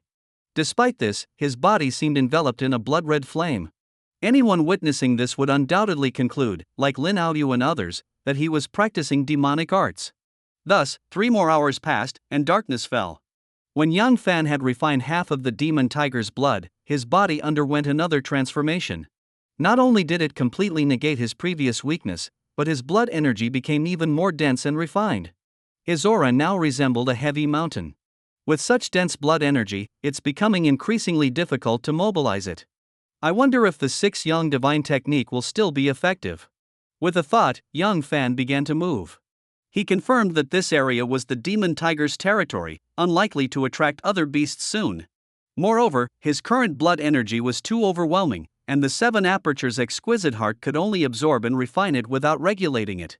Naturally, Yang Fan thought of the 6 Yang Divine technique. As he performed the techniques, his internal blood energy surged like tides, washing over his body without once again assaulting his apertures. After his previous failure to break through, Yang Fan thoroughly reviewed Li Chongfeng's memories on the subject. He discovered that the stronger a person's physical body, the harder it was to break through the apertures. Each failed attempt to break through strengthened the apertures, making subsequent attempts even more difficult. The apertures would self-repair, absorbing the impacting blood energy or other energies, continuously bolstering their defenses. Having already attempted an aperture breakthrough once, Yang Fan's aperture defenses had significantly increased, while his body's capacity for blood energy remained limited. If his blood energy became full yet couldn't break through, he'd be stuck in the acquired stage, with no hope for the innate. After some time regulating his energy, Yang Fan found that while the 6 Yang Divine technique could balance and distribute blood energy throughout his body, enhancing his strength, it was too moderate to fully unleash the power of his blood energy like martial techniques could. Perhaps that's why I failed to break through last time. With his blood energy now balanced, Yang Fan contemplated integrating the heavy sword 49 styles into the 6 Yang Divine technique. If the heavy sword techniques didn't suit his body, then perhaps the 5 elements fist would. Yang Fan felt he was onto something, but it would require further exploration. At that moment, a rustling sound came from behind him. He immediately realized that the demon tiger's lingering influence had finally dissipated, and challengers had come to claim the territory. Perfect timing. I'll use you to test how much my strength has increased. With a smile, Yang Fan turned swiftly to face the newcomers. Black Water Python. As Yang Fan spun around, he was greeted by the sight of a massive black serpent head, as large as a table. It was none other than the black water python he had encountered before. Judging by this python's size and blood energy, it seemed to be at the peak of the 2nd level, slightly stronger than the one he had previously faced, but not by much. Back then, I could barely kill a black water python with all my might. And now, you. A cold smile crossed Yang Fan's face. Without even picking up his heavy sword from the ground, he swung his fist directly at the black water python. His punch was as formidable as a mountain. Without employing any specific technique from the 5 elements fist, the punch alone exuded an unparalleled might, causing explosive sounds from the airflow in its wake. This wasn't due to Yang Fan's speed but rather his overwhelming strength. As his fist struck, the air couldn't react in time, forming swirling eddies that exploded in all directions after the punch had passed. Such a phenomenon is something even innate martial practitioners might struggle to achieve, yet Yang Fan had done it, a testament to his immense power. Hiss. Whether due to lower intelligence in this black water python or higher intelligence in the previous one, the beast bared its viciousness as Yang Fan's punch approached, lunging at him with its massive head. Boom! In a violent collision, Yang Fan's fist forcibly split the python's lower jaw. With a resounding crash, the python, 4 to 5 meters long and as thick as a large water tank, was momentarily suspended in midair by Yang Fan's punch before flipping and crashing heavily to the ground. This punch must have nearly 30,000 pounds of force. Yang Fan mused as he dashed to retrieve his heavy sword from the ground. Grasping the sword, it initially felt light in his hand, but as it sensed Yang Fan's strength, it suddenly grew heavy again. The change in weight was about 4 to 500 pounds, which delighted Yang Fan. He had already established a correlation between the sword's weight and his body's strength, roughly tenfold. A 4 to 500 pound change in weight suggested an increase of 4 to 5,000 pounds in his strength. 4 to 5,000 pounds, a terrifying increase from half the blood energy of a demon tiger. For someone like Yang Fan, who had already broken the 20,000 pound threshold, it was many times more challenging than for ordinary people. If this demon tiger's blood energy were to be refined into pills and distributed to 100 ordinary people, each would gain over 500 pounds of strength. Ordinary people couldn't absorb as efficiently as Yang Fan. If distributed among 100 people with Yang Fan's sacred spirit body, each might gain 1,000 pounds of strength. 1,000 pounds in the acquired realm is a whole grade, the equivalent of elevating 100 acquired experts by 1 grade, even with substantial energy loss. This demonstrates the immense potency of the demon tiger's blood energy and highlights the difficulty of Yang Fan's incremental progress, even with the aid of the 7 apertures' exquisite heart. Without it, he could only improve by 2,000 pounds at most through physical absorption. The path of body cultivation is as arduous as ascending to the heavens. Amid his excitement, Yang Fan couldn't help but sigh. If he had any other path, Why would he tread such a grueling road? Boom! Despite his swirling thoughts, Yang Fan's actions didn't falter. The black water python, knocked to the ground by his punch, twisted its body to rise, but Yang Fan was already upon it, killing the peak second-level python with a few swift blows. Such feats are typically only achievable by those at the pinnacle of the innate true chi realm. Although Yang Fan was merely at the peak of the acquired realm, a step away from innate, he could already unleash the power of an innate true chi pinnacle practitioner. This demonstrated that while the path of body cultivation is challenging, Yang Fan had laid a solid foundation with immense potential, and his efforts were gradually showing results. Lilith, can you release a wisp of blood fiend spirit to absorb this blood energy? Staring at the mass of black death energy on the python, Yang Fan resisted the urge to absorb it himself and asked Lilith, temporarily residing in his arm. Lilith's incomplete spiritual sense emitted an inexplicable fluctuation, seemingly in response. A blood thread shot out from Yang Fan's body. This blood thread entered the python's body, transforming into countless tiny blood flames. Like a wildfire, it consumed the entire carcass in half a moment, leaving only charred snakeskin and broken bones on the ground. Once the python disappeared, the death energy naturally vanished as well. Subsequently, another surge of blood energy was resolutely sent into Yang Fan's body. Yang Fan sighed helplessly. Though the blood energy was plentiful, it had little effect on him. Regardless of his persuasion, Lilith refused to retract it, leaving him no choice but to activate the 7 aperture's exquisite heart to absorb it. His body's blood energy briefly swelled and then dispersed, likely increasing his strength by only 100 or 200 pounds. Whoosh! Roar! Squeal! At that moment, Yang Fan noticed 3 massive beasts rushing toward him. They approached from 3 directions, east, south, and west. From the east, a giant azure rock descended from the sky, blocking out the sun. From the south, a black panther, nearly as large as the black and white demon tiger, approached. Including its long tail, it spanned 10 meters. From the west came a white ape, standing 3 meters tall like a 3-story building. So many third-level beasts arriving simultaneously, what could be the reason? Seeing these 3 enormous beasts, Yang Fan's heart tightened, puzzled by the location of the black and white demon tiger. What drew so many beasts here?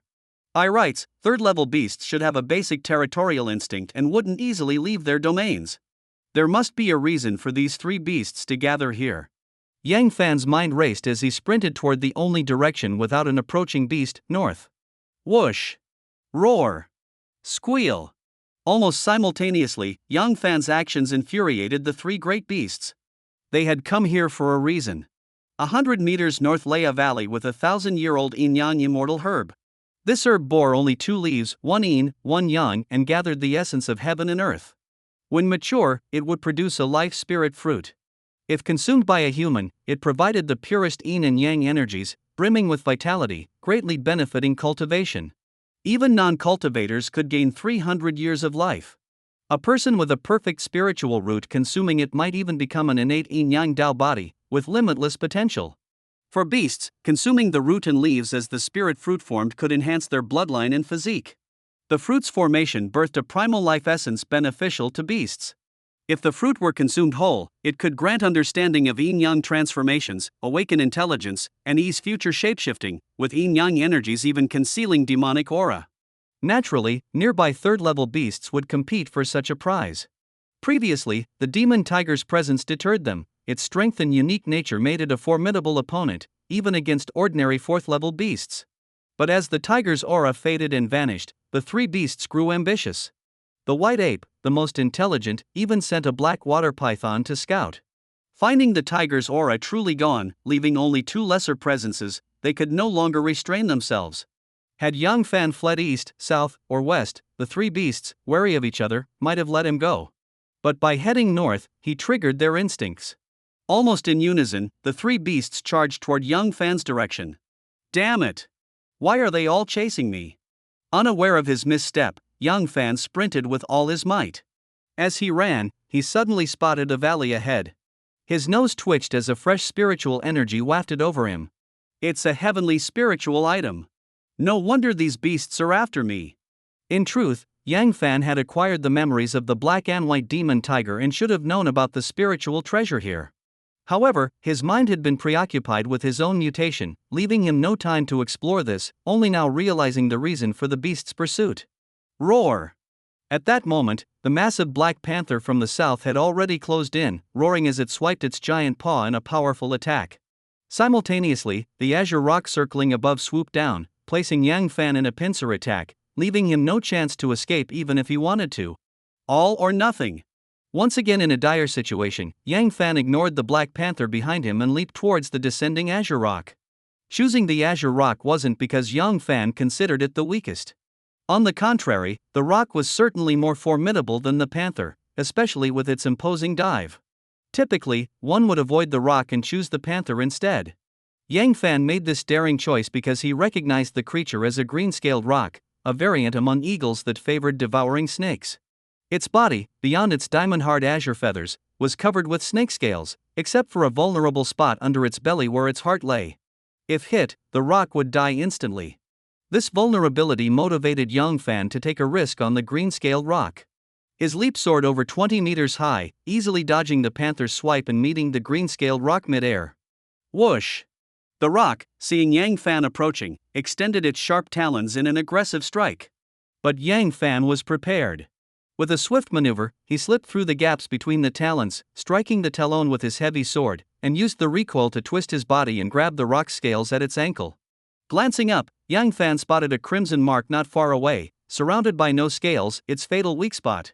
With a powerful pull and another leap, he reached it. Lifting his heavy sword with all his might, Yang Fan plunged it into the spot. Whoosh! The green-scaled rock let out a mournful wail. Yang Fan saw a surge of death energy, and he felt a wave of relief. He had struck true. At that moment, he didn't deliberately avoid the death energy, allowing it to enter his body with the heartbeat, eventually merging into his heart and disappearing. Boom! The massive corpse of the green-scaled rock, weighing thousands of pounds, came crashing down, pinning Yang Fan beneath it. If not for his formidable physique and strength of 30,000 pounds, he might have been crushed to pieces. Even so, the impact left him breathless, uncomfortable beneath the heavy carcass. Lilith! Sensing the blood flowing from the sword's wound, Yang Fan shouted, and his arm glowed red. Over the course of the day, Lilith had absorbed vast amounts of blood energy, her form now immense, spanning 3 meters across. Yet under the rock's 10-meter wingspan, she was barely noticeable, her bloody aura and the surrounding death energy shielding Yang Fan's life essence from detection. Roar! At this point, the white ape arrived. Just as it was about to inspect the rock's body, a roar sounded in its ears. Glancing sideways, it saw the black panther launching an attack. Previously, the white ape had lagged behind, not due to slowness but because its intelligence led it to wait for a strategic opportunity.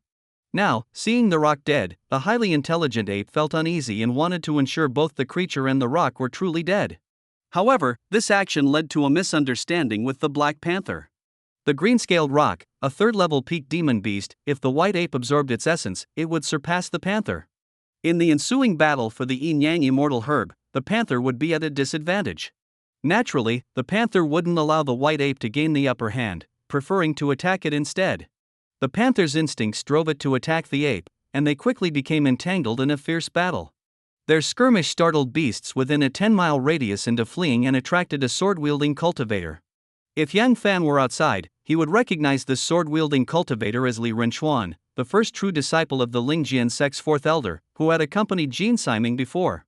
This person exuded a snake-like chill, with cultivation reaching the 9th transformation of the golden core level, even surpassing Xiao Chen, who practiced the Blood Fiend sword record. Seeing one beast fall and 2 others locked in combat, the cunning Li Renchuan immediately concluded there was a treasure here. He concealed himself, intending to seize the opportunity.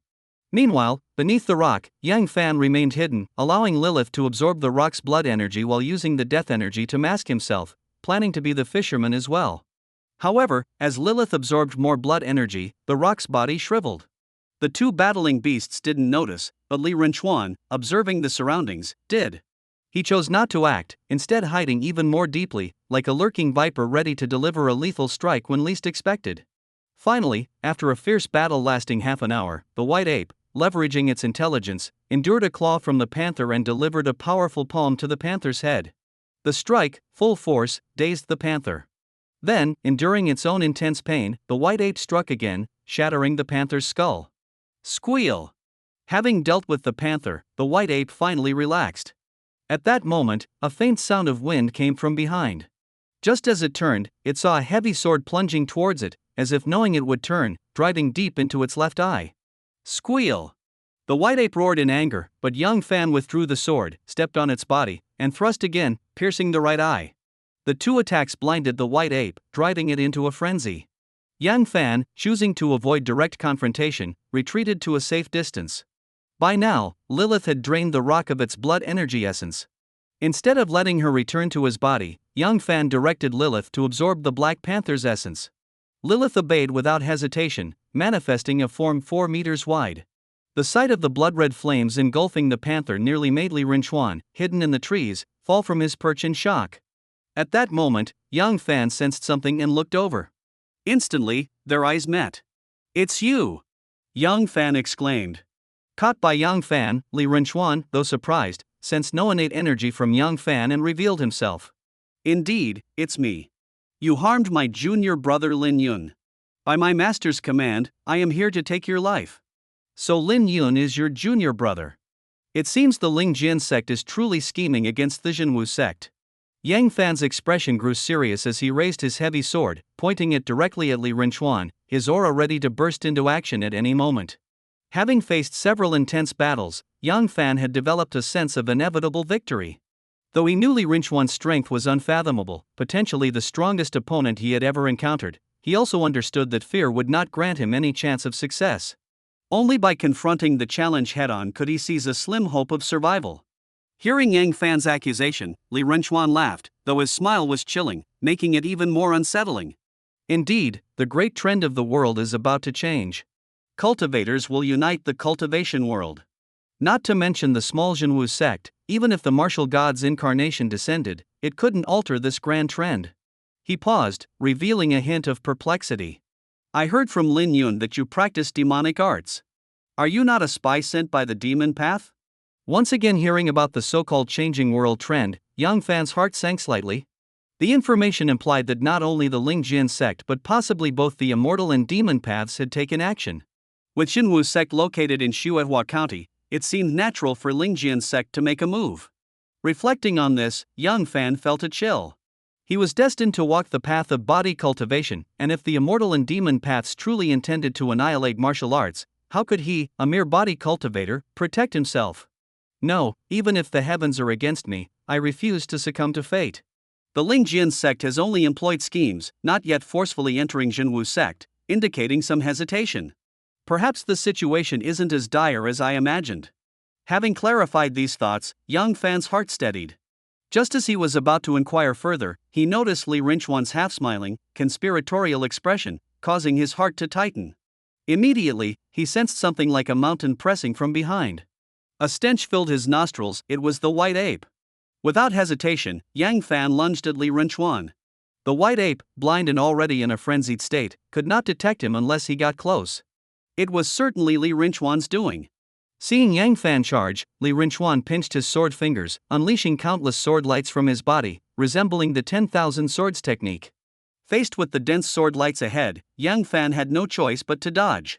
His body was strong and resilient, and if Li Rinchuan were below the fourth transformation of the Golden Core stage, Yang Fan would dare to face the sword energy head-on. But Li Rinchuan's presence was like a deep abyss, undoubtedly a pinnacle expert at the half-step nascent soul stage. Each sword energy could pierce his body, so he naturally dared not take them head-on. Fortunately, with his greatly increased strength, Yang Fan could leap hundreds of meters at a time, faster than innate martial artists, especially with his explosive power. Thus, he narrowly avoided the white ape's massive palm and Li Rinchuan's countless fierce sword energy attacks. TSK, I didn't expect a technique from the lower realm to have such power. A single sword energy could match a full-strength strike from a 7th transformation Golden Core sword cultivator. If combined into one, I could even slay a mid-stage nascent soul cultivator. But unfortunately, this kid managed to dodge. Li Rinchuan thought to himself, though Yang Fan's escape left him somewhat displeased. He was never one to give his enemies opportunities, especially someone like Yang Fan, who, despite appearing weak, could shatter the protection of a superior spiritual weapon. If allowed close, he could indeed pose a problem. Earlier, he had used a soul-attracting technique to lure the white ape to ambush Yang Fan. His sinister nature meant he always resorted to any means necessary, unlike those so-called high-minded individuals who cared for their reputation. If he could achieve his goals by borrowing others' hands, why not? But he hadn't expected young Fan, initially daunted by his words, to recover so swiftly, thwarting his plan and instead becoming the white ape's target himself. Squeal! The grievously wounded and dying white ape, missing its strike, rose with a roar, its massive palms striking at Li Renchuan. Die! With his plan foiled, Li Renchuan felt a flicker of irritation. To him, the white ape had lost its utility, and he was merciless towards such useless beings. Countless sword energies erupted once more, 10, 100, 1,000, finally merging into a colossal sword of energy. With a wave of Li Renchuan's sword fingers, the sword cleaved the attacking white ape in half. Blood rained from the sky, and the third-level peak demon beast white ape met its end. Witnessing this, Yang Fan, perched atop a treetop, felt a pang of regret. Had the white ape not been severely wounded by the panther and further blinded by his own attack, killing it would not have been easy for Li Renchuan. Even if not his match, the white ape at its peak could have escaped without much pressure. Alas! As Yang Fan sighed, his expression shifted. This sword technique, wasn't it Xiao Chen's 10,000 swords technique? Recollecting his pursuit of Xiao Chen to this northern snowy region, could it be that Xiao Chen was hiding within the Lingjian sect? A surge of fierce energy erupted from Yang Fan's chest. No longer concealing himself, he charged at Li Renchuan. His heavy sword, like a black lightning bolt, seemed poised to cleave everything apart. At that moment, having just slain the white ape, Li Renchuan's giant sword was dissipating when he saw Yang Fan charging, exuding an aura akin to a demon god, causing his heart to skip a beat. How could this boy emit such a terrifying aura? Yet, Li Renchuan was ultimately a half-step nascent soul swordmaster. With a flick of his fingers, he shot a beam of sword light directly at Yang Fan's eyes.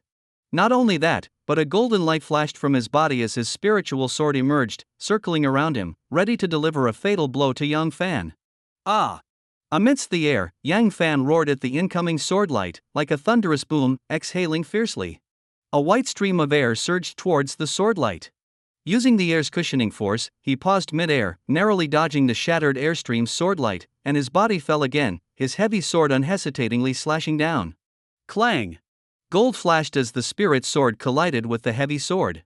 Yang Fan felt an endless sharp sword energy pierce through his sword, entering his body, traversing his meridians, attempting to slice his body into countless pieces. Thump thump! Once more, death energy flowed into him, causing his heart to throb violently.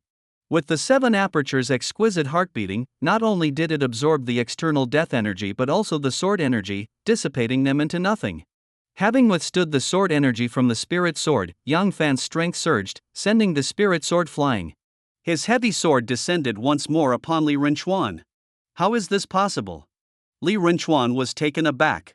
He expected Yang Fan, confronting him directly, to be torn apart by the sword energy.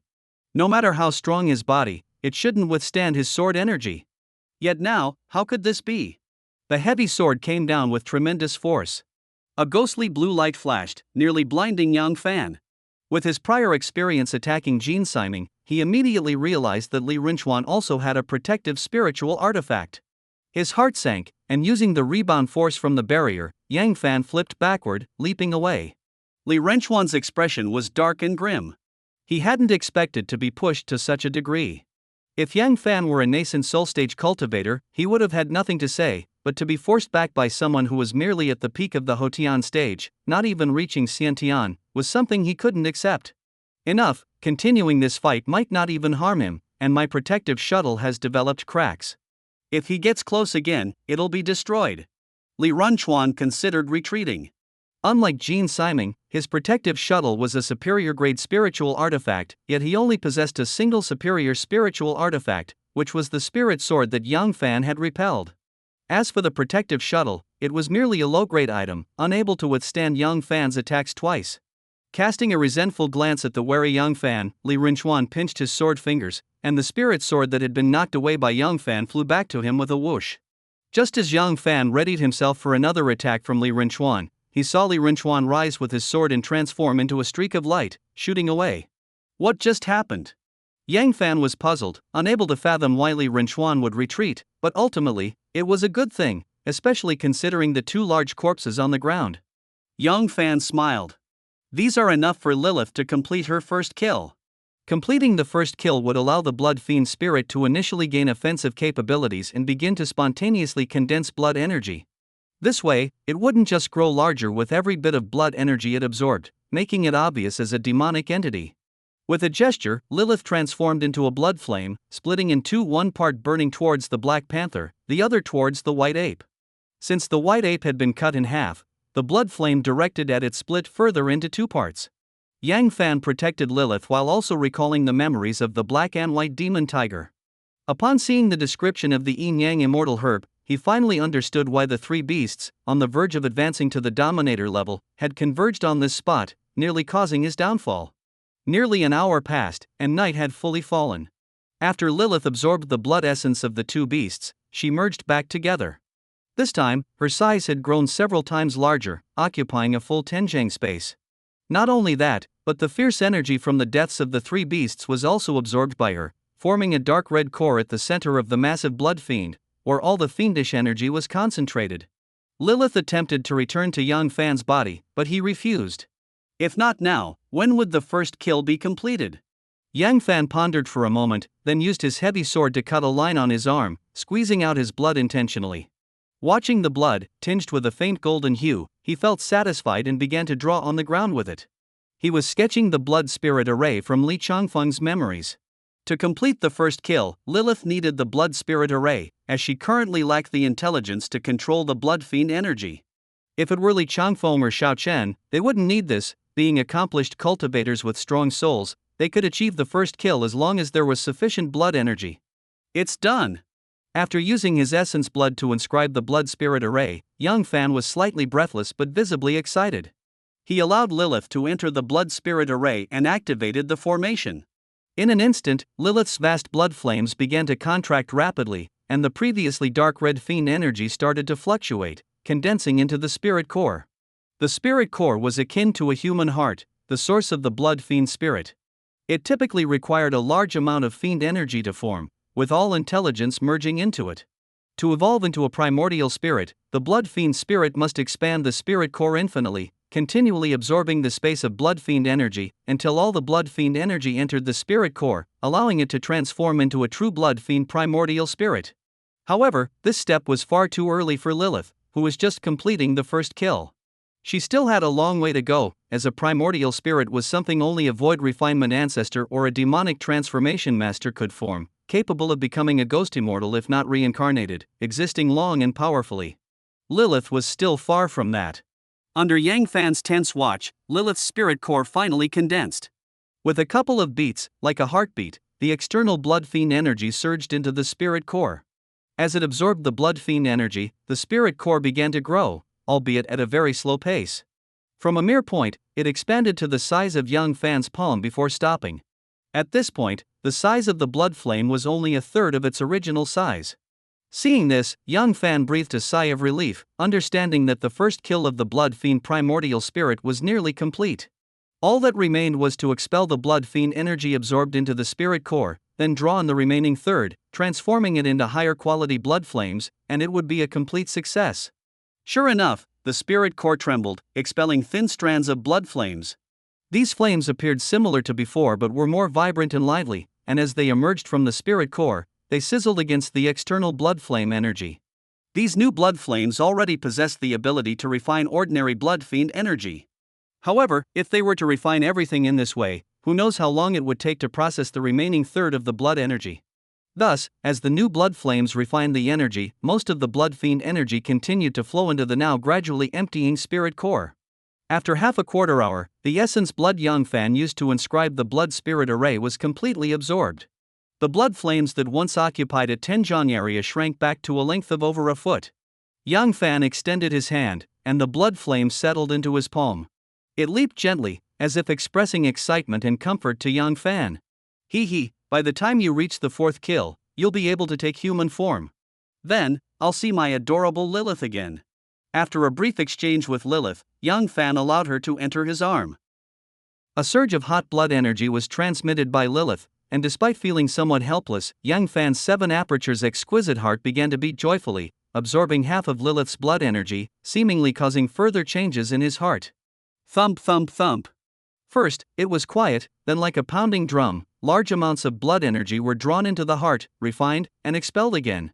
Yang Fan found that his internal blood energy had once again condensed, vaguely possessing the same quality as Lilith's blood flames. Originally, Lilith's presence in his left arm caused a burning discomfort, but after the refined blood energy entered his body, the discomfort vanished, indicating that his essence blood could now accommodate Lilith's presence. This 7 apertures exquisite heart is truly miraculous. This way, my body can harbor more blood energy power, giving me more confidence in breaking through to the Xiantian stage of body cultivation. With a plan in mind, Yang Fan began to make his way towards the valley. The yin-yang immortal herb in the valley was nearing maturity, according to the black and white demon tiger's memories. Naturally, he wanted to take a look, as it might just be his opportunity. In the valley, a pleasant fragrance lingered. Before Yang Fan stood a peculiar plant, half the height of a person. It had a long green stem with only 2 leaves, one black and one white, both shimmering with a jade-like glow and bearing naturally formed patterns. At the top of the stem was a small flower bud, yet to bloom, though its fragrance had already spread throughout the area. This was the yin-yang immortal herb from the demon tiger's memories. Even in Li Changfeng's recollections, it was something only seen in ancient texts, never in person. According to the records, the yin-yang immortal herb takes 10,000 years to mature. Before maturity, it forms a bud to nurture a spiritual fruit. Once the nurturing is complete, the bud blooms, but only for 3 short hours. After the flower falls and the fruit forms, the herb is truly mature. Yang Fan inhaled the fragrance from the bud, approaching the yin-yang immortal herb step by step. The northern snowy region was a harsh, cold place. While some plants existed, those like the yin-yang immortal herb, capable of emitting such a fragrance, were exceedingly rare. Having seen so much of the monotonous landscape, Yang Fan felt an involuntary joy at the sight of this vibrant spiritual plant. At this moment, his blood had been fully refined, making his body feel much lighter. This typically occurred upon reaching the Xiantian stage of body cultivation, after introducing heavenly energy to cleanse the bloodline. However, with Lilith's blood energy, Yang Fan achieved this state ahead of time. Due to the extensive blood refinement, Yang Fan experienced a temporary emptiness. When the blood was re-refined, its quality improved but its quantity decreased, and without replenishment, his body naturally felt a bit weak. This fragrance is truly delightful. Every breath seems to bring a touch of vitality inside. No wonder even an ordinary person could live for 300 years after consuming this spiritual fruit. Yang Fan leaned closer to the bud, unable to resist taking a deep breath. To his surprise, a milky white stream was drawn out, startling him. The otherwise still yin-yang immortal herb suddenly trembled, releasing a massive surge of spiritual energy that forced Yang Fan to retreat several steps. What? Yang Fan was astonished. Could it be that the yin-yang immortal herb had gained sentience?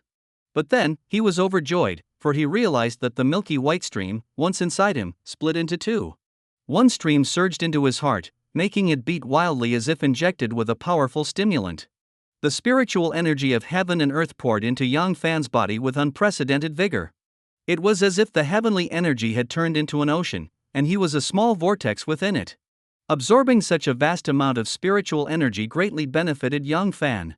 As soon as the energy entered his heart, it transformed into a large volume of blood, integrating throughout his body and gradually replenishing the deficit caused by his previous blood refinement.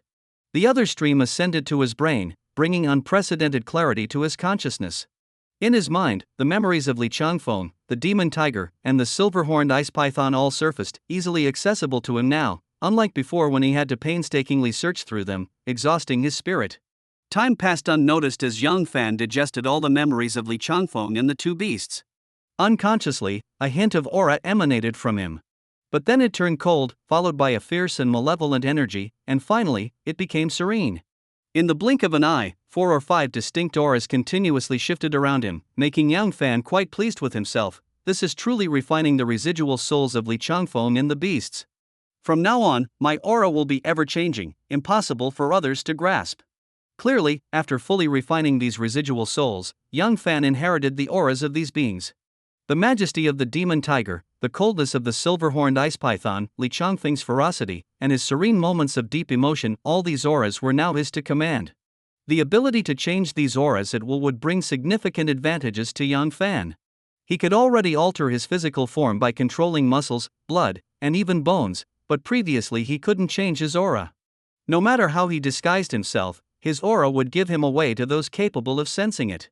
Now, however, he could mimic the auras of Li Changfeng and others, making this ability immensely useful. With the ability to alter his appearance, even those close to him might not recognize him as Yang Fan, greatly enhancing his survival prospects in the cultivation world. Additionally, having fully integrated these residual memories, Yang Fan truly inherited all of Li Changfeng's knowledge. Although many of his techniques were unusable due to Yang Fan's focus on body cultivation, skills like talismans, identifying pills, and formations mostly applied to him.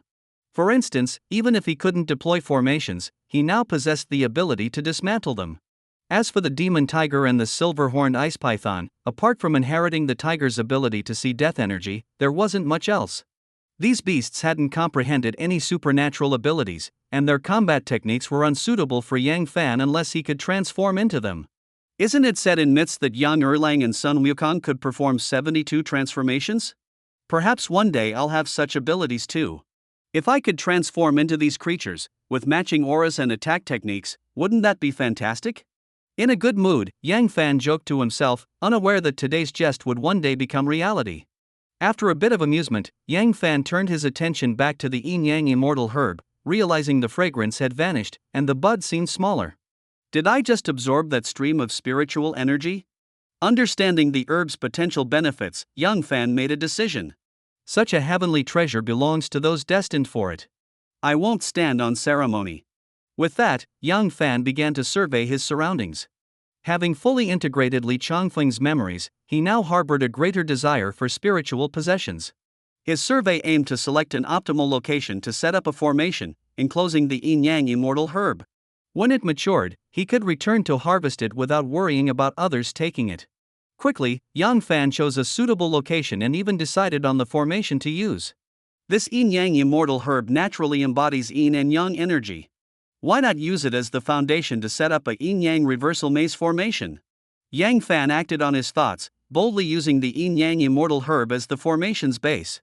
This way, if anyone discovered the location, unless they were adept at formations and could navigate directly to the formation base without causing damage, they would not obtain the yin-yang immortal herb.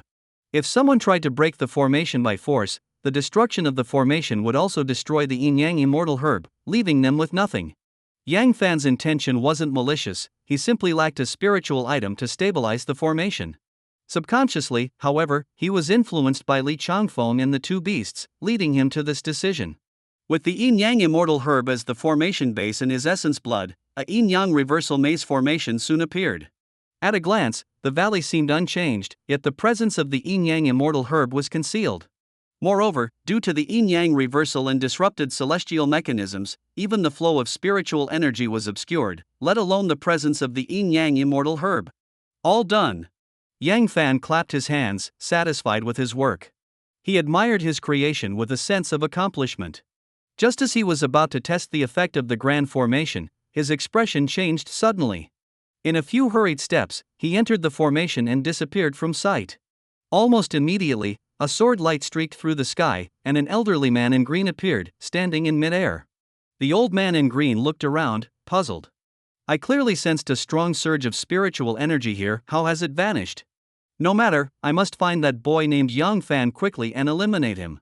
Otherwise, the matter with Jinwu's sect might proceed ahead of schedule. With that, the old man transformed into a stream of light and disappeared. Half an hour later, a ripple appeared above the formation, and the old man in green reappeared. Truly nothing out of the ordinary? After another search yielded nothing, the old man finally turned into a swordlight, shooting southward. It was only after the elder had been gone for a long while that Yang Fan emerged from the formation's base. Looks like this ability to see death energy can indeed serve as a means of self-preservation. Yang Fan smiled slightly. He had sensed the arrival of the old man in green due to a mass of death energy surging toward him. Recalling the previous situation, he quickly deduced the impending danger and stepped into the formation. Once inside, the death energy halted until the elder left for the second time, after which it completely dissipated. Yang Fan, exercising caution, waited a long time before stepping out of the formation. Yet, after the smile, Yang Fan's mood turned heavy again. Though the elderly nascent soul stage cultivator in green had unintentionally validated the power of the yin-yang reversal maze formation, the repeated dispatch of experts by the Lingjian sect to hunt him cast a shadow over Yang Fan's heart. It seems that whether I hide or flee, the people of Lingjin's sect won't leave me be. In that case, I might as well take a risk. Besides, Jinwu's sect has treated me well, I can't just let it be destroyed. Thinking of Elder Chang and Fang Shuawei, Yang Fan made a decision. This wasn't about loyalty to Jinwu's sect, his time there was short, and feelings not deep. It was more about gratitude toward Elder Chang and Fang Shuawei, both of whom had helped him, with Fang Shuawei even saving his life. As the saying goes, a drop of water in need should be returned with a spring. Yang Fan knew he couldn't take on the entire Lingjin sect, but he could at least warn them.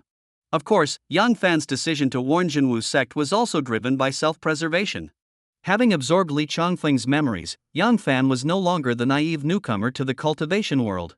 While his nature remained gentle and kind, not provoking others without cause, he understood that in a world governed by the strong and devoid of rules, one must act within one's means, with survival as the primary goal. Being reckless could lead to a swift demise.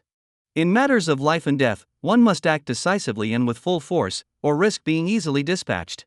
After some thought, Yang Fan altered his aura and changed his appearance.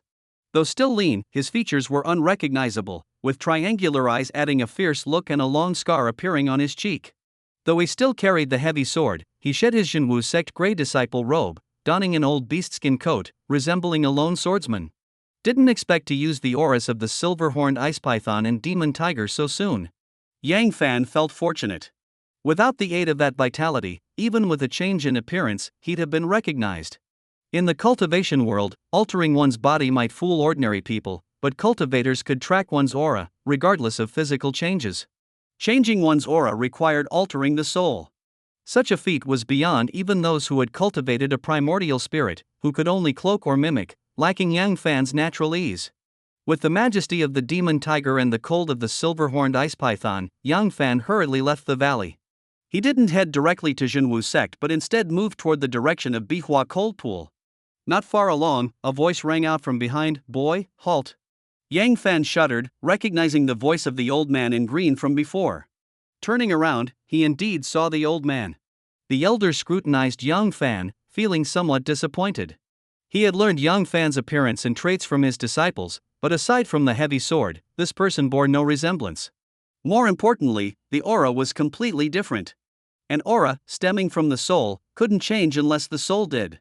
Concealing or mimicking required cultivating a primordial spirit, something beyond the boy before him. "Who are you, and what are you doing here?" Despite doubting Yang Fan's identity, the elder inquired anyway.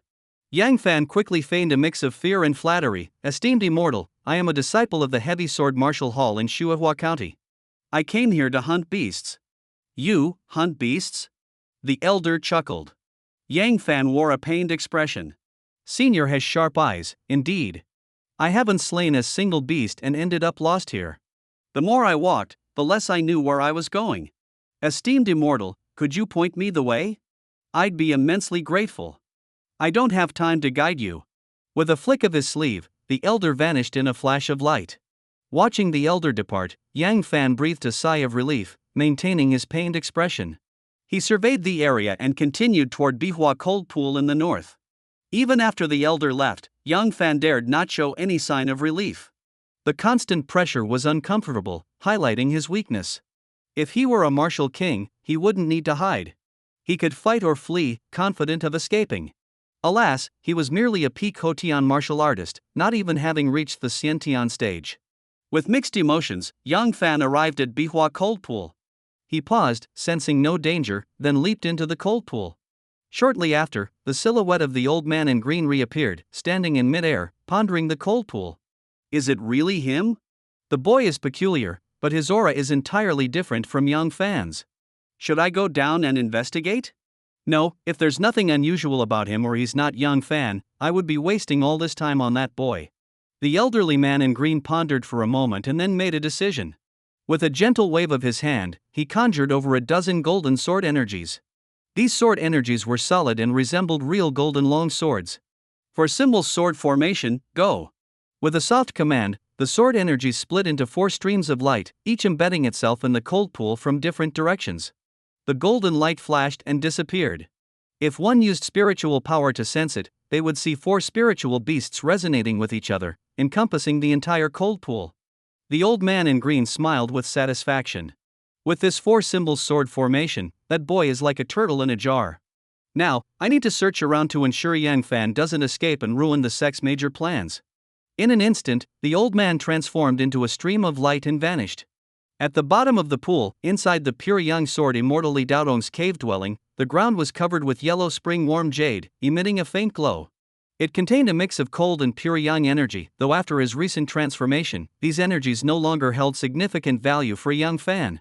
Even prolonged absorption would yield little effect, akin to ordinary spiritual energy. In front of a piece of yellow spring warm jade, Yang Fan raised his heavy sword, unleashing a burst of sword light. Crack! When he withdrew his sword, the 4-foot square yellow spring warm jade had been reduced to neat jade fragments, each 4 fingers long and 3 fingers wide, numbering in the hundreds. If I can have hundreds of talismans, even if I can't defeat the Ling Jin sect, I should be able to protect myself. Picking up a piece, Yang Fan felt a twinge of regret. These yellow spring warm jades, if used properly, could be among the most unique treasures in the world. But now, he had to use them to make disposable talismans. He had no other spiritual jade materials for talismans, and time was pressing. Otherwise, Yang Fan would never have used these precious jades for this purpose. In Li Changfeng's memories, there are 3 methods of creating talismans. One involves using spiritual power to inscribe arrays, activating them with the same energy. This is the most common method among cultivators. Another method also uses spiritual power for inscription, but the activation is through touch, thought, or crushing, often used by elders to give life-saving talismans to juniors. The last method is the most primitive, physically carving the arrays onto a jade piece using a carving knife or tool, introducing spiritual or true energy without completing the energy circuit, only finishing it upon activation. Thanks to the vitality stream, Yang Fan fully integrated Li Changfeng's memories. Naturally, when he wanted to create talismans, all of Li Changfeng's knowledge and experiences in talisman crafting surfaced in his mind.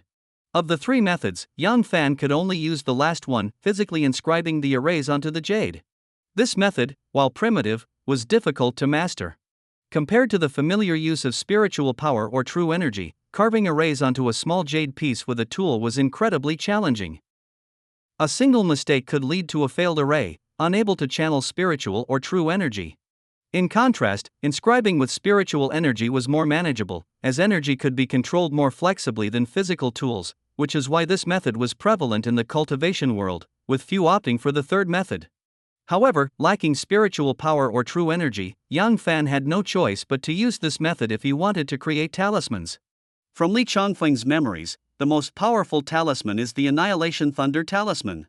Additionally, there's the Blood Escape Talisman for fleeing, the Enhancement Talisman for boosting strength, and the Vajra Talisman for defense, all of which could be useful.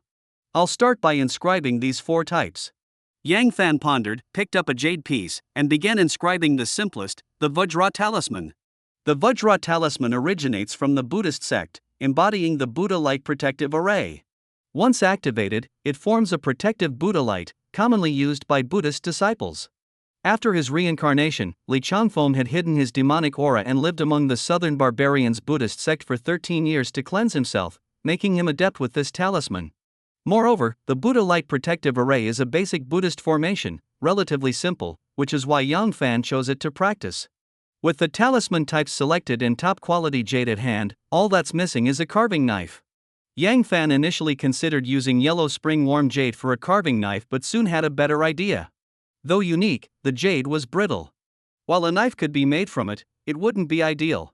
Instead, using the silver horn of the silver-horned ice python was a better option. The horn, the essence of the silver-horned ice python, was incredibly tough, even unaffected by the python's self-detonation of its demon core. Additionally, it contained pure yang power, making it an excellent material for carving spiritual jade like the yellow spring warm jade. Acting on his thought, Yang Fan dripped essence blood to open his spatial ring and retrieved the silver horn. Let's see if the heavy sword can fashion this horn into a carving knife. Just like with talisman crafting, Yang Fan could only use the most primitive method to shape the horn, directly carving the spiritual material into the desired form. Unlike cultivators with spiritual fire, who could melt and reform the material as needed. Thus, Yang Fan was concerned whether the heavy sword could cut through the horn. The horn was over 3 feet long, about a meter in earthly units, while a carving knife only needed to be about 7 inches. Yang Fan decided to sever the sharpest part, which, even if not further refined, could still be used for carving arrays. Placing the horn on the ground, Yang Fan raised his heavy sword and, with nearly 30,000 pounds of force, struck down. With a resounding crash, the ground seemed to split, yet the horn only showed a faint crack, not breaking. Glancing at the heavy sword, unharmed, Yang Fan breathed a sigh of relief and struck again with full force. After more than 30 strikes, he finally severed the front portion of the horn. Satisfied with the result, Yang Fan grabbed a piece of yellow spring warm jade and tested the sharp end on it, carving a thin line. Pleased, he began inscribing the Vajra Talisman's array. Though simple, the Buddha Light Protective Array required dozens of lines. A single mistake meant a failed talisman, turning the spiritual jade into a wasted piece by depleting its essence. Initially unaccustomed and hurried, Yang Fan ruined a jade piece with just 3 strokes. Taking a deep breath, he learned from his mistakes, calmed his mind, and resumed. His skill improved, with the second piece reaching a third of completion before failing, then the third, and fourth. Half an hour later, upon reaching the 18th piece, a flash of light signaled the completion of the Buddha Light Protective Array on the jade. Thrilled, he activated his Blood Fiend art, transforming a wisp of essence blood into Blood Fiend energy and infused it into the talisman. With a crack, the jade shattered, leaving Yang Fan disheartened. Another failure. Through repeated failures, when Yang Fan exhausted all the jade pieces from a single yellow spring warm jade, he ended up with 13 Vajra talismans. Out of 483 jade pieces, only 13 were successful. Most failures were due to the inability to precisely control the Blood Fiend energy, lacking a spiritual imprint and only driven by the technique, leading to imprecision. If I had my own spiritual power, I could have made at least 200 more Vajra talismans. Yang Fan sighed, looking at the wasted talismans. However, he became proficient in inscribing the Buddha Light Protective Array. After nearly 500 attempts, he could do it even with his eyes closed. Regaining his composure, Yang Fan cut 3 more 4-foot yellow spring warm jades, producing over 1,400 jade pieces, and began working again. This time, he chose to inscribe the most potent Annihilation Thunder talisman. Time flew by, and 3 days passed. Inside the Pure Yang cave, Yang Fan was in a frenzied state of talisman crafting. He was half leaning on yellow spring warm jade, intensely focused on carving a talisman. His face was extremely pale, and he had become much thinner, looking nothing like the robust, blood-filled figure he was when he first entered the cave. Instead, he seemed like someone on the brink of death. It's done!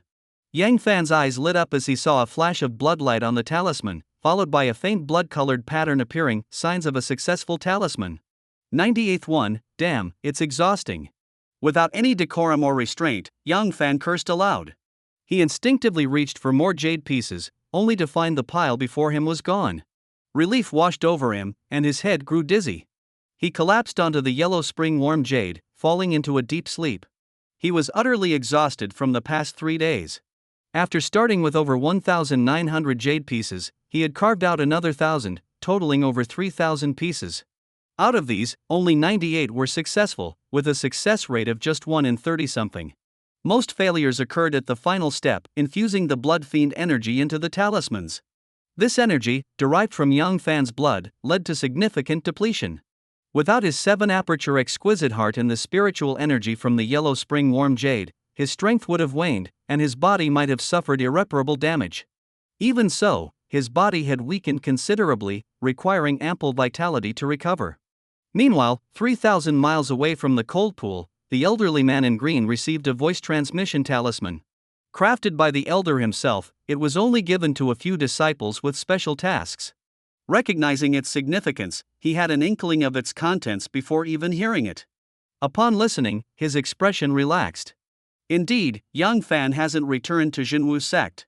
But I've searched thousands of miles without finding his trace, leaving 2 possibilities: he's hidden himself, or he's been eaten by a powerful demon beast. In the elder's judgment, the latter seemed more likely.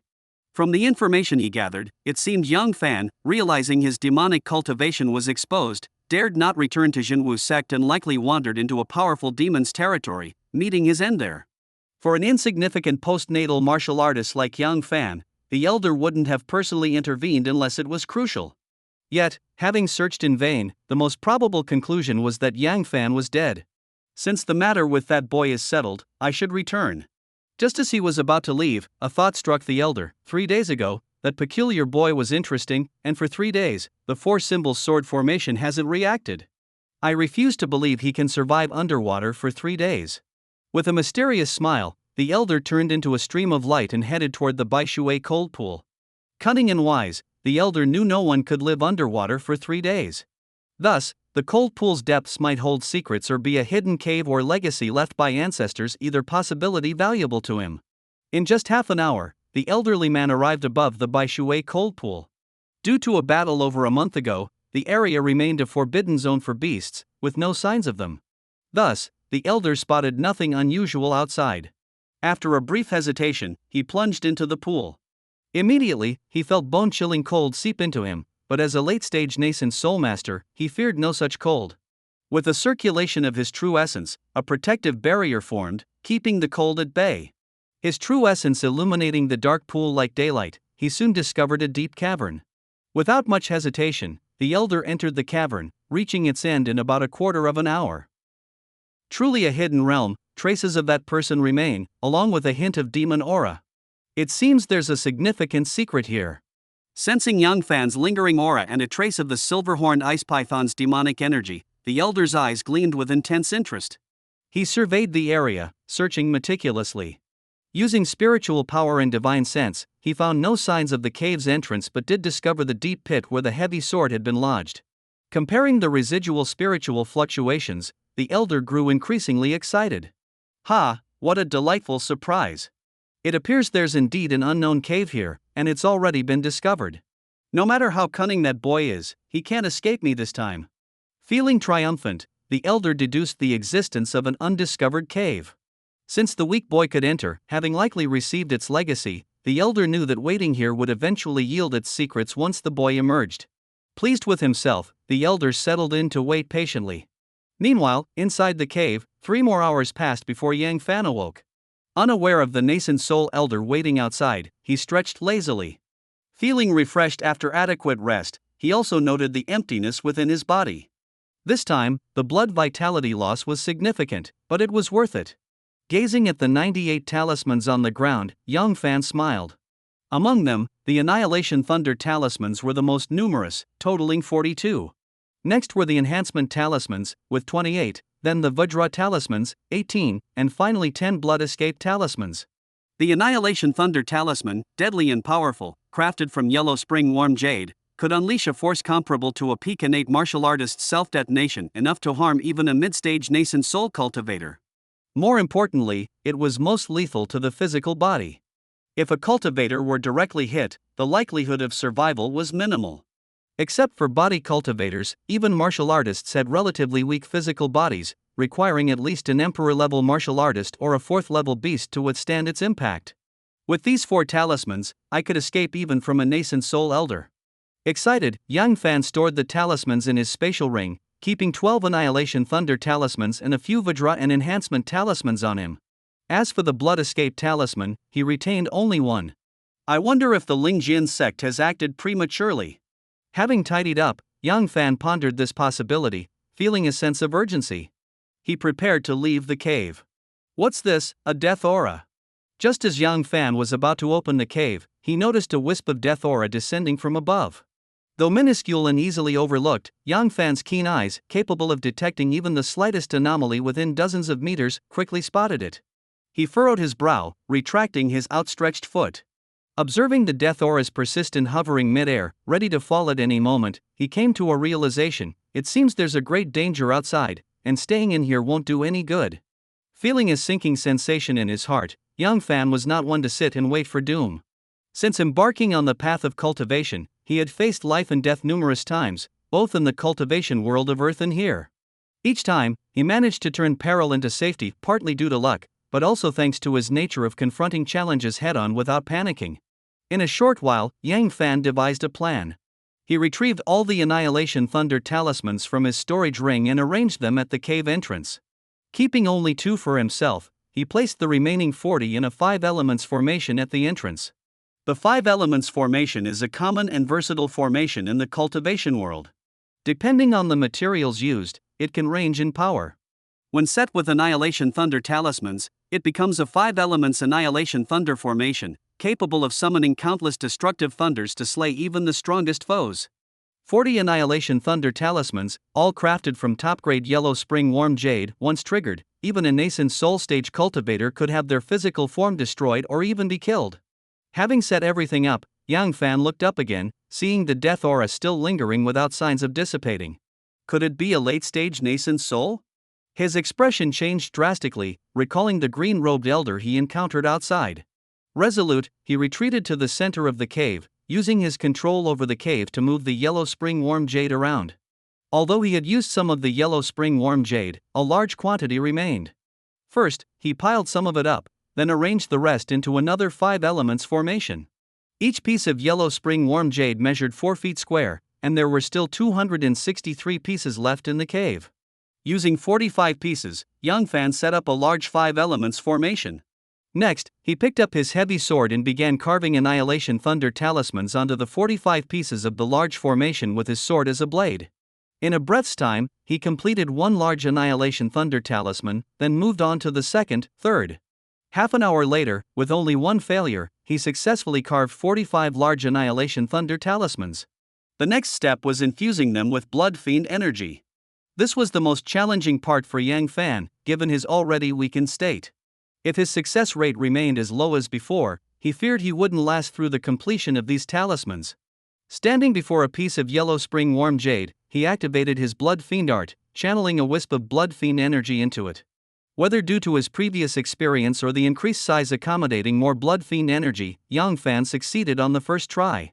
However, it cost him 20 times the blood essence compared to the original. Just 900 times the previous expense. I can handle this. Sensing a sliver of concern from Lilith, transmitted via the spiritual connection on his arm, Yang Fan smiled reassuringly. Lilith, having just advanced to her first kill, had once again transferred half her vitality to him, leaving her in a weakened state. It was impossible to draw more Blood Fiend energy from her without risking severe injury, possibly preventing her from ever advancing again. Thus, Yang Fan would never allow her to make such a sacrifice. Mustering his strength, Yang Fan moved to the next piece of yellow spring warm jade. As he mentioned, he could bear the cost equivalent to 900 talismans worth of blood essence, provided there were no failures. A failure would mean losing the essence of 20 talismans, a prospect that heavily weighed on him. Fully focused, another half hour passed. Yang Fan's complexion grew even paler, his steps unsteady, as if he might collapse at any moment. Yet, fortunately, he completed the 45 Annihilation Thunder Talismans. Just as he was about to catch his breath, a powerful surge of spiritual energy struck the cave. The person outside must be getting impatient. Understanding this, Yang Fan remained unfazed. The pure Yang sword Immortal Li Daodong's cave wasn't so easily breached. Of course, he didn't plan to hide indefinitely, knowing that if the outsider couldn't break in, they would likely summon reinforcements, increasing the pressure on him. This was likely why the Death Aura persisted. Death Aura, a manifestation of the Heavenly Way's foresight, proved more reliable than any other warning. Yang Fan was fortunate to perceive it now, gaining a valuable method for avoiding calamity in the future. Many cultivators had techniques for seeking fortune and avoiding misfortune, but without the path of immortality, Yang Fan couldn't learn such methods. The ability to see Death Aura brought him closer to these cultivators, potentially proving useful later. Calming his mind, he set up a spirit-gathering array, opening his 7-aperture exquisite heart to absorb the abundant cold and pure yang energy. For the first time, he let go of all restraint, absorbing the world's spiritual energy at an unprecedented speed. Instantly, the discarded yellow spring warm jade fragments were drained of their last trace of energy, reduced to dust. The lost blood essence was irrecoverable, having evaporated when the formations failed, along with much of the spiritual energy. This allowed Yang Fan to absorb the jade fragments into powder. Otherwise, with its vast spiritual energy, the yellow spring warm jade wouldn't have shattered so easily. Yang Fan's spirit gradually recovered. Though still pale and physically drained, he regained some combat capability. In the future, I should carry some yellow spring warm jade. While it may no longer enhance me, it's quite effective for recovery. With his spirits lifted, Yang Fan steadied himself, sensing the increasingly frequent and powerful spiritual attacks outside. Though unable to breach the cave's restrictions, some spiritual energy had started seeping through. Open! Without hesitation, Yang Fan gave a soft command. The cave door swung open. The green-robed elder, brimming with spiritual energy, was momentarily stunned by the sudden brightness. But upon seeing the countless glowing pieces of yellow spring warm jade within, overwhelming joy surged through him. It's yellow spring warm jade. Haha, truly heaven sent. Such a bountiful treasure of the world, and in such quantity, I've hit the jackpot.